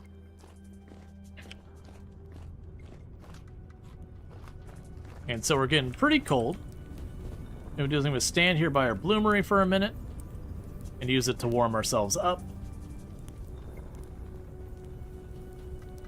And then we can jump on our boat, go right back down into the iron mines as our stability is fully maxed out again. And I still got 3 more veggie pies on us. So still doing really good on our food for the time being.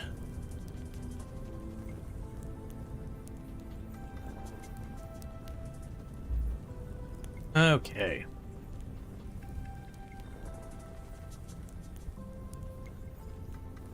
I was really expecting you to warm me up more. It is warming us up, just not as rapidly as I was hoping. I'm willing to bet it's just a radius thing, so I could probably...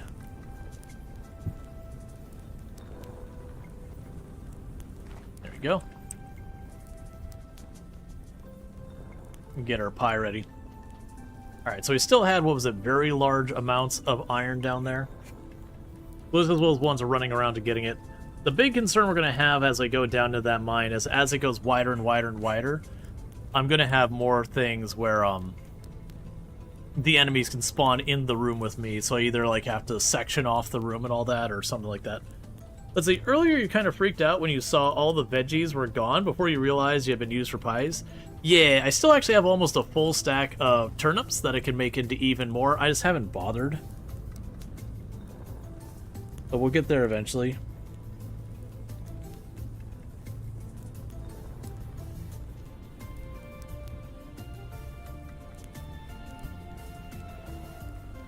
That away for right now. It's not needed. Okay. Yeah, no, we're doing pretty good. We've got our little area. You can see it looks all nice there. Slowly looking better and better. We are in a world with 50% water set to it. So you can see where I've been trying to survey the area looking for materials. So we got our pins all over the place. The game feels very slow-paced and a bit micromanagey. It's not really. The pacing, I would say, is a bit slower. That's a fair assessment. But I wouldn't say it's in a bad way. It's like more meaningful pacing. So instead of you just dig down and suddenly you have a pickaxe, and then suddenly you have a better pickaxe, and suddenly you have a better pickaxe, and well, now you've got the best pickaxe, so who cares? You know, like where you can just blast through stuff super fast in Minecraft or whatever. Like a pickaxe is a major milestone, because you start with like your clay making and your stone knapping and all that, and work your way up to metalworking. So the progression definitely takes more time. So to me, when I think about it, like Minecraft to me, its sweet spot is, you know, basically computer Legos. That's the way I think of as Minecraft. Is that you can very, very quickly get to building stuff and all that. Where this is far more in the proper survival game. That we do have to take the time to, like, get our food. Yeah, I would alright, for me, I find Worm Online to be far slower, but yeah, in that direction, relative to, like, Minecraft or whatever. Definitely Worm Online, like Ultima Online, are very much slower games. But there's a whole social MMO aspect to those.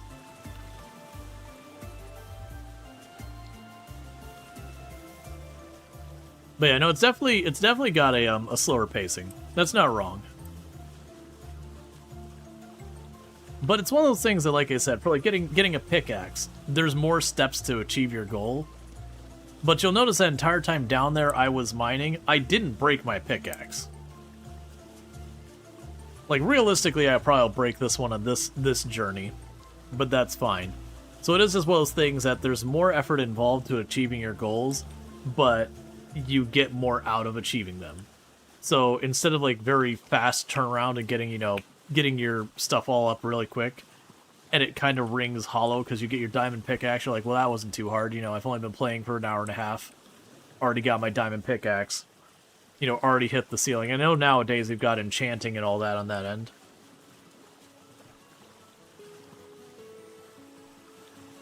Oh yeah, no, there's definitely a lot more graphic stuff you can do, and the fact that you can, like, chisel into blocks, like, you know, write stuff in the walls and add decorative designs and all that if you want. That there's just a lot of room for some cool stuff there. It's the thing. Like, one of the things I like is I like to get ore we have to survey. So, like, I had to survey to see there's a decent amount of hematite down here, to know to look here for iron. Versus on my island, most of my pins here have very poor to no hematite. So the chances I find it here are pretty bad.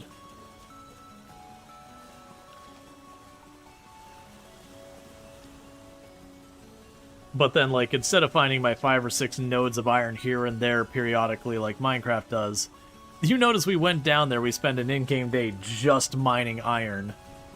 And I have to go back. This is our third trip mining iron from that one vein, which will probably cover us to the next year so far as iron. So I probably really should go and make an iron knife and an iron axe and an iron shovel, an iron hoe. Because we need a bigger boat. We do have a bigger boat dry docked, but I don't have the fabric to put sails on it, so I can't use it quite yet. And that's not going to happen till spring, because I'm not going to be able to grow flax in the winter. Okay, so we're still at medium activity. And now we're going down here, and our temporal stability is just getting quickly obliterated.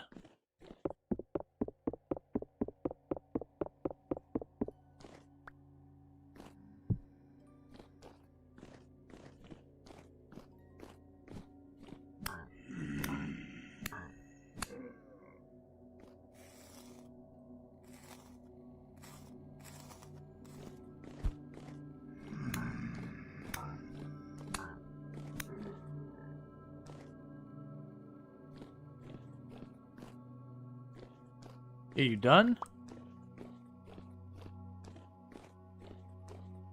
Alright. It was over this way that we detected a whole bunch.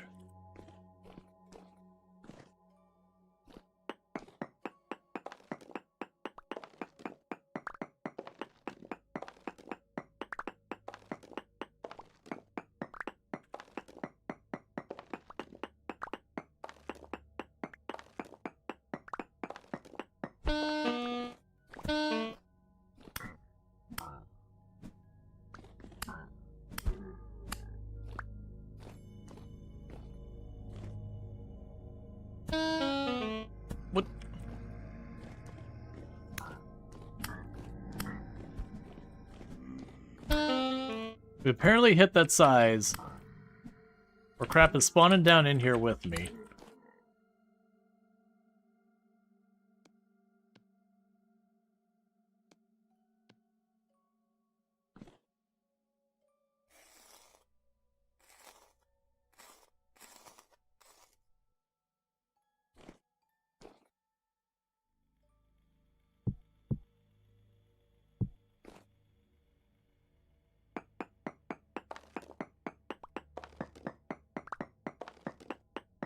How can you choose such a remote base, not close to your area of operations? Oh, so you're going to have to wander the world. It's not one of those things that you can base up someplace and have everything you need. You will explore in this game.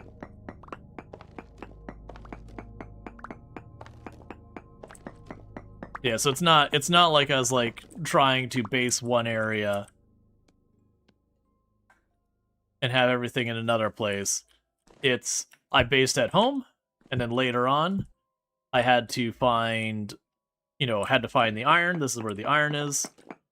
Okay, well, I need to go find, copper. Well, copper someplace else. So you will die. Can you build a campfire in the middle that would prevent spawning? The campfire probably wouldn't be bright enough. I could, in theory, put down a bunch of torches in the area to try and cover the whole area.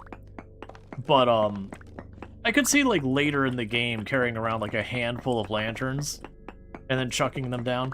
What I've done for my immediate solution for right now is just put, like, a little wall there so that the enemies shouldn't be able to get up to reach me. And we can keep mining this area. Now, it does mean I might have a ton of enemies spawning down below. But that's for later me to worry about. Right now, me doesn't care.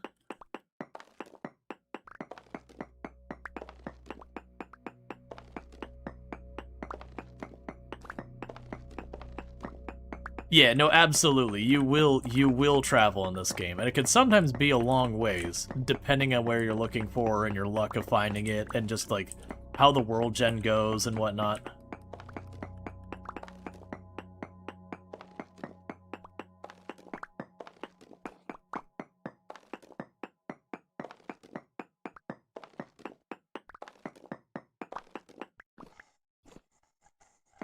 That's claystone.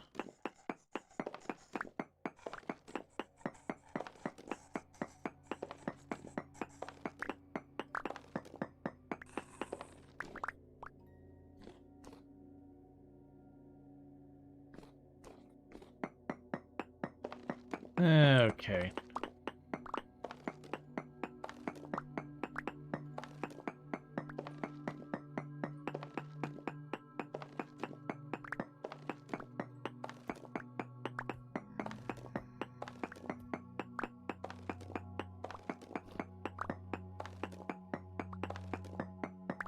And we're just gonna grab all the hematite. I don't care if we leave like trace amounts here and there, but the goal here is we want to grab everything we can, so far as like big clumps of it.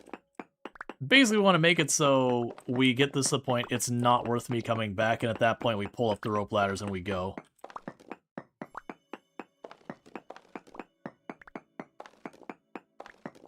That way I have a bunch of rope ladders for whenever we go for the Borax again.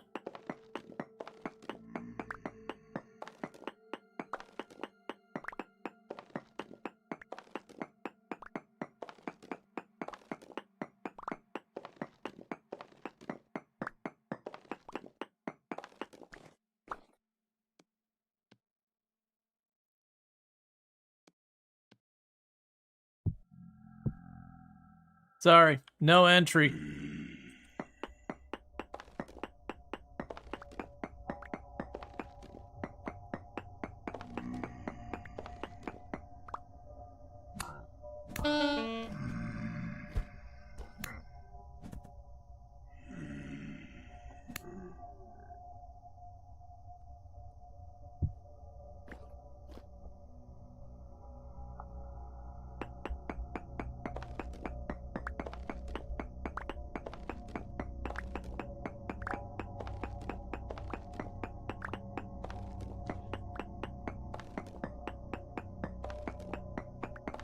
Okay.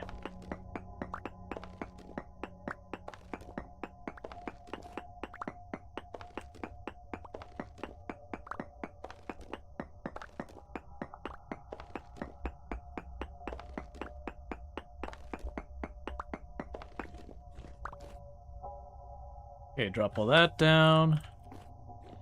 Eat some pie.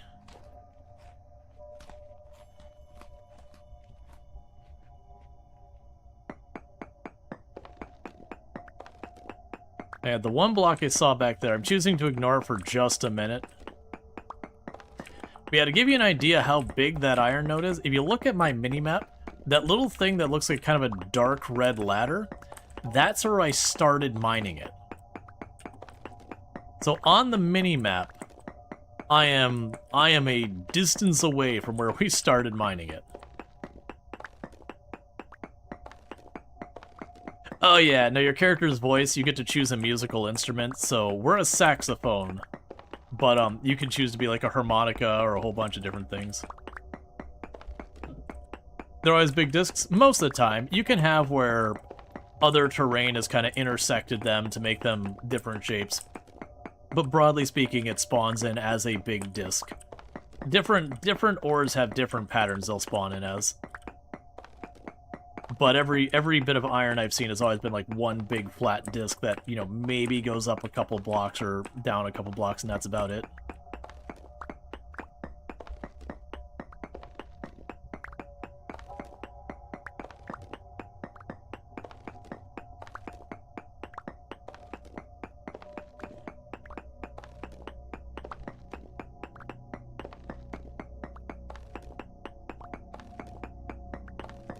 Okay. Did you get any mods? I'm pretty low in the number of mods that you have, like, running.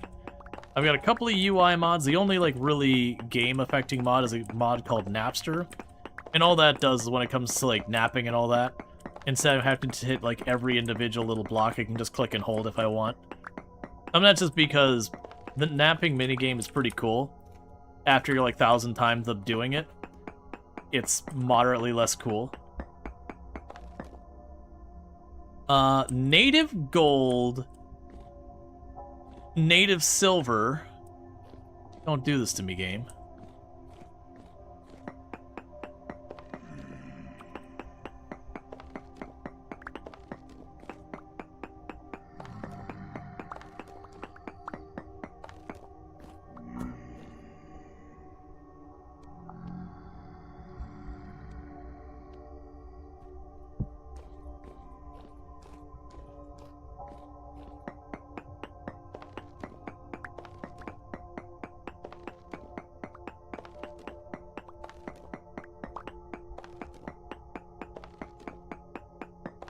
Okay, and there's more iron down here.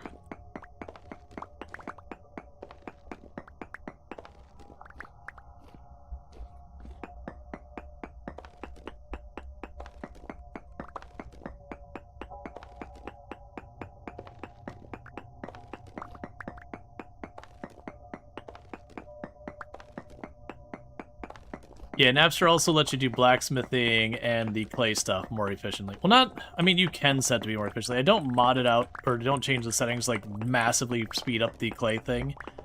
I just do it where I don't have to, like, click each and every block, because, like I said, after a while, you're like, my fingers hate this. Please, let me stop. Alright, so pretty soon we're going to start having the screen shake around, and when that happens, you know, I'm gonna want to get the heck out of Dodge.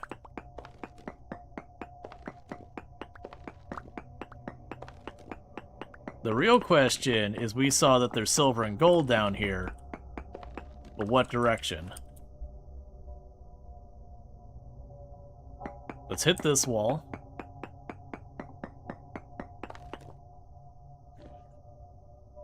So we don't see the silver anymore, we only see trace amounts of iron. Yeah, we're gonna have to get out of here. We're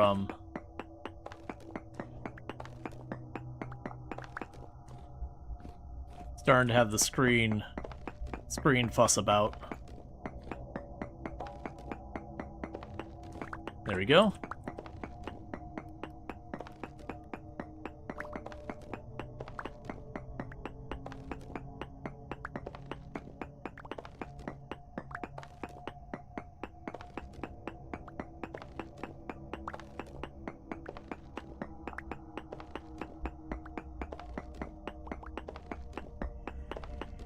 Alright, Dread. You have a good nap and all that. Thank you so much for the lurk.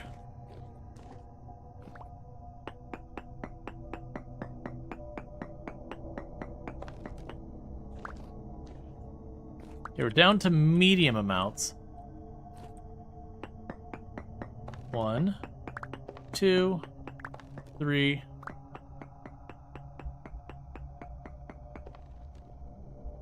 So trace amounts up.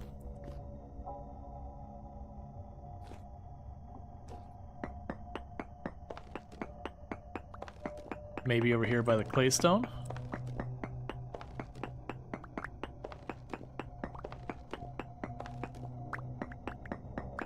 Because I'd like to tap the quartz.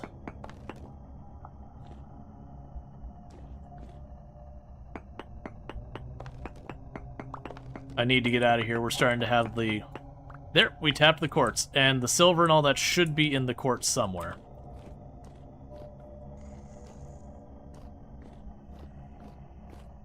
Okay. Let's poke a hole in the wall over here.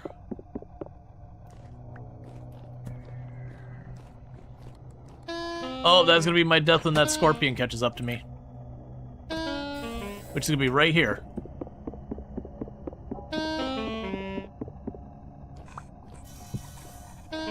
There it was, it tried to go for it. Okay. Now our character is... Oh, that's not what I want. There we go.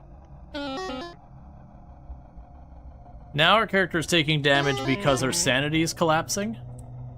So we're not actually getting hurt by something. The temporal instability or whatever is hurting us because it's so bad. Alright, and that's another 3 stacks plus a big chunk.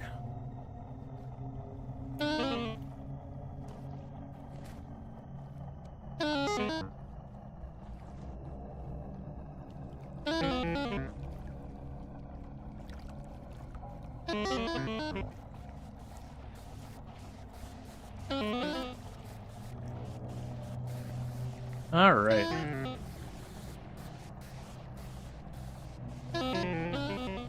Don't worry about Jeffrey out there. He's just been having a rough time since Toys R Us closed.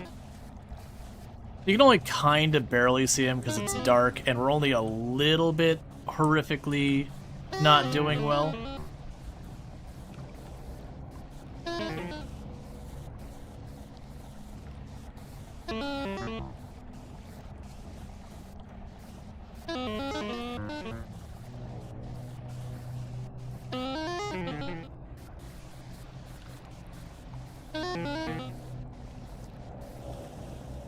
Rust Leviathan eats the raft.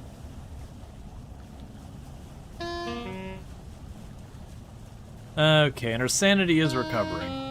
I know it's temporal instability. I'm going to keep saying sanity because it's a sanity mechanic under a different name.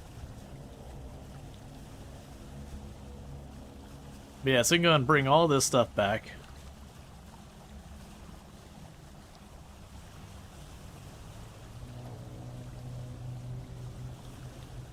You've been wondering what's the bar on the right of her cogwheel?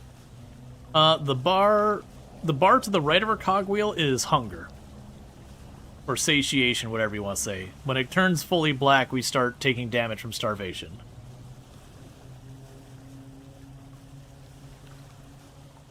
Oh, that's the sanity noises? Yeah. The saxophone, like, tweedles and all that, that's my character. The saw blade and the very, like, vague zombie noises are the enemies. So I don't actually care about, with that quartz vein, I don't care about getting the quartz. I'll take it if we get it.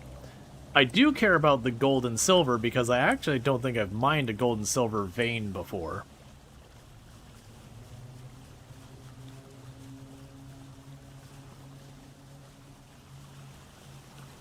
Oh, I am covering that bar up pretty heavily, aren't I?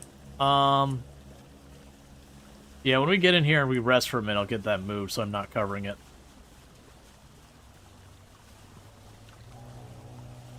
Those monsters, yeah, no, when there's a, when there's a temporal rift or there is a temporal storm, lights won't help you. Monsters can spawn inside your house. The temporal storm, I'm pretty okay with how it works. The temporal rift, I don't like. I do think there should be more of a gap between how close monsters can spawn to you, even with the temporal rift, because it's like literally they can spawn in the town next to you. I do think there should be a buffer of a good couple of tiles. But there's a reason why a lot of times when there's a temporal storm going on, people just seal themselves in like a 1x1 space or 1x2 space and just wait it out.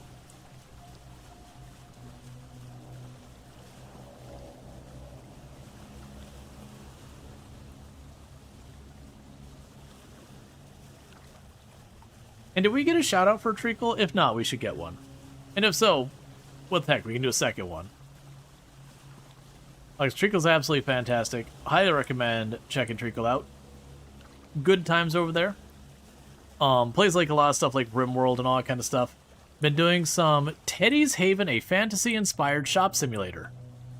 That is a mouthful of a name for a game. What? Well, I apparently teleported through the wall getting out of my boat. That's certainly an interesting thing.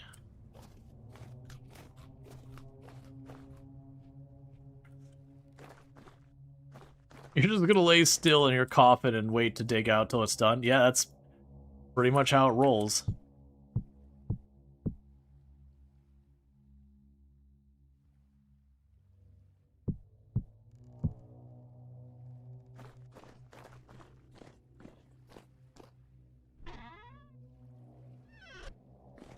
Feature not a bug. Yep, alright, so we got the gear and the thread.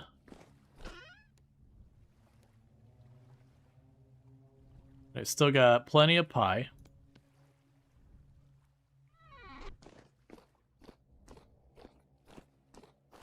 Discovering speedrunning strats. Okay, and with this, these are done. So, bloomeries, don't pick that up. It's molten hot. It'll make me big owie. There we go. Now I can pick it up. And think this all the way through.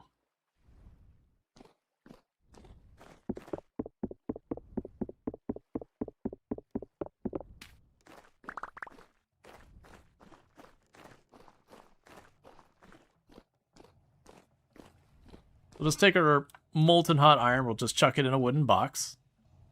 As you do. I actually have a bunch of the raw fire brick ones. And go put those down. Oh, right, I don't have pit kilns anymore because we expanded the blacksmith where they were. So we'll definitely want to change that.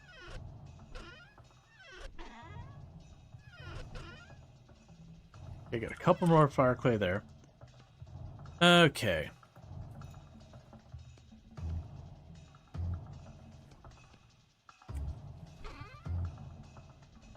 So one brick there. That's a spare base. I don't have enough for another top.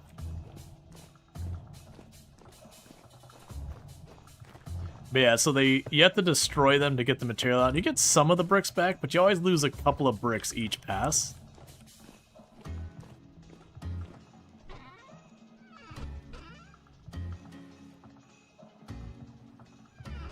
So it is just kind of one of those things that you have to deal with that.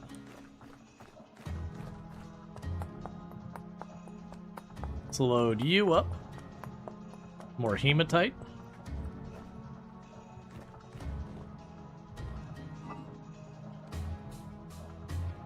And our 8 iron.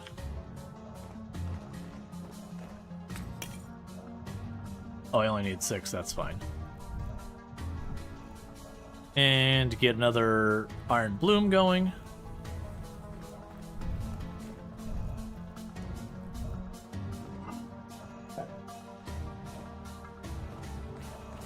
And drop you off up here.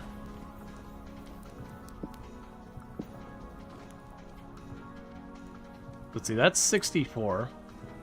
Okay, so the the chunks of iron are more efficient from an inventory space perspective. Let's not break any more of the iron chunks. Leave them as iron chunks just to collect in here. Because genuinely, the inventory here is suffering. Let's take this out. Where do I want to move these? It's an excellent question. Let's get the skeps out of here.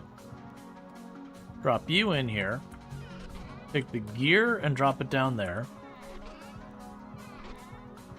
Drop the skeps down here. Oh, I got a little bit more iron in my pocket.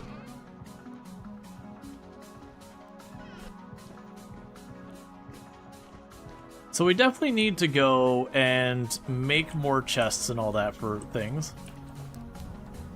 We can grab another pie.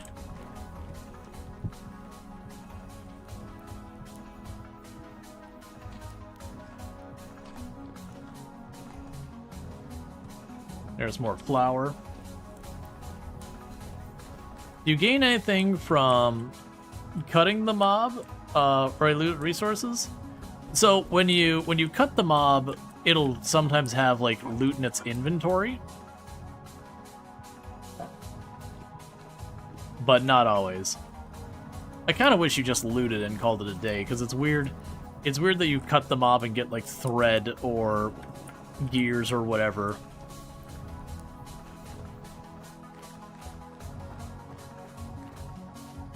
All right, there's another lap done.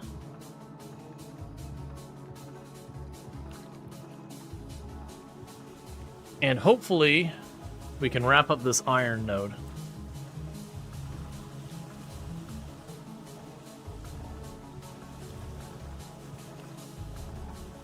Because then we need to go out of our way to see about trying to just go north and see if we can't find someplace.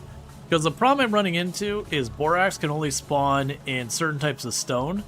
None of the stone up here is eligible. None of the stone down there is eligible. None of the stone over here is eligible. I got a little pocket of area that's over there. And we have not had any luck looking for it in that area. So just our world generation is giving us a lot of good stuff, but Borax is one thing I'm struggling with. So we tried going south. So I'm kind of hoping that where I haven't seen any land north or whatever, just taking a different direction and seeing if we can't find different base stone areas that have a chance. Because it only shows up in stuff like conglomerate and chalk and limestone and these types of stones, whereas I keep finding slate and granite and peridotite, which are ineligible for that stone, like that material to spawn there. And I don't need a lot of borax. Why not west? I mean, that's what I was gonna say, is we could go west. It'd need to be around that island, because that island we've already checked in its thing. So I'd either go west, go east, or go north. I'm leaning towards north just because I don't have anything that direction that we found.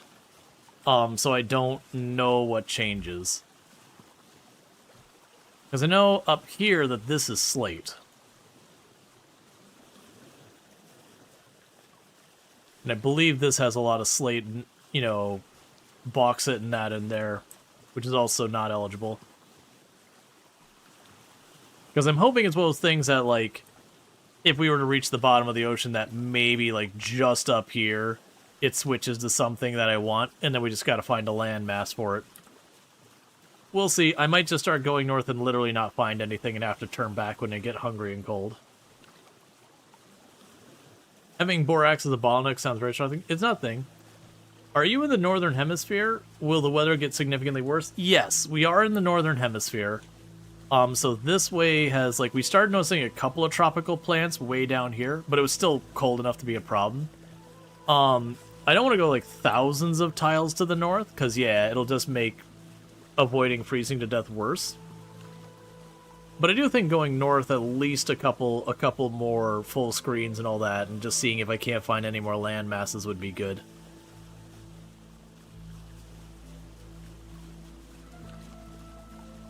The amount of iron we pull out of here.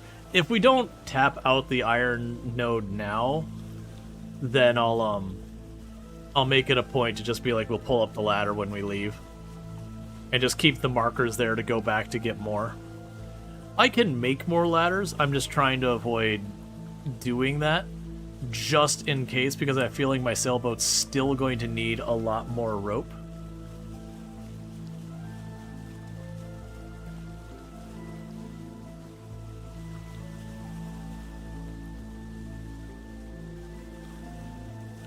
But yeah, no, if we look at it, this is where I first struck iron.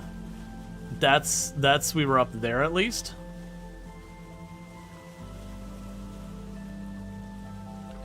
That's over 40 tiles tall. So just in one direction, it's over 40 tiles. That's not counting width or any other direction.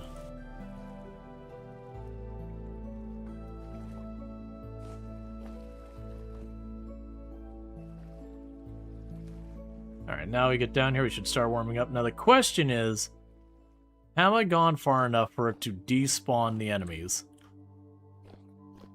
Because if that scorpion thing's still down there, then we're just taking the rope ladder and leaving. And coming back another day.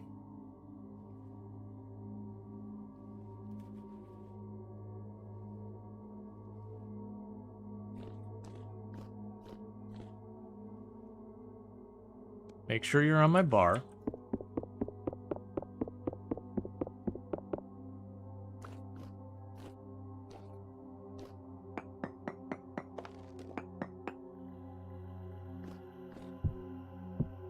Nope. Nope. Time to get her ladder and leave. The scorpion thing's been one-tapping me. So we do not want to deal with that. Nope. You stay in your pit. If I needed iron, I would be willing to make that work. We don't need iron right now. I got plenty of iron. Probably enough for, like, literally the next in-game year. You could just stay in that pit, owning that pit for the next in-game year.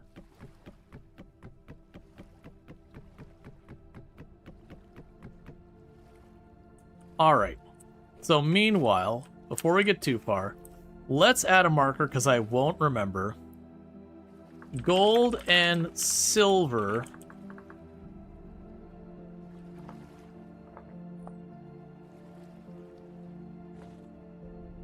Put a signboard there? I don't have one handy. I probably should make signboards.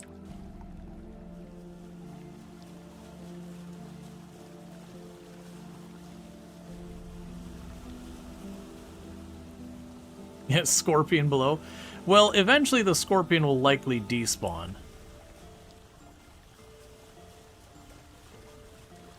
So, if you place torches in this game, they eventually go out. They have, like, a fuel to them. Lanterns don't, but your basic torch does. Now, if you're holding the torch, it goes on forever.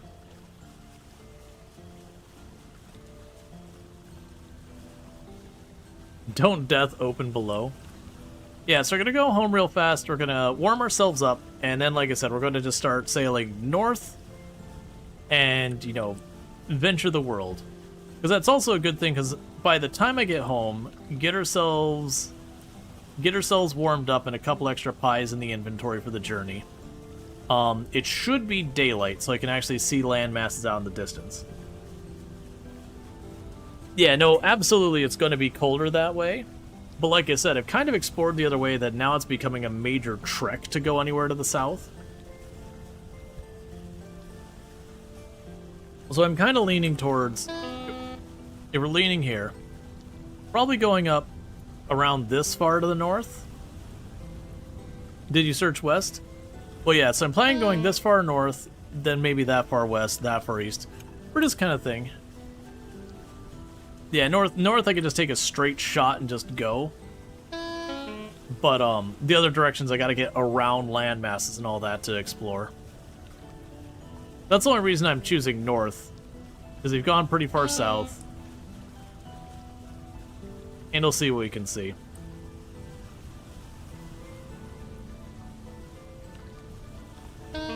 Have we done or are we planning to visit the story locations this playthrough? Probably not this one. I did in the last playthrough.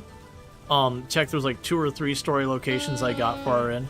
I got to where I got to like this giant like tubular like going like cylindrical down area with a bunch of offsetting rooms. We explored that pretty heavily.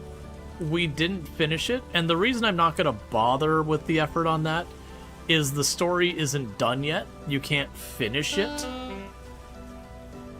Yeah, the map is 1 million blocks by 1 million blocks by default. You can set it up to, I believe, 8 million or 5 million by 5 million. And so you can reach the end of the world, but you have to have like a huge dedicated effort of just choosing a direction and going to eventually get there. But realistically, there's not like you're not going to be exploring that whole thing. You're going to be like beelining if you reach the edge of the map. Considering the entire time we've been playing, we've maybe gone north-south like 3,000-4,000 tiles. So, you know, playing we're actually exploring and grabbing things. It's not been that far.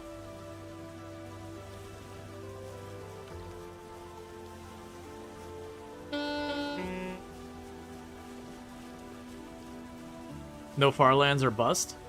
I mean, you can just try wandering until you reach the edge. The game does have where you'll have like temperate climate, tropical climate, like Arctic, that kind of thing. So you can just go and find the ice cap, as it were. Yeah, the Resonance Archives. Yeah, that's where we got to. Yeah, I don't know how much far it goes from that, and don't spoil.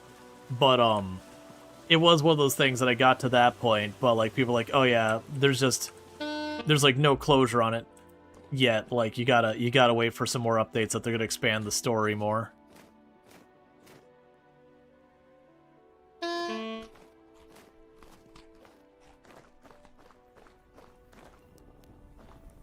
So let's go down to the basement. 1, 2, 3. We got plenty of pie.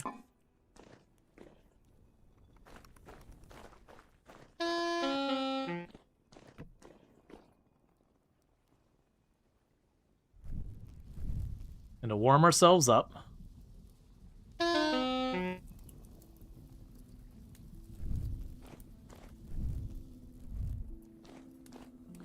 Before I forget, grab 2 pieces of grass and a couple of firewood. So along our journey, if we do find areas we want to check out more, we can do that.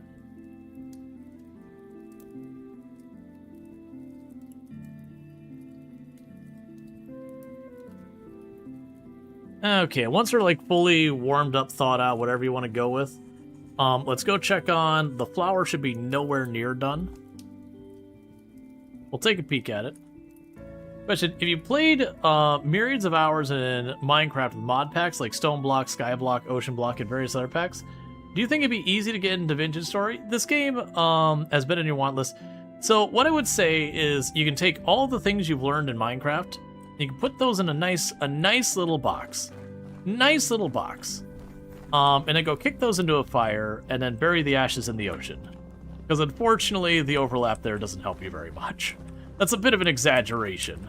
But it's just very different games.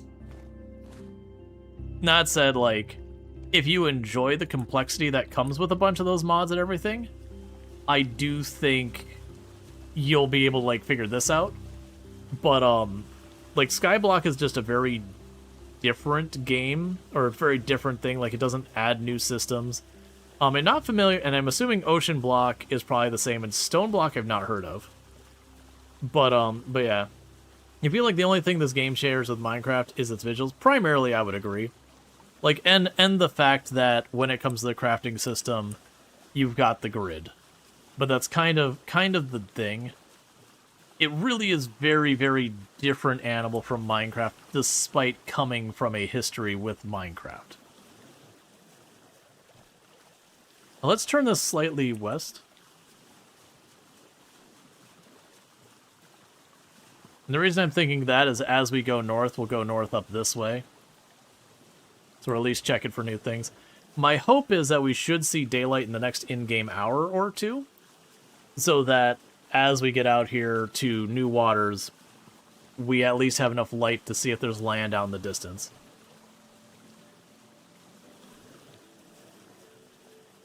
But yeah, no, so it is, like, and that's not to be like, oh, hey there, it's just they're different games. So it kind of be the same as being like, if I played Half-Life, would I be good at Call of Duty? Well, I mean, they're both first-person shooters, so there's no overlap, but they're just different animals with different focuses. Not that one's better, worse, or otherwise. They're just different. Happy in-game New Year? It is literally New Year's in-game. I could have made that a whole thing where I deliberately timed New Year's to be during New Year's, but I didn't think of it. That's still fine. Yep, so we have officially entered the new year in the game. It is now January 1st as we slowly start freezing to death as we paddle our little raft across the ocean.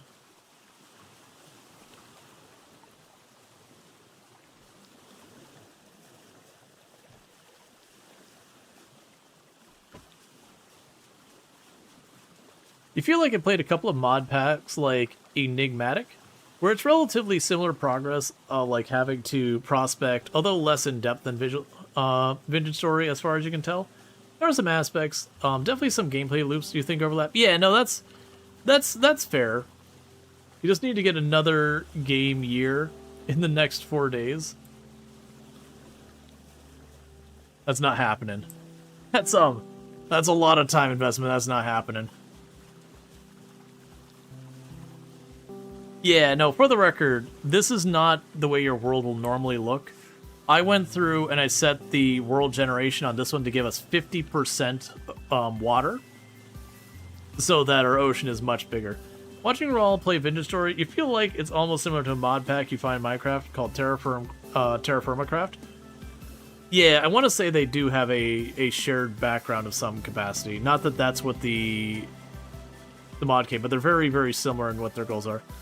Let's see, in your last RimWorld colony, one of your viewers was 32 in real life, and on the same day their character also had 32-year birthday. You could have set that up intentionally, even if you tried. Okay, so I've got some little patches of island that look weirdly like Hawaii on the map. Not exactly, but very similar. Definitely not looking like Hawaii in person, considering there's like one massive spire in the middle. So we're definitely approaching a wizard's tower. Not really, that's not a thing. But it definitely feels like Dracula lives right up there. That's certainly Dracula's castle.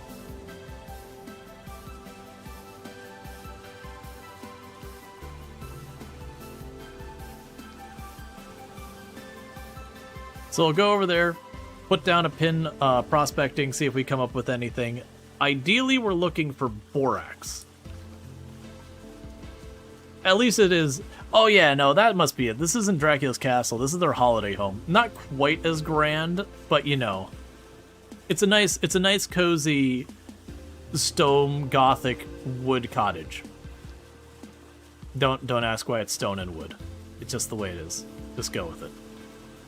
Pretend it makes sense.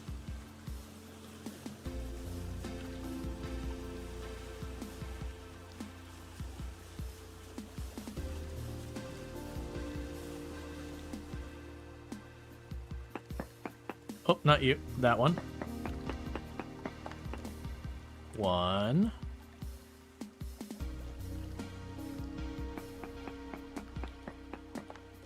Two.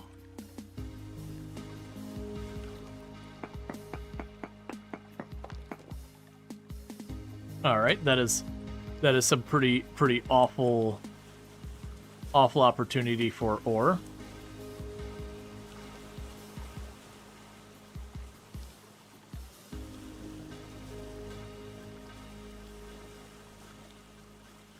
Okay, nines are too small to be worth going farther.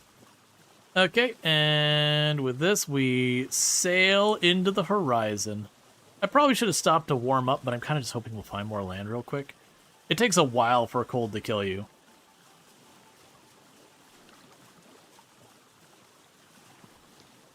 Yeah, no, I was definitely debating that. I kind of want to just push for the next one. Because an island like that didn't really have trees.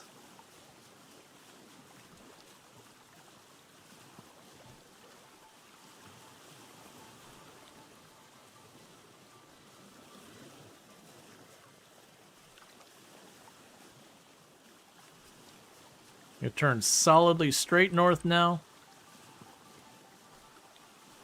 We heard Santa got back home, and we wanna go ahead and ransack the old workshop. We figured there's gonna be lots of goodies in there. You know, we're hungry. There's deer. It'll certainly work.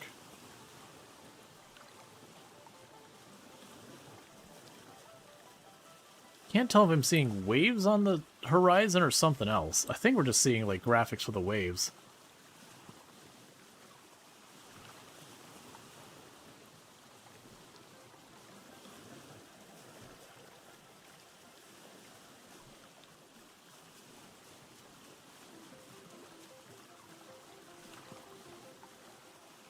As we just sail off into the abyss. Yeah, I think they've got it where it just puts like a pixel or two over that's kind of blurry for the waves. But it constantly makes me think I'm seeing a little bit of land on horizon.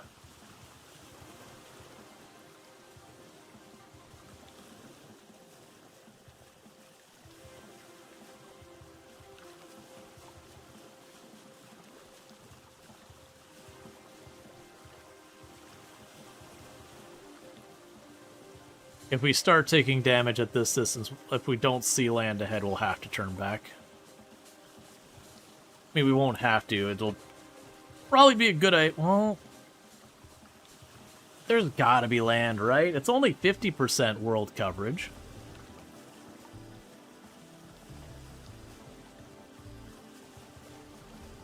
Yeah, we'll send it. The worst that happens is we lose a raft.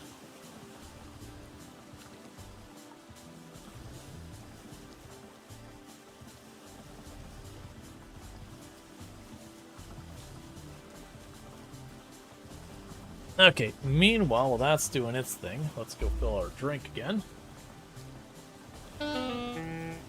Alright, there is the freezing to death pain.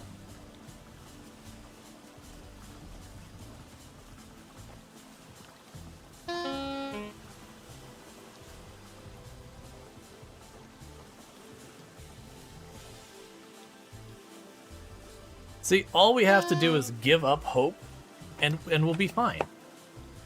At the precise moment where everything seems hopeless, that'll be the moment we're saved.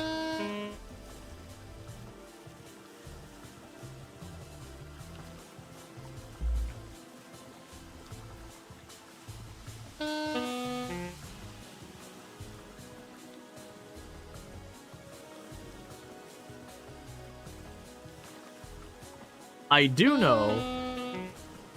Let's see, what's on your clothing wish list? Is there a better, warmer clothing? Oh, there's lots. The next thing I'd want to make is leather pants. For, like, jerkin pants or whatever. The jerkin leather pants. And then after that, we can look into stuff like chainmail and all that. I could make a coat and all that. Like, would we be clubbing some baby seals? I mean, we can eat those.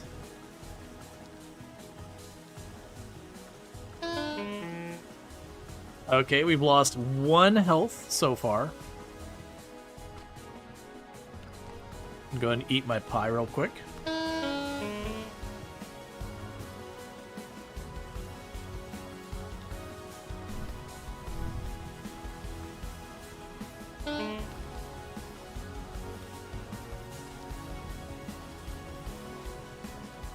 Yeah, this is...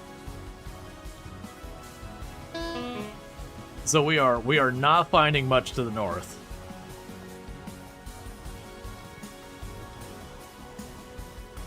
Eventually, we'll find something, right?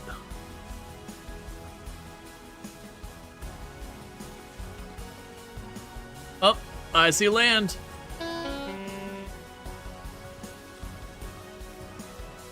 That is a real hilly island. Looks like it's just an island, not a continent. I mean, oh, actually, we got a couple islands over here.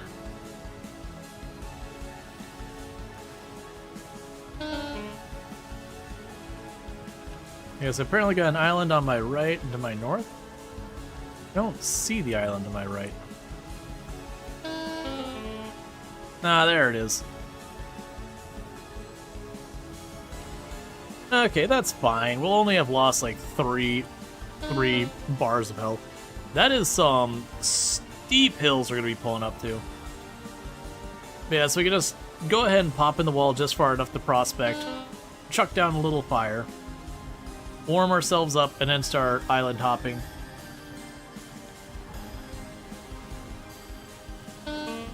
Meanwhile, we can take that off our bar, put that back.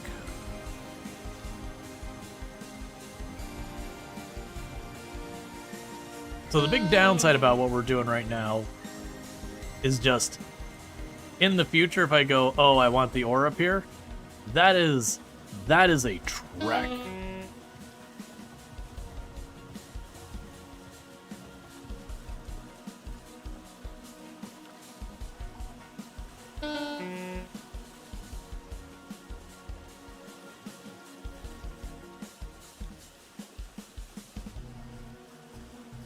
The island's also big enough to be worth putting a couple pins.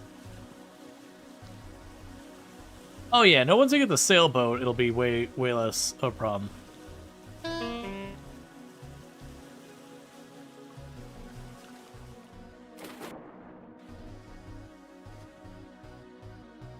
And not bring with me stuff to make a shovel. Nor a shovel. Unfortunately, it is granite up here, which cannot have what we're looking for. 1, 2, 3. Do that.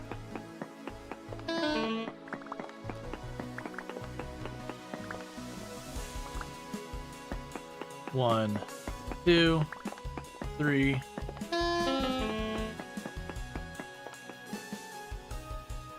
Chromite. Chromium.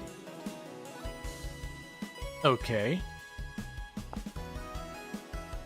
And crushed chromite can be used to make chromium sulfate, which is chromium tanned hide.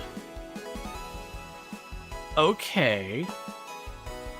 Which is used for sturdy leather, which requires honey or beeswax, which I don't have.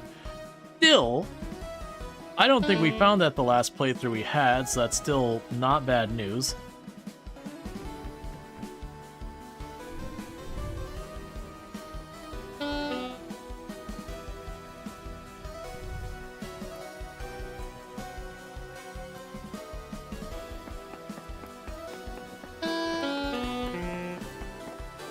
And no ore nearby, because we're checking. While I wait to warm up, let's make a couple of shovels.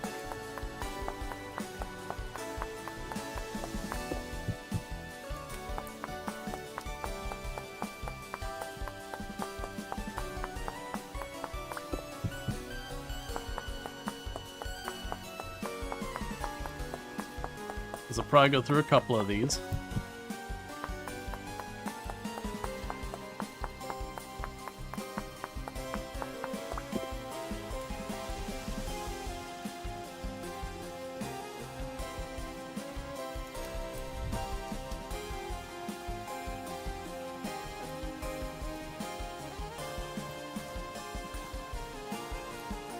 Okay, we're all warmed up and ready to rock and roll. So back onto the boat.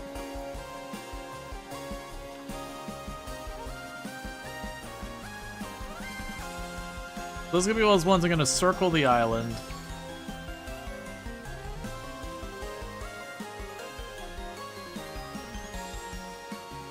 Because I'm gonna probably be able to put a pin on each and every side. If I was smart, I would have gone around the island the other way, but I'm already committed.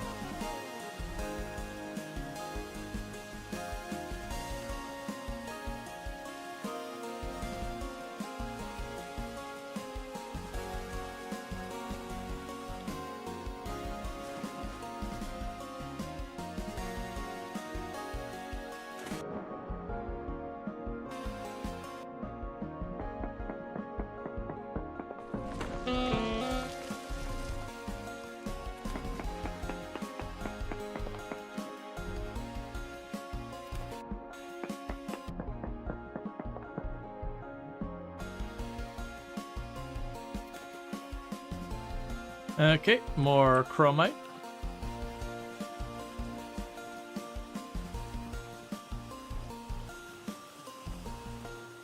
Yeah, honestly, this is an island that's kind of comparable to the one I started on, right? It's bigger than the... Yeah, I mean, it's kind of comparable. Yes, it's about the same size as the island I started on. Now, granted, this one would have sucked to start on compared to the one I got. The one I got was all covered in forest. But at least there was a certain amount of, like, wood and berry bushes and all that kind of stuff. This island, on the other hand, definitely feeling like it's way sparser on a lot of that.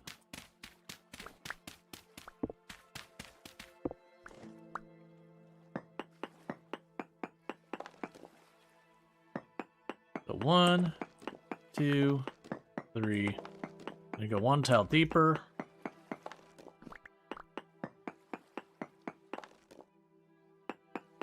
One, 2, 3.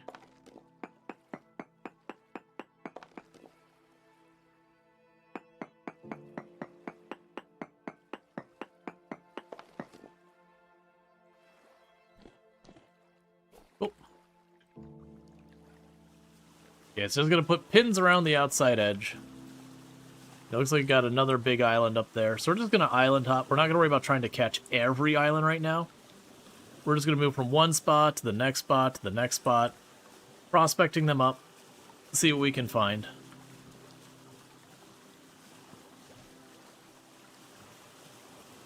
Wifey, you sleep well. I love you more. You stay pretty. Love.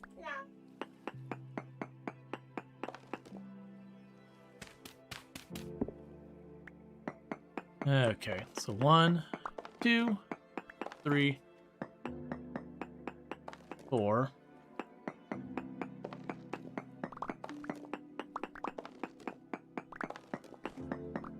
One, 2, 3.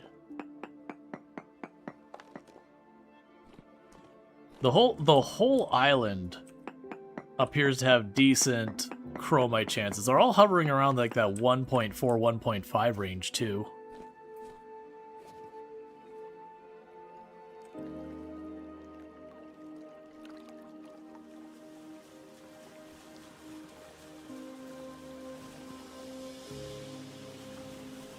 I'm gonna go and do the north point on this one.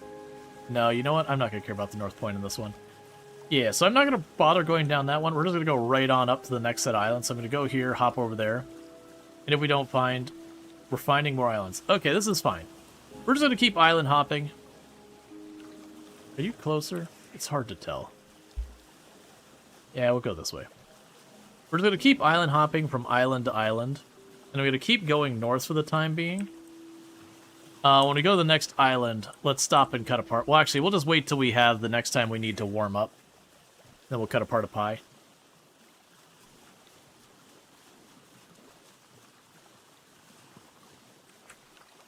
What am I seeing over here?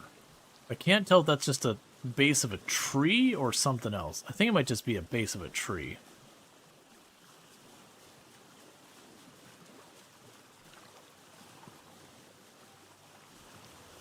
Just with the camera, you know, violently shaking due to cold. Like a weird appearance to it.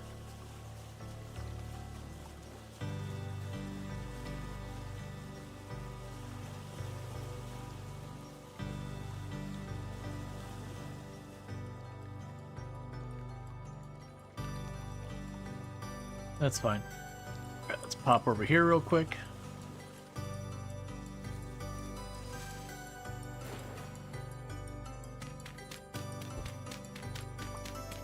Survey this side.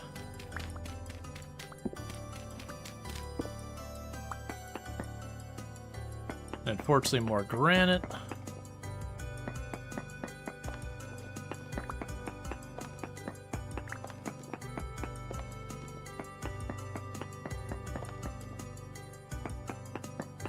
But I mean, hey, if I was skipping stuff that didn't have the right materials for what I was looking at, we wouldn't have found chromite.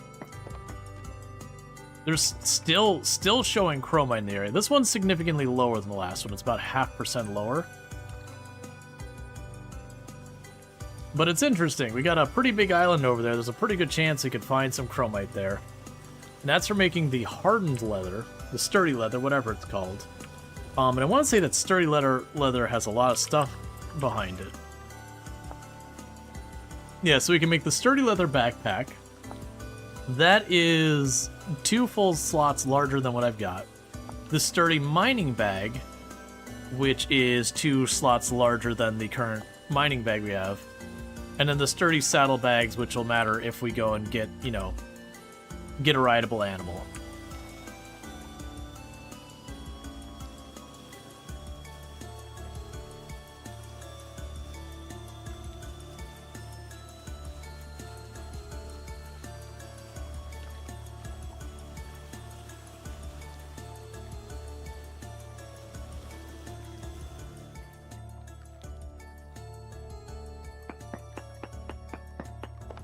One, two, three, 4.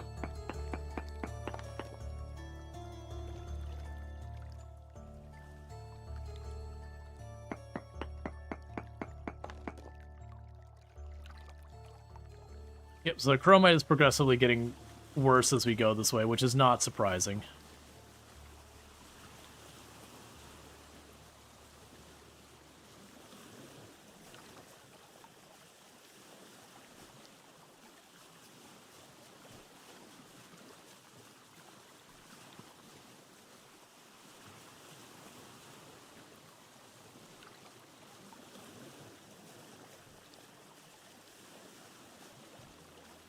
Okay, so we can go between these 2 islands, and there's a pretty good chance we can, yeah, I can survey here. It's a little closer than I need it to be, but feels like this gets me kind of a picture of what's off to the right here.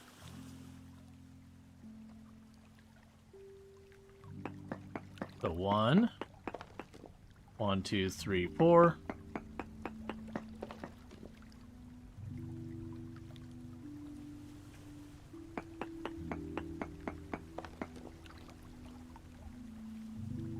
Okay, so you hit the point where there's no more chromite up that far. Surprised we're not taking damage yet. I would have expected that a while back.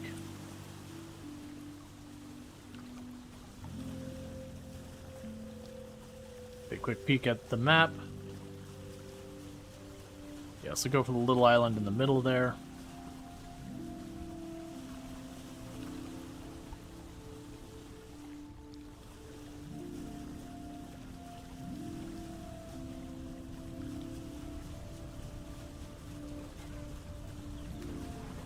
It's not worth it, chickens.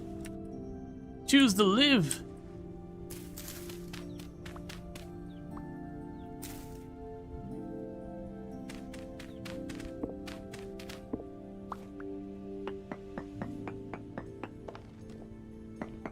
Okay. And since we're about to island hop again, I'm gonna just assume this is where we're gonna stop real quick to warm ourselves up, cut up some pie.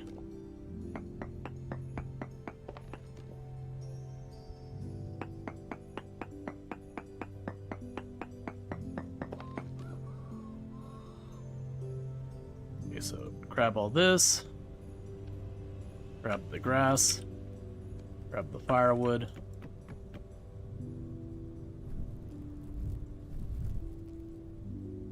Do this. How many feathers you get per chicken? I actually don't know that off the top of my head. I can't imagine it's that many, but we can go ahead and grab 1 pie here. And that's literally us starting to freeze.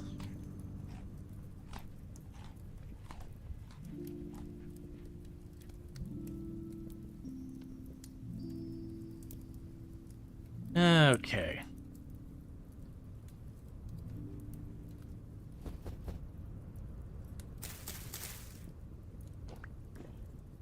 Grab a little more grass so we can make our next fire. We'll need to grab some firewood. Something like 12 to 16, you believe? You stop paying attention, though. More than you need, now that you breed them. Yeah, that's kind of what it seems like. If you get a chicken farm set up or whatever, that you're probably going to have, you know, all the feathers you need And a nice little bump in protein to keep you handled as well. Alright. So we surveyed the island. So mostly it's just the chromite and the native copper is all we've got showing up for this island. We'll check this little island out here in the middle. That's fine. Alright, so we're probably good there.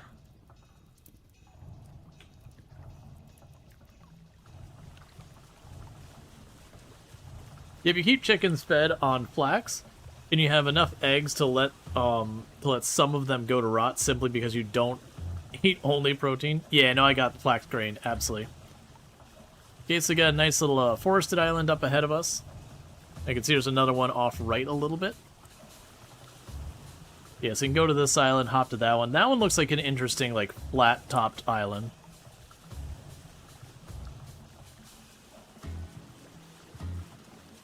It'll be really interesting once we get a sailboat. We're almost halfway through winter. Now this little chain of islands, I think we just need one pin in the middle and that'll be good enough.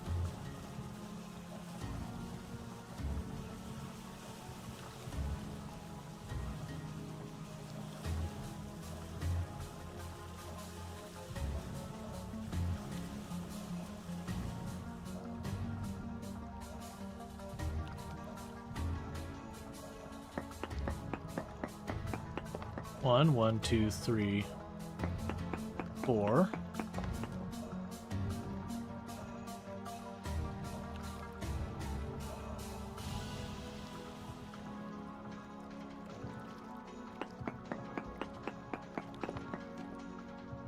And another island with chromite.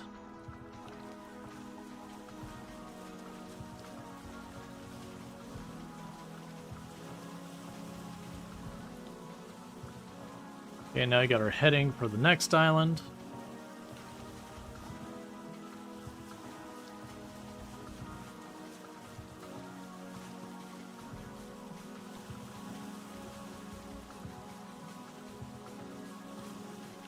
It'll be curious when we get, like, to having our big sailboat. My expectation is you'll, like, turn on the sails and I won't need to paddle and it'll just take us. It's probably faster than this boat, and then I can work on other things while it's happening, maybe. Worst case, we can steer, and I could just kind of pull up my crafting menu. Alright, so we got a pretty big island down there. We got another, like, chain of islands up here. I'm going to keep pushing north for the time being. We do need to stop on one of these islands and hack down a tree just for some logs. I don't have enough firewood for another fire. And based on the size of this island, it'll be another one we just hit the middle of it. That'll be good enough to cover the area, so unless we find something particularly desirable or exotic, just the one pin.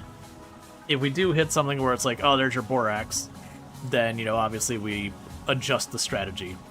But, like, if I find borax, we're going to stop hunting and trying to make that borax happen.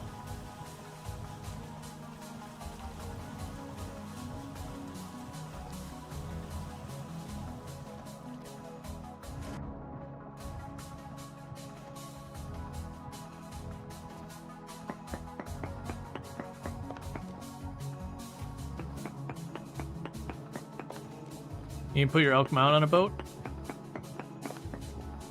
Alright, so pretty close to nothing on this island. Let's go. I saw a couple trees on the way up. Let's go knock it down one of those. And I don't care if there's resin on this tree. It's so far away from home that even if it had resin, I'd never come up here for it. I've got like 10 or so pins of resin on the island I live on.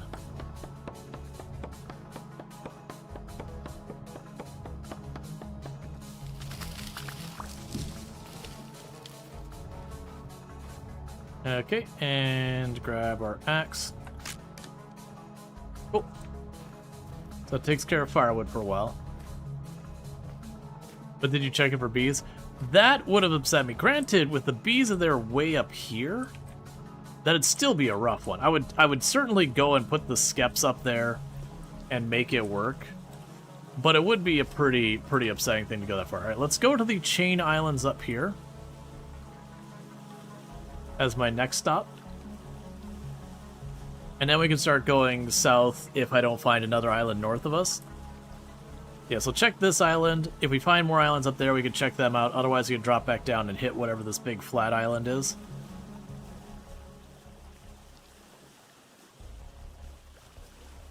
Yeah, it looks like there's just a big expanse here, and then we just got a bunch of little islands.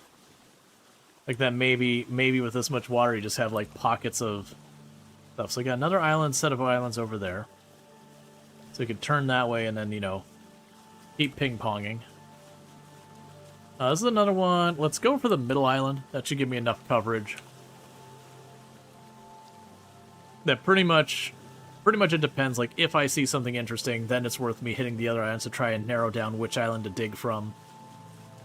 But if I don't see something like Borax or otherwise goodies, just stop caring.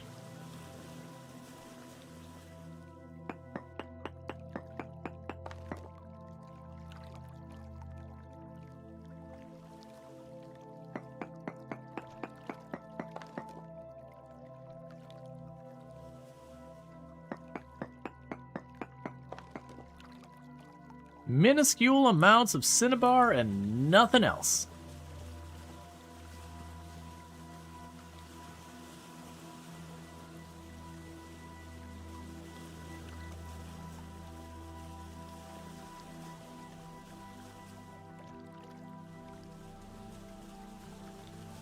Okay, so the next island... Ooh, that's a big one.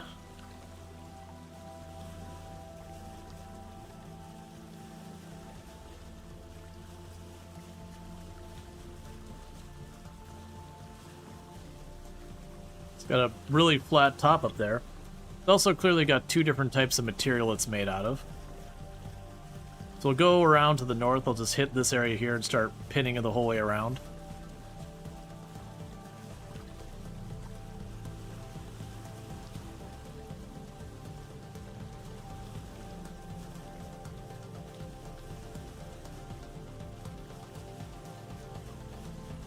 Okay, so it is an island, not like a whole continent.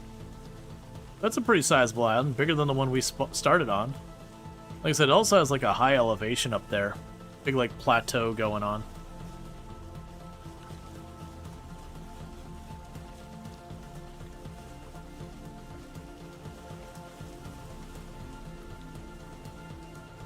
I'll almost certainly have to stop and warm up when we get here. I'm gonna probably put a pin around this area.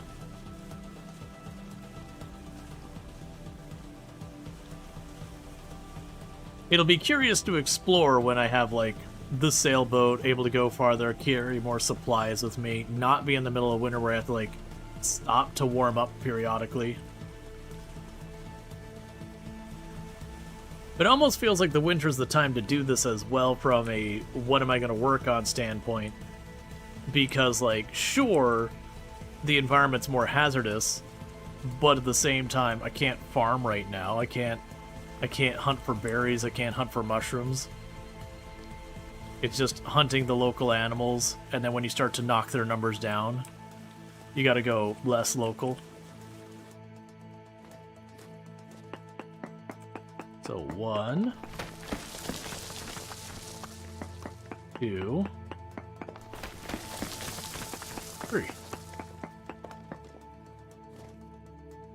Very poor native copper. I believe I saw that was still granite. Yeah.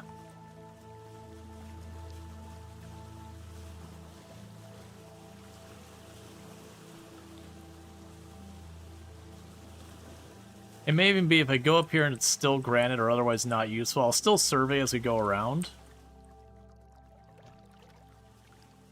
But,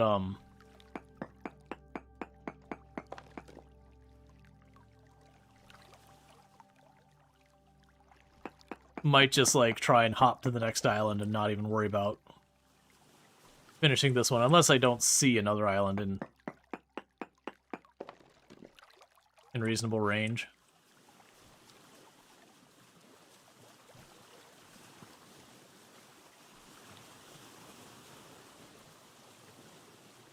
I'll probably do that after I warm up.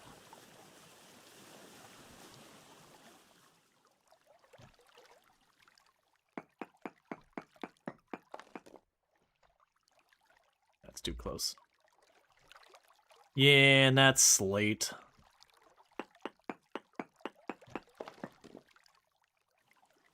So we did get change in stone, but it's not one that's useful.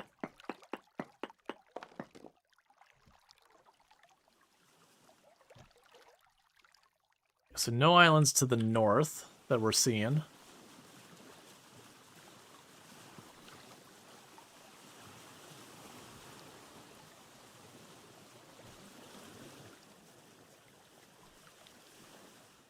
Oh, shale. Shale does work. Shale is one that the stuff can show up in.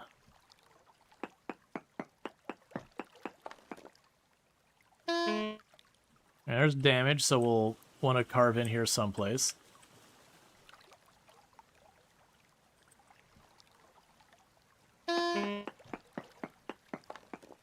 And limestone. Okay, so this island can work. We just have to be on this end of it.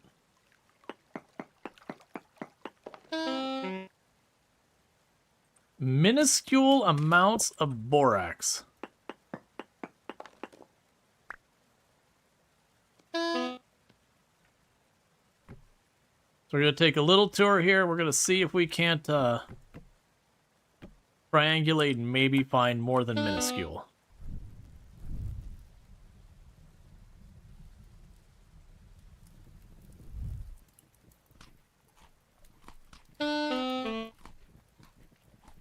Alright, so just for a moment, we'll try going to the west more, around the outside versus, you know, straight up. Because triangulating, I can't go north or east. Those are off limits. That's the ocean. We could go west and maybe find more. This is relatively south on its own, so I can only see, like, maybe in these two spots. And then, obviously, if it goes up, we can go farther. But I figure we just go around the corner on the shore. See if we get lucky and find anything. It could be on the floor of the ocean. Generally speaking, I've found most of the ocean goes straight on down to the lowest height you can go. So not really a plausible place for it. You do get the occasional bump in the bottom of the ocean, but I don't think we'd find much down there. I don't think it'd be worth the detour. Like, technically it could be down there, but I mean, the odds would be terrible. Alright. So let's go around this way.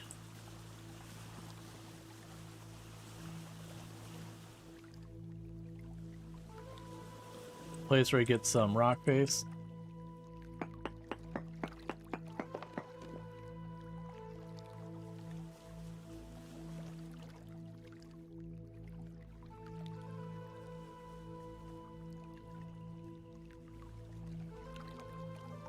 Digging if I have to, but I don't want to.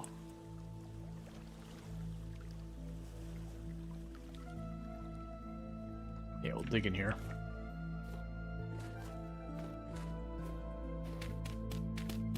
Okay.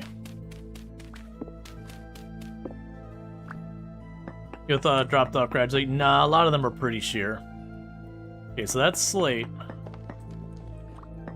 That can't have what we're looking for, but we are still right next to shale.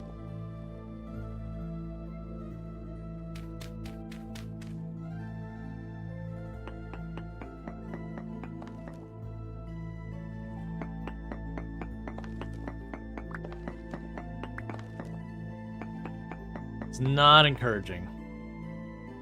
Still minuscule amounts of borax, which isn't enough to get more information.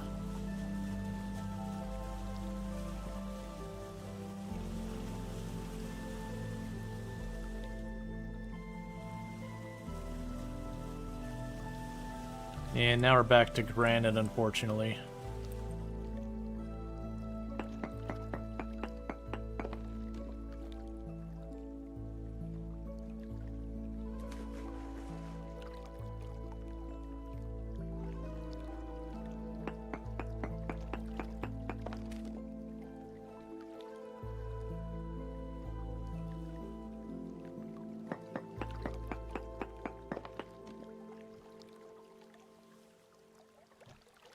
Okay, so before we go that far, we haven't seen any other islands in any other direction.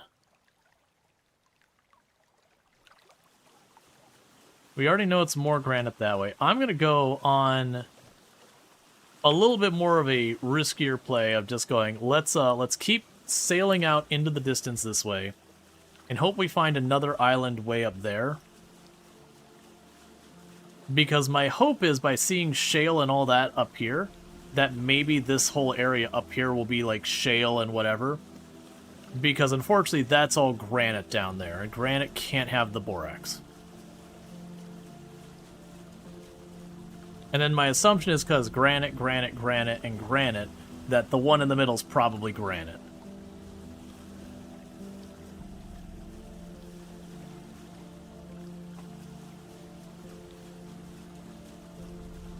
Okay.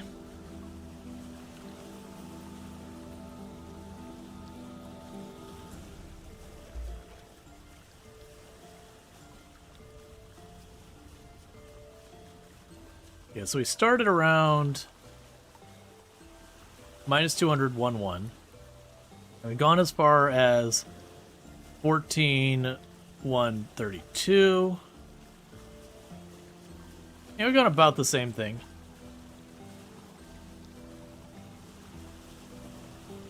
Oh, you found high fertility soil? Nice.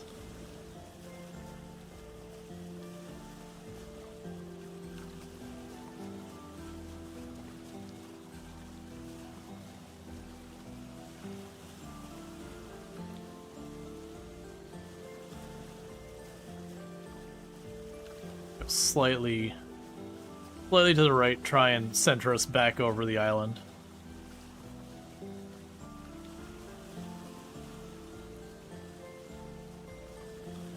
Come on. Give me good stuff.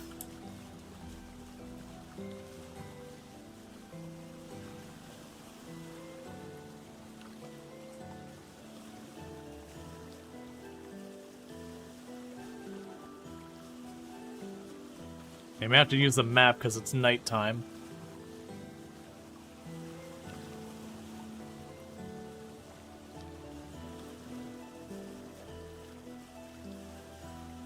Yes, that's the largest distance we've had between the islands there. So we're about, not quite, well, we're about this far from it. We haven't had farther than that so far. And here you're trying to get some fire clay? Yeah, nuts. I'm just gonna have to get a bunch of flint for my next batch of fire clay and just calcinate or whatever. Yes, we set you to borax. Yeah, so we got the 2 pins way up there. We got 1 pin there with minuscule, a couple pins over here where it's minuscule. Minuscule amount of both of those. This is the best we've seen, which was very poor. But we had the same thing where that one was very poor. We went to the west, and then it dropped. We went to the north, and it dropped that way, too.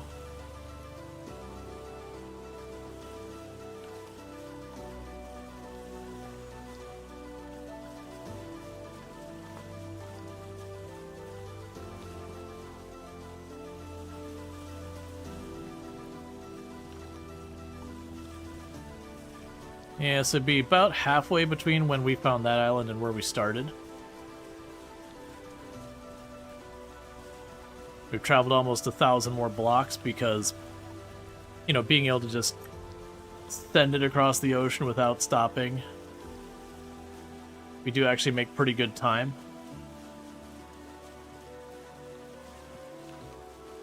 And I am noticing the temperatures are getting significantly colder. About the coldest we reached where we were at was about 0 Fahrenheit. And we're at negative 11 and continuing to go kind of relatively down as we're going north.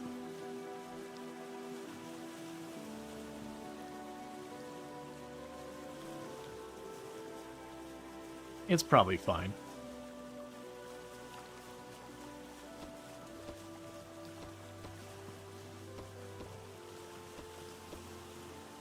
Gotcha, so we can, like, to reduce visual noise, I can hide the prospecting.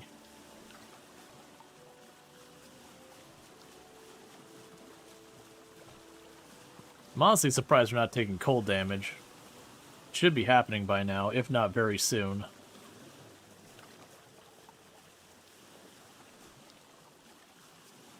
Come on.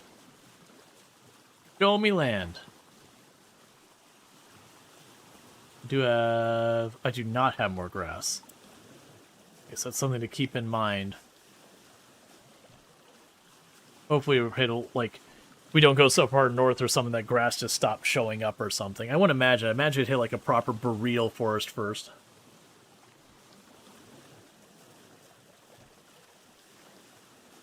More like a frozen desert kind of thing.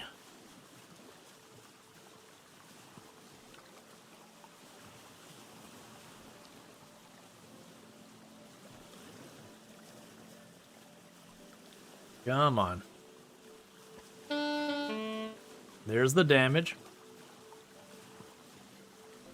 I would argue we've already sent it far enough, I might as well keep going. Like I said, the worst case, I lose my raft, which is no big deal.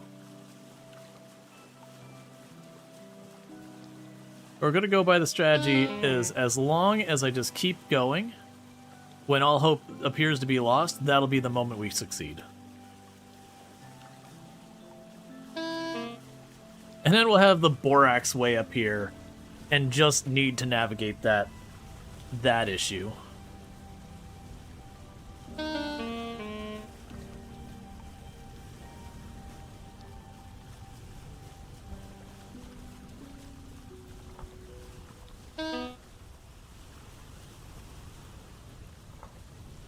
Oh, I see. And move it just enough so I can see my health bar go down.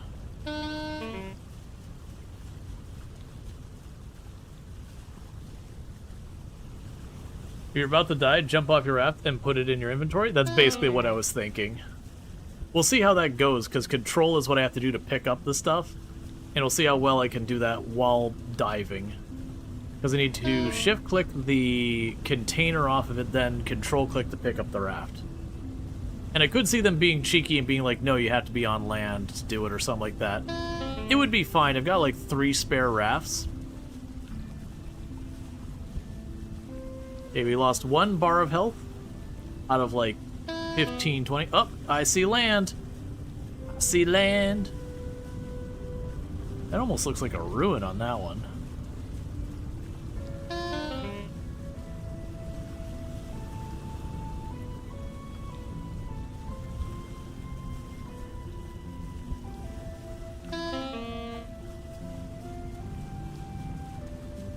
Yeah, I'll probably be at 3-4 health lost by the time we get there.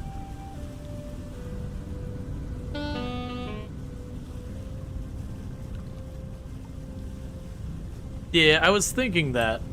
It's gonna be kind of hard to notice those, but we can try. If they're only 1 or 2 tiles wide or whatever, that might be very hard for me to prospect. We'll see.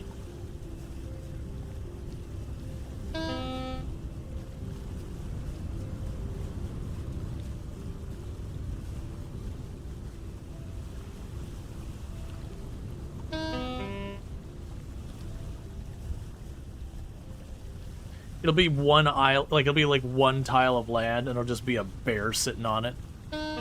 Be like, land, I dare you.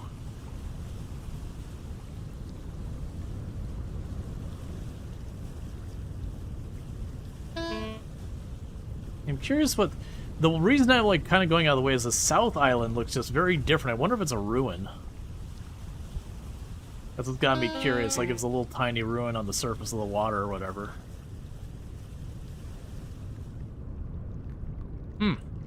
Well, that's not gonna work.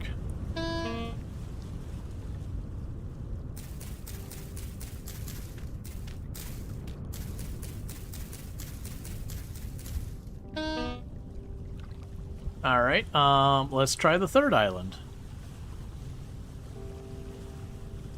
I think I can make this one work. Okay, well first let's deal with this cold.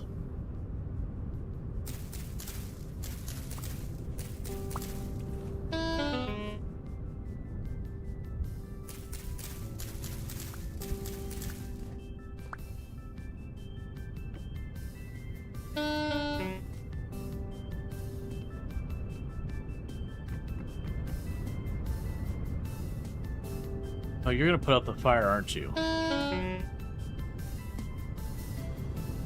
1 second.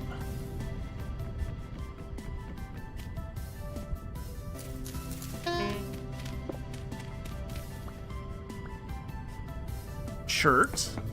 Shirt, I believe, can have what we want.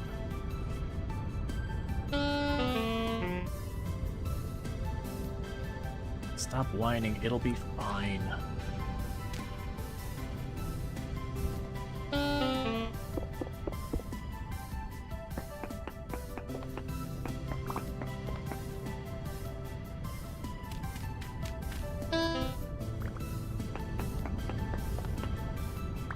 Oh crap.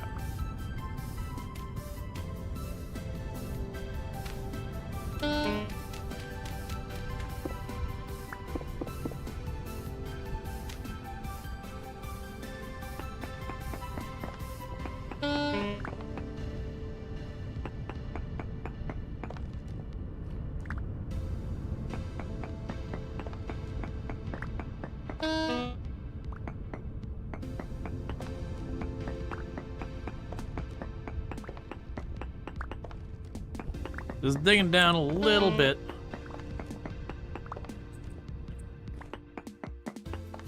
Okay, so now let's deal with this real fast so we don't freeze to death. And then while we warm up, let me use the restroom again because I've been drinking too much soda and it's making me have to use the restroom a bunch.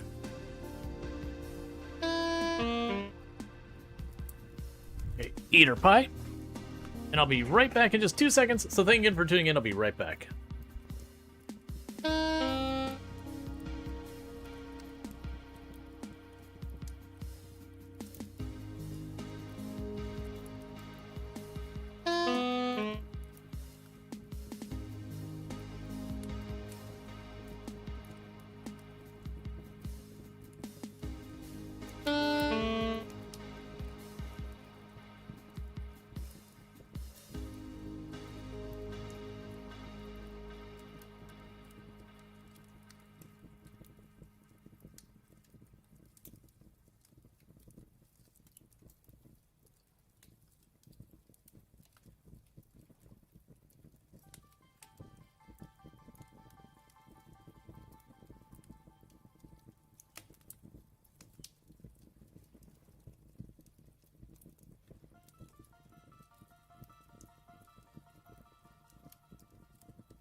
And thank you for the follow. Welcome to the stream. Yeah, no, I'm a little predictable on what I say. Alright, let's see. So 1, 2, 3, 4. You can prospect that spot. And that spot as well. Native copper high. Minuscule amounts of borax. I did not think that through. It's fine.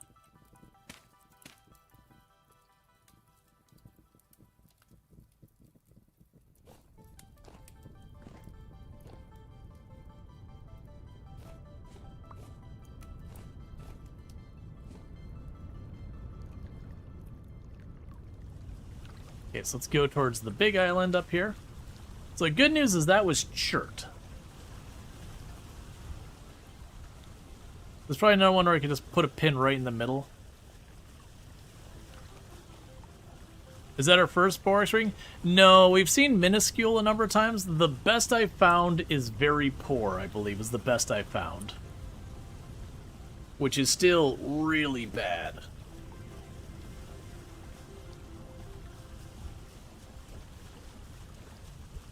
Alright, so I think we're going to survey this island, and then pretty soon I'm going to need to wrap up for the night.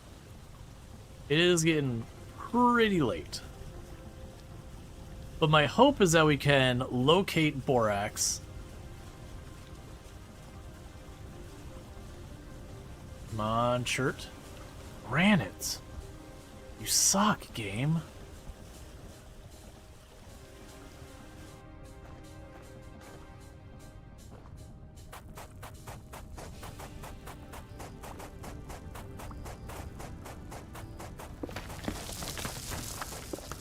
Maybe that's just what's preventing me from getting is I just can't find places where it's even available.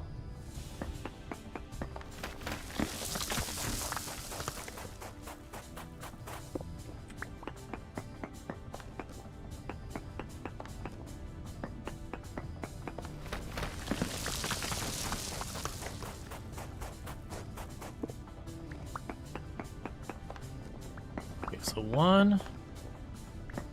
That'll work. 2. 3.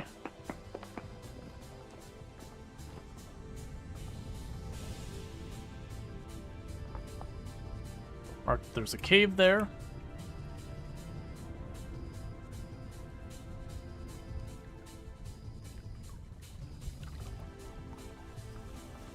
Like, that's what's been just the big difficulty.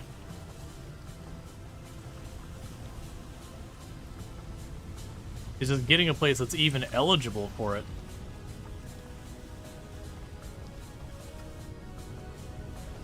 Yep, Peridotite can't show up in Peridotite.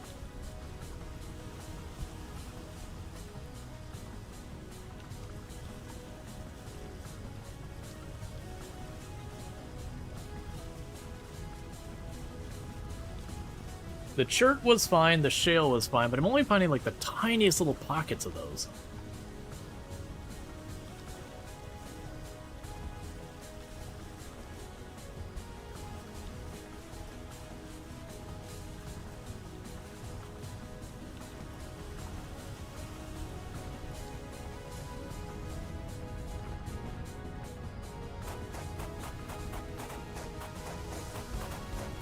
Null is being granted doesn't make it easier for me to deal with.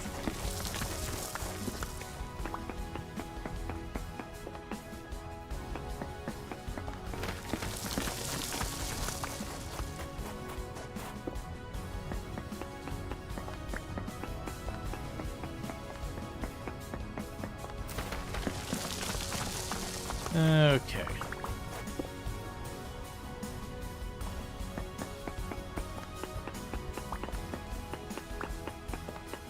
One, 2, 3.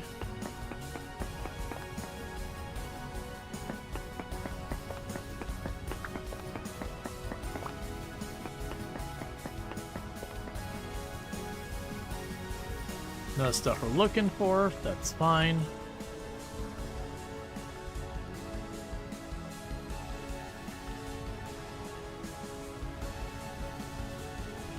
Circle around a bit far. That... I can't tell if that's a change, if that's still just granite or not. I think it's just granite more. Yeah, it's just more granite.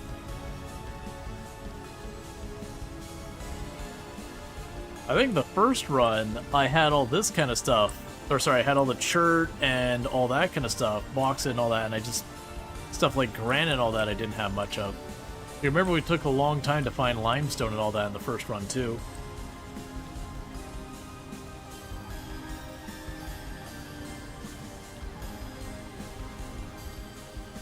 Go tuck in over here.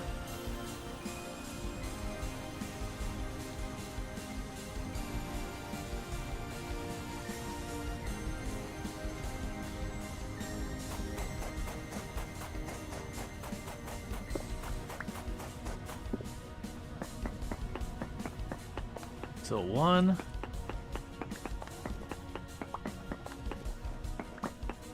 1, 2, 3. There you go. 1, 2, 3. There you go.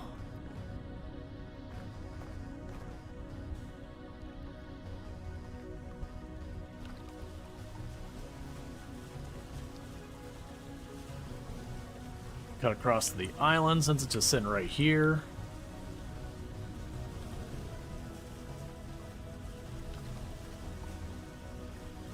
There's a forested island up north of us.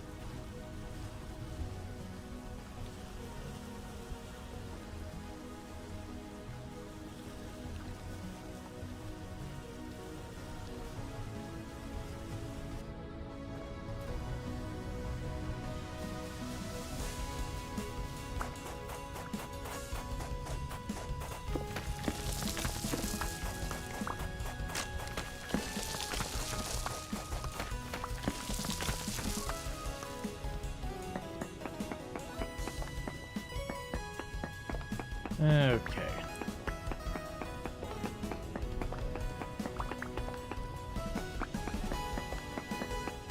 2, 3.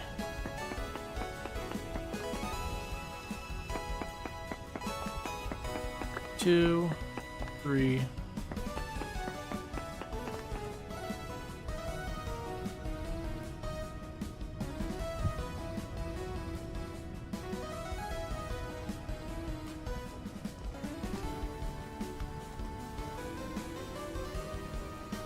We found graphite. All right, so let's see. So I think what's going to happen, though, is I do think we're going to be wrapping up here because I'm just going to keep hopping island to island to island, and not get to sleep. I've already gone an hour over my normal time and all that stuff, but that's totally fine. I don't regret it. But with that said, if you have enjoyed tonight's content, you're not already following the channel, don't forget to drop a follow. That way you can find your way back here in the future.